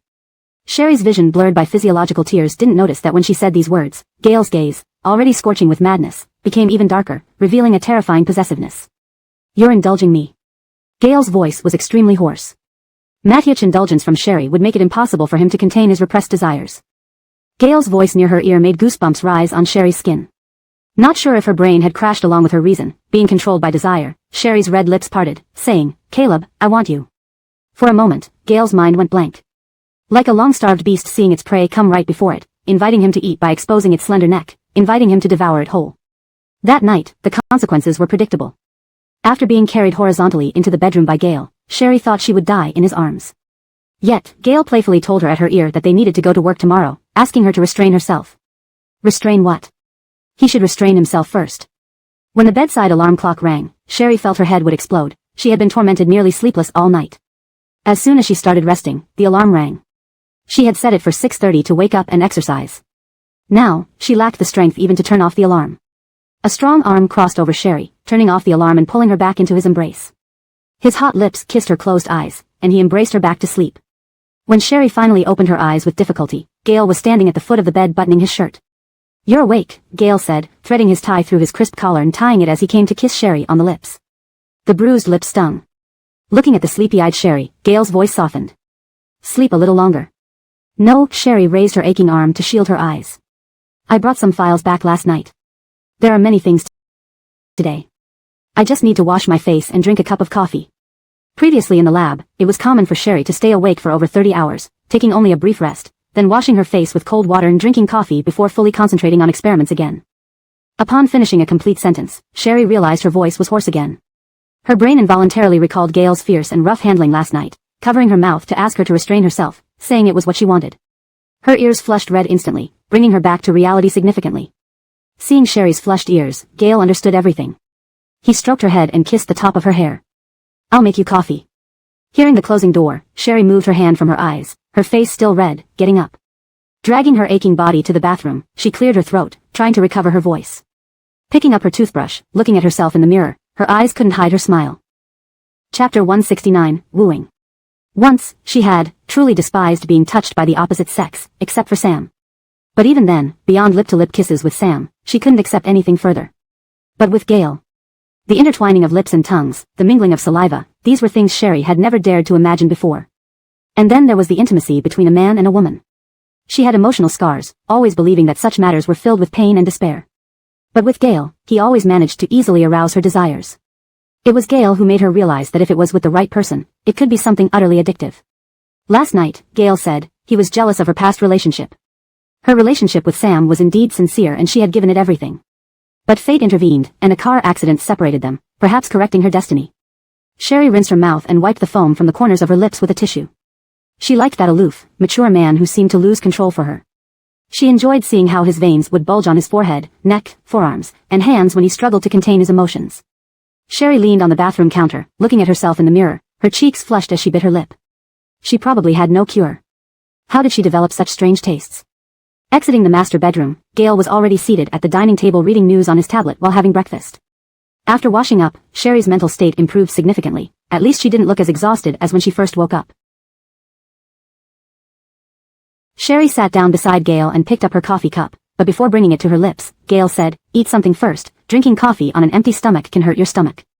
"Okay," Sherry replied and took a piece of toast slathered with peanut butter from him. After breakfast, 1 cup of coffee made Sherry more alert, and by the time she changed shoes at the door, all signs of morning fatigue had vanished. "This is for you." Gail handed Sherry a box of throat lozenges. Sherry's ears turned red. As their gazes met, before she could say anything, Gail cupped the back of her head and kissed her deeply. Her arms pressed between them, she feared wrinkling Gail's suit shirt, so her palms barely rested on his chest. The kiss made her stagger backward until her spine hit the shoe cabinet. She felt her energy being drained, softening entirely in Gail's embrace. Almost suffocating, Gail finally released her lips. His gaze landed on her rosy lips as he whispered, "You forgot to put on lipstick." "Yes, it still hurts a bit from this morning," Sherry panted, "now it hurts more." Gail gently kissed the corner of her lips. "Sorry, I couldn't control myself." Hearing this, Sherry tightened her grip on his chest, trying to steady her heart. "I like it very much, you don't need to hold back." Gail's intense, uncontrollable kisses always made Sherry feel loved intensely, she adored it. Gail's grip around her slender waist tightened as he stared deeply into her lips, his breathing growing heavier. If they weren't heading to the company, he might have pulled Sherry back to bed. Sensing Gail's subtle changes, Sherry quickly lowered her eyes and pushed him away. "Let's go, the group has a pile of work." "Matt here." Gail straightened her hair and adjusted his suit before opening the door. "Good morning, Mr. Rusty, Miss Coral." Ephraim, already outside and full of vigor, took the documents from Sherry and pressed the elevator button. Sherry and Gail rode in the same car again to work. When they emerged from the underground garage, senior executives waiting for the elevator greeted them with nods. Upon exiting the elevator, Matthew assistant and Tobias were already waiting at the elevator entrance. Each followed closely behind Gail and Sherry, reporting on their morning schedules. Gail and Sherry's offices were close to each other. Just before entering her office, Sherry heard Gail instruct Matthew assistant to bring over the CFO. Brielle took off her blazer, and Tobias immediately took it to hang up, saying, "The cooperation proposal that Miss Rusty Jeannie sent on behalf of Rusty Group indeed offers more favorable terms than the one you provided to CEO Lisbeth, as CEO Lisbeth mentioned. This morning, General Manager Priscilla sent over a new cooperation proposal with compromised terms. I thought you should review it." Tobias placed the documents on Brielle's desk. "I won't review it. Since it has been handed over to him, let him liaise directly with CEO Lisbeth at Hengji for this project. Inform General Manager Priscilla that to avoid any conflict of interest, I will not be intervening in the Hengji collaboration," Brielle said. She then beckoned Ephraim to fetch the files she had taken home last night, and instructed Tobias, "Please invite the managers from the project department and sales department to my office. Also, after the finance director leaves President Rusty's office, please have him come here."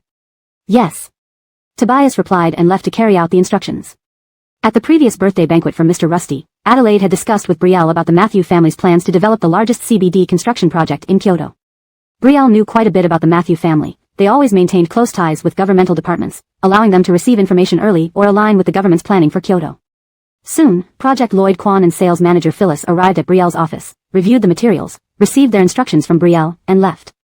Finance Director Reese had just stepped out of Gale's office when his assistant informed him that young Master Rusty was looking for him.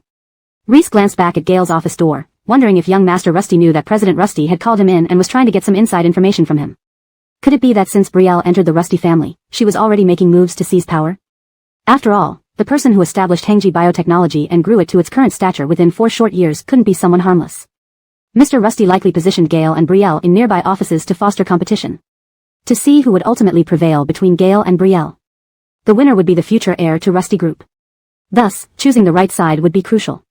Reese stroked his chin, handed over the documents he brought from Gale's office to his assistant, sighed deeply, adjusted his emotions, and knocked on Brielle's door before entering. President Rusty, you wanted to see me. Reese greeted with a smile. Yes, Brielle said without looking up from the documents she was reviewing. Please sit down. Reese sat opposite Brielle, guessing that she might ask what President Rusty had spoken with him about and then try to win him over. Tobias placed the documents on Sherry's desk. I won't look at it. Since it's under his responsibility, let him directly contact General Manager Lisbeth of Hengji. Tell GM Priscilla that to avoid suspicion, I won't interfere with Hengji's cooperation, Sherry said. Then she beckoned Ephraim to get the files she brought home last night and instructed Tobias, invite the project manager and sales manager. Also, after the CFO leaves Mr. Rusty's office, ask him to come here. Yes. Tobias left promptly. At Rusty Patriarch's birthday banquet previously, Adelaide mentioned that the Matthew family planned to build the largest CBD project in Jingdu. Sherry spent considerable effort to understand the Matthew family thoroughly. The Matthews often collaborated closely with governmental departments, so they typically received advance information or cooperated with the government's urban planning for Jingdu. Soon, Project Lloyd Kwan and sales manager Phyllis arrived at Sherry's office, reviewed the materials, listened to her instructions, and then left. CFO Reese, who had just left Gale's office, heard from his assistant that little President Rusty wanted to see him. He looked back at Gale's office door. Could it be that little President Rusty knew CEO Rusty called him over and was trying to inquire about what happened? Was it possible that Sherry, having just entered the Rusty family, was already maneuvering to seize power? Indeed, someone who established Hengji Biotech and expanded it to its current scale within 4 years wasn't likely to be a benevolent person. Chairman Rusty must have placed Gale and Sherry together in the company, with Ferguson assistant arranging their offices so close, to foster a competition. To see whether Gale or Sherry would prevail, the winner would become the future heir of the Rusty Corporation. Thus, choosing the right side was crucial. Reese stroked his chin, handed the files from Gale's office to his assistant, sighed, collected himself, and knocked on Sherry's office door. Little President Rusty, you wanted to see me. Reese smiled. Yes, Sherry replied without looking up from her documents. Please sit. Reese complied, taking a seat opposite Sherry. He guessed she might ask what CEO Rusty had discussed with him earlier and then try to woo him. Note, for better readability, certain Chinese-specific expressions have been slightly adapted to fit English phrasing, while preserving the original tone and context. Chapter 170, She Wants to Do This. Sherry handed over the documents regarding plot number 3 that Adelaide had given her earlier to Reese. Take a look first. Okay. Reese suspiciously flipped through all the documents and then looked up, noticing Sherry was still reviewing some files. He asked, Mr. Rusty always wants to buy this plot. The construction project of Jingdu's largest CBD by Matthew Group is no longer a secret. If I want this plot, draft an agreement based on the most appropriate price, Sherry said. Matt here. But, although Matthew Group's CBD construction project isn't a secret, we don't know the specific plans. The value of this land will increase, but if it's not in a core location, it might be. Reese hesitated, thinking for a moment and added, also, this land was sold 6 years ago. Once Matthew Group announced its CBD development plan for this area, the person holding this land might not be willing to sell. Adelaide had shown Sherry the plans, but Sherry couldn't reveal this fact openly. Initially, she could have bought the land directly from Adelaide under her name, but that would mean owing Adelaide a personal favor. Plot number 3 was purchased by Adelaide using an external shell company, and it wasn't just number 3, she also bought plots number 2 and number 6. Plot number 6 was discovered by Adelaide's second sister, who then forced Adelaide to hand over the largest plot, number 6, to the Matthew family. On plot number 2, Adelaide demanded an exorbitant price before finally giving it to Matthew Group. The plot Adelaide showed Sherry, plot number 3, was meant as a gesture of good faith and benefit for Sherry, and also to create some trouble for her own second sister. After all, she was the one who initially proposed the largest CBD construction project in Jingdu. She had acquired these lands in preparation for this project, only for it to eventually end up in her second sister's hands. Since the discovery of plot number 6 by her sister, Adelaide has been cautious.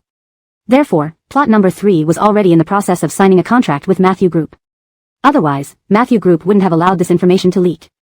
Completing the acquisition of plot number 3 means this entire planned area would belong entirely to Matthew Group. When Adelaide visited Sherry, she offered to sell this plot if Sherry agreed to collaborate. Whether Sherry used this land to secure a partnership with Matthew Group or sold it at an exorbitant price to Matthew Group, it would make her second sister uncomfortable, a win-win situation for Adelaide. Thus, Sherry believed that even if she didn't choose to collaborate with Adelaide, Adelaide would definitely sell the land to Lee Group. Buying this land would be beneficial for Lee Group to participate in the project and fulfill Adelaide's desire to see a particular outcome. Don't worry about this, Sherry told Reese. Have the precise valuation ready by noon.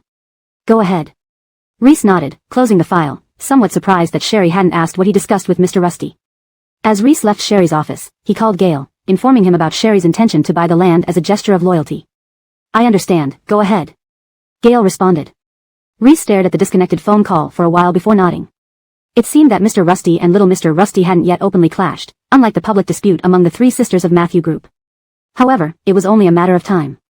When Assistant Matthew came to summon Sherry, she knew Reese must have mentioned the land deal to Gale. Entering Gale's office, she saw him with his professional demeanor, gesturing for her to sit down. Sherry nodded and sat opposite Gale, who, wearing gold-rimmed glasses, stared at the computer screen, asking her, "Why are you so sure they will sell the land you intend to buy?" Now that Matthew Group has leaked the information, missing the best time to exploit the information gap will cause the price of this land to rise exponentially. Besides, since Matthew Group is willing to leak this information, this land is likely under their control even if not officially purchased. The biggest CBD project in Jingdu by Matthew Group leaked from the assistant of the second Matthew Miss, Sherry explained. However, you're right. Matthew Group and the company owning the land have already started the contract process.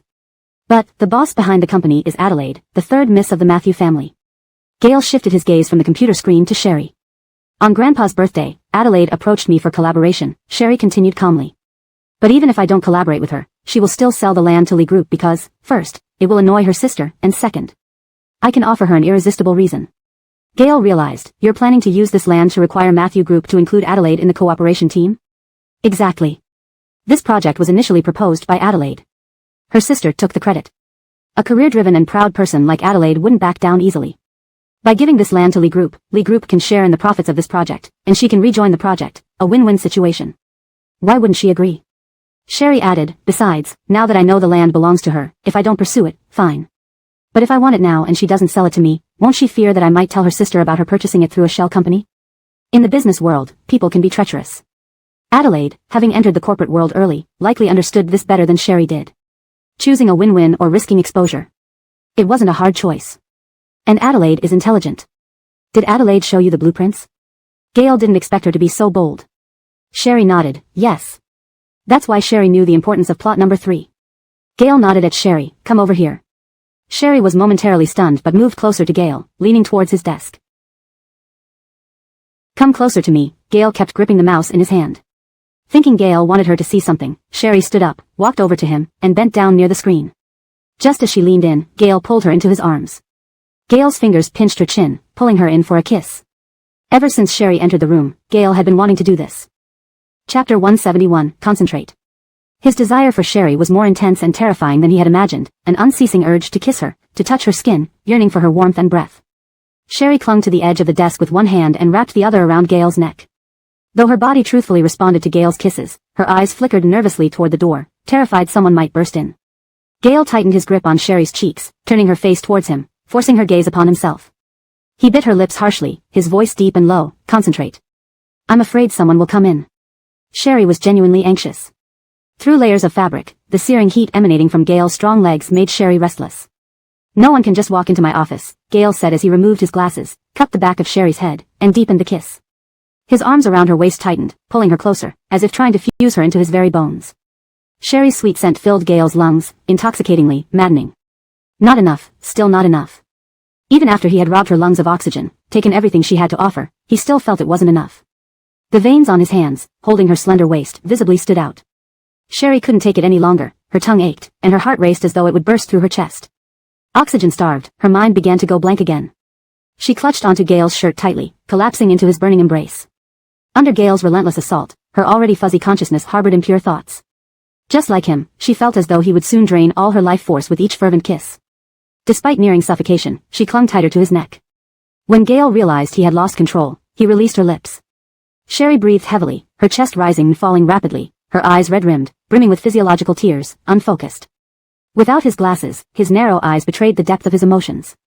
Had Sherry met his gaze at that moment, she would have seen the overwhelming lust swirling in Gale's eyes.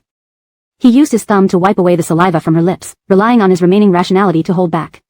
In a hoarse voice, he asked her, "What do you want for lunch?" "Want you?" The hazy-minded Sherry nearly blurted it out. Realizing what she almost said, her face flushed even more. She hastily shifted her gaze, trying to stand up from the desk but was held back by Gale. "What do you want?" he repeated softly, "eat here or go home?" Though she understood his meaning, after all, their residence wasn't far from the office, and going home was certainly possible if they informed the housekeeper in advance, she couldn't help but detect an ambiguous undertone. She felt herself changing. "Before coming to your office, I invited Adelaide to lunch," Sherry said apologetically. Because the contract for the number 3 land owned by Matthew Group had already started, things were urgent, and Sherry needed to speak with Adelaide as soon as possible. "What time?" 12:30, Tobias reserved a private room at Lotus Pond. Sherry admitted honestly. "All right," Gale kissed her lips gently. "I have some clients to play golf with this afternoon and will go straight home after." Gale's phone vibrated, and with an impatient look, he picked it up. Seeing this, Sherry took the opportunity to straighten her clothes and hair while still catching her breath. Seeing Gale reject the call, she spoke, "I'll return to my office first. After meeting Adelaide this afternoon, I'll tell you how it went." "All right," Gale nodded. Watching Sherry leave, Gale took a cigarette between his lips and lit it, using the smoke to calm his nearly uncontrollable desires. Upon receiving Sherry's invitation to lunch today, Adelaide didn't hesitate to agree. She knew Sherry had joined Rusty Group and even heard about yesterday's board meeting. Initially, she thought Sherry had decided to collaborate, only to find out that Sherry intended to buy the land under Adelaide's name on behalf of Rusty Group. Looking at the detailed valuation of number 3 land prepared by Rusty Group, Adelaide laughed bitterly. "So, you won't give me the exclusive cooperation agreement with Hengji Biotech but still want this land? Now, if I refuse to sell, will that even be possible?" Just as Sherry had anticipated, Adelaide, a seasoned businesswoman, immediately considered the worst motives behind the proposal. Adelaide thought Sherry would threaten her. If she didn't sell the land to Rusty Group, she would expose Adelaide as the true owner of the land to the project manager, who happened to be her sister. This leverage Sherry now held over her had been given willingly by Adelaide herself. While Adelaide wasn't without options, given Sherry's new position, there was no point in ruining their relationship over a piece of land. Thus, she adopted a playful tone to express her dissatisfaction. Sherry poured tea for Adelaide, saying, "Although we must buy it, I believe Miss Matthew will be happy to sell the land to Rusty Group." Setting down the teapot, Sherry continued, "The contract negotiations for this land are underway at Matthew Group, and the signing might happen as early as tomorrow. But business is full of uncertainties. Until the contract is signed, there's always a chance to change course. You can inform them that Rusty Group offers a better price, so choosing us would be wise." Adelaide lifted her teacup, watching Sherry as she listened intently. Rusty Group can negotiate a mutual benefit with Matthew Group regarding this land, securing a stake in the project and also injecting capital into it, ensuring your re-involvement. Sherry smiled, "This project is your creation. Watching it fall into the hands of Miss Matthew Yanning must be unbearable. Rejoining the project and taking control isn't far-fetched, Miss Matthew. No one knows this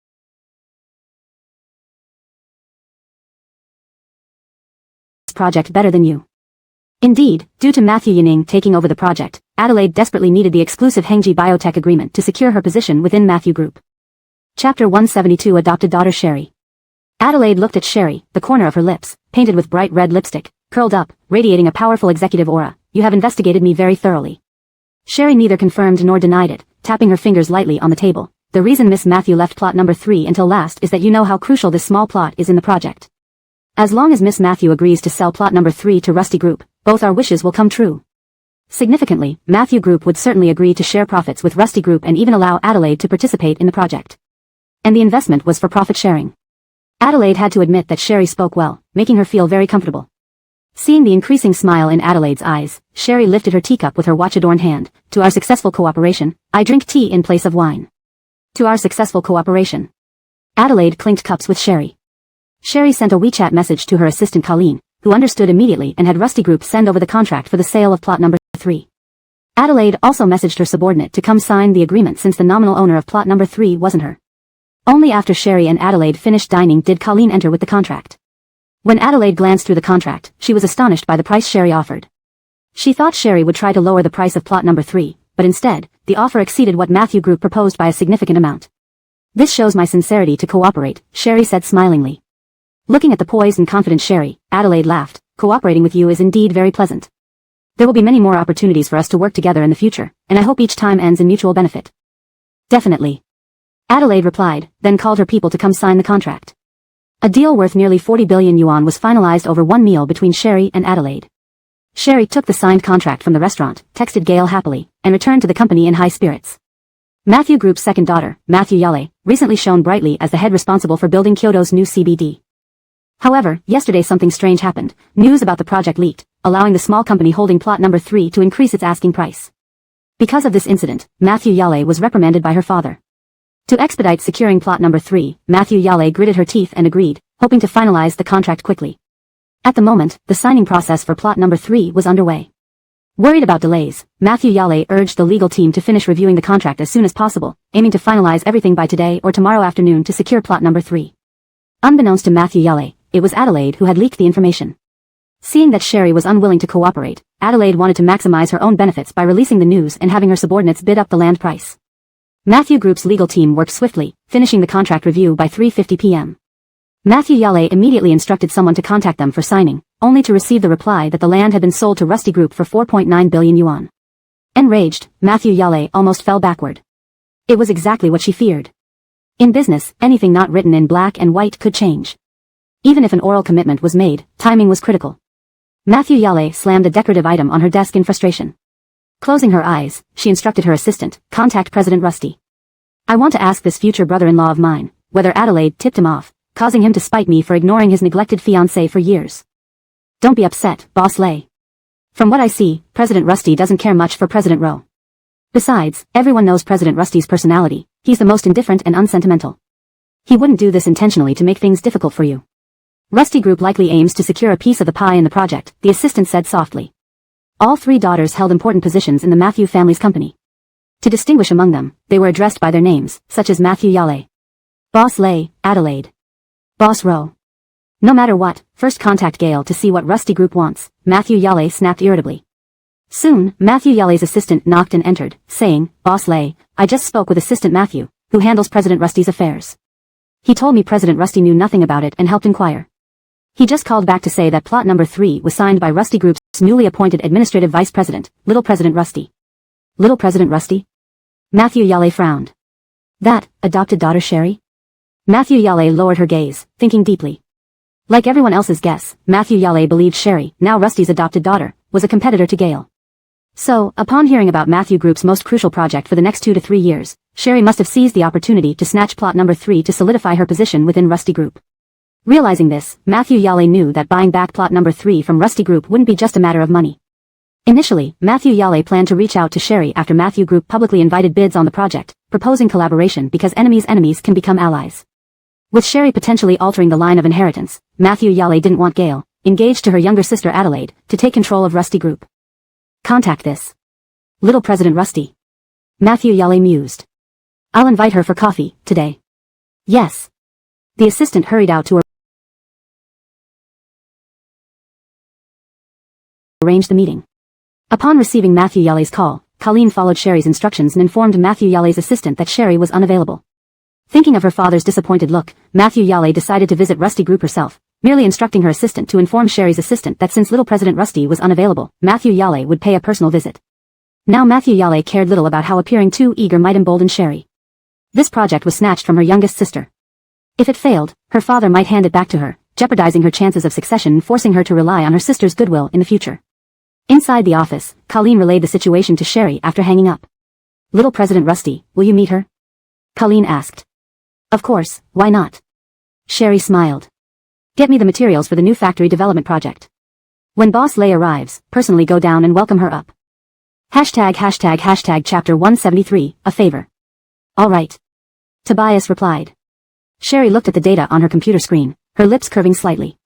She didn't know Miley well, so she would first gauge Miley's temperament and attitude upon meeting her.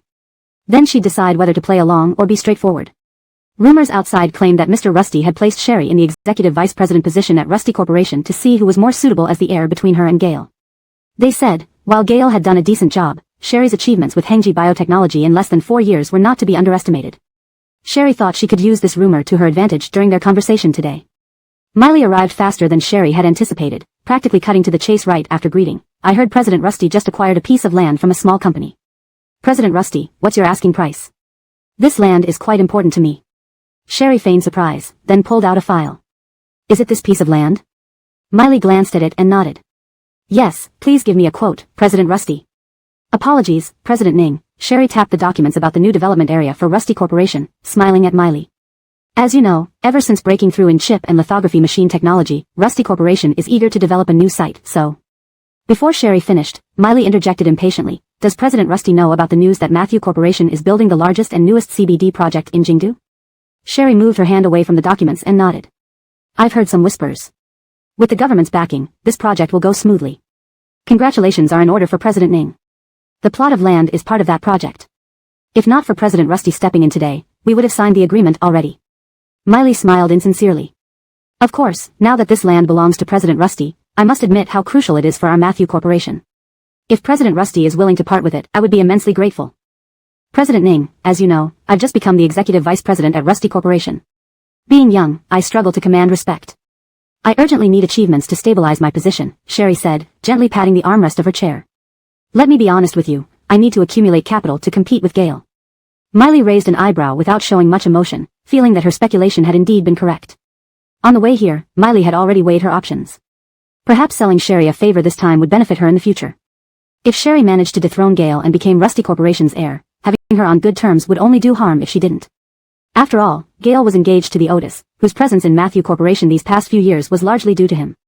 So, how does President Rusty want to collaborate with Matthew Corporation? Miley asked. Sherry handed over a document buried beneath the rest directly to Miley. This project. Rusty Corporation and Matthew Corporation will complete it together. Apart from this land, Rusty Corporation can provide half of the funding. Miley raised an eyebrow. Half of the funds meant half of the benefits. Sherry sure had an appetite. Miley didn't open the document but gave Sherry a knowing look. It seems President Rusty has prepared thoroughly. President Ning's time is valuable, I wouldn't dare waste it, Sherry replied with a smile. President Rusty has a large appetite, but, just that tiny plot of land number 3, do you really think I'll give up half? Miley's tone carried a hint of disdain. Business negotiations involve discussions. If half doesn't suit you, we can keep talking. No business deal is sealed in one attempt. Sherry sipped her tea. I'm not in a rush. President Ning, take a look at the collaboration plan. Indeed, she wasn't in a hurry, but Miley was. Sherry intentionally asked for half because she promised Matthew Sabernaru to bring her into the project team. To honor that promise, she needed to make such an offer. If she brought up the idea too abruptly, Miley wouldn't agree. By setting her demands unrealistically high initially, she could gradually negotiate back to achieve her goal. President Ning, as far as I know, this project requires a massive amount of funding. Instead of partnering with multiple companies, Matthew Corporation might consider collaborating solely with Rusty Corporation. Rusty Corporation has stable cash flow. After reviewing the collaboration plan and hearing Sherry's words, Miley formed new ideas. She could put off discussing the land issue and instead go back and talk to her father about partnering with Rusty Corporation. Once she received his approval, she could revisit the partnership discussion with Rusty Corporation. Of course, getting half of the deal was absolutely impossible. Miley clutched the collaboration plan and stood up. I'll have to consider President Rusty's suggestion and discuss it with the board internally. Understandable. Sherry rose, personally escorting Miley. I'll walk you out, President Ning. At the elevator entrance, Sherry extended her hand. President Ning, personally speaking, I hope we can collaborate. Miley returned an elegant and courteous smile, shook hands with Sherry, and entered the elevator with her assistant. By afternoon, news spread within Rusty Corporation that President Ning from Matthew Corporation visited the junior President Rusty. The smarter executives guessed that Sherry was likely already discussing a partnership with Matthew Corporation. What they were collaborating on wasn't clear yet, but there were rumors that Matthew Corporation, backed by the government, aimed to build the newest and largest CBD in Jingdu. Sherry had just secured the position of executive vice president and was eager to make her mark at Rusty Corporation.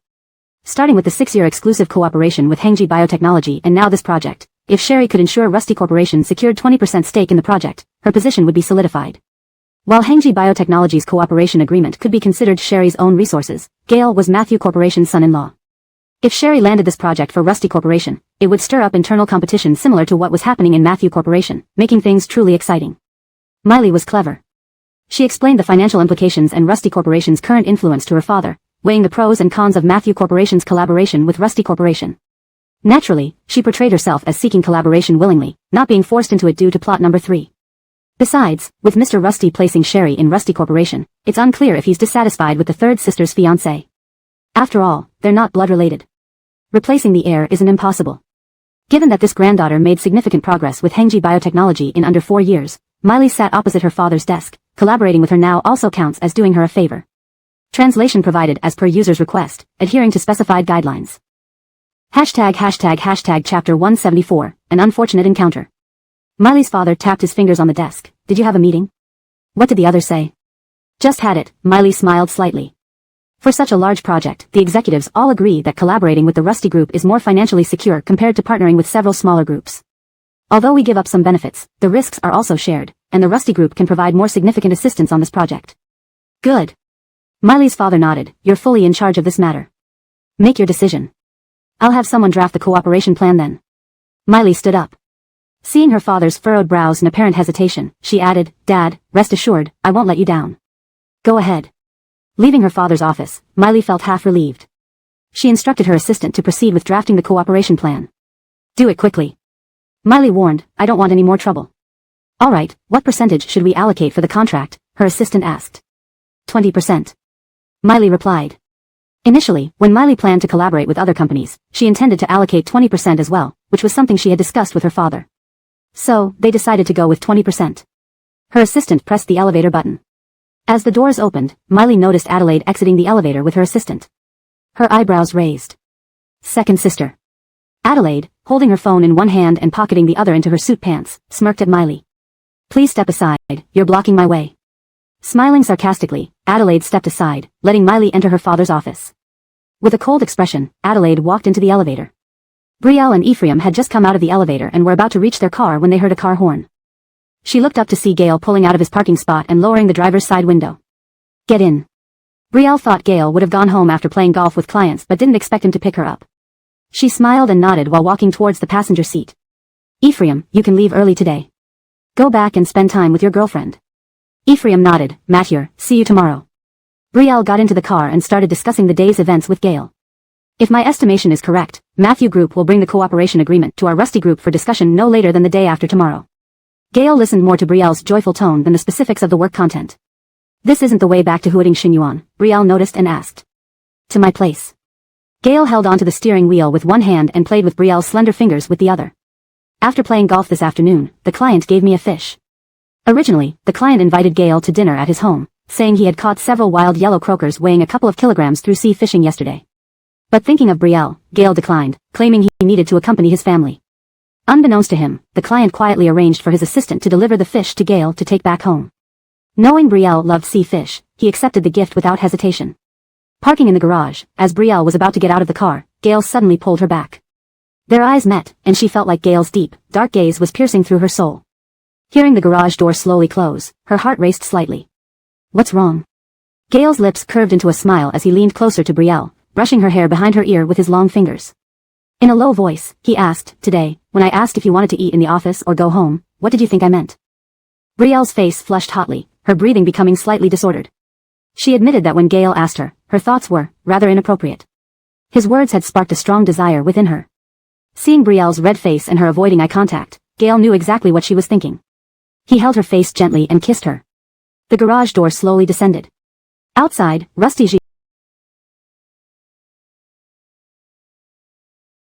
Jigua, leaning on a cane, watched in wide-eyed surprise as his adopted son kissed his granddaughter. Ferguson, his assistant, also stood there stunned, instinctively supporting Rusty Jigua. Chairman. Hearing this, Gale turned his head, tightening his grip on Brielle's chin. In the moment before the garage door blocked the view, Brielle saw Rusty Jigua and Ferguson turning away, their backs partly visible. A cane? Brielle's scalp tightened instantly, the blood that was boiling a moment ago now froze. A bad premonition filled her mind, amplifying her fear. Was that Chairman Rusty? These days, immersed in the sweet moments with Gale, she had forgotten to be cautious. She hadn't yet found the courage or a proper way to tell Chairman Rusty about her relationship with Gale. Initially, she planned to confess to Chairman Rusty only after Gale left the Rusty family. But they were caught off guard. Compared to a confession, being caught by surprise would likely make Chairman Rusty even angrier. Don't be afraid. Gale held Brielle's hand, but before he could comfort her further, his phone vibrated. Under Brielle's anxious gaze, Gale took out his phone and answered, Hello. Sir, Chairman wants Miss Starr and you to return to the old residence, Ferguson whispered. He means for both of you to roll back here. Chairman Rusty's furious voice came through the phone. Even though the phone was near Gale's ear, Brielle could still hear it clearly. Her breathing became rapid. Got it. Hanging up, Gale stroked her hand softly and said gently, I'll go back to the old residence first. You go home and eat something. Don't worry, I'm here for you. But I heard it sounded like he wants us both to go back, Brielle frowned. He only wants me to go back alone, Gale smiled, don't worry. I know what Chairman Rusty cares about and fears. I'll explain everything to him. Brielle looked into Gale's smiling eyes through his glasses. After a moment, she seemed to make up her mind and clasped his hand tightly, intertwining her fingers with his. Her clear eyes showed determination, just like when she delivered speeches on stage.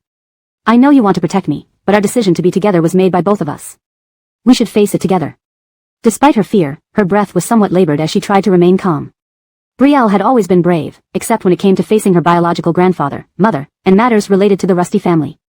In the past, even though she regarded Sam as the most important part of her life, she wouldn't defy Chairman Rusty for him or do anything harmful to the Rusty family. Chapter 175, Disobedience. But this time, she wanted to be brave for Gale. Although she was not yet prepared and had not even thought of a convincing reason to ask the elder Mr. Rusty for his blessing, she could not just hide behind Gale every time something came up. She didn't want Gale to feel jealous of her past relationship with Sam, and she could give all her passion to Gale. Gale's expression showed surprise. Because he knew Sherry so well, before she spoke those words, he had no doubt that, if elder Mr. Rusty asked Sherry to leave him, she would agree without hesitation. Because in Sherry's heart, nothing mattered more than the Rusty family. He had even prepared to tell elder Mr. Rusty that it was he who forced Sherry. Gale's eyes blazed with an unnatural intensity as he stared at her unblinkingly. You're willing to disobey elder Mr. Rusty for me? Sherry felt nervous under his intense gaze, which seemed like it could devour her whole. She gripped Gale's hand tightly and nodded, let's go. Gale couldn't hold back. He cupped the back of Sherry's head and kissed her deeply, then pressed his forehead against hers, saying, Aiko, remember your words. At the old Rusty family residence. Rusty Jigua got out of the car with a stern face. Even Claudia Mama sensed the extremely low pressure surrounding him as he entered. Have Rusty Veronica and the two kids returned? Rusty Jigua asked. Just now, Rusty Veronica called and said that the two kids were exhausted from playing at the amusement park today. Aurora fell asleep, so they decided to stay at the hotel within the park and return tomorrow, Claudia Mama explained as she greeted Rusty Jigua. Are all arrangements made for the hotel? Rusty Jigua asked again. Rest assured, everything is taken care of. The top suite won't be disturbed, and no one can enter. Rusty Jigua nodded and had just walked into the living room when Gale and Sherry arrived. Sherry's palms were sweaty with tension, and as she saw elder Mr. Rusty turn to look at them both with icy cold eyes, she called out hesitantly, Grandfather. Rusty Jigua's gaze swept over Sherry and landed on Gale, pointing at him with his cane, You, come upstairs with me. Sherry's breathing quickened in nervousness. Grandfather, I want to go upstairs with you and explain. Explain? Explain what? All this is your fault, and then you'll protect Gale? Rusty Jigua's voice suddenly rose. I thought after breaking up with Sam, you'd be better. How could life be too satisfying for you? Once things get smooth, love sickness flares up. Aiko, you've disappointed me too much. With the two kids not around, Rusty Jigua spoke without any reservations, nearly burning away his rationality with rage. The word disappointed weighed heavily on Sherry. She clenched her teeth, her eyes misting up instantly. Grahamshan, noticing the situation, quickly signaled Claudia Mama to take the servants away. It's my fault. Gale pulled Sherry behind him, signaling her to wait downstairs, then turned to Rusty Jigua. I will go to the study with you. The servants left, leaving only Rusty Jigua, Gale, Sherry, and Grahamshan in the spacious old house.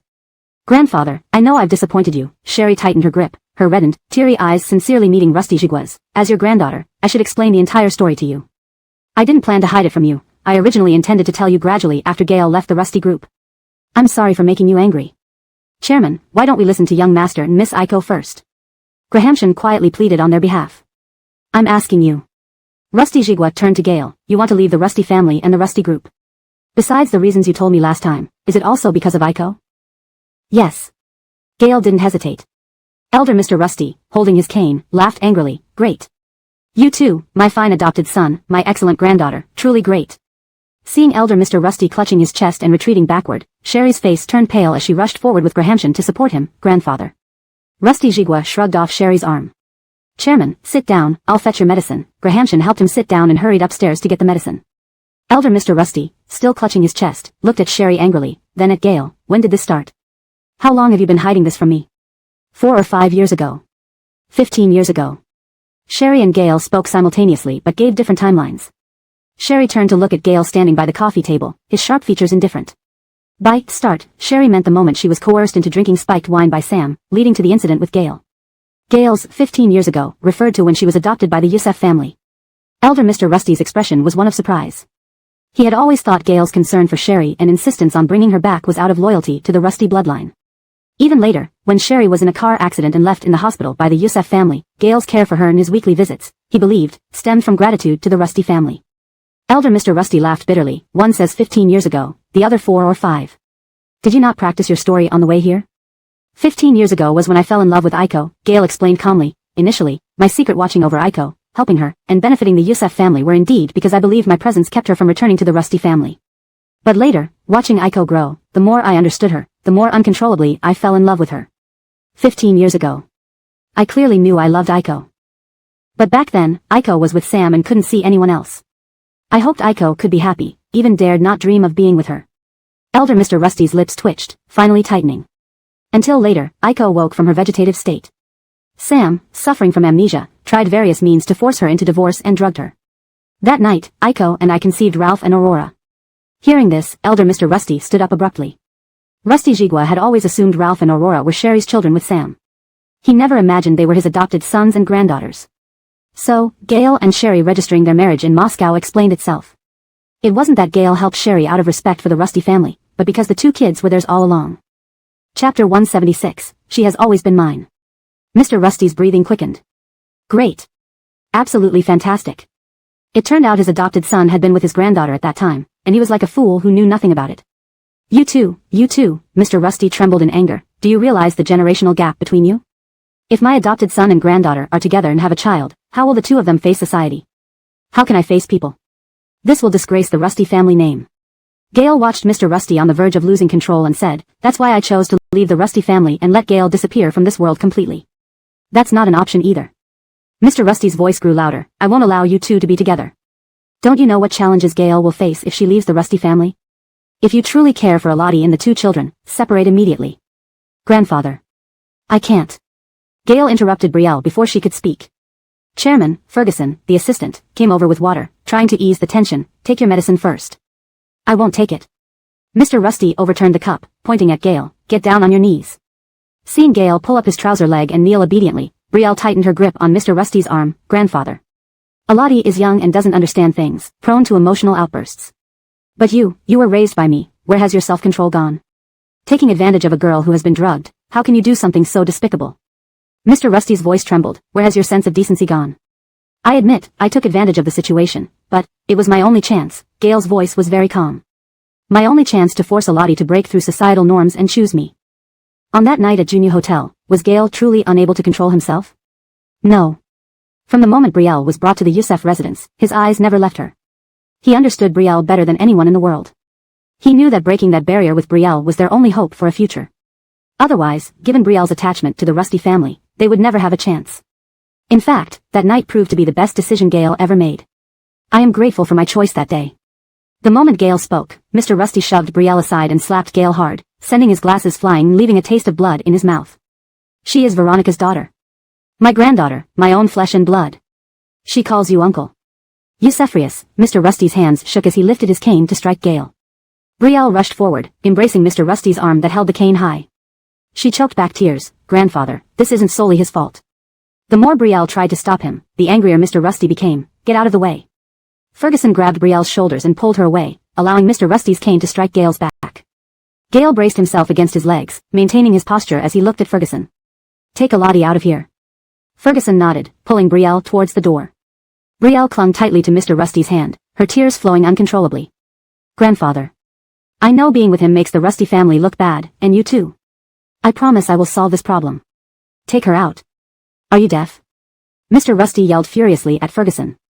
Worried Mr. Rusty might hurt Brielle in his rage, Gail got up using the coffee table, pulled Brielle into his arms, and escorted her to the kitchen. Wait here. Gail gently touched the back of Brielle's head, soothing her. Be good. Turning to Ferguson, who was chasing after them, watch over Elodie. Ferguson nodded and then addressed Brielle. Miss Elodie, I've followed Chairman Rusty for decades. Listen to my advice. The more you protect young master, the angrier Chairman Rusty will get. Let's wait until he calms down a bit before discussing anything. Thinking of the cane striking Gail's back just moments ago, Brielle closed her eyes, leaning against the kitchen island, her lips pressed tightly together, filled with regret. Recently, she had become careless. Knowing the consequences of being discovered, she should have been more cautious. Gail returned to the living room and kneeled before Mr. Rusty, whose expression was grim. Would you rather be beaten than separate? Mr. Rusty asked, gripping his cane tightly. You've shown me kindness, and I know my actions betray that. All I've ever wanted is very little, and Elodie is someone I fought for with all my might. Enraged, Mr. Rusty clenched his cane. Have you considered whether you love Elodie or the feeling she once had for Sam? There's no difference. Gail looked up at Mr. Rusty under the brilliant chandelier light. I loved Elodie long before Sam. Whether she gave Sam the same intense emotions only affects when we would be together, nothing more. Your feelings matter, but have you thought about the Rusty family? Mr. Rusty demanded. Gale will disappear from this world. You think hiding your face will change anything? Anyone who sees you knows exactly who you are. Aren't you deceiving yourself? Mr. Rusty's cane tapped the floor. And what about your feud with the Martin family? You plan to leave the Rusty family to seek revenge. Given how much you say you love Elodie, for her sake and the children's, shouldn't you consider the risks you're putting her and the children through by staying with her? I fear those consequences. But I fear losing them even more. Gale looked straight into Mr. Rusty's eyes, answering seriously, call me selfish, but I won't use their potential harm as an excuse. I have the confidence and ability to protect them. Pushing Elodie away means losing her forever. I'm fully aware of that. Once he let go of Brielle, he believed she would quickly comply with Mr. Rusty's arrangements, marrying one of the eligible bachelors he had in mind, leading a peaceful life. Just imagining Brielle looking at another man, holding his hand, or even wearing a wedding dress for him was unbearable. Elodie loves her mother and you so much that if I hadn't tied her to me before leaving the Rusty family, she would follow every one of your plans obediently. His voice was chillingly calm. I must have Elodie. She has always been mine. Chapter 177 Shameless. Rusty Jigua was so enraged that he staggered backward, and once again brought the cane down heavily on Gale's back. The force of the blow made Gale lean forward, steadying himself only by gripping the edge of the coffee table. He clenched his teeth and knelt properly. You disregard propriety, loyalty, integrity, and shame. You disregard the Rusty family. You disregard her safety and the safety of the two children. Rusty Jigua gritted his teeth. Do you even disregard me as your father now? Mr. Rusty, I am grateful for your upbringing. Before Gale could finish, Rusty Jigua's eyes reddened with anger at being addressed as Mr. Rusty, and he swung the cane down again. Mr. Rusty? Ha! I truly raised a fine son. A son who violates ethics and has no sense of shame. Rusty Jigua's finger trembled as he pointed at Gale. If you must be with Aiko, then, get out. Out of the Rusty family. Aiko and I have no blood relation. Where's the violation of ethics? Why can't we be together? Gale's cold, narrow eyes were bloodshot, his obsession wild like weeds growing uncontrollably, far from the refined demeanor he usually displayed before Mr. Rusty. I know you care about the Rusty family's reputation. If Gale disappears, all these problems will be solved. The more composed Gale became, the more manic he appeared. Even Mr. Rusty had the feeling that even if there were blood ties between them, Gale wouldn't care. And there's no turning back now. I cannot let go. No one could understand how his possessiveness over Sherry had swollen into an insatiable abyss. Mr. Rusty staggered backward a step, and Gale instinctively reached out to support him, only to see Mr. Rusty sit down on the coffee table. In that instant, it seemed the old man had aged 10 years. Clutching the cane tightly, his eyes red-rimmed, he stared at Gale. Just Aiko? Gale replied, Aiko and I already have children. Rusty Jigua closed his eyes. I do not permit it. I won't agree to such a scandal that violates ethics happening in the Rusty family, right under my nose. Saying this, Rusty Jigua walked upstairs, leaning on his cane. Sherry, blocked at the kitchen door by Grahamshan, looked at him with tearful eyes. I'll speak with grandfather. Grahamshan stepped aside. Sherry walked into the living room, glancing at the still kneeling Gale, and quickly followed Mr. Rusty, grandfather. She followed him to the study, where Mr. Rusty turned to look at her. Close the door. Sherry shut the door and saw Mr. Rusty sitting behind his desk, trembling hands pouring tea. She hurriedly moved beside him, steadying the teapot to pour a cup for Mr. Rusty, sobbing, grandfather. Before she could speak, tears streamed down her face. I was wrong. Now, if I make you separate from Gale, or leave the Rusty family. Mr. Rusty raised his head, his expression dark as he looked at Sherry. Sherry clenched her fists at her sides, struggling to gather her thoughts when Mr. Rusty continued, even if Gale leaves the Rusty family, anyone who sees you together will notice. Everyone knows Gale takes care of you because you're related by blood. If discovered, what will people think of both of you and our Rusty family? Will the century-old reputation of the Rusty family be destroyed by you two? Adjusting his posture, Mr. Rusty looked at Sherry, his voice rising. Or should we reveal your true identity and throw Veronica back into the spotlight? I allowed you back into the Rusty family because I saw how genuinely you loved Veronica. I hoped that after I die, Veronica would have her remaining family to care for her. Is this how you plan to care for Veronica, letting her bear rumors and gossip? Grandfather, I never intended to involve Mother. But you have. Jeremiah is your mother's younger brother. As long as you stay with Gale, people will speculate about your relationship, stabbing at the heart of the Rusty family, and us. The sound of the cane tapping the floor echoed in the room. What will people say? That Rusty Jigua abandoned his own bloodline, adopting two others who ended up together. Just thinking about it caused Rusty Jigua chest pain. He clutched his heart as sweat dripped from his forehead. Grandfather. Sherry watched Rusty Jigua's discomfort, gently rubbing his chest but swallowing her words. I'll have Grahamshan call the family doctor. Rusty Jigua grabbed her hand. For your mother's sake, separate from Gale. He isn't a good match. Even if you never marry again, it's not important. Focus on raising the 2 children and running the Rusty group. Isn't it better for our family to stay together? Rusty Jigwa knew Gale's background and understood that this departure was to avenge his biological parents. While the Rusty family, a centuries-old clan in Beijing, had its connections, his enemy Ganon from the Martin family wasn't someone to be underestimated. He was a notorious fugitive. Seeing his declining health, Rusty Jigwa feared what would happen to Veronica and the children if Aiko was implicated in Gale's revenge. Do you know why Gale is leaving the Rusty family? Mr. Rusty chose to lay everything bare. He's seeking vengeance for his parents. His enemy is still one of the world's most wanted criminals, with significant influence in Italy, Mexico, and Myanmar. He left to protect the Rusty family but couldn't leave you alone. Aiko, is this really good for you and the children? He's leading you into danger. Seeing Sherry biting her lip, Mr. Rusty continued, even if you don't consider the Rusty family's reputation, you're not just one person anymore. You have your mother and 2 children. I'm old and fear nothing. Are you going to put them in danger too? Sherry felt a lump in her throat. Veronica and the children were her weak point, something Mr. Rusty understood perfectly. To be with Gale, you disregard your mother and children? Rusty Jigwa asked again. Or do you believe you can stop Gale from returning to seek revenge as Caleb? Rusty Jigwa had discussed this with Gale and knew he wouldn't give up vengeance. Vengeance had been the driving force for Gale for years. He admitted it was deliberate to bring up stopping Gale's revenge in front of Sherry during this intimate time, fearing they might rebel against forced separation. Chapter 178, Someone More Important Than My Life. So, Rusty Jigwa could throw the problem back at them. His seemingly compromising words were meant to provoke Sherry into speaking up herself, choosing to stop Gale from seeking revenge so that the Rusty family and he could accept their relationship. Compared to opposing the Rusty family and him, this would undoubtedly be the best path for Sherry. After a long silence, Sherry finally lifted her eyes to look at Rusty Jigwa. Large tears hung on her eyelashes, yet her gaze was pure and resolute. I don't know what kind of hatred he has or if I can stop him from seeking revenge. Everyone has things they must do. For example, my top priority is to protect Mom, the 2 children, and you. He cannot stop me from doing that.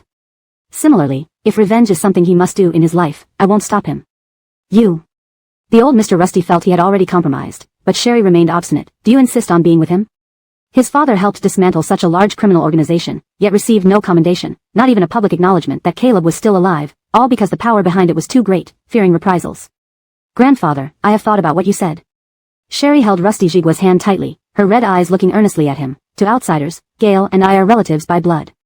So even if he becomes Caleb, no one would think we'd be together. Seeing Sherry like this, the old Mr. Rusty decided to lay everything out.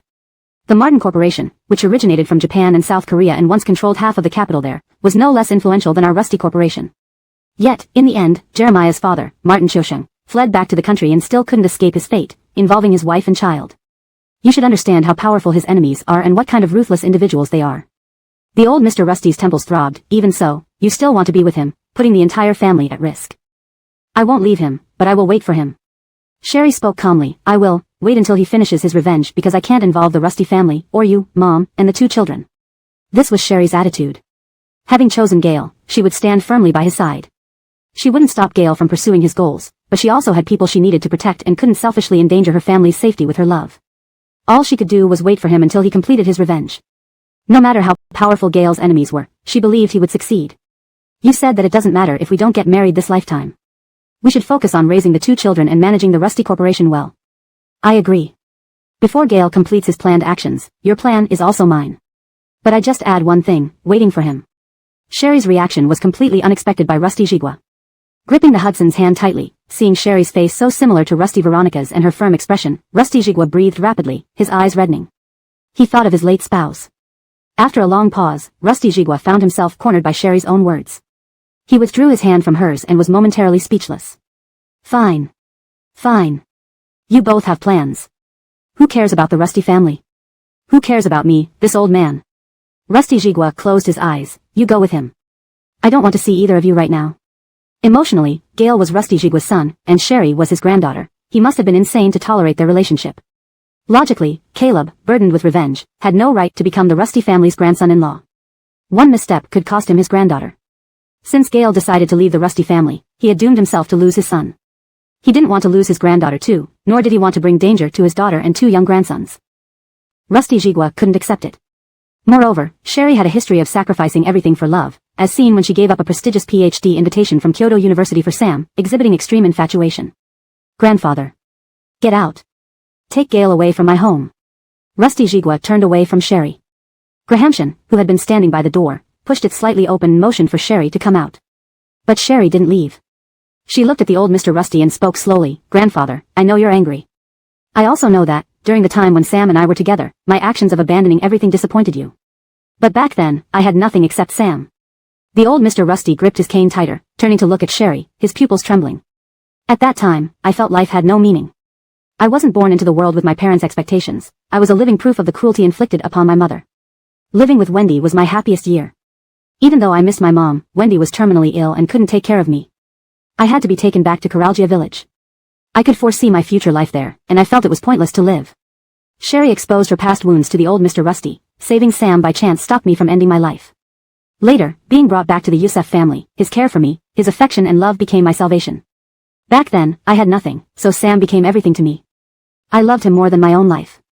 The old Mr. Rusty's breathing quickened. He didn't know Sherry had considered suicide before, nor that her relationship with Sam started like this. "But now, it's different, grandfather. I do love Gail, but I also have you, Mom, Ralph, and Aurora. You are all people more important than my own life. I hope you can trust me." Tears streamed down Sherry's face. Looking at Sherry's eyes, so reminiscent of his daughter's, Rusty Jigwa tightened his grip on the cane and finally spoke. "Leave, both of you." Unable to gauge the old Mr. Rusty's tone, Sherry nodded. "I will handle everything and ensure no danger comes near the Rusty family. Grandfather, I promise." End of chapter. Chapter 179, Frenzied Heartbeat. After finishing her talk, Sherry came out of the elderly Mr. Rusty's study and softly told Ferguson Tezu, "Thank you for taking good care of Grandpa. Don't worry." After speaking, Ferguson Tezu pursed his lips and continued, "As an outsider, I shouldn't interfere much in the Rusty family's affairs, but Miss Aiko, I still hope you will consider the old masters and the Rusty family's reputation thoroughly." Sherry understood what Ferguson Tezu meant. She lowered her head without giving a direct answer, only saying, "If anything happens, call me at any time, and I will come back immediately." Rusty Jinrong, who was still kneeling in the living room, saw Sherry coming down from upstairs with red eyes, imagining dozens of possible outcomes. Even thinking that Sherry might choose to forsake him for the Rusty family. He stared directly into Sherry's eyes, his hands tightening at his sides, his cold and severe facial features revealing a terrifyingly calm distortion. Sherry picked up the glasses on the ground and helped Rusty Jinrong up. Rusty Jinrong took the glasses from Sherry's hand and said indifferently, "Have you talked it through with Elder Rusty? Are you going to listen to Elder Rusty and separate from me?" Rusty Jinrong's trust in Sherry could be described as frighteningly fragile. He knew the weight of the Rusty family in Sherry's heart and had witnessed the boundless love she had once felt for Sam. The only thing was, Rusty Jinrong didn't have confidence in Sherry's feelings towards him. He knew that Sherry's feelings for him were far less profound than his for her. Even though Sherry had fallen into his net, driven by greed and desire, passionately entwined with him, he didn't dare equate his position in her heart with that of the Rusty family members. Usually a supreme ruler who controlled everything, Rusty Jinrong was, uniquely in this relationship, a profoundly insecure person. Watching Rusty Jinrong wipe off his glasses with tissues from the coffee table and wear them with a cool expression, Sherry felt as if her heart was being tightly gripped by a large hand. She lowered her gaze, held Rusty Jinrong's hand, intertwined their fingers, and looked up at his eyes. "Let's go home." Without much hesitation, Rusty Jinrong, whose hand was held by Sherry, was effortlessly taken away from the old residents of the Rusty family. "You sit in the passenger seat, I'll drive," she said. The car drove out of the old Rusty family residence in silence until it stopped in Rusty Jinrong's villa garage. Rusty Jinrong reached out with one arm, pulled Sherry into his arms the moment the car stopped, pressed her tightly on his lap, held her face, and forced eye contact with Sherry. Rusty Jinrong. Sherry grabbed Rusty Jinrong's wrist which was holding her face. In the darkness, she could feel the slight tremble and heavy breathing beneath Rusty Jinrong's calm exterior. "Do we need to separate?" The force increased on Sherry's face. Behind the lenses, Rusty Jinrong's gaze uncontrollably shifted downward to Sherry's lips, waiting for those vermilion lips kissed countless times by him to pronounce the fate of their relationship. It seemed that in the Elder's study, Elder Rusty must have already told Sherry about his background and his enemies. She would certainly be afraid and would inevitably distance herself from him to protect the Rusty family, ensuring the safety of Elder Rusty, Rusty Veronica, and the two children. He guessed that perhaps, these delicate lips would utter something reasonable, either asking him to give up revenge or persuading him to forsake this relationship for everyone's safety. Rusty Jinrong's gaze fell on her slender, graceful neck. So fragile, it seemed it might break with just a little force, so fear was understandable. But since she agreed to be with him, indulging all his possessiveness and insatiable desires until now, making him greedy, unstable, and irritable, asking him to let go now. Too late. Sherry raised her hand and covered Rusty Jinrong's hand, pinching her face, gently kissing his fingertips. Rusty Jinrong's fingers twitched, even his concealed anger seemed frozen, slightly loosening the grip on Sherry's cheek. "I've already told Elder Rusty that I don't want to separate from you." Sherry's voice was tinged with sobs. "I won't separate from you either." Hearing Rusty Jinrong's breath becoming increasingly rapid, she gently moved his hand from her cheek and rested her own face in his palm. "If for you, revenge is something you must do. I won't stop you, just like you wouldn't stop me from protecting the Rusty family and the Rusties. What then? He stared intensely at Sherry. Forcing you to abandon your true self and repress your hatred isn't love. Sherry's tears rolled down into Rusty Jinrong's palm. But I'll wait for you. Wait for you to finish everything and come back. Whether returning after exacting revenge or giving it up, she would wait for Rusty Jinrong. Rusty Jinrong tightened his grip on Sherry's slender waist. His disbelief over Sherry's refusal to let go of their relationship was evident. No matter how long it takes, I'll wait for you. Her arms circled around Rusty Jinrong's neck and kissed his lips. Before meeting you, I thought I had lost my ability to love anyone, but I fell in love with you, really deeply, and I don't want to separate from you. Knowing Rusty Jinrong's affection for her began before she even realized it, especially when she became an implanted human, and Rusty Jinrong never gave up on her, even visiting her every week. Sherry had already succumbed, not just physically and desirously. Her heart had also surrendered. After experiencing the pain of loving Sam, she truly believed she would never again open her heart to anyone. But now, she was willing to entrust her heart to Rusty Jinrong. This feeling made Sherry's heart pound fiercely yet uneasily, like peeling off the warm and solid shell encasing her heart, exposing all her softness to him. Even knowing he would accept it, she feared even a moment's hesitation might leave her frozen. The intense heartbeat made Rusty Jinrong's heart ache. In the darkness, he gazed intently at Sherry, his Adam's apple bobbing as he removed his glasses and threw them aside. His long fingers grasped Sherry's nape and kissed her passionately, his hot tongue prying open her teeth, swiftly capturing her tender tongue. Rusty Jinrong's savage and primal kiss nearly extracted her soul from her body, making her scalp tingle. She felt the terrifying possessiveness contained in Rusty Jinrong's frantic kiss, suffocating her due to lack of oxygen. Yet Sherry did not push him away. Her trembling arms tightly embraced his neck, her heart pounding wildly. Chapter 180, Mattification. In the next moment, Gail's fingers touched the door handle. She held Sherry tightly and used her foot to push the car door open, entering through the door connecting the garage to the house, heading straight for the second floor. You're injured. Sherry didn't forget the incident at the old Rusty residence where Mr. Rusty had raised his cane and hit Gail's back fiercely. It's fine. The weakened Sherry clung tightly around Gail's neck, their eyes meeting in that instant. She read the intense and burning desire in Gail's eyes. Her reddened lips were kissed again. Sinking into the softness of the big bed, Sherry supported herself with one hand and wrapped her arms around Gail's neck as she pulled off his suit, pulling him down with her into a state of mutual surrender. Though he had kissed her countless times and claimed her countless times, it was never enough. It was still not enough. He didn't know when he had become so insatiable.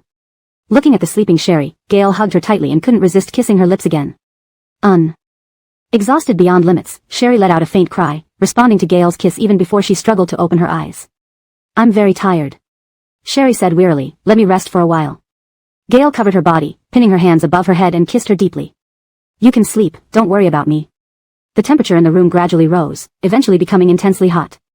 Just a few days after entering the Rusty Corporation, this day Sherry and Gail did not go to the office but worked from home. Eventually, Sherry even became somewhat afraid of being alone with Gail, as spontaneous kisses could any time turn into raging passion. They didn't get a chance to properly discuss how they would face the future together. Until Sherry's assistant, Tobias, called saying that Matthew Corporation sent a proposal which only allocated 20% of the project to Rusty Corporation. Tell President Ning's assistant first, tell her I need half, no compromise. Sherry glanced at her watch, and let her know I have some free time between 3 and 4 this afternoon. Understood. Hanging up the phone, Sherry browsed through the cooperation plan sent by Matthew Corporation on her laptop screen while calling Aunt Claudia to ask about Mr. Rusty's condition. After learning that Mr. Rusty's blood pressure and everything else were normal this morning and that he had eaten breakfast, albeit his mood was still poor, she said, Aunt Claudia, please keep an eye on Grandpa. If there's anything wrong, call me immediately. Mr. Rusty probably didn't want to take her calls now. Don't worry. Aunt Claudia whispered, you focus on your work without concern. This afternoon, Kylie and the 2 kids will be back. No matter how upset Mr. Rusty is, once the children sit in his lap, all his anger will disappear. Especially our little Aurora, her sweet talk can make anyone lose direction. Sherry felt slightly relieved hearing Aunt Claudia say this. Hanging up the phone, she looked up at Gail who was talking on the phone by the window and got up to brew coffee. Since returning from the old Rusty residence yesterday until dawn, Sherry barely slept. Her body ached from overexertion, fatigue setting in so much that she could fall asleep leaning against the counter waiting for the coffee. Gail came inside and saw Sherry leaning against the countertop with closed eyes. He casually tossed his phone onto the dining table, walked to Sherry's side, circled her with his arms, and kissed her on the chin. Her bruised lip stung from last night's rough treatment by Gail. Upon opening her eyes and being lifted onto the countertop, Sherry quickly turned her head away as Gail attempted another kiss, supporting herself with one hand as she leaned backward. How do you have so much energy? You're not tired, my lips are sore. Gail pulled Sherry closer by her waist and lightly kissed her lips. Last night, we didn't finish talking, you said, you love me. Sherry's ears flushed as she stared into Gail's narrow eyes, devoid of glasses. Glasses seemed to create a facade for Gale. With them on, he appeared elegant and indifferent. But once they were off, the wild craving for her in his eyes became apparent, causing Sherry's heart to race wildly. Yes, I love you, so I won't stand in the way of what you wish to do. Sherry admitted frankly, steering the conversation toward a topic they both avoided last night. During the time you abandon your identity as Gale and seek revenge as Caleb for your parents, I and our child will wait for you to come back. I guess, this is also why you insisted I give you an answer before Mr. Rusty's birthday banquet. You've planned this from the start. You wanted to leave the Rusty family without involving it or grandfather. And you also thought about our relationship because the time you might spend away could be long, and you needed to confirm our bond, right? Sherry was very smart. This was something Gale already knew. Indeed, he wouldn't stop seeking revenge for his parents for anything. But he couldn't abandon Aiko either. So he forced her to give him an answer before Mr. Rusty's birthday banquet. Yet, some things were beyond Gale's control, like his insane and uncontrollable longing for Sherry.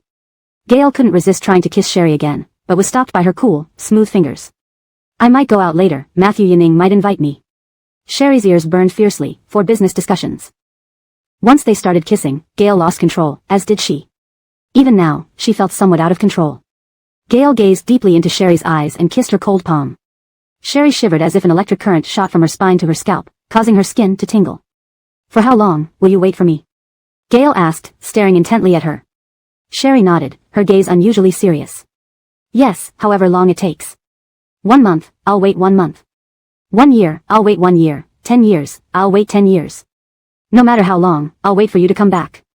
Gale, unable to hold back, pressed her against the countertop for a kiss just as Sherry's phone rang. Sherry tried to breathe and turned her head away, reaching for the phone, but Gale turned her face back to him, locking their lips again. The phone slipped into the sink from her fumbling grasp. She couldn't divert her attention to retrieve the vibrating phone in the sink, completely helpless against Gale's aggressive and rough kisses, sinking weakly into his embrace, almost suffocating from the intensity of the kisses. Only after the phone rang many times did Sherry cup Gale's cheeks and finally break their locked lips. Panting heavily, her eyes were red and blurry from lack of oxygen. Stop, my phone. Chapter 181, Unsettled. Gale's breathing was heavy. He buried his head in Sherry's neck, unable to control his desire for her. He closed his eyes and tightly held her in his arms as if trying to merge her into his own body. The tightness made Sherry's body ache, as though ensnared by a huge python, immobilized. Gale. Sherry called out in pain. Not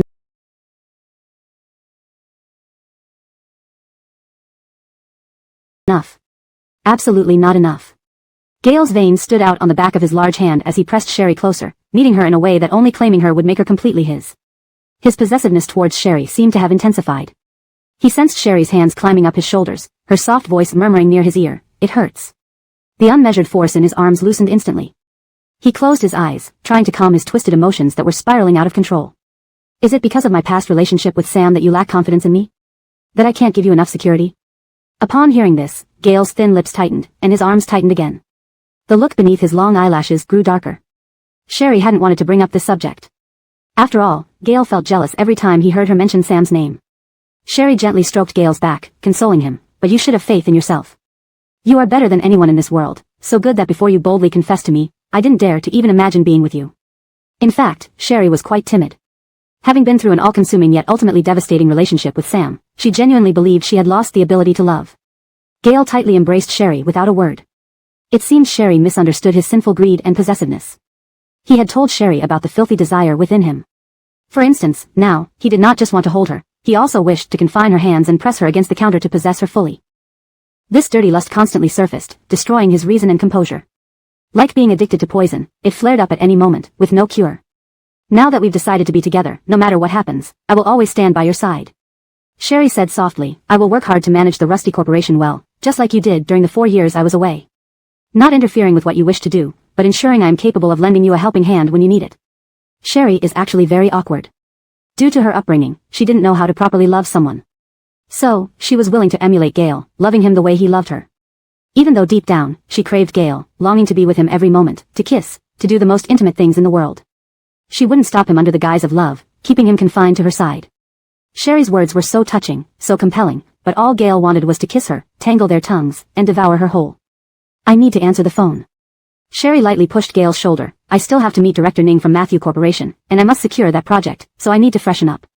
She needed to quickly contribute to Rusty Corporation, consolidating her position there before Gale left, so that Grandpa and Gale could both rest assured. Where are you going after? Gale asked. Back to Huading Xinyuan. It's closer to Rusty Corporation, avoiding traffic jams. Sherry's heartbeat quickened as she squeezed her hands around his neck. Do you want to come over? Her heart raced even faster after speaking those words. It felt like an invitation. Under Gale's intense gaze, Sherry's breathing became erratic. She looked down, avoiding his eyes. If you have other arrangements, forget I said anything. The phones abandoned by both began to ring in unison. He held the back of Sherry's head, kissing her again. The kiss was fierce yet composed until she started to gasp for air. Rubbing her burning ears tenderly, he said, answer your call. Watching Gale walk towards the dining table to pick up his phone, Sherry retrieved hers from the sink and answered it. Little President Rusty, Director Ning from Matthew Corporation is a bit impatient, and wants to meet at 3. Where shall we meet? Tobias asked softly. Sherry touched her swollen lips lightly, saying softly, let's meet at Karaoke Tea House at 3:20. She chose a tea house not far from where Gale was staying. With her coffee already poured, she looked up at Gale talking on the phone, one hand in his pocket, and poured him a cup too. By the time Gale ended his call and walked back inside, Sherry had finished her coffee, packed her bag, and was ready to leave. Where did you arrange to meet? Gale asked. Karaoke Tea House. Sherry packed her notebook and files into her bag. After meeting Director Ning, if it's early, I'll go back to the headquarters. I might get home late tonight. Remember to eat dinner, Gale reminded her. Okay. Sherry nodded, guessing Gale was probably going to see Clifford come back early. As they exited the villa's main gate, Ephraim immediately took Sherry's handbag, Miss Starr. On the way to Karaoke Tea House, while looking at her phone, Sherry suddenly spoke to Ephraim's back. Last time, Clifford mentioned you used to follow him? That's right, Ephraim was honest with Sherry. Master Yanni is amazing. He personally trained my brothers who protect Mr. Rusty and me. Seeing Sherry nod, Ephraim continued, actually, Master Yanni is a good person. Although his mouth can be hateful, people say he's crazy, but his heart is kind. Don't be afraid of him. Ephraim was the best among the group trained by Clifford. Originally, Clifford planned to have Ephraim follow Gale after he left the Rusty family, but unexpectedly, Gale assigned him as Sherry's bodyguard. That meant Ephraim would stay with Sherry from now on. Otherwise, having Rusty Corporation's granddaughter's bodyguard following Caleb, who looks exactly like Gale, would easily expose his identity. Clifford had painstakingly trained such a loyal bodyguard for Gale, only for Gale to give him away. This couldn't help but upset Clifford. Chapter 182, Anger. Yes, I wasn't afraid of him, Sherry laughed. Although Clifford seemed irresponsible, Gale clearly trusted him. Anyone Gale trusted wouldn't be an enemy to Sherry. Therefore, she had no reason to be afraid. Coral She Tea House. Matthew Yaling arrived a few minutes earlier than Sherry. Upon seeing Sherry, Matthew Yaling pushed the cooperation proposal towards her, gesturing for her to take a look. When Sherry saw that it offered only 20% to Rusty Corporation, she laughed without even finishing the document. I want 50%. Offering 20% isn't how business negotiations are supposed to go. Let's not waste our time today. Sherry stood up, not even drinking the tea in front of her. Up to 25%, absolutely no more. Matthew Yaling's smile faltered. After all, plot number 3 was too strategically important. I can offer you some additional compensation privately. Off the books. President Rusty Corporation is my grandfather's legacy. I've always wished for its growth and never wanted personal benefits. If I did, I would have bought plot number 3 personally rather than under Rusty Corporation's name. President Rustig still has time to consider this or revise your plans without using plot number 3, Sherry smiled warmly. I have a tight schedule this afternoon. This tea is indeed very good. Thank you for hosting me, President Rustig. Sherry left the private room after saying this. Hearing the door close, Matthew Yaling's smile faded as she put the teacup down hard. Why couldn't she get through to Sherry? The moment Sherry got into the car, she called Assistant Claudia to draft a cooperation contract with Matthew Corporation, offering Rusty Corporation 30%. Just from meeting Matthew Yaling, Sherry knew that 30% was what Matthew Yaling could accept. With Adelaide managing the interface with Rusty Corporation, it shouldn't be too difficult. Mature enough, right after Sherry hung up with Assistant Claudia, Matthew Yaling's call came. Little President Rusty, 27% is the maximum, said Matthew Yaling. 30%. Additionally, I have a small, inconsequential request from Matthew Corporation. If President Rustig agrees, we can sign the agreement tomorrow or the day after, Sherry replied crisply. On the phone, Adelaide pressed her lips together. What's the small request? I need to select someone from Matthew Corporation to manage communication with Rusty Corporation, Sherry explained. Hearing this, Matthew Yaling breathed a sigh of relief. All right, I agree. Not bad for someone who gets things done big. Sherry praised. I'll have Rusty Corporation draft the contract and send it over as soon as possible. Once at Rusty Corporation, Sherry told Assistant Claudia, have the legal team review the contract quickly and send it over to Matthew Corporation. News of this spread like wildfire in Rusty Corporation. Who would have thought that Sherry could snatch such a significant share, 30%, from Matthew Corporation? This project to build the largest CBD in Jingdu was one of Matthew Corporation's most crucial projects in recent years.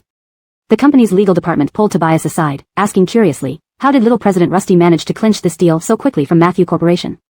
It wasn't easy either. Little President Rusty met several times with President Rustig from Matthew Corporation, finalizing it just now over tea. Tobias grinned as she hurried out. Make sure to finalize and send the contract to me ASAP, then forward it to Matthew Corporation. Don't worry, I won't delay little President Rusty's work. Finance Director Reese was surprised upon hearing this.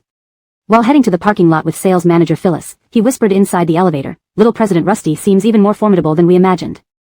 But you still support President Rusty? Phyllis teased, finding her car keys. Naturally.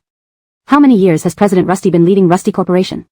He led the company through numerous challenges, even breaking through M-Country's embargo. As for little President Rusty, eventually women return home to marry and have children. I heard Chairman Rusty set his eyes on the widowed young master of Graham Corporation. Little President Rusty will likely return home soon. Phyllis frowned, turning to rest a hand on the elevator railing, smiling wryly. Women should return home to marry and have children? I disagree, Erwin. In less than a week, 2 massive projects, one exclusive contract from Hengji Biotech, the other from Matthew Corporation. President Rusty and Miss Matthew from Matthew Corporation were once engaged. A word of advice, belittling women can backfire. Reese, realizing he hit a sore spot, laughed apologetically, sorry. Our president he is not like other women. Looking straight into Reese's eyes, Phyllis responded, I'm no different from any other woman. Everyone, men and women alike, deserves equal opportunities. Once given, they can achieve anything. Just like little President Rusty, she will surpass these self-important men. The elevator chimed as Phyllis waved goodbye, see you tomorrow. Watching Phyllis leave, Reese's smile faded as he straightened his tie and followed suit. Encountering Sherry and Ephraim coming from Gail's elevator, he greeted, little President Rusty. Sherry nodded slightly but didn't stop walking. Under which title should I give an interview? Founder of Hengji Biotech? Or Executive Vice President of Rusty Corporation? As founder, it's unnecessary. As EVP, it's too early. Reject it. Seeing Sherry walk away, Reese furrowed his brow. Refusing an interview from Financial Magazine, was she proud or foolish? Jihua Investments CEO Maximilian wants to see me after tomorrow morning's group meeting. Postpone any appointments if necessary. Replace anyone if they can't reschedule, Sherry instructed Assistant Claudia outside the car, her voice calm but filled with suppressed anger. Chapter 183, Departure. Understood. Assistant Claudia replied promptly. Watching Sherry's car drive away, Assistant Claudia heaved a sigh of relief and hurriedly contacted the CEO Maximilian from Jihua Investment. Sherry's car left the underground garage of Rusty Corporation. Through the rearview mirror, Ephraim glanced at the subdued Sherry and said, Miss Aiko, would you like something sweet? My girlfriend says that eating something sweet can improve one's mood when they're upset. Did you notice I'm in a bad mood? Sherry looked at the documents on her phone without lifting her head. Even though your tone remains as usual, this is still the first time I've seen such an expression on Miss Aiko, Ephraim chuckled. I always thought you were very much like Mr. Rusty, calm as a mountain and in control no matter what happens. Even facing old Master Yanni, you smile warmly. Sherry looked up at Ephraim upon hearing this. It was as if his words suddenly struck a chord. She seemed to be becoming more and more like Gail. Your assessment is too high, Sherry said with a smile. Locking her phone screen, Sherry turned to look out the window at the city lights. A slight smile played on her lips. Perhaps since long ago, maybe starting from the first time Gail helped her, their fates had been intertwined. They say opposites attract, but she and Gail were kindred spirits, so they understood each other. Or rather, Gail understood her better. A WeChat message notification popped up. It was from Gail. Gail, sorry, Aiko. I won't be back tonight. Sherry typed quickly. Aiko, Matt here. Remember to have dinner and rest early. See you at the company tomorrow. At that moment, a large news broadcast on the television screen outside showed the news of Yusef Corporation's bankruptcy. The broadcaster narrated as images from that morning were shown, Sam, unkempt, being escorted by lawyer Harry into a car after leaving the court, followed by scenes of Yusef Corporation being sealed off. Sherry merely cast a glance at Sam's image on the giant screen. Ephraim remarked, isn't this Mr. Yusef, the same person who misunderstood our relationship last time? Yes. Sherry laughed in response. Just then, Haim called. Boss, now that the Yusef Corporation has declared bankruptcy, shall we kick them while they're down? Haim asked with a grin. No need. Sherry responded calmly. Don't waste time on unimportant people. Focus more on the new laboratory construction plans. The sooner the lab is completed, the sooner Lexia can return. I know. Boss, although setting up the lab wasn't for matchmaking me, I still want to thank you. If I find someone, I'll give you a big red envelope for sure. Haim's mood lifted just mentioning it. I'll definitely keep an eye on the project. Seeing the red light ahead, Ephraim slowly brought the car to a stop. Matutely, the car behind collided, causing Sherry to lurch forward, her phone slipping from her hands. She steadied herself by holding onto the backrest of the driver's seat. Miss Aiko, please stay in the car. Ephraim unbuckled his seatbelt and got out, locking the door before checking the situation behind. The car that rear-ended them was a crimson sports car. Down rolled the tinted window, revealing Enid wearing a mask and sunglasses. Upon seeing Ephraim approach, she removed her sunglasses and spoke to him beside her car. Sorry, this is the only way I could contact Senior Coral. I'll cover all repair costs. Please tell Senior Coral it's Enid, and I wish to talk to her. Enid had tried calling Sherry but was blocked. Apart from waiting outside Rusty Corporation, she couldn't think of any other way. Ephraim relayed this information to Sherry. Glancing at the rearview mirror, Sherry checked her watch and nodded. Let's go to the tea house nearby. Inside a private room at the tea house. Enid, eyes red and swollen, sat opposite Sherry.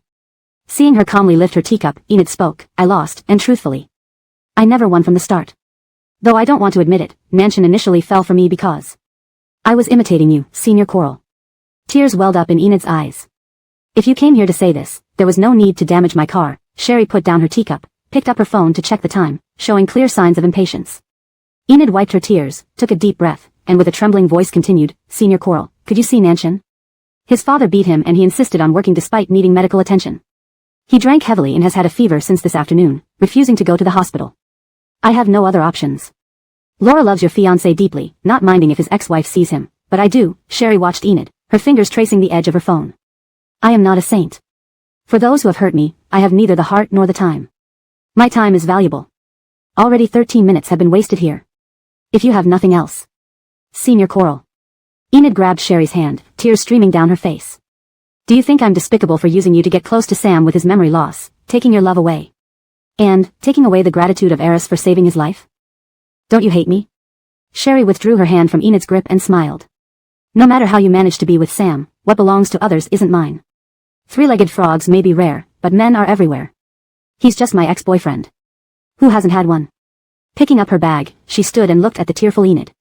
As for saving Eris's life, if he had asked, I would have told him the truth. Seeing Enid's face turn pale, as if wanting to say something, Sherry cut her off. Laura, concerning the accident compensation, my assistant will contact you. Take care. Leaving the room, Sherry paid the bill and departed. Back at the table, Enid held her teacup and sobbed uncontrollably, feeling like everything had slipped away since Alexis was arrested. Upon returning home, Sherry instructed assistant Claudia to notify entertainment companies to coordinate the airing of shows and movies related to Enid as soon as possible, while gradually canceling collaborations. Judging from Enid's state today, her career might be on a downward spiral.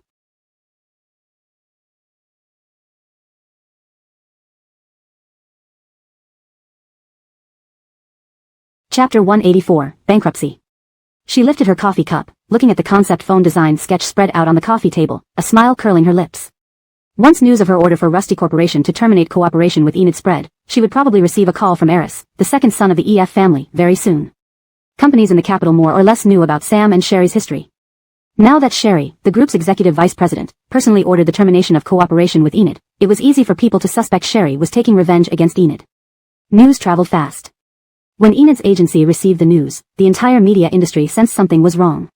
Soon, someone dug up Sam and Sherry's past relationship, causing Enid's agency and studio to scramble to suppress trending searches.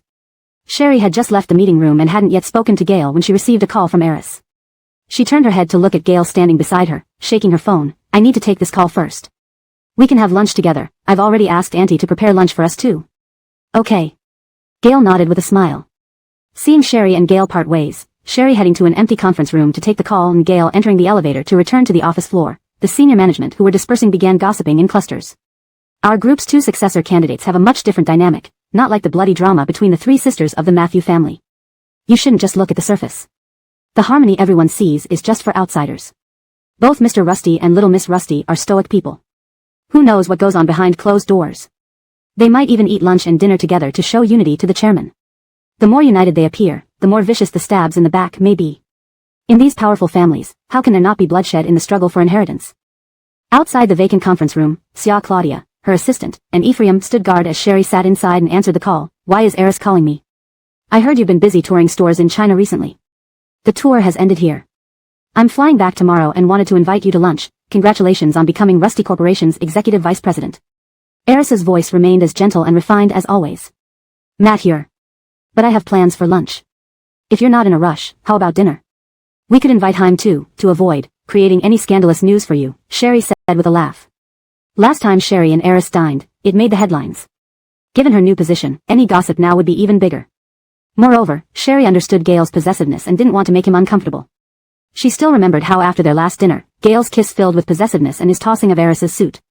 Eris's light laugh came through the phone. Alright, see you tonight then. Is it alright if I pick you up at your company? Let's meet at the restaurant. Traffic in the capital can be bad, Sherry replied.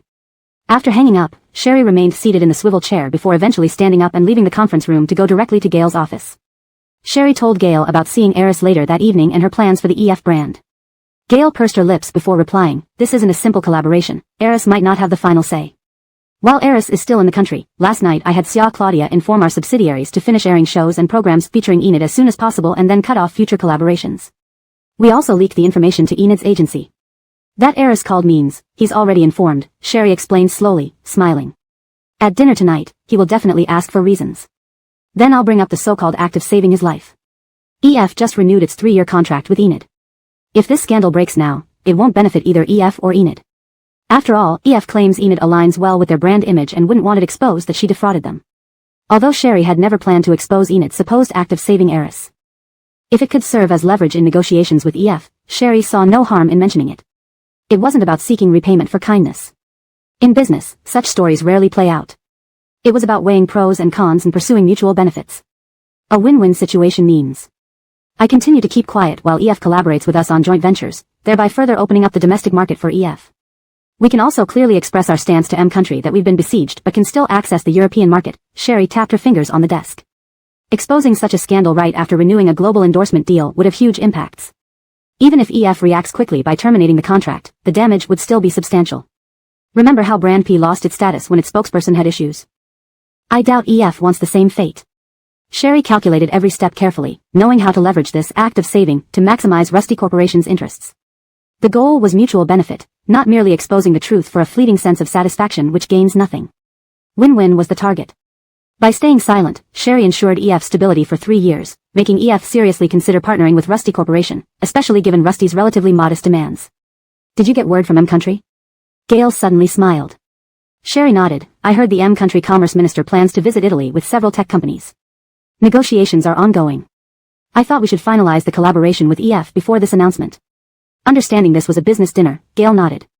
He removed his glasses and wiped them, lowering his lashes to conceal his emotions. I'll come pick you up afterward. Unable to suppress a smile, she responded, okay. Sherry got up, I'll come over for lunch later. Rusty Jinwen had been waiting for Sam to call her, believing he would contact her once he learned Sherry was the founder of Hengji Biotech. Unexpectedly, she heard about Yusef Corporation's bankruptcy without receiving a call from Sam. Rusty Jinwen grew anxious and tried to reach Sam but couldn't. Then she decided to contact Enid instead. When Enid answered, she was at the hospital, sitting beside Sam's bed, tears streaming down her face. Initially ignoring an unknown number, persistent calls finally prompted her to answer in the bathroom. Hello. Chapter 185, Meaning. Hello, Laura, this is Rusty Jinjia. You may not have heard of me, but I am the niece of the chairman of Rusty Group and nominally the cousin of Gale, the president of Rusty Group. And to Sherry. I'm her paternal aunt, said Rusty Jinjia with a gentle and pleasant laugh. Enid stiffened upon hearing Sherry's name, her whole body becoming taut. Is there something you need? I had been in contact with President Yusef about a collaboration. However, I suddenly received news of the bankruptcy of Yusef Corporation and can't reach President Yusef now. So I'm calling you to ask if you could help me get in touch with him. Regardless of whether he wants to collaborate or not, he should at least respond. Rusty Jinjia's voice was kind and left a good first impression. Enid was cautious in her reply. Ronnie isn't able to take calls right now. When I see Ronnie, I'll pass your message on. Okay, please make sure to inform President Yusef that he must contact me, otherwise, I'll have to find someone else to collaborate with, added Rusty Jinjia. After hanging up, Enid emerged from the hospital room only to find Sam already awake, sitting up on his bed. Ronnie.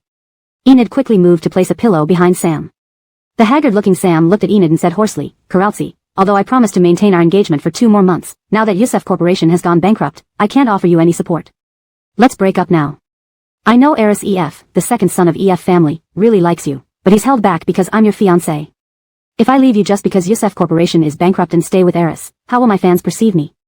Enid replied firmly. I can't abandon you during such tough times. As celebrities, we rely on reputation. Leaving you now would label me as mercenary. Anne. Sister Coral might tell Eris about my deceitful act regarding the life-saving favor. No, she won't. Sam responded decisively. I trust Aiko. She said she wouldn't say it, and she definitely won't. You don't need to worry about that. Sam's unwavering faith in Sherry hurt Enid deeply, tears rolling down her cheeks. I went to see Sister Coral, pleading her to come visit you, but she refused, saying you were just an ex. She advised me to be careful. She didn't tell Eris because he never asked, but what if he does? Or someone else asks? Sister Coral would definitely tell them. Sam flinched at her words. Just an ex. For some reason, Sam suddenly remembered when Sherry chose to divorce him at his birthday party. Godric asked if he regretted regaining her memories. What did he say? He said, Sherry is merely an inferior ex-girlfriend. Closing his eyes, Sam restrained his tears, swallowing hard. Karaltsi, I apologize for holding you back these years since losing my memory. But as my memory gradually returns, nothing matters to me except for Aiko. His voice trembled. Aiko is everything to me, my entire world. Without her, life has no meaning. Enid bit her lip until it bled, unable to stop the tears streaming down her face. If Sherry was his whole world and his reason to live, then what was she? Since mimicking Sherry and being with Sam, she had deliberately changed herself. Sam had loved her even more instead of stopping her. Enid thought she had gained a foothold against Sherry in Sam's heart. But now, once his memory returned, she was nothing. She had believed she possessed the love that everyone in Haicheng High Schools envied, but reality slapped her harshly. Previously, people who envied her wealthy, handsome, and affectionate fiancé felt like swords piercing her now. What was taken would always belong to its rightful owner. Although Yusef Corporation has declared bankruptcy, I can still provide compensation as a token of my sincerity, said Sam as he handed a card from the bedside table to Enid. I'm very sorry, Karaltsi. Enid cried while staring at the card. You used to call me Xiao Winstonai, little obedient one. Sam paused momentarily. I'm sorry, Xiao Winstonai, that used to be how Aiko called me. I can't use that nickname for you anymore. Sam extended the card. Take it. I will announce that I broke up with you to protect your reputation. Enid stood still for a moment before letting out a bitter laugh, wiping her tears away. She grabbed her bag and walked towards the door without a word. Before leaving, she turned and said, Rusty Jinxian, the chairman's niece of Rusty Group, couldn't reach you and called me, asking you to return her call about the cooperation. Then she left without looking back. Worried about Rusty Jinjia harming the children, Sam quickly grabbed the phone by his bedside, turned it on. Indeed, there were over 20 missed calls from Rusty Jinjia. Afraid of her doing something drastic, Sam returned the call and turned on the recording feature. So it seems that I still need to go through Laura to contact you. Rusty Jinjia's tone carried a mocking edge. Originally, had you promptly decided to collaborate with me and use the custody rights of the children to threaten Sherry, the bankruptcy of Yusef Corporation could have been avoided. But now, TSK. Sam clenched his phone tightly. Are you calling to mock me? I still want to collaborate with you. Rusty Jinjia cut straight to the chase. I don't want those kids influencing my uncle. You can leverage your identity as their biological father to negotiate with Sherry, the founder of Hengji Biotech, for custody, preserving your Yusef Corporation. After all, it's just the formula for a drug treating Alzheimer's. For the sake of her children, Sherry would give it, wouldn't she? Sam pursed his lips. Your proposal is the same as before. If you bring the children out to me, how can I ensure they're safe? Truly blood-related. Despite never meeting the kids or living with them, you still care about their safety. Why doesn't my uncle have that level of awareness? Rusty Jinjia sounded more self-deprecating than anything, then continued, don't worry, I'll ensure their safety. I don't want trouble either. In her mind, taking the children away by their biological father, her uncle wouldn't say much. Given his attachment to the children, if anything happened to them while under her care, her uncle would surely punish her severely. Hashtag chapter 186, business is business. Because Rusty Jigua was too attentive to the two children, Rusty Jinwu could not let them stay with her uncle any longer and continue to influence him. I have only one request, do not let the children return to the Rusty family. Can you do that? Rusty Jinwu asked. Fine, I will set the time. I am still busy here and can't spare the time, Sam replied. Do you need to reassure Laura? Rusty Jinwu chuckled softly. I'll wait for your call, but please do it soon, don't make me too anxious or I might change my mind. After hanging up, Sam gripped his phone tightly. He needed to tell Star about this as soon as possible. Sherry didn't expect Eris to personally pick her up from the company in the afternoon. Seeing Ephraim following behind Sherry, Eris wasn't surprised and politely opened the rear passenger door for her. When they arrived at the restaurant, Haim was already waiting. Haim, who liked to chatter, told Eris a funny story about how Rusty Jinwu pretended to be very familiar with him and claimed to know the founder of Hengji Biotechnology, exaggerating it in front of Sherry. Eris understood, within the group, it's common for people to seek their own benefits by leveraging information gaps to gain positions. This Miss Rusty just had bad luck, running into the real founder. Haim nodded in agreement. So, timing is really important. Eris nodded and casually mentioned Enid to Sherry. I heard that Rusty Group's entertainment company doesn't plan to continue cooperating with our endorser? Yes, Sherry nodded. May I ask why? Eris smiled. After all, Laura is our company's global endorser. Enid? Haim picked up his wine glass and looked at Eris with surprise. Didn't I tell you? Your company's endorser is the ex-fiancé of our boss's ex-husband. Ex-husband? Eris showed a surprised expression. Yes. Haim put down the glass and wiped his mouth with a napkin. I thought I told you before. Our boss used to grow up with Sam, CEO of the now bankrupt Youssef Group, since childhood. On his birthday, right after reaching the legal marriage age, Sam forced our boss to get married. They got into a car accident on the way back. Our boss was in a coma for 2 years, right? All because she saved Sam. She lay in bed as a vegetative patient for 2 years, barely woke up, and then Sam lost his memory and got together with Enid. You can't imagine what Sam did to our boss. Don't dig into old wounds. Sherry laughed and commented on Haim. If I didn't mention it, anyone who checks would find out. In Haicheng, you and Sam had a tumultuous past. Everyone knows how deeply Sam loved Sherry, but then he fell out of love. Haim raised his wine glass again and took a sip to calm his anger. Eris pursed his lips and after a moment's silence, understood the connection. It meant that Sam and Enid weren't always together. Sam met her after a car accident that left him with amnesia. He remembered that the legal marriage age for Chinese males is 22. So Enid must have met Sam after he turned 22, which didn't match the timeline when someone saved him in Italy.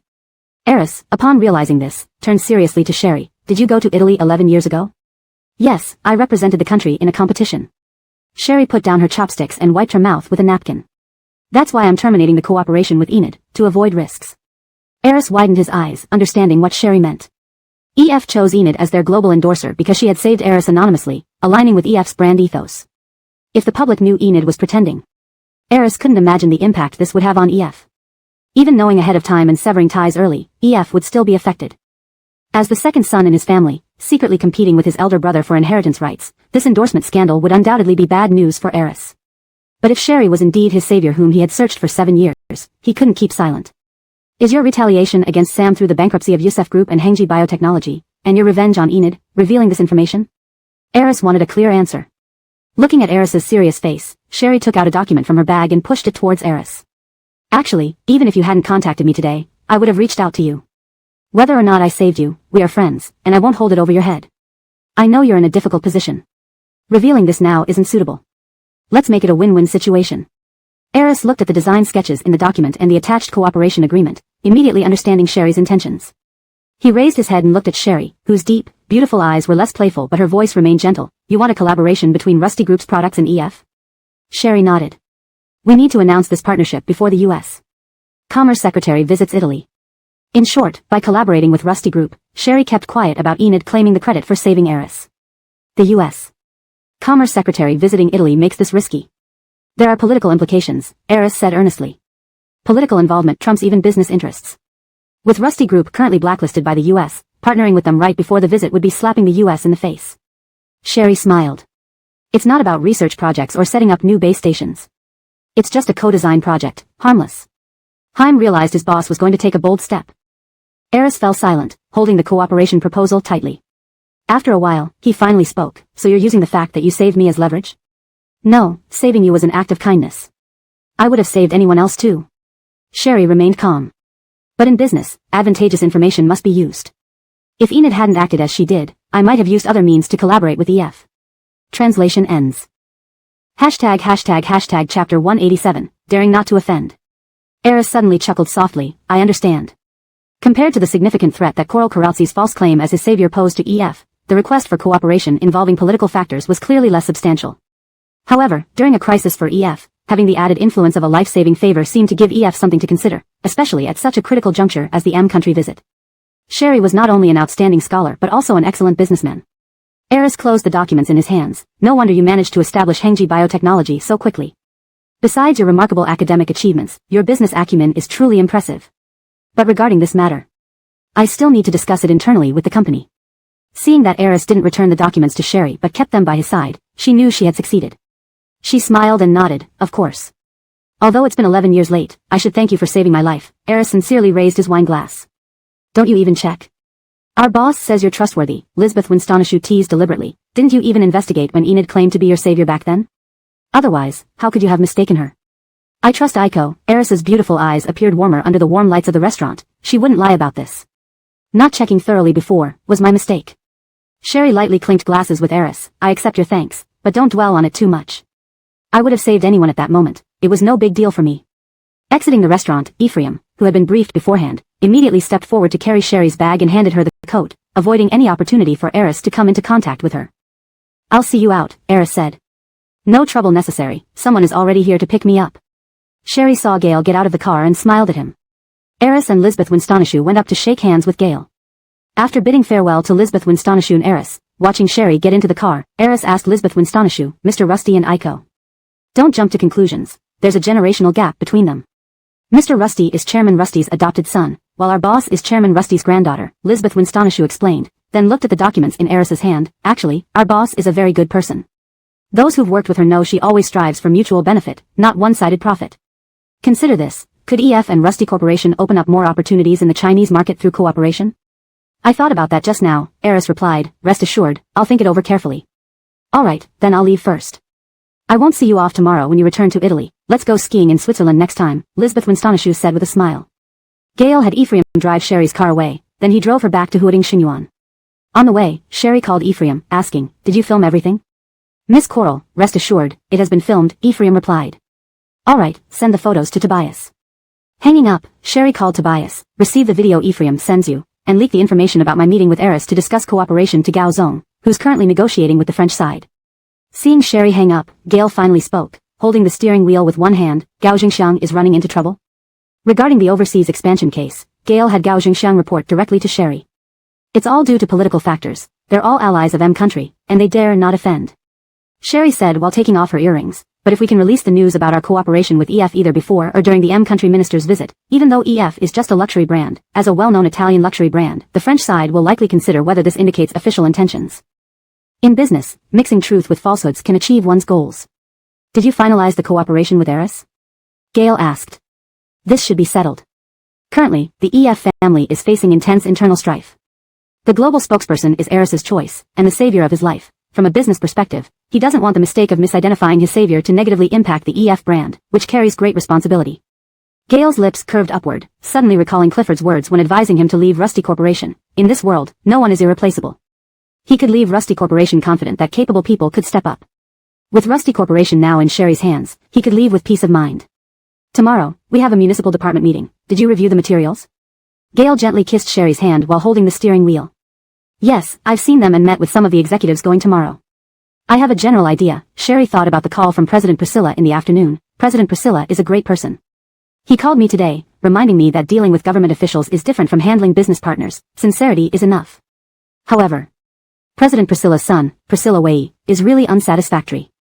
Gale responded, President Priscilla grew up with old Mr. Rusty and has deep feelings for Rusty Corporation. Out of respect for President Priscilla, Priscilla Wei has stayed at Rusty Corporation. But soon, Priscilla Wei will be leaving Rusty Corporation. Just as Gale and Sherry were speaking, Assistant Matthew had already arrived at President Priscilla's home, where the housekeeper opened the door. Assistant Matthew nodded politely and entered the villa with the housekeeper. As soon as Gale and Sherry entered the house, Sherry was wrapped in Gale's arms from behind while she was changing shoes. What's wrong? Sherry tilted her head to look up at the man tightly embracing her from behind. I've set a date with Clifford to leave, next month on the 3rd, Gale whispered. Sherry tightened her grip on Gale's hand resting on her waist, then turned to face him. When will you be back? Can you give me a definite time? No, Gale lifted Sherry's stray hair behind her ear, his fingers lingering on her earlobe. I'll wait for you, Sherry laughed softly. Moreover, according to the company's long-term plan over the next 3 to 5 years, after you leave, there will be no one to share the burden with me. Rusty Corporation will keep me busy enough that I won't have time to think about anything else, so don't worry about me and the kids. Sherry knew how possessive Gale was. She soothingly stroked his arm. Do you believe I can make Rusty Corporation better by the time you return?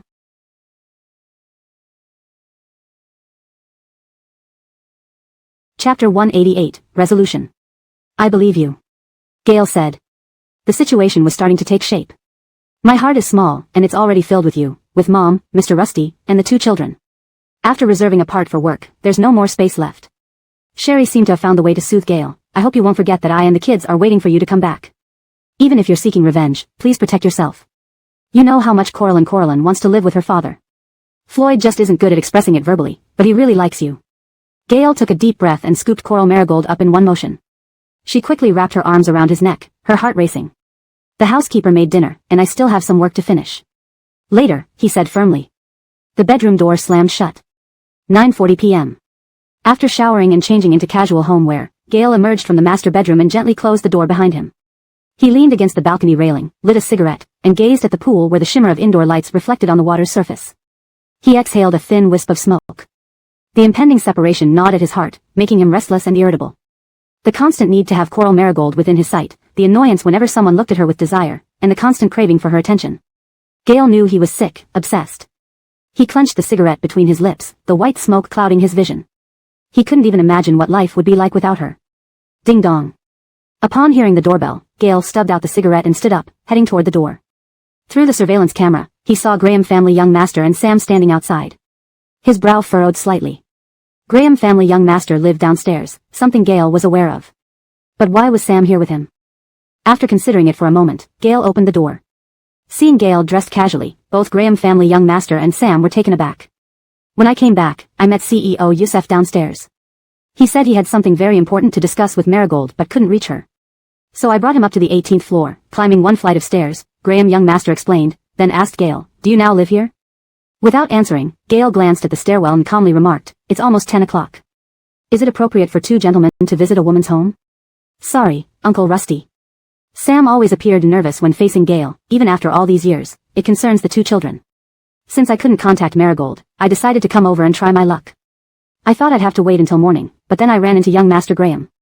In truth, Graham young master also had his own agenda. By bringing Sam upstairs, he could justify meeting Coral Marigold more formally. Coral Marigold was the founder of Hengji Biotech, had just joined Rusty Group, and was negotiating a cooperation project with Matthew Corporation. Her capabilities were undeniable. Business marriages were essentially exchanges of benefits and mutual aid, beneficial for both parties. Matthew, a capable and attractive future wife, was not something Graham young master could dismiss. "Marigold has gone to sleep. Whatever you want to say, you can tell me," Gale said, his gaze fixed on Graham young master. All right. I'll go." Graham young master waved and smiled, pressing the elevator button as he left. Gale blocked Sam from entering, staring at him with his cold, narrow eyes, waiting for him to speak. "Rusty Jean Tang called me to collaborate. She assumed the real fathers of Marigold's two children were me, so she planned to deceive the two children out of the Rusty family residence and hand them over to me. This way, I could use custody rights to force Hengji Biotech to leave Youssef Corporation alone." Sam's expression turned serious. "I'm worried about what she might do to the children."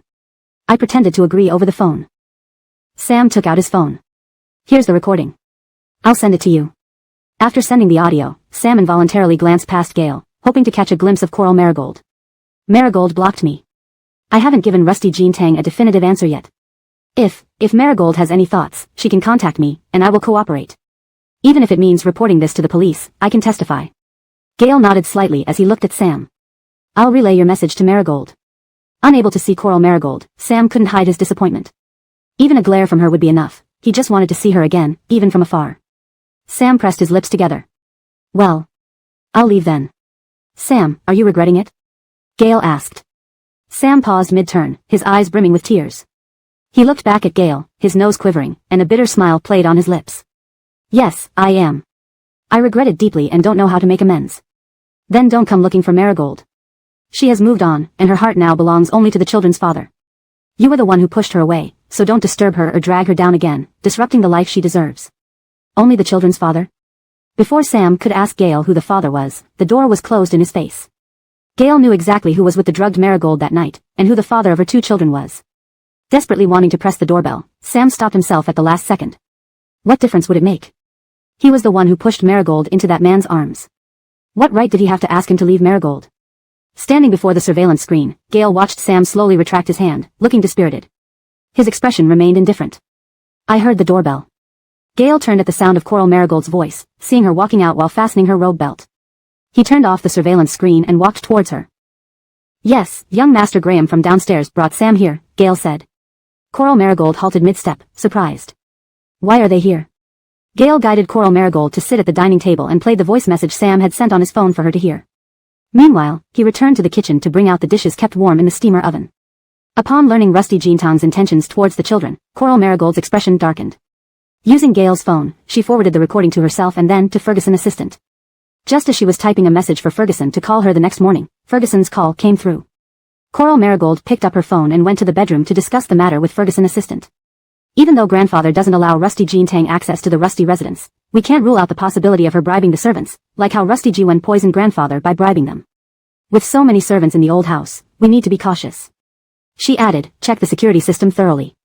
As for Rusty Jean Tang, don't worry, I will handle it myself." Chapter 189, No Discoveries. "Miss Sherry, please don't dirty your hands over Rusty Jean Xia. The chairman has made arrangements." You've already been working hard on the matters concerning the Rusty Corporation. If you trust me, I will handle this matter well, said Ferguson Tezu. Sherry clutched her phone tightly and remained silent for a moment before responding, all right, then please take care of the two children, grandfather, and their mother. Coming out from the bedroom, Gail had already placed the lotus root and corn spare rib soup, pepper steak, pineapple shrimp, Beijing-style shredded pork, and stir-fried mustard greens on the table. The rice was also dished out. Come eat. Gail ladled a bowl of soup for Sherry and set it in front of her. You don't need to worry about the safety of the two children. Mr. Rusty has always been guarding against Rusty Jiwen and Rusty Jinxia. Now that Rusty Jiwen is in custody, those previously watching him are now focused on Rusty Jinxia. She can't cause too much trouble. I will also have someone watch over them. Especially after experiencing the poisoning incident, Mr. Rusty has been very strict with managing household staff. Just now, Ferguson Tezu also said if I trust him, not to get involved. Sherry pressed her lips together. Although I believe him, I'm still a little worried. As a mother, any possible danger to her children would make her anxious. Don't worry. Gail stroked Sherry's head, cupped the back of her head, leaned down and kissed her lightly on the lips. I'll protect our children. Trust me. Sherry looked up at Gail with her beautiful eyes and nodded, Eat, said Gail. Sam came downstairs and looked at the bright lights on the top floor. Never would he imagine who exactly impregnated Sherry with the twins several years ago at the Junyu Hotel. He even suspected Gail's assistant, Kayla, but Kayla had a girlfriend, seemingly planning to get married. Regardless, he didn't have the face to show himself before Sherry now. As Gail mentioned, he would only hold Aiko back. Especially with the Youssef Corporation now bankrupt. But what if one day he could turn things around? Would he then have the right to start anew with Aiko? Sam's eyes were red and swollen. He couldn't understand why heaven was treating him this way, making him forget Aiko rather than let him die in that car accident.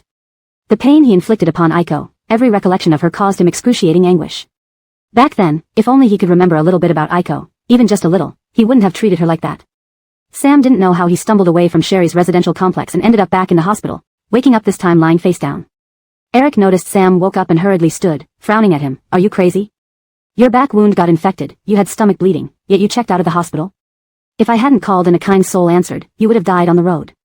The wounds on Sam's back were inflicted by his father. Taking the once glorious Youssef Corporation and turning it into its current state, his father beating him was considered lenient. I would rather be dead. Sam buried his head into the pillow, clutching it tightly. I heard that Aiko is the founder of Hengji Biotechnology. Eric, who grew up with Sherry, found this news shocking but also reasonable given Sherry's intelligence. With the fall of Youssef Corporation at the hands of Hengji Biotechnology, people inevitably speculated if this was revenge by Sherry on Sam. Not all hope is lost. I just spoke with Zi Huai, he will try to contact Aiko, and we others will try as well. We've grown up together, we will persuade Aiko to give Youssef Corporation a chance to live on. Eric placed a hand on Sam's shoulder. Not knowing which nerve this sentence struck, Sam abruptly shoved Eric's hand off his shoulder, his bloodshot eyes glaring at Eric. Don't interfere in my affairs with Aiko. Don't think I've forgotten that you all forced Aiko to leave me. Sam angrily retorted. He didn't forget. When he lost his memory and Sherry awoke, these so-called friends surrounded her, persuading her to give him up and leave. Eric was taken aback. Sam, listen to reason. Back then, you were madly in love with Enid. Aiko is our friend too. Could we stand idly by when she was being hurt by you? You two loved each other deeply, even risking your lives for each other, but you hurt her so badly. How could we, as friends, not feel pain watching this unfold? Stuck between you and Aiko, we struggled. At the time, besides persuading Aiko to leave you for you to be with Enid, what better solution did we have? Did losing my memory make you all lose yours too? Aren't you supposed to be Aiko's friends? How could you accept Enid so naturally? How could you compare Enid with Aiko? Didn't you think that while persuading her to give up on me, being so close with Enid and saying it would be better if Aiko hadn't awakened, would make Aiko feel betrayed in both love and friendship? Aiko is such an insecure person. Waking up after 2 years, finding everyone betrayed her, do you know how much pain she endured? Eric watched as Sam's voice choked up, biting his lips tightly. He knew. They all knew. None of them thought Aiko would wake up, hence they naturally accepted Enid. So when Aiko awoke and stubbornly pursued Sam, it left them in a difficult position. They considered their own emotions but didn't think about how their persuasion might affect Sherry. Perhaps once, Sherry regarded them as friends. But in the moment of divorcing Sam, at that time, Sherry gave up not only Sam but also the friendships with all of them. Eric accompanied Sam and Sherry when they went to register their marriage. He clearly felt Sherry's aloofness and politeness upon seeing her let go of the past, her steadfast love and her friendships. Whether their self-assured bonds formed through growing up together still mattered to Sherry, was debatable. Sherry was inherently emotionally distant. Eric's expression turned bitter, finally giving a self-deprecating smile. Perhaps once, we all thought we were Aiko's friends, but most of us became friends with Aiko because of you. Watching Aiko become your girlfriend ingrained her as your girlfriend in our hearts. So whoever became your girlfriend automatically became our friend. We never realized it until now. Chapter 190, Childhood Friend. Indeed, perhaps even they themselves had not realized it. Deep down, they felt that they belonged to a different class from Sherry. This superiority was rooted in their background, which is why they advised Sherry to voluntarily give up Sam rather than suggesting Enid leave him or asking Sam to be gentle with Sherry. They didn't even consider helping Sherry retell their once touching love story to Sam. Now, Sherry had reached a height that none of them could touch, and at this moment, their mention of past friendships with her was merely due to an innate admiration for the strong. They had never truly been friends with Sherry. So, Sam, are you planning to make up for the past harm to Aiko using Yusef Corporation? If so, I'll tell the others not to waste their efforts trying to contact Aiko. That way, they won't have any excuse to connect with Aiko under the pretense of working for you and Yusef Corporation. Eric's words were laced with self-sarcasm. Yes, using the pretext of working for Yusef Corporation and Sam, they sought to contact Sherry to explore potential collaboration opportunities with Rusty Corporation. After all, Sherry's current position was far above theirs. She was someone they could only look up to. To establish effective connections with Sherry without having to bow down or place themselves below her, using the matters involving Sam and Yusef Corporation and playing the childhood friend card was the easiest and most successful route. They had grown up, and their feelings of camaraderie and friendship were no longer as pure as in their childhood. Now, such relationships were tools they used to benefit their own companies. This was Sherry's first time attending a government department meeting, and Gail faithfully introduced her to everyone. Now that Sherry's identity as the founder of Hengji Biotechnology couldn't be hidden, Rusty Corporation introduced her candidly. Many people sighed, praising how Gail and Sherry working together in Rusty Corporation would certainly bring new heights to the company. Leaving the government building, Tobias approached Sherry with documents and informed her about Matthew Corporation's signing event at Rusty Corporation 2 days later. Then, he whispered to her, "Little President Rusty, this morning I received many calls from your old friends, saying they can't reach you and want to talk. I've registered their names and numbers. Do you need to review them?" Taking a quick glance at the tablet handed by Tobias, Sherry returned it to him, "No need. They were all those so-called friends from High City. There was no point in reconnecting." Looking at her watch, Sherry turned to ask Gail, who was briefing Matthew's assistant about what to convey back at the company, have the housekeeper deliver lunch to the company or eat outside? We should inform her ahead of time. Let's eat outside. Gail replied, turning to Sherry. Tell Matthew's assistant and Tobias to head back to the company first. Matthew's assistant closed his documents and smiled, Matthew, I'll take Tobias's car back. Sherry instructed Ephraim to follow behind and then got into Gail's car. Ferguson Tezu has assigned more people to monitor Rusty G. Noah, and she's now forbidden from entering the Rusty family mansion. Gail buckled Sherry's seatbelt and comforted her gently. During her time in the country, Rusty G. Noah relied on Priscilla Daxiong's son, Priscilla Wei. Now that Priscilla Wei is in trouble, Rusty G. Noah can't cause much of a stir. Gail's words piqued Sherry's curiosity. What happened to Priscilla Wei? Priscilla Wei isn't actually Priscilla Daxiong's child, Gail said with a faint smile, steering the car out of the government parking lot. The children were switched. Sherry was stunned, never expecting such a twist. I thought this kind of plot only existed in TV shows, movies, and novels. Art imitates life, Gail explained slowly. The DNA test results are out. The switch was made by the Priscilla family servant, hoping her grandson would lead a better life. At the time, Chairman Priscilla was on a business trip, and his wife was taken care of by the servant after giving birth. So, the servant swapped the chairman's biological child with her own. And what about the chairman's biological child? Sherry asked. The chairman's biological son was very diligent, excelling academically despite being oppressed at home. He earned scholarships but had to support his younger brother by working part-time. Even when he received scholarships, the nanny took the money. He worked hard through college and eventually fell in love and married. But due to family issues, he divorced within 2 months, leaving everything to his ex-wife. He then resolutely left the country, cutting off all contacts. Finding the chairman's biological son took some time. It wasn't until they found him that Matthew's assistant brought evidence to inform Priscilla Daxiong of the whole story. Priscilla Daxiong had Priscilla Wei undergo a DNA test with himself and the nanny, confirming that Priscilla Wei was the nanny's son. Upon learning that she had doted on the nanny's son while her own son suffered abuse and exploitation, Priscilla Daxiong's wife fainted on the spot. Now, Priscilla Wei knew his true identity and felt quite awkward in the Priscilla family. But since Priscilla Daxiong hadn't dismissed him, Priscilla Wei clung to the Priscilla family based on years of sentiment, refusing to acknowledge the nanny's family. He tearfully recounted his emotional bond with Priscilla Daxiong and his wife, insisting that nurturing affection outweighs biological ties, and wished to serve them as their child. Here are the records of Priscilla Daxiong's biological son. Gail handed the tablet to Sherry. After reading, Sherry brightened up. He seems more suitable for the investment department than Priscilla Wei. Due to Chairman Priscilla's connection, Priscilla Wei has remained in the company. If you want to replace him now, you'd have a legitimate reason, Gail said. And once the chairman's biological son returns, Priscilla Daxiong and his wife will be eager to compensate him. Replacing Priscilla Wei wouldn't raise objections from them. Priscilla Wei has made numerous mistakes over the years. It's easy to find a reason to replace him, Sherry agreed. The car stopped in front of a restaurant. Just as Sherry and Gail got out, they heard someone calling her name. Really, it's you. Lois, seeing Sherry in high heels, ran toward her. Her brother Eric stood on the steps of the restaurant entrance. Perhaps due to their previous conversation with Sam, Eric felt somewhat odd and even embarrassed to greet Sherry. But Lois was different. She grabbed Sherry's arm as if nothing had happened, just like they were still childhood friends who grew up together. Chapter 191 Compromise. How could you be like this, changing your phone number without telling us? We can't reach you now. Lois scolded lightly, glancing at Gail beside Sherry. Knowing Gail's identity, she greeted respectfully according to seniority, Uncle Rusty. Sherry withdrew her arm from Lois's grip subtly, maintaining a polite yet distant smile. But Lois seemed oblivious, continuing to attach herself and said, I heard that you have been adopted by the daughter of the chairman of Rusty Corporation, so... Madeline. Eric interrupted as he descended the steps. He nodded to Gail with a mild smile before pulling Lois aside. Nanshan is hospitalized, so we came to the capital city to visit him. I didn't expect to meet Aiko here. Have these years been okay? Yes, pretty good, Sherry replied smiling, completely ignoring the probing tone in Eric's words. We need to finish our meal quickly and return to the company. We don't want to disturb you. Let's go. Sherry said to Gail. Lois hurriedly interjected, we can all. Before she finished speaking, Eric stopped her by gripping her arm firmly. Okay.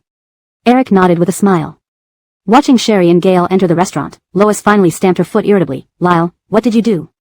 What a great opportunity. Aiko is now the executive vice president of Rusty Corporation and Mr. Rusty's granddaughter. If we could just connect with Rusty Corporation.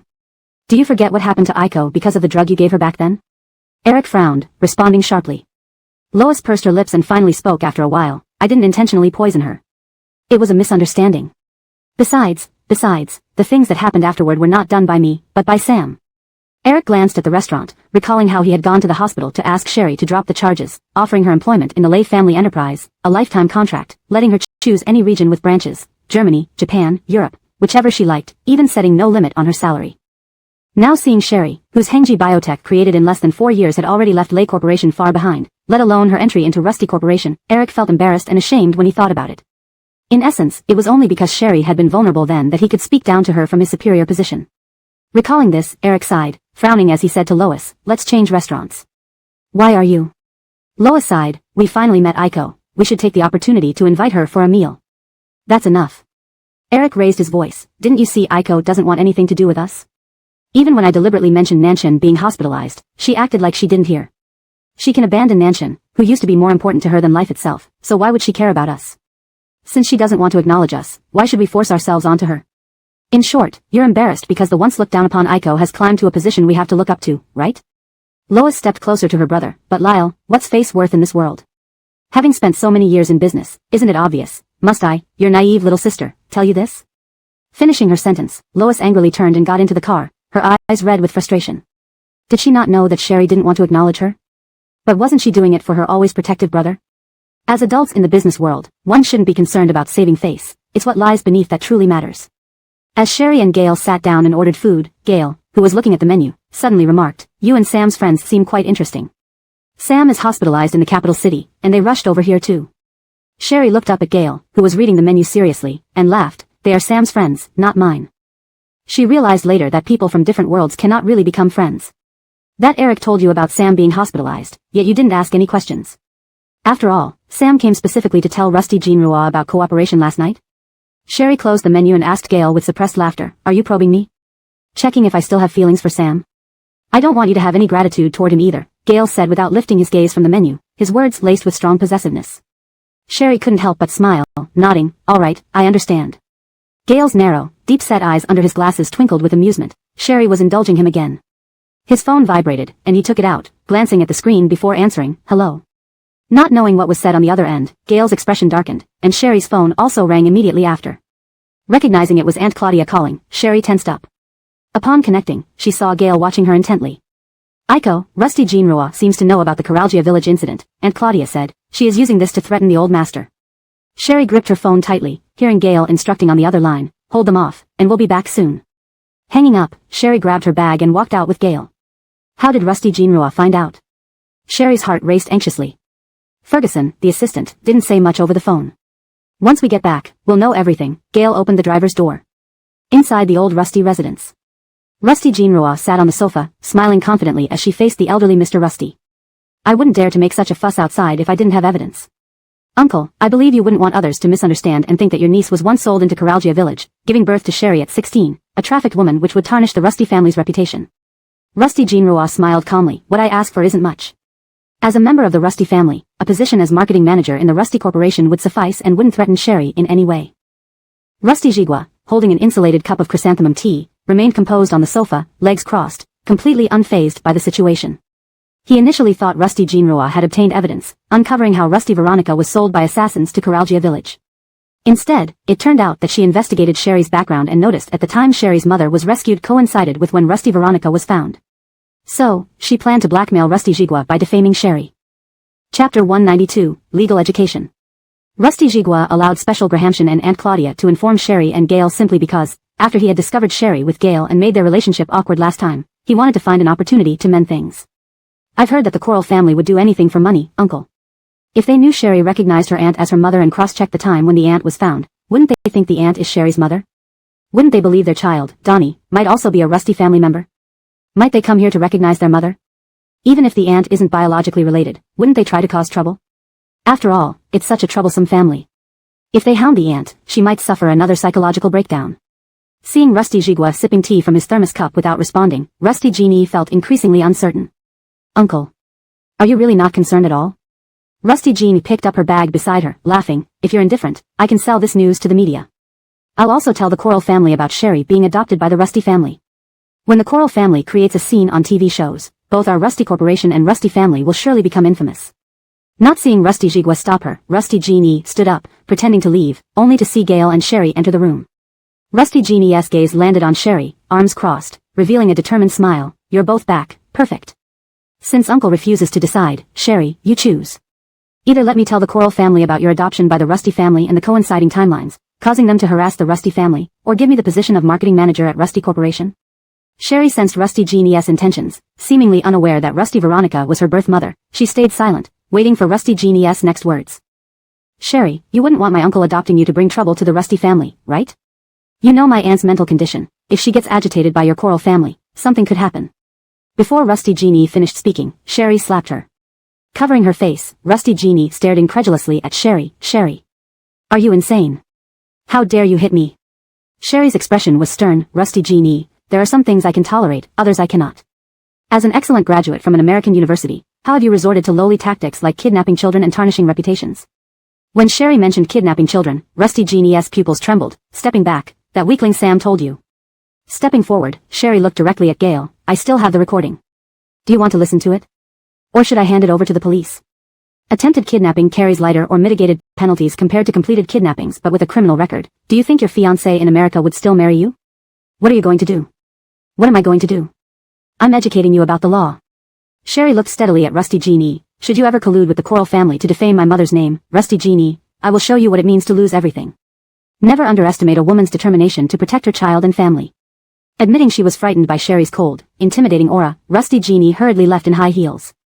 Keep an eye on Rusty Genie, don't let her contact the Coral family, Gail instructed Ephraim standing beside him. All right. Ephraim immediately turned to make calls. After Rusty Genie left, Sherry turned to face the elderly Mr. Rusty, gripping her bag tightly, calling out, Grandpa. Rusty Jigua still held his teacup, his gaze sweeping over Sherry and Gail. So, you came back to see if I've been driven mad? Rusty Jigua took a sip of tea, noticing the cup was empty, handed it to Aunt Claudia. Aunt Claudia quickly refilled the cup. Special Grahamshan gestured for the other servants to leave. In the living room remained only Sherry, Gail, and the elder Mr. Rusty. Gail walked beside Sherry, looking at Rusty Jigua. I know you're still angry. More explanations are unnecessary. He removed his jacket and knelt down just as before. Punish me. However, he wouldn't abandon Aiko. Rusty Jigua's breathing became rapid, his expression darkening. Finally, he asked, do you two insist on being together? Returning with water, Aunt Claudia placed the thermos cup on the coffee table before Rusty Jigua, whispering, Veronica and the two children are coming from the sunroom. Get up, don't scare the children. Rusty Jigua said to Gail. Standing up, Gail saw Rusty Veronica holding Aurora and Ralph's hands. The kids carried small baskets and upon seeing Sherry and Gail, Aurora ran towards them yelling, Mommy. Ralph appeared equally happy but didn't react as outwardly as Aurora. How did you come? Did you miss us? Aurora's chubby cheeks rubbed against Sherry affectionately. Sherry squatted down, hugging Aurora. Jeremiah and Aiko are back, Rusty Veronica smiled gently, taking the basket from Ralph, inviting her into Sherry's embrace. Despite her calm demeanor, Ralph was still a child who loved her mom, dashing to Sherry and hugging her. Handing the basket to Aunt Claudia, Rusty Veronica smiled at Sherry. Actually, this morning Dad and I were discussing whether we should hire teachers for the children or send them to kindergarten. Aiko, as the mother, what do you think? Right, originally I planned to call you, Rusty Jigwa glanced at Gale, his voice low, to discuss it with you. Last time, Sherry had informed Rusty Jigwa that Ralph and Aurora were Gale's children. Hearing this, Sherry realized Rusty Jigwa was conceding. Grandpa. Ralph, like Aiko, is advanced and might find kindergarten too immature for him. We can invite suitable teachers home. Aurora, being outgoing and fond of friends, might enjoy kindergarten. Gale's insight surprised Rusty Jigwa. Big brother doesn't like noise. I love playing with friends, okay. Okay. Aurora raised both hands approvingly, then rushed to Rusty Veronica, using her chubby cheeks to rub against her, but I'll miss Rusty Beauty. I'd see less of her if I go to kindergarten. ####end of translation. Chapter 193, Miss Coral's ex-husband. Aurora and Ralph could say that for a good portion of their lives, they were with Rusty Veronica. Naturally, their relationship was very special. Rusty Veronica laughed so hard from being teased by Kirsten that her shoulders shook. She reached up to pinch Aurora's chubby little face. Our Aurora wants me to drop you off and pick you up, right? Miss Rusty is so smart. Kirsten continued to nuzzle against Rusty Veronica with her tiny face. Okay. Then I'll take our Aurora to kindergarten, and pick you up too. Rusty Veronica smiled as she held Aurora in her arms, then looked at Ralph with affection overflowing from her eyes. Our Ralph always has her own opinions. How about we have Mr. Ferguson select a few teachers for Ralph to choose from? Matt here. Ralph obediently agreed. After meeting Sherry that day, Eris returned and held a video conference with his think tank. Within EF, the three brothers have been fiercely vying for power. Second son Eris has always had a good reputation. When EF chose its global spokesperson, selecting Eris's savior added significant credit to Eris. After all, sharing the same experience as the founder certainly added value. More importantly, Eris finding his savior became a story that many people knew, significantly benefiting the brand. Choosing Enid as the global spokesperson was indeed a win-win situation for both Enid and EF. Of course, this was on the condition that the act of saving his life was genuine. In the adult world, it's not just about right or wrong, truth or falsehood, but more about interests. Therefore, Eris's think tank suggested accepting Sherry's conditions for mutual benefit, but required signing a supplementary contract with Enid to ensure that if any information leaked, all blame would be placed on her. Although mentioning this within the company might encounter resistance due to the U.S. Secretary of Commerce visiting Italy, using data from other luxury brands in China to support the idea that collaborating with Rusty Group for a co-branded collection would help expand the Chinese market made this proposal easier to accept, as long as they could guarantee an increase in sales next season. After much deliberation, Eris postponed his return trip, deciding to collaborate with Rusty Group. However, he first arranged to meet with Enid. To be honest, when Enid received the call from Eris's assistant, her heart pounded anxiously. She arrived at the appointed restaurant according to the time given by Eris's assistant, feeling very uneasy. Eris was as gentlemanly as ever, pulling out the chair for Enid before sitting down himself, allowing her to order first. Enid pursed her lips, ordered her meal, and only after the waiter left the private room did she speak up. Eris, I know this might sound presumptuous, but, can you please help my fiancé? Actually, I've been hesitant about whether to arrange this meeting with you and mention this matter. Since I'm seeing you today, I thought I'd try.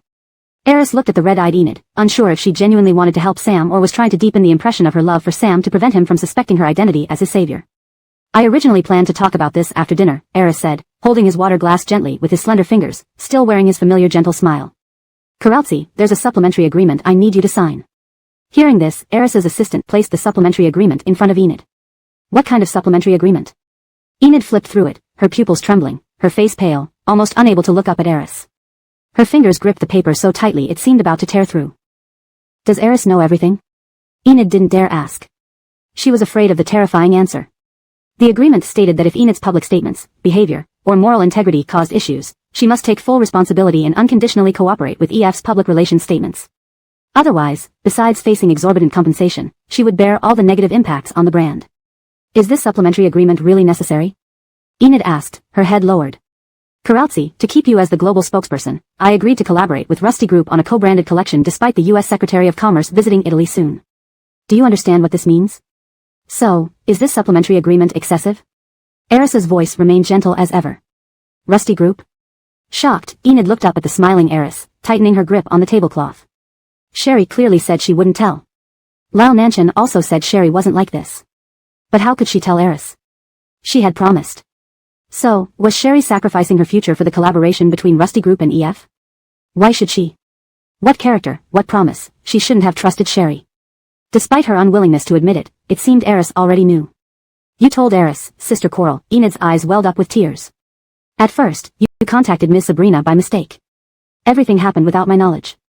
Later, when the matter was settled, I wanted to come clean with you, but Sister Coral said she didn't care about the savior thing and wouldn't find you to talk. So, I followed Miss Sabrina's advice and stayed silent. She promised Lyle Nanshan, and Miss Sabrina and me that she wouldn't tell. Eris was slightly stunned, surprised by Enid's words. How did she suddenly become the one who felt wronged? Recalling the dinner where Sherry hadn't mentioned the savior incident, Eris sighed. Corelsi, Miss Coral never mentioned it to me. I heard that Rusty Group subsidiaries were gradually canceling cooperation with you, so I went to see her to see if I could plead for you. After all, you are my savior, and I do have feelings for you. If you weren't engaged, I would have pursued you. Tears in her eyes paused momentarily. Enid couldn't believe Eris broke that thin veil of pretense, admitting he liked her, even said he would pursue her. Her hand gripping the tablecloth tightened further, her heart pounding wildly. Eris loosened his suit buttons, adjusting his posture. However, while pleading for you, my close friend told me that your current fiancé is Miss Coral's ex-husband. Anne. Mr. Youssef and Miss Coral grew up together. On Mr. Youssef's 22nd birthday, the day they got married, there was a car accident. I'm not stupid, Coralsi. According to the timeline, you weren't with Mr. Youssef back then, which means my savior couldn't have been you. Hashtag chapter 194, the counterfeit. Tears fell in large drops from Enid's eyes as she sobbed. I didn't want to deceive you. I've never thought of lying to anyone. This matter has been weighing on me and tormenting me all this time. But, everything spiraled out of control from the moment I unknowingly signed the endorsement contract with EF. Crying won't solve any problems, Coralsi, Eris said softly, trying to soothe her. Now that Rusty Corporation is partnering with us, they naturally wouldn't want anything to go wrong with EF's endorsements.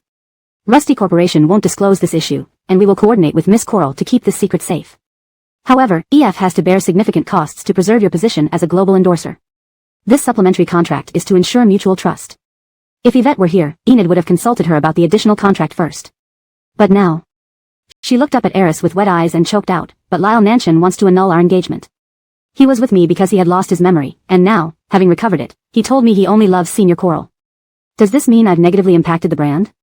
Enid pondered that apart from falsely claiming to have saved Sherry, this was the one thing that might tarnish her image. After all, her initial rise to fame stemmed from her fairy tale romance with Sam. Seeing her cry, Eris handed her a tissue and said, read carefully. The contract stipulates that normal marriage, divorce, dating, and breakups, as long as they're not due default, don't count against the terms mentioned here. Enid nodded, then shed more tears, seemingly remembering something. So after this 3-year contract ends, you guys at EF won't renew my contract, right? We'll see how things stand when the time comes. Of course, easily replacing a global spokesperson can impact the EF brand too. I hope that after signing this addendum, your development can be better for both you and the brand. When you achieve greater heights, it wouldn't make sense for us not to renew your contract, Eris replied. Enid sniffled and carefully wiped away her tears with a tissue to avoid smudging her makeup. Alright, I'll sign. But... I still want to ask, as a friend and personally, can you help my fiancé? Didn't you say Mr. Youssef is going to break the engagement? Enid nodded. Even though he wants to cancel the engagement, I still hope he does well. After all, he's the person I love. No matter if he abandons me due to regaining his memory, the love between us during his memory loss was real. I believe he truly loved me back then, but that loving person disappeared. I hope he can do better. You're very kind-hearted, Eris smiled. However, instead of asking me for help, you might as well have Mr. Youssef approach Miss Coral directly and beg her forgiveness. After all, Miss Coral is the founder of Hengji Biotech. If she's willing to help, it's just a matter of a word. What? Senior Coral is the founder of Hengji Biotech? Enid's eyes widened in shock. Yes, Eris nodded. You're in the entertainment industry, not the business world, so you wouldn't know much about these matters. Miss Coral is indeed the founder of Hengji Biotech. Otherwise, she wouldn't have been appointed as the executive vice president of Rusty Corporation by Chairman Rusty. Even the executives and board of directors of such a major corporation like Rusty Corporation wouldn't agree without her being outstanding. Enid felt as if she had been struck by lightning. All the confusion that had plagued her instantly made sense. No wonder Sam, who had once worked tirelessly for the Youssef Group, suddenly calmly accepted its bankruptcy, even enduring severe beatings from Uncle Youssef without fear. So, he was atoning to Senior Coral. His insistence on breaking the engagement might also be an attempt to apologize to Senior Coral via the Youssef Group and perhaps, to win her back. In the legendary love story between Sam and Sherry in Haicheng, Sam had been passionately devoted to Sherry, willing to do anything for her, and following her every wish. Likewise, he could abandon everything for her, even risking his life. This kind of love was what Enid had always yearned for most. That was why she initially tried so hard to imitate Sherry, hoping to attract Sam. But a counterfeit is still a counterfeit. She wondered if Sam wouldn't have given up the Youssef Group for her. It seemed that she had never truly gained it. Stolen love means stepping aside gracefully when the true owner returns, leaving her feeling like a fool for once believing she received more love than the original. She'd once confidently believed that man loved her more than he ever loved Sherry. But, how could she treat Lyle Nanshan like this when he loved Sherry so deeply? Enid couldn't understand. After signing the supplementary contract with Eris, Enid lost her appetite for dinner. Before you and Mr. Youssef announce the annulment of your engagement, please inform us beforehand so we can prepare, Eris said to Enid. Enid nodded, I understand. Once the company prepares the PR statements, I'll have my new agent send a copy to EF. Eris escorted Enid to her car and held the door open. Actually, you are innocent in this situation. After all, Mr. Youssef fell in love with you while amnesic, and now that he's regained his memory, he wants to end the engagement. This responsibility lies with Mr. Youssef. If the annulment must be announced, please discuss it with him so he can issue the statement. Alternatively, the best solution would be silence, remaining quiet until you start a new relationship or prepare for marriage. Of course, you should have a prepared PR statement ready. Let the truth come out eventually, and let Mr. Youssef take the initiative. I recommend the latter. Though this passive approach was necessary, it would be better than announcing the annulment during the bankruptcy of the Youssef Group. Otherwise, regardless of how Sam explains himself now, Enid might be labeled as someone who abandoned her fiancé for wealth. After all, everyone saw how Sam treated her with care and kindness. Recognizing Eris's good intentions, Enid nodded, the company agrees. I'll communicate with Lyle Nanshan to ensure this matter doesn't escalate and affect the EF brand. Eris nodded and closed the car door for her. The sedan started moving. Sitting in the back seat, Enid felt as if she had lost everything. Tears flowed endlessly, and she felt completely empty. Chapter 195 Warmth. But she really couldn't understand how Sherry could be so heartless. Wasn't Sam already trying to return to her side? Why would she still ruin Sam like this? What benefit did this have for her? Enid felt increasingly sorry for herself and Sam. With her red eyes wide open, she told the driver, to Rusty Corporation. At this moment, Sherry was sitting in a conference room going over contracts with Miley and her team. Manager Ning's team works very fast, Sherry said with a smile. Time is money. Naturally, it must be fast. Miley asked Sherry with a smile. Last time little manager Rusty said that he wanted to pick someone from our Matthew Corporation to be responsible for liaising with Rusty Corporation. I wonder who caught little manager Rusty's eye. The esteemed general manager of your company, Matthew Yaru, Sherry answered cheerfully. Upon hearing this, Miley and her team looked at Sherry, their expressions stunned. The members of Miley's team glanced at each other, none daring to speak. Everyone knew that this project had been snatched away by Miley from Matthew Yaru. Now, little manager Rusty actually wanted Matthew Yaru to be responsible. Does little manager Rusty know what he's saying? Miley's expression darkened. Of course, I do. The project was discussed by me. Naturally, I am worried about anyone doing something underhanded. But if we let our CEO's fiancé be in charge of liaison, any problems that arise during the project will be the responsibility of CEO Rusty. So I think this way no one should dare disrupt the cooperation. Sherry smiled. Miley's frown eased, seemingly finding some logic in Sherry's words. The infighting within Matthew Corporation was severe, and they naturally speculated that there might be similar tensions within Rusty Corporation between Rusty Girone and Sherry, albeit not fully evident due to Sherry's recent arrival. Does Manager Ning find my reasoning sound? Sherry laughed. Cooperation with Matthew Corporation is crucial to me. I hope there won't be the slightest problem. Miley remained silent for a moment before nodding. Little manager Rusty has considered far ahead. I agree. I'm just concerned that your company's general manager Ro might harbor doubts. I hope Manager Ning can persuade her more. Sherry smiled. Rest assured, since I promised you the choice, Matthew Yaru must handle the liaison with Rusty Corporation, Miley affirmed. After the contract was signed, Sherry personally escorted Miley to the elevator entrance. Take care, Manager Ning. We'll make another appointment someday. Sherry held the elevator door open for Miley, giving her full respect. Okay. Miley was clearly pleased. Little manager Rusty, if this cooperation succeeds, there will be many opportunities in the future. I hope you will take good care of us. Certainly. Sherry nodded. After sending off Miley, Sherry's subordinates and secretarial staff were overjoyed. You call General Manager Ro of Matthew Corporation and tell her what happened today. Sherry instructed Assistant Tobias before knocking on Rusty Girone's office door and entering. Assistant Tobias happily announced to the others, Little Manager Rusty invites everyone to tea this noon. Good job everyone.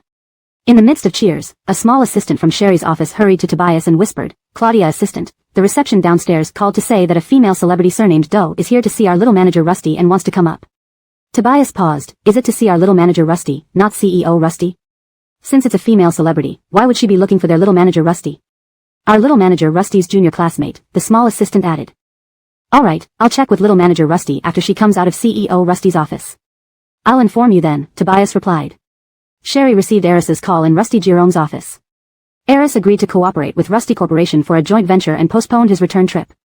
After hanging up, Sherry smiled at Rusty Jerome. There's no problem with the EF joint venture. Once the contract is signed, we can announce it when Minister of Commerce M visits Italy. Also, the short video of Eris and I having dinner played a role. Progress with the French collaboration is moving forward as well.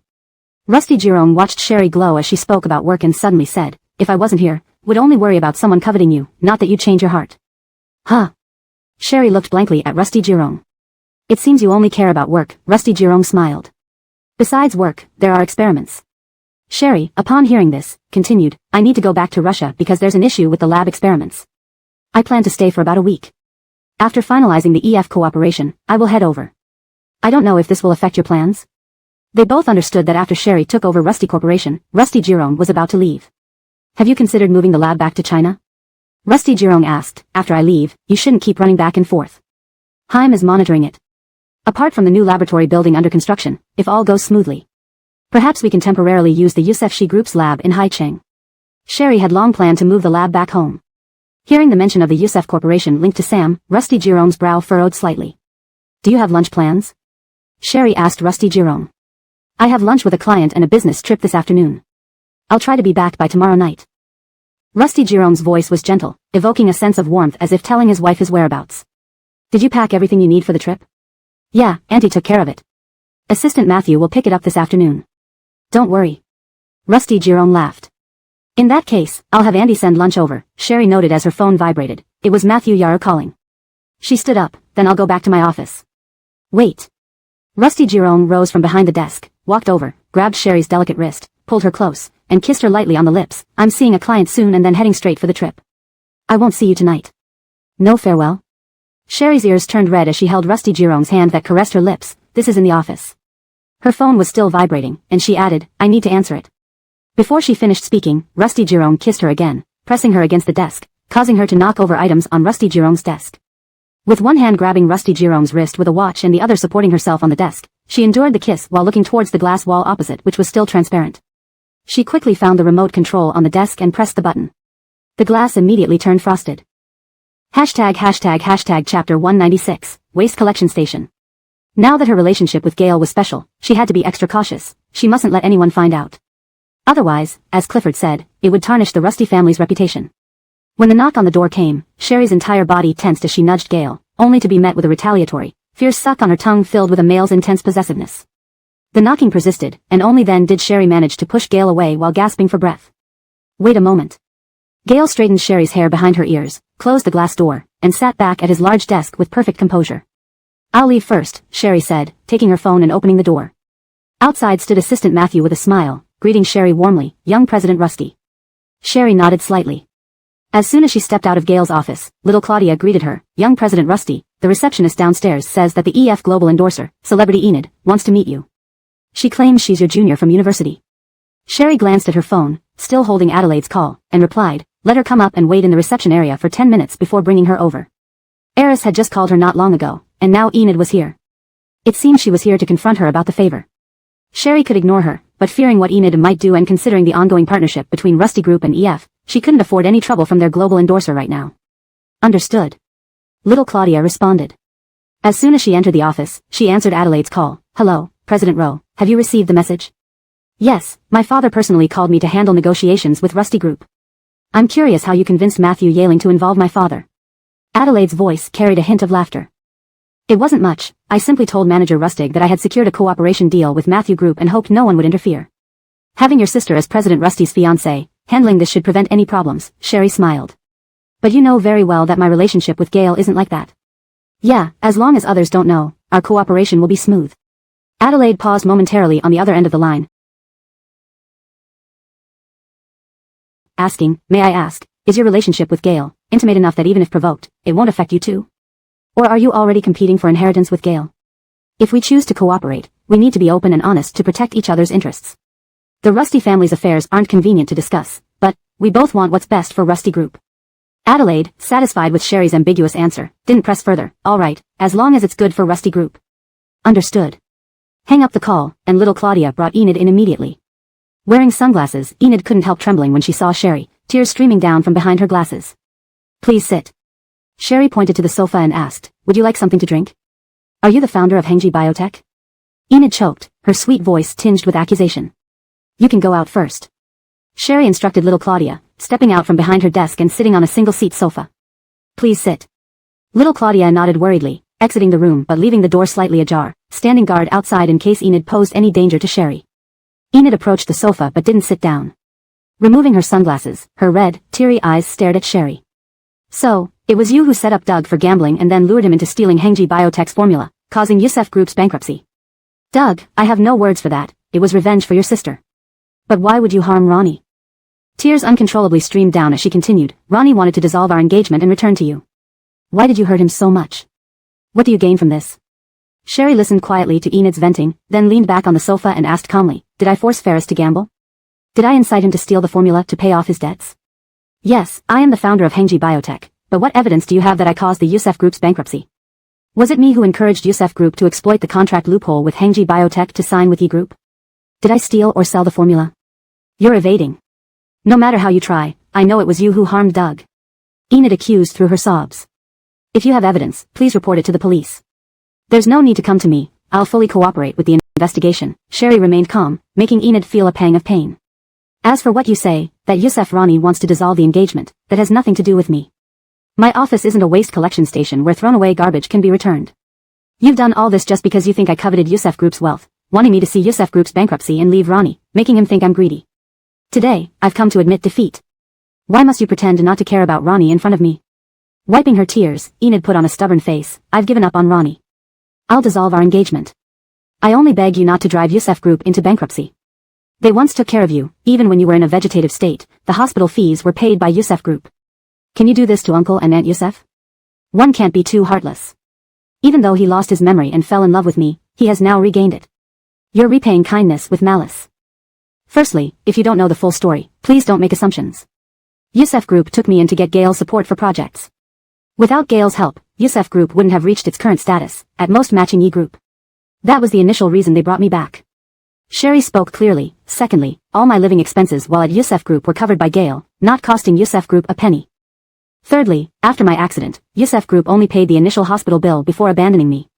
It was Gail who transferred me to another hospital and covered all medical expenses. So, I don't owe Youssef Group anything. Enid hadn't expected things to be like this. She always thought. Even so.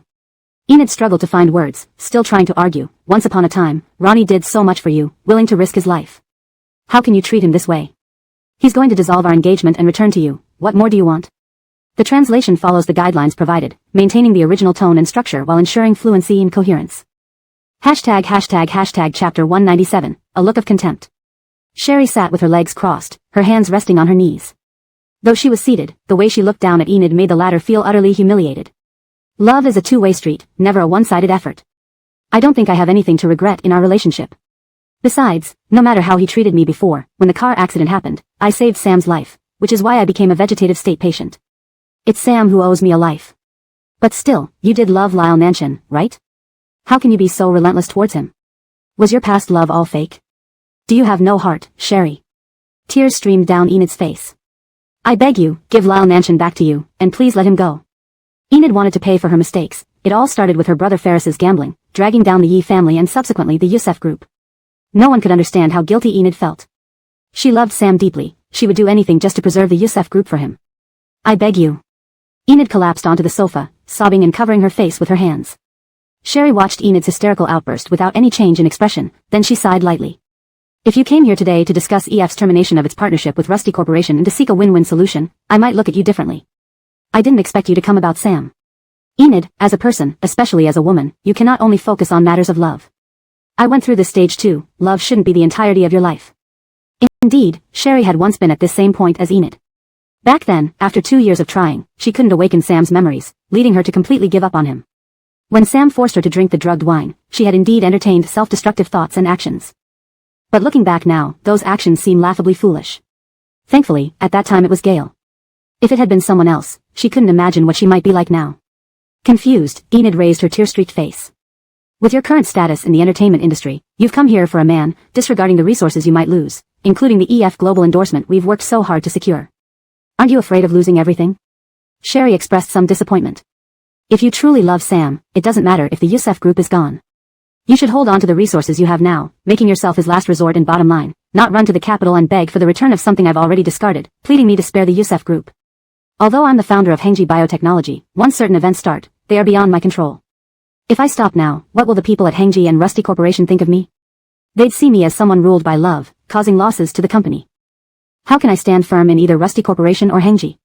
Sherry stood up and handed Enid a few tissues from the coffee table. Business is war, where there are no friends. Talking about emotions, well, those people were long gone, leaving nothing but bones. How can you be so heartless? Enid sobbed. After years in the entertainment industry, could Enid really be as naive as she seemed? Perhaps not. Enid excelled at playing the innocent role, skillfully deflecting responsibilities to her manager Sabrina. It was just a method she used to achieve her goals. But one thing Sherry believed was true, Enid genuinely loved Sam. What else should I do? Sherry laughed softly.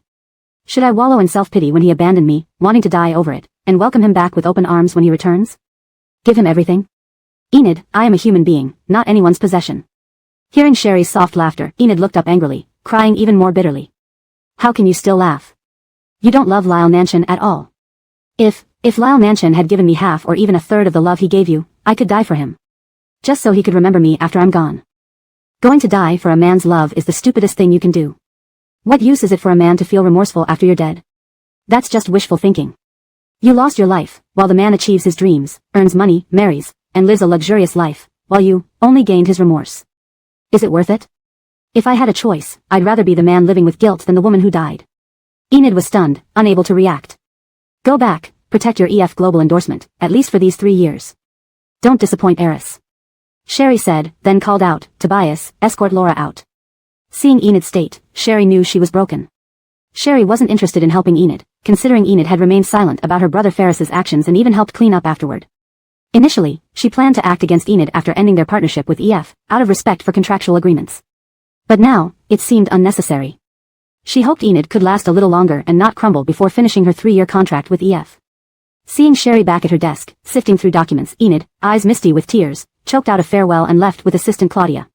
Sherry's words echoed in Enid's mind. If you love this man, Sam, the loss of the engsub group isn't important. Hold on to the resources you have now to become his last resort and bottom line. Tears welled up in Enid's eyes as she stepped into the elevator. She seemed to forget everything else Sherry had said, instead believing, perhaps Sherry was taking everything from Sam to make herself his last resort and gain him. Does she doubt my choice to step aside? Or, because Lyle Nanshan fell in love with me when he lost his memory, she's just unwilling? Enid muttered to herself. Exiting the Rusty Corporation building, Enid glanced up at Sherry's office on the top floor, gripping her handbag tightly as she got into her car and drove away. Chapter 198, Making Peace. Knock, knock, knock. Assistant Claudia tapped on the door before entering. He placed an interview outline in front of Sherry and said, General Manager Rusty, Lydia from China Television wants to conduct an interview with our Rusty group. This was promised by General Manager Rusty 2 months ago. Initially, the interview was scheduled with him, but due to unforeseen circumstances, he asked you to take his place. China Television is a national-level broadcasting station, and Lydia, a well-known host who had won the Best Host Award for 8 consecutive years at China Television, also hosted the commentary for the Olympic Games opening ceremony. Therefore, even if she didn't have time, Sherry would still find a way to squeeze it in her schedule. Plus, this program would naturally be beneficial for the Rusty group, so Gail's agreement was reasonable. But Sherry knew that Gail wasn't really too busy, rather, he wanted to seize this opportunity to push her forward into the public eye. To let everyone know that the current management of Rusty Group is under her leadership. Alright, I understand. Sherry looked over the interview outline. I'll go through it first. I checked your schedule and coordinated with the TV station. They've agreed to meet around 4 o'clock this afternoon. Assistant Jane Igsoni's assistant and cameraman will come over to discuss the process. Filming starts the day after tomorrow. You can review the material tomorrow and make any necessary adjustments. Is there any problem with this? Yes, as long as there are no conflicts in the schedule, Sherry replied while studying the interview outline. Beneath the outline were answers prepared by the secretary's office for potential questions from the TV station, serving as reference material for Sherry. Seeing how serious she was reading, Assistant Claudia left the office to coordinate with the TV station personnel. Probably because during the last interview request by Finance Magazine, Sherry had told Claudia that she didn't want to be interviewed as the founder of Hengji Biotech, as she hadn't yet made significant achievements in her position as vice president of Rusty Group. So, this time they avoided mentioning Hengji Biotech. Including her previous marital status and romantic life, none of these were brought up, all questions revolved around the Rusty Group and its future development. This made Sherry very pleased. The next day, the U.S. announced the Minister of Commerce's visit to Italy the following month. Sherry checked with Tobias whether the EF contract had been reviewed. If not, today's focus should be on completing it by noon. That noon, Sherry invited Eris, who was still in the country, for lunch, and before the meal was over, she instructed Tobias to announce on the official Rusty Group Weibo account the news of the collaboration with EF. When the internal staff of Rusty Group learned that Sherry had successfully negotiated the joint venture with international luxury brand EF, they were stunned. Although such collaborations were common, EF usually partnered with internationally renowned art pieces. With the US just announcing the upcoming Italian visit. What was this? This was a bold move. After all, Rusty Group was one of the top companies on the sanctions list imposed by the US. The fact that their commerce minister would be visiting Italy to negotiate partnerships, and simultaneously Rusty Group was collaborating with an Italian national treasure luxury brand. Regardless of the substance behind the cooperation, it certainly felt like a breath of fresh air. This time, Rusty Group's official Weibo account was truly impressive. After announcing the partnership, they added a note at the bottom stating, "Please do not speculate further into routine business cooperation, thank you." Netizens were abuzz. At Little Gold Potato, holy moly, this is no coincidence. I don't believe it. At Love Freedom Style, look, the US official announcement only came out 5 minutes ago, and 5 minutes later, Rusty Group posted their collaboration news, stressing it's with an Italian national treasure brand. Wow, who is getting slapped here? This is way too bold. At Lie Down and Be Happy, Rusty Group has always been pretty bold. And what's so impressive? I think the most epic moment was when Rusty Group's CEO walked out of the US, saying, "If you don't sell to me, I'll create my own." After enduring 3 years under the US blockade, they finally succeeded. It's just water off a duck's back. At Sick and Comfortable, cool, it's not a big deal, but it makes me feel good. Today is a good day. At Villainous Queen, hope we get more of this kind of news. It's not a big deal, but my breasts feel lighter already. At Broken Sisterhood, what exactly is the collaboration? Can I afford it? Expensive or not? Is it for phones or something else? As netizens speculated joyfully about the collaboration between Rusty Group and EF, Rusty Group's official Weibo released the first batch of concept designs. Netizens were blown away again. It turned out the collaboration involved drones. At Fixing with Needlework, LOL, our drones are the most heavily sanctioned by the US. Rumor has it that Rusty Group's large drones can be modified to carry missiles. Rusty Group is unstoppable, hard not to say this is intentional. At Green Apple Youth, goodness, with EF flowers on the drones, who wouldn't want one? I want to buy. I want to buy.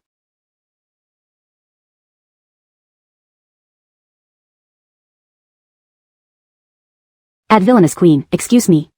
This drone itself isn't within my salary range, and now with EF collaboration, even less affordable. Ugh. After leaving the restaurant, Sherry asked Tobias, "How is the preparation for the National Brand Festival?" "Yesterday afternoon, we issued a preview. The event starts next Wednesday with venue setup and runs through Saturday and Matyun Day. Online reservations are looking promising and continue to grow." Tobias opened the car door for Sherry. Just as she was about to get in, a glance revealed Sam standing beside a tree. He seemed to be trying to hide, but when he saw he was spotted by Sherry, he stopped moving. His eyes welled up instantly, much like the expression he had as a teenager whenever he quarreled with Sherry, then stormed off only to come back to apologize. Back then, Sherry would approach him without waiting for him to soften, asking how long he waited. Sam would complain pitifully that Sherry hadn't contacted him all day.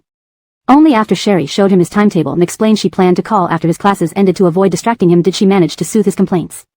But this time, when their eyes met, Sherry didn't walk towards him like before. "It's Mr. Youssef," Ephraim reminded. End of chapter. Chapter 199 No Acceptance.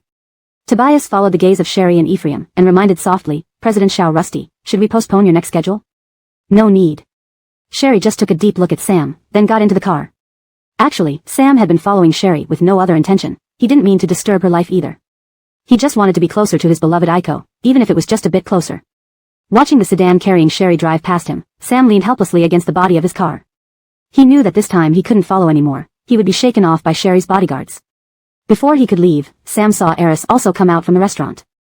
Eris's phone kept ringing, but he just glanced at the screen without answering it, turning his head to give some instructions to his assistant.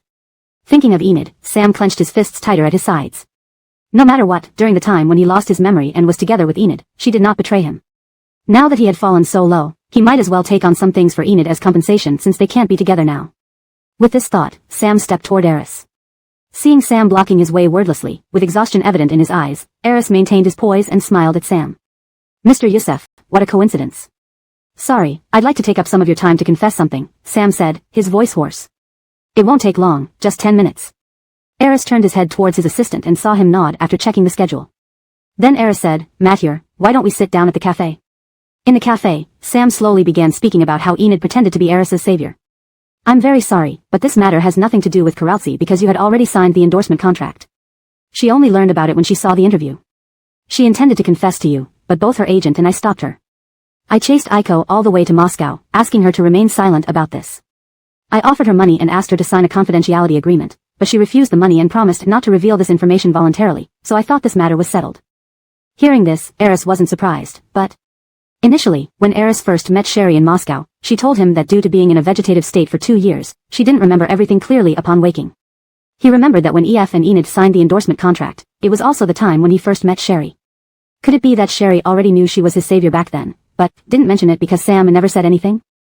Eris recalled that Sherry had always remained silent about this issue, even during their meal with Haim. Sherry wouldn't have mentioned it if it wasn't for proposing the cooperation plan. It wasn't even Sherry who brought up this matter. Even Haim didn't say it, he understood just by mentioning that Sherry was Sam's ex-wife. Didn't Karazi tell you, and let her sign a new supplementary agreement? Eris smiled while asking Sam. Sam was stunned. Seems like Karazi hasn't told you. Did Karazi confess to you? Sam asked. Eris shook his head. Thinking of Eris dining frequently with Sherry, Sam felt a lump in his throat. Was it Aiko? It wasn't Aiko. Eris looked at Sam with envy in his eyes. Aiko is always an extremely promise-keeping person, especially to you. Perhaps she didn't mention it because she promised you not to. If it weren't for the upcoming visit of the U.S. Secretary of Commerce to Italy, she probably would have stopped him from telling me before he could mention you were her ex-husband. Eris lifted his coffee cup. Mr. Youssef, you are quite fortunate to win the affection of such an excellent woman as Aiko, and the love of such a gentle and charming lady as Karazi. You're like God's favorite son. Speaking of this, Sam's eyes couldn't help becoming reddened, trembling slightly as he lifted his coffee cup and took a sip. But it's a pity, I lost God's favor. Now, Aiko doesn't love me anymore. But you still have Karazi. She loves you deeply, even coming to beg for you. Eris really envied Sam. If there were ladies willing to do so much for me purely because of who I am, not my status as the second son of the EF family, I'd be overjoyed. Growing up in such a family, Eris had been learning the art of power struggles since birth. His parents were married for business purposes, so he lacked genuine emotions beyond his status.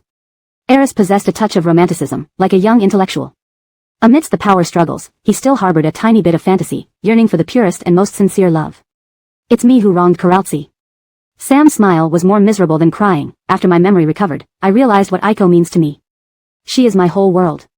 More important to me than my own life. Besides her, my heart cannot accommodate anyone else. During the time when I lost my memory and was with Karazi, I felt as if I was suffering from schizophrenia. This meant that after regaining his memory, Sam strongly resisted the relationship with Enid. Eris understood Sam's words clearly and said, if so, you should compensate Karazi well and cooperate with her company's PR to minimize the impact. As for Aiko, I think she still loves you. Otherwise, she wouldn't have kept the promise she made to you. Really? Sam suddenly looked up, his red eyes bright with hope, his throat trembling. You can tell? Eris nodded. I heard from Haim that Aiko doesn't have any other males around her. If she hadn't been unable to forget you, a woman as excellent and beautiful as Aiko shouldn't lack male companions. Sam felt like he saw hope in Eris's words and asked again, Aiko, has no other men around her? Yes. Eris nodded. Haim had always tried to matchmake Aiko with the head of Hengji Biotech's North America region, the Mr. Ridge who represented Hengji Biotech at the hearing, but Miss Aiko never accepted. Sam tightly clenched his fists, inevitably becoming emotional. He thought his Aiko no longer loved him. When they faced each other, he felt he could no longer see the passion and love she once had in her eyes. Chapter 200, Blood Kin. So, did Aiko pretend all along? Because he once hurt her, she is now using this method to get revenge. If that were the case, Sam didn't know how to thank heaven. He could bear all of Aiko's vengeance, any form would be acceptable except for her not loving him.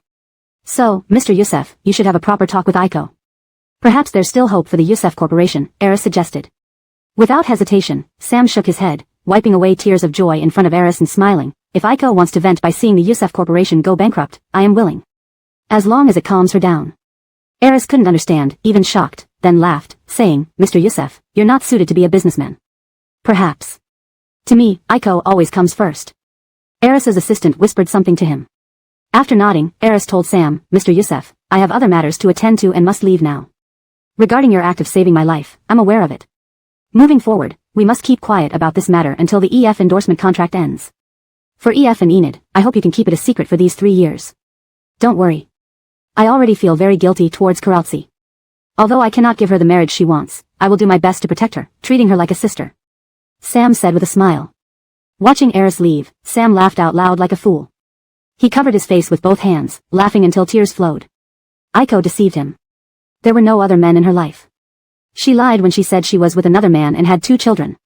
Sam rubbed his face hard and left the cafe. He decided, if the Yusef Corporation collapses, he would start over. Now Aiko is the executive vice president of Rusty Corporation. He must be worthy of her. And he also wanted to provide a stable and beautiful life for Aiko and her 2 children. Regardless of who their fathers were, they came into being because of his foolishness at the time. Since they are Aiko's children, they are his too. He would treat them like his own flesh and blood. Sherry was waiting for the elevator in Huading Xingyuan when she coincidentally met Clifford coming in from outside. What a coincidence. Clifford put his hands in his pockets and walked towards Sherry with a grin, glancing at Ephraim who was standing guard beside her. Smiling, he said to Sherry, since we've run into each other, why don't you come for a cup of tea? The elevator arrived, and Sherry stepped in first. Her floor number popped up after she entered her fingerprint. She smiled at Clifford, I have work. Clifford also entered the elevator and input his fingerprint. His floor appeared too. Seeing only Ephraim, Sherry, and himself in the elevator, Clifford spoke, sister-in-law, aren't you curious about what my brother plans to do after leaving here or how he'll live afterward? I can tell you. It's fine if Ephraim follows. But I always think you have ill intentions, Sherry smiled, but her words were straightforward, after all, you've always tried to break us apart. True. So I want to telling you, maybe you'll fear and cut ties with my brother on your own, right? Arriving at his floor, Clifford blocked the elevator door with his hand, gesturing for Sherry to step out. Mr. Yanni, I'm not interested. If he decides to tell me, he will. If not, I won't ask. I trust him absolutely, just as he trusts me. If there's nothing else, goodbye. Seeing Sherry's firm stance, Clifford bit his cheek and felt a bit irritable. Ephraim timely stood in front of Sherry and grabbed Clifford's hand blocking the elevator door, Master Yanni. Clifford cast a cool glance at Ephraim, raising an eyebrow before letting go of the door. All right. But if your brother doesn't tell you his true identity or what he's facing, I think you're a little pitiful. You might get dragged into danger later on because of him. I don't need your concern, Sherry responded coldly. Just as the elevator doors were about to close, Clifford blocked them again. My brother got injured, a special kind of injury. You can ask him how to handle it if he chooses to tell you. After finishing, Clifford pulled his hand back. After sending Sherry home, she asked Ephraim to return and was about to enter when he stopped her. Actually, Master Yanni is just bad-mouthing. He's a decent person. Absolutely not two-faced. It's fine, I don't deal with him. Don't worry. Upon entering, Sherry saw Gale's shoes at the door, knowing he was back. Thinking of what Clifford said about Gale's injury, Sherry couldn't help but worry. She knocked on Gale's door and called out, Gale. When no one answered, she added, I'm coming in. Opening the door, she heard the shower running. Checking Gale's clothes on the floor for bloodstains and finding none, she relaxed. Coming out of his room, Sherry saw the housekeeper had prepared dinner. She planned to wait for Gale to finish bathing to eat together, but after working for half an hour and still no sign of him, she noticed something was off. Putting down her laptop, she re-entered his room, knocking on the bathroom door. Aren't you done yet? The water stopped, and she heard him coming out. The bathroom door opened. Gale was wrapped in a bathrobe, wet hair dripping, obscuring his vision. The bathroom was chillingly cold, devoid of warmth. His deep-set eyes were filled with intense desire, fixated on her. His features turned pale, revealing a restrained and insane look. His breathing quickened. Sherry, who had been drugged before, immediately knew what was happening. Her face paled as she turned to fetch clothes from the closet. I'll get your clothes, we're going to the hospital. This cold water will make you sick. Before she reached the closet, Gale yanked her back, silencing her with an icy kiss. His long fingers entwined in her hair, pulling her head back, kissing her repeatedly, staring at her with crazed intensity. His dominant, almost unreasonable aggression forced Sherry to step backward in confusion. Chapter 201, Stress Response. Rusty. Gale. Pushed against the bed behind her, Sherry fell back onto the soft, large bed. Before she could gather her wits, Gale was already leaning over her, hands on either side of her body, kissing her lips with intense restraint. His voice was unusually hoarse as he murmured, I want you. Gale then kissed her again, forcefully prying open her lips and capturing her tongue in a ravenous, almost savage manner, as if attempting to devour every part of her. She sank into the bed, her hands clinging to Gale's shoulders. The icy chill from his body made her shiver, while his unexpected, searing kiss sent her heart racing and her blood boiling. Rusty. Sherry's words about taking Gale to the hospital were swallowed by him, along with her breath. Due to being drugged, Gale's kisses were deeper and more intense than ever before, rough and unyielding. Her brain went blank from lack of oxygen, her entire body breaking out in goosebumps, and her consciousness started to blur. Tears welled up in her reddened eyes, and she felt like collapsing into a heap, yet Gale did not loosen his grip even for a moment to allow her to catch her breath. Just as she thought she would lose consciousness from suffocation, Gale finally pulled away, pinching her cheeks gently. Sherry grabbed onto Gale's bathrobe, gasping for breath, her vision blurred by tears. The intensity of the kiss still left her mind reeling, making her scalp tingle. Although she couldn't see clearly, she could feel the wild desire burning in Gale's eyes. Despite the cold from prolonged exposure to cold water, Gale's body remained icy, while Sherry's was scorching from their passionate encounter. The electric curtains slowly closed, plunging the room into darkness, allowing Gale to become even more unrestrained. Initially, Sherry struggled to keep up, but as Gale's actions grew increasingly uncontrollable, she found herself only capable of enduring. In the living room, Sherry's phone kept ringing, unanswered. The next day, Sherry didn't wake up to her usual alarm. It wasn't until 1 in the afternoon that she groggily opened her eyes. She wasn't sure whether she had slept through or fainted. Her head throbbed, and lifting her arm was an effort. Realizing Sherry had woken up, the arms wrapped around her waist tightened, pulling her back into a tight embrace, their bodies pressing closely together. The last memory Sherry had from the intense and overwhelming pleasure of the night before was Gale's relentless demand. She had truly felt like she was floating between clouds and the brink of death. Even his guest room had been rendered uninhabitable, and he had carried her back to the master bedroom for another round of torment. Her heart raced again. Knowing Gale was right behind her, she raised her hand to shield her eyes, her ears turning bright red. Even though they had been intimate many times, Sherry always felt her heart flutter uncontrollably. Especially yesterday, knowing Gale had been drugged, his simple words, "I want you," set her heart pounding wildly. As he bit into her slender shoulder like a beast, his attacks growing stronger, she instinctively grabbed his short, dark hair, losing herself completely, feeling like she was drowning. But somehow, under Gale's deep and focused gaze, the more aggressively he pursued her, the stronger the sense of security and belonging Sherry felt.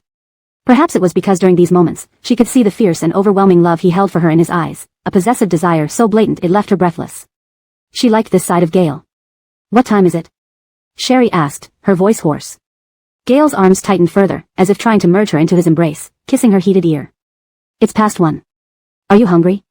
Auntie has cooked and warmed up food for us." Sherry knew she couldn't go to work today.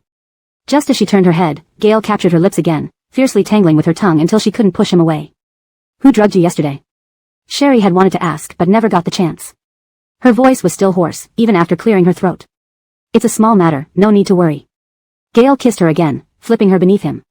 "Stop," Sherry turned her head away from Gale, panting. "I really can't take it. Give me a break."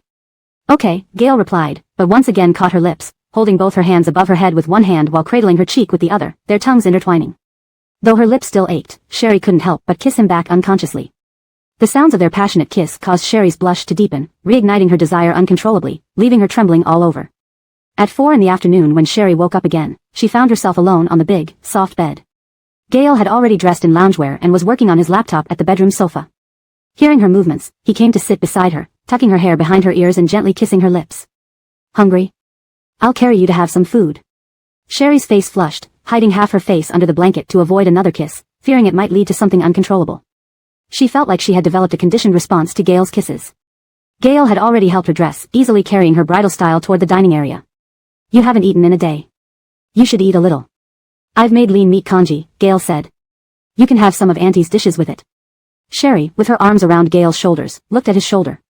She remembered biting his shoulder in her weakened state just before fainting, wondering how badly it had affected him. After being placed in the dining chair, she grabbed Gale's hand and asked, "How's your shoulder?"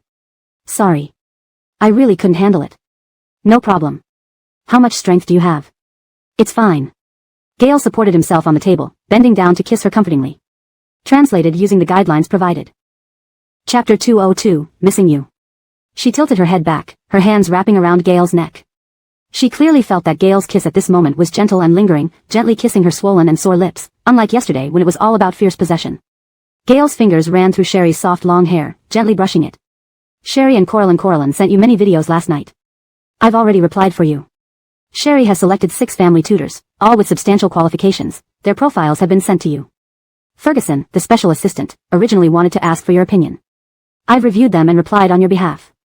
You can go over the materials later since you're not going to the company today." "Okay, I'll take a look later." Sherry agreed, her hand sliding down from Gale's neck to his strong arm. Her eyes were slightly red, possibly due to lack of sleep or the kiss just now. She looked at him and asked, "I want to know how you were drugged yesterday." In Sherry's view, Gale wasn't someone who acted carelessly. On the contrary, in her mind, it seemed like no one's small actions could escape Gale's notice. Gale couldn't tell Sherry that Clifford had tampered with things, so he kissed her tenderly and said, "It's a minor issue, I mistakenly drank a glass of wine meant to enliven the mood." "But, even if you didn't want to go to the hospital, why didn't you call me?" Sherry asked. Sherry understood that Gale always maintained a positive public image. Being hospitalized due to drinking a mood-enhancing drink would be bad for the company's image if news got out. But, why didn't he call her to come home earlier? Why did he endure discomfort and take cold showers instead? She had experienced it before, knowing well the torment caused by being drugged, like countless ants gnawing at her bones, making life unbearable. Sherry didn't know how long Gail took cold showers before she returned, but she remembered clearly the bone-chilling coldness of his body. At first, I was afraid that under the influence of the drug, I might hurt you. Later. Gail stopped, his thin lips pressed together as he gazed at her. Later, when he heard Sherry's voice, he couldn't control himself anymore. I'm sorry, I still ended up hurting you. Gail had always been afraid of losing control around Sherry. Yesterday evening, maybe because Sherry's efforts to alleviate his discomfort became too enthusiastic and indulging, or maybe the drugs amplified the dark desires in his heart, he lost control. Actually, Gail knew he would eventually lose control someday. He thought at least until he abandoned his identity as Gail and became Caleb, he could keep it under control but wouldn't lose it so soon. After breakfast, I need to go out for a while, Gail softly told Sherry, leaning closer to her. I should be back quickly. Rest well. If you feel unwell, let me know, and I'll get the family doctor to see you. I won't let the housekeeper come this afternoon to avoid disturbing you. Are you going to confront Clifford? Sherry suddenly asked. Gail paused slightly but wasn't taken aback. Have you met Clifford? Sherry nodded. Yesterday, I met Clifford in the elevator, and he told me you were injured. Sherry had just figured it out. After all, since coming home yesterday, she was pushed into bed by Gail. Now thinking about it, the way he laughed maliciously telling me you were injured, he must have known the details of the drug situation. You're always cautious, so anyone who could drug you must be someone you trust. Apart from Assistant Matthew, only Clifford could have known. So, it couldn't be Assistant Matthew. Assistant Matthew served Gail, the CEO of Rusty Group.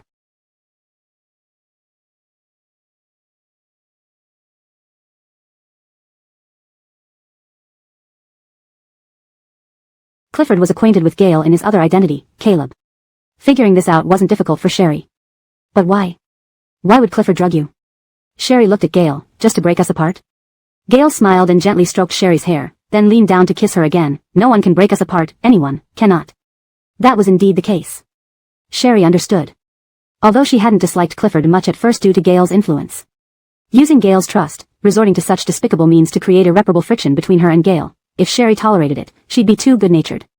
After eating a little more, Sherry's sore throat improved significantly. She opened her computer and phone to start handling the backlog of work. Little Claudia was startled to hear Sherry's voice. Sherry explained, I have a fever and my throat is very painful. I'll message you on WeChat since talking hurts. Alright. Little Claudia responded quickly. If you're sick, please rest well, Miss Xiao Rusty. I'll let the secretary department prioritize the documents, send you the most important ones shortly, and handle the less urgent ones after your recovery. Also, review the interview drafts, send any changes via WeChat. Thank you, Secretary Department. Hearing Sherry's weak voice, little Claudia sounded worried. Why don't we postpone the interview? I'm afraid your voice won't recover by tomorrow. Matthew, let's push it back and apologize to Teacher Janig, Sherry instructed. Don't worry. After hanging up, Sherry finished reviewing the profiles of the 6 teachers Sherry chose and sped through the day's documents until Gail called back, only then noticing it was already dark outside. Aiko, there's an issue at Jiaha's chip factory. The trip was scheduled 2 days ago. I'll probably be back late tomorrow night. Sherry could hear the sound of Gail's suitcase rolling on the floor and Assistant Matthew saying, Sir, let me do it. Alright, I understand. Remember to eat something and text me when you arrive, Sherry reminded him. My throat is much better, Gail said with a laugh in his voice. Her ears turned slightly red. Yeah, I drank some honey water and it got better. After hanging up, Sherry held her phone, closed her laptop, and walked to the foyer, opening the door. Ephraim, sitting on a chair by the door, hurriedly stood up. Miss Aiko. Do you know where Clifford is? Sherry asked. Ephraim paused and blurted out, usually at this time, Boss Yanni should be at Night Palace. Should I call and check? Sherry nodded. Ask him.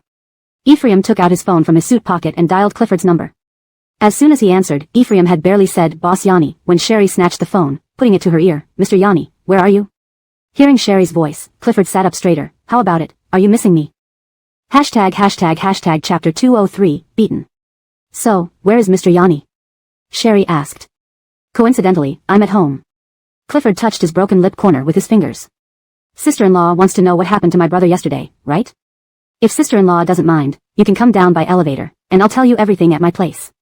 Shall we meet downstairs? I'll wait for you at the elevator. Okay, see you in 10 minutes. After hanging up, Sherry handed the phone back to Ephraim. I'm going to change clothes. Seeing Sherry's displeased expression, Ephraim felt worried, unsure if he should inform Gail. Don't tell Gail. Realizing Ephraim had been read through, she felt a bit awkward. Alright, got it. Once Sherry came out of the room fully dressed, Ephraim quickly pressed the elevator button. The elevator door opened, and there was Clifford waiting for Sherry as expected. Clifford stood with his hands in his pockets, completely unbothered by anyone seeing his injuries. He called out with a smile, Sister-in-law. Ephraim stared at the cuts on Clifford's lips and face, taken aback. In Ephraim's memory, no one had ever managed to injure Clifford before. Why are your eyes so wide open? Clifford glanced at Ephraim's surprised face irritably. Even if someone beat me up, I can still take down 10 of you without breaking a sweat. Ephraim felt a little embarrassed. I didn't mean to provoke you. Please, sister-in-law. Clifford shot Ephraim a disdainful look, then smiled and made a gesture inviting Sherry in, though his fake smile tugged at his wounds, causing him to wince. Clifford's apartment door was wide open, brightly lit inside. The layout mirrored Sherry's but with a completely different decor style. His home was decorated entirely in gray and white, quite different from the flamboyant personality he displayed outwardly. Sherry and Ephraim stepped inside, and Clifford did not close the door, maintaining a polite distance so as not to make them feel pressured. What would sister-in-law like to drink?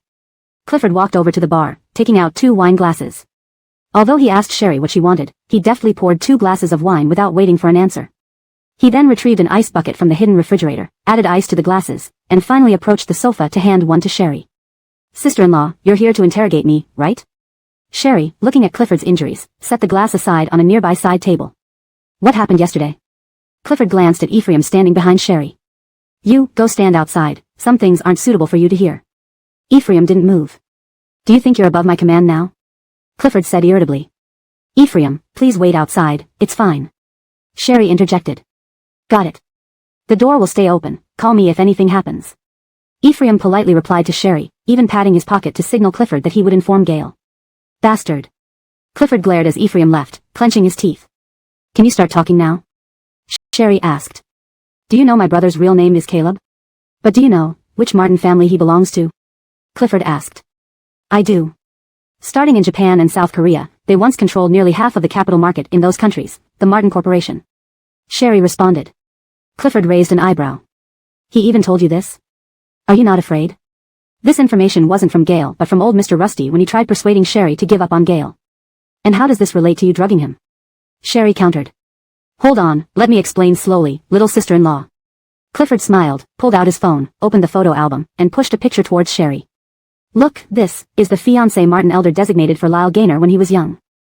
The photo showed a striking beauty with long, wavy hair in a sea blue evening gown, holding a wine glass while clasping Gale's arm. Sherry confirmed the person in the photo wasn't Gale, but at first glance, she did resemble him.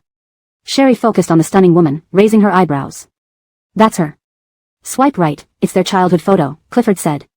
Sherry complied silently, revealing a 5-year-old Gale in a custom-made suit, smiling brightly next to a garden fountain, while Annabelle in a puff skirt with a bow atop her head kissed Gale's chubby cheek.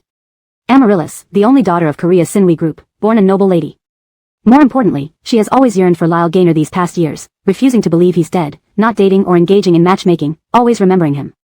Clifford observed Sherry's expression carefully, hoping to catch signs of inferiority or jealousy. But to his disappointment, Sherry remained calm and indifferent. She held up the phone, asking Clifford, this person, is Gale's doppelganger, right? Acting as Caleb?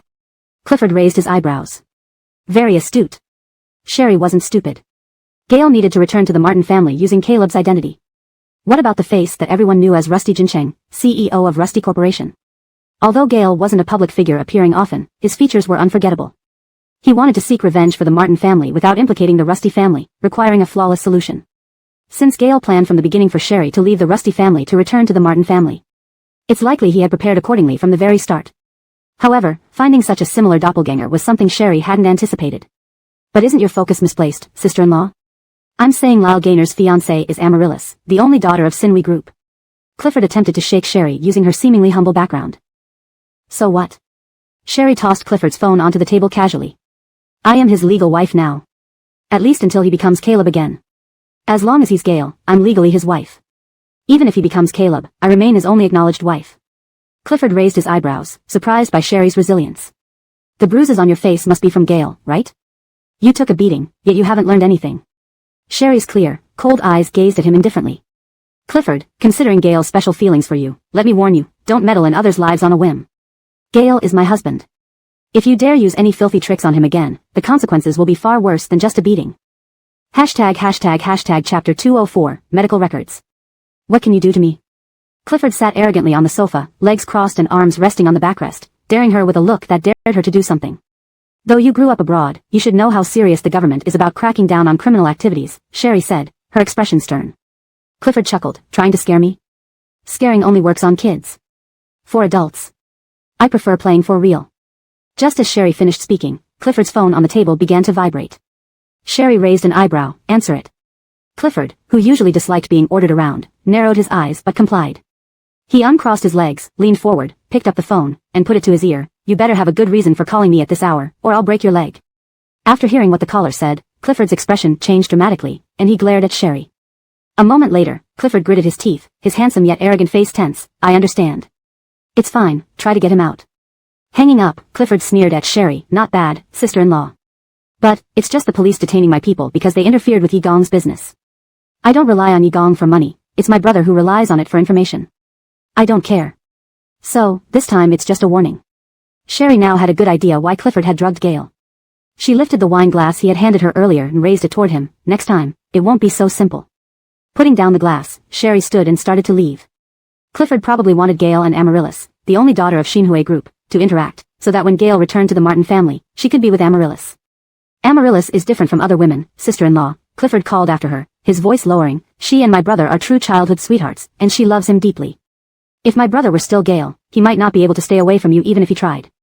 But if he becomes Caleb and can't contact you for protection, spending all his time with his fiancée Amaryllis, wouldn't he eventually fall for her? After all, Amaryllis is no less beautiful than you, and her family background is excellent. Although Xinhui Group can't match Rusty Group, she's a true heiress, a formidable rival for you. Can my brother resist such temptation? Men don't last long without pleasure. Amaryllis. Madeline. When Sherry first heard that name, she was reminded of Lois, whom she once considered a friend. She remembered what Lois's mother had said, giving her daughter the name Madeline, because she was the brightest pearl in their family, someone to be cherished and protected. Amaryllis, the only daughter of Xinhui Group, raised like a precious pearl by her family, did indeed seem more suited to Gale compared to someone from a village like her. But, so, in your eyes, men are driven solely by lust, and a woman's worth is determined by her beauty and family background? Sherry turned and smiled lightly at Clifford. How naive you are. You've probably never been loved. Seeing the smile fade from Clifford's face, Sherry smirked and glanced coldly at him before stepping into the elevator with Ephraim. Clifford pressed his tongue against his cheek, his expression dark and frightening. He watched as the elevator doors closed, then sneered and threw the wine glass across the room. Sherry's condescending attitude was too much like Gale's, making Clifford feel uneasy. He knew Lyle Gaynor didn't really like Amaryllis. His fondness for her during childhood was because he always wanted a little sister, hence his excessive pampering of Madeline.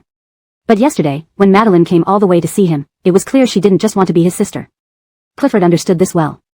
Given Amaryllis's background and personality, she matched perfectly with his brother. And since Lyle Gaynor didn't like her, she wouldn't become a weakness for him. This gave Clifford even more reason to help bring them together. That's why he had given Gale the spiked drink, only to find that she had resisted and barely touched Madeline despite her intoxication. Clifford tugged at his collar, wondering if Sherry intended to cling to Lyle Gaynor like a leech. Yet, she was the one closest to his heart, untouchable. After a moment, Clifford suddenly perked up. If he couldn't do anything to Lyle Gaynor directly, he could go after Sherry. He had almost forgotten about Sam. In the information he had uncovered, there was ample evidence of how deeply Sherry and Sam had once loved each other, a love that was envied by many in High City. Later, when Sam lost his memory and Sherry woke from a vegetative state, no matter how Sam insulted or mistreated her, she refused to leave him, enduring all forms of abuse. So, if Sam were to reignite Sherry's old feelings, would she be willing to leave Lyle Gaynor? Right. Clifford's eyes sparkled. If Sherry rekindled her past love with Sam, Lyle Gaynor might willingly let her go. Matunely feeling better, Clifford sat on the sofa and dialed a number. Help me contact Sam from the bankrupt Youssef Group in High City. No, I won't meet him. Just convey a message. Back home, Sherry laughed as she told Ephraim, go back to your girlfriend. I won't be going out today. Ephraim nodded. If Master Yanni comes, don't let him in if Mr. Rusty isn't here. Though I know Master Yanni wouldn't harm you, I'm worried he might frighten you. Ephraim was one of the few who had seen Clifford lose control. But he also knew that Clifford wouldn't harm anyone important to Gale, no matter how crazy he got. Alright, don't worry. You can take the car, come early tomorrow morning to pick me up, Sherry smiled. Closing the door, Sherry's smile faded. After Mr. Rusty had informed her about the Martin family, she had investigated them. The Martin family had gradually declined over the years, while Xinchen Group, once overshadowed by Martin Group, had finally surpassed it. Opening her computer, she navigated to a deeply hidden folder, clicked on Amaryllis's name among a list of names. The file opened, revealing Amaryllis's medical records from her heart transplant surgery. Sherry read through it for some time, then closed it and searched for more information about Amaryllis online. Chapter 205 Low Pressure. Soon, Amaryllis's personal profile and photograph appeared on the screen. Amaryllis's resume was impressive. She graduated from a prestigious university, worked in her family company, and for many years neither dated nor accepted arranged marriages. She even openly declared to the media that she would love only her deceased fiancé in this lifetime, urging everyone not to arrange meetings with her for their children's marriages. Because of these words, Amaryllis garnered unprecedented praise online. It wasn't that people agreed with feudal remnants, thinking Amaryllis was upholding tradition, but rather admired her boldness, living true to herself and being a role model for contemporary women. Many netizens were saying that women should decide their own marriages without being influenced by external factors or elders. If it's not with their one true love, then living alone is also fine. Moreover, as the only daughter of Sinway Group, Amaryllis held unimaginable wealth, allowing her to live comfortably even without marriage, adopting a child if she wished. 4 years ago, someone leaked photos of Amaryllis dining with a man, only a blurred back view. Everyone blessed Amaryllis, congratulating her and asking when she'd get married. However, Amaryllis stated that her dining companion was her deceased fiancé who had returned to life, expressing her joy. Again, blessings poured in. 2 years ago, Amaryllis married her never-before-seen fiancé. But no one could dig up her husband's identity. Even when questioned by the media, Amaryllis said her husband preferred a low profile and hoped they wouldn't pry further. In Sherry's eyes, Amaryllis wasn't just beautiful. She was confident, determined, brave, smart, and wise, a woman worth admiring. A former fiancé. Sherry felt threatened, but not in the way Clifford wanted her to feel inferior. Sherry didn't think she was less outstanding than Amaryllis. It was the childhood bond that left her uncertain. Especially thinking about Gail leaving the Rusty family and Rusty Corp to return to the Martin family, perhaps, not contacting her for a very long time, not even meeting face to face, which made Sherry uncomfortable. She habitually bit her knuckle. So yesterday, Gail went to see Amaryllis? Would Gail continue acting as a couple and living together with Amaryllis after returning to the Martin family? Sherry frowned, her gaze falling back onto Amaryllis's heart transplant records. Could Amaryllis be the person she's been searching for? Sherry was lost in her thoughts until Sherry and Coralin's video call relieved her. Coralin chattered away about today's kindergarten experiences. As expected of a social butterfly, Coralin immediately bonded with the other kids, becoming like a little king among them. Of course, Mr. Rusty ensured that no fly could escape from the kindergarten. Security guards were everywhere protecting Coralin. Mr. Rusty insisted that Coralin must always be within sight and promptly reported her location without her noticing. Sherry attended classes all day with 6 teachers but wasn't tired at all, finding it quite interesting. One of Sherry's math teachers, a professor from Kyoto University, was naturally thrilled and excited to meet such a prodigy. The professor said if I wish to go out, I can visit the university. There are many students with similar interests. More interactions would broaden my perspective and help those students too, but... Mr. Rusty is somewhat concerned, Sherry mumbled. Do you want to go? Sherry smiled. Sherry nodded, I do, but Mr. Rusty is worried about safety, fearing I might get lost, so, let's drop it. I don't want to worry Mr. Rusty.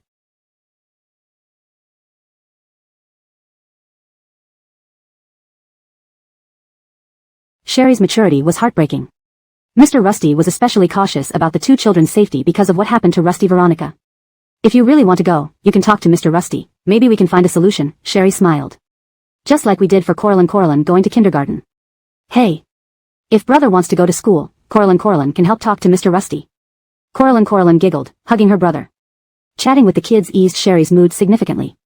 The next day, as soon as Sherry entered the office, a huge bouquet of red roses sat on her desk. Tobias hurriedly approached. These flowers were delivered this morning. Someone sent them to you. Before Sherry arrived, everyone in the secretarial department was discussing who sent the flowers. Nobody dared to open the card attached. Sherry placed her bag on the table, pulled out the card, glanced at it, seeing Sam's name at the bottom, frowned, tossed the card on the table, took off her jacket and told Tobias, take the flowers out, they're in the way. Should I find some vases to place them elsewhere? Tobias asked. No, throw them away, she replied. Tobias hesitated for a moment before picking up the large bouquet. All right. Actually, these weren't from Sam. If they were, he'd know Sherry disliked roses and preferred sunflowers. Gail rushed back from a trip overnight, showered and changed clothes, then returned to the office. Just stepping out of the elevator, he saw Tobias struggling to carry an oversized bouquet of roses from Sherry's office, halting in his tracks. Mr. Rusty, didn't you say you'd return tonight from your business trip? A secretary smiled. The matter wasn't as troublesome as thought. I finished and came back, Gail replied casually. Where did these flowers come from? Someone delivered them to little Miss Lee this morning. Tobias indicated the secretaries to take the flowers. After handing over the flowers, Tobias adjusted his suit and smiled at Gail. Delivered early this morning, little Miss Lee found them obstructive and asked me to remove them. Gail nodded, glanced at Sherry's closed office door, unbuttoned his suit, and walked towards his office, telling Tobias, tell your Miss Lee to come to my office. Tobias sensed something was wrong, quickly complied. Matthew, Gail's assistant, wasn't present. Tobias, unsure whether this sudden low pressure stemmed from the failed business trip or some offense by Sherry, nervously approached Sherry's office door, smiled at Ephraim waiting outside, and knocked. ###Chapter 206, Trust You. Manager Rusty has come. He asked you to visit his office. I think he seems a bit upset, Tobias whispered to Sherry, who was organizing her documents. Sherry, somewhat startled, nodded. Okay, I understand. You can go back to work. After finishing up the documents she was reviewing, Sherry knocked on Gail's office door with them in hand. Assistant Matthew came out of the office and greeted Sherry with a smile, thoughtfully closing the door for both Sherry and Gail. Sherry saw Gail, who had taken off his suit jacket and casually draped it over the chair's backrest. She stood before his large desk and asked, Tobias said you seemed upset. Was there an issue with Jaha yesterday? Gail didn't respond. He was fixing his shirt cuffs when he circled the desk to stand in front of her, leaning against it as he looked at her. Who sent that huge bouquet of roses? I don't know who sent them. The card read Sam, but it couldn't have been from him. He knows I dislike roses, Sherry replied. Gail took the documents from Sherry's hands and tossed them aside, then propped himself up in front of her, leaning closer with a faint smile. He understands you. Caught off guard by his sudden closeness, Sherry felt her ears burn while her eyes couldn't hide her amusement. Jealous? Gail grabbed Sherry's arm, pulling her close so she stumbled backward into the chair behind her, finally landing in his embrace as he leaned against the desk. Sam understands you? He cupped her face, his thumb pressing firmly against her lower lip, then repeated his question with a smile. Their eyes met. Through his glossy-rimmed glasses, Gail's gaze made Sherry feel tingles deep within. Sam grew up with me, so yes, he does understand me. But no one understands me better than you. Sherry raised her eyes to meet Gail's, her own clear and devoid of any deception. You understand me even better than I do myself. Every time you've advised me since we met, it has all come true. So, you know me better. Sherry gently rubbed her face against Gail's hand, which held her cheek, then grabbed the vest over his shirt with both hands. Why are you so jealous? Gail tightened his grip around her slim waist, pulling her closer. I get jealous even if someone looks at you with desire. Now, you tell me your ex-husband who claims to understand you sent you flowers. Don't you think I should be jealous? Perhaps the term jealousy wasn't enough to describe Gail's emotions. And what do you think? If you had a childhood friend and such an excellent fiancé like Amaryllis, and even Clifford, whom you value, drugged me to help you two be together, shouldn't I be jealous? Sherry asked with a laugh.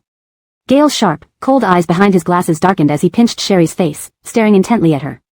It hurts. Sherry frowned and grabbed the wrist of the hand pinching her face. You knew about this and still aren't angry? Gail asked. I trust you. No matter what kind of relationship you had with Amaryllis before we were together, you came back to me after everything that happened. Wouldn't it be too unreasonable not to believe you? Sherry wrapped her arms around his narrow waist. Besides, I already had Tobias throw those flowers away. Sherry's answer should have been one that any man would find gratifying. Yet, after seeing the bouquet from Sam, seeing Sherry so understanding and forgiving made Gail's heart inexplicably heavy. He almost blurted out whether she had once been so generous towards Sam. But he didn't need to ask. Gail knew everything about Sherry and Sam's history. Coral Aaliyah hadn't always been so magnanimous toward Sam. Once, she ignored Sam for 3 days because he drank water offered by another girl during a game. Even Sam's attempts to apologize didn't soften her heart. They even quarreled over it. Gail remembered what the person watching over Sherry reported back. Sherry told Sam that if he believed drinking water offered by another girl was a trivial matter, she hoped he wouldn't make unreasonable demands. If she could accept other boys buying her drinks, she hoped he could accept her doing the same. And she did exactly that. Sam spilled the drink offered to Sherry, apologized obediently, and wrote nearly a 1,000-word confession explaining his mistake. At that time, Sherry undoubtedly loved Sam deeply. But now? She could analyze things rationally and give him such trust. This made Gail uneasy. He squeezed Sherry's face harder, roughly kissing her lips, parting her lips, and capturing her tongue precisely. Sherry clung tightly to Gail's vest with one hand, wrapping her other arm around his neck as she stood on tiptoe, tilting her head to kiss him back compliantly. Yet, Gail pulled away abruptly. Sherry gazed at Gail in a daze, her expression confused as her fingers slid down his forearm. This didn't seem like Gail, who usually kissed passionately without holding back, like a wild beast ready to devour her whole until she couldn't breathe. His reaction this time was strange. Do you love me, Sherry? Gail's handsome, cold features lacked warmth, his voice resonant yet domineering. Gail needed this answer desperately. Of course I do. Sherry nodded assuredly. Compared to Sam? The words reached Gail's lips, but he didn't ask. He feared her response might drive him mad. So, he ran his fingers through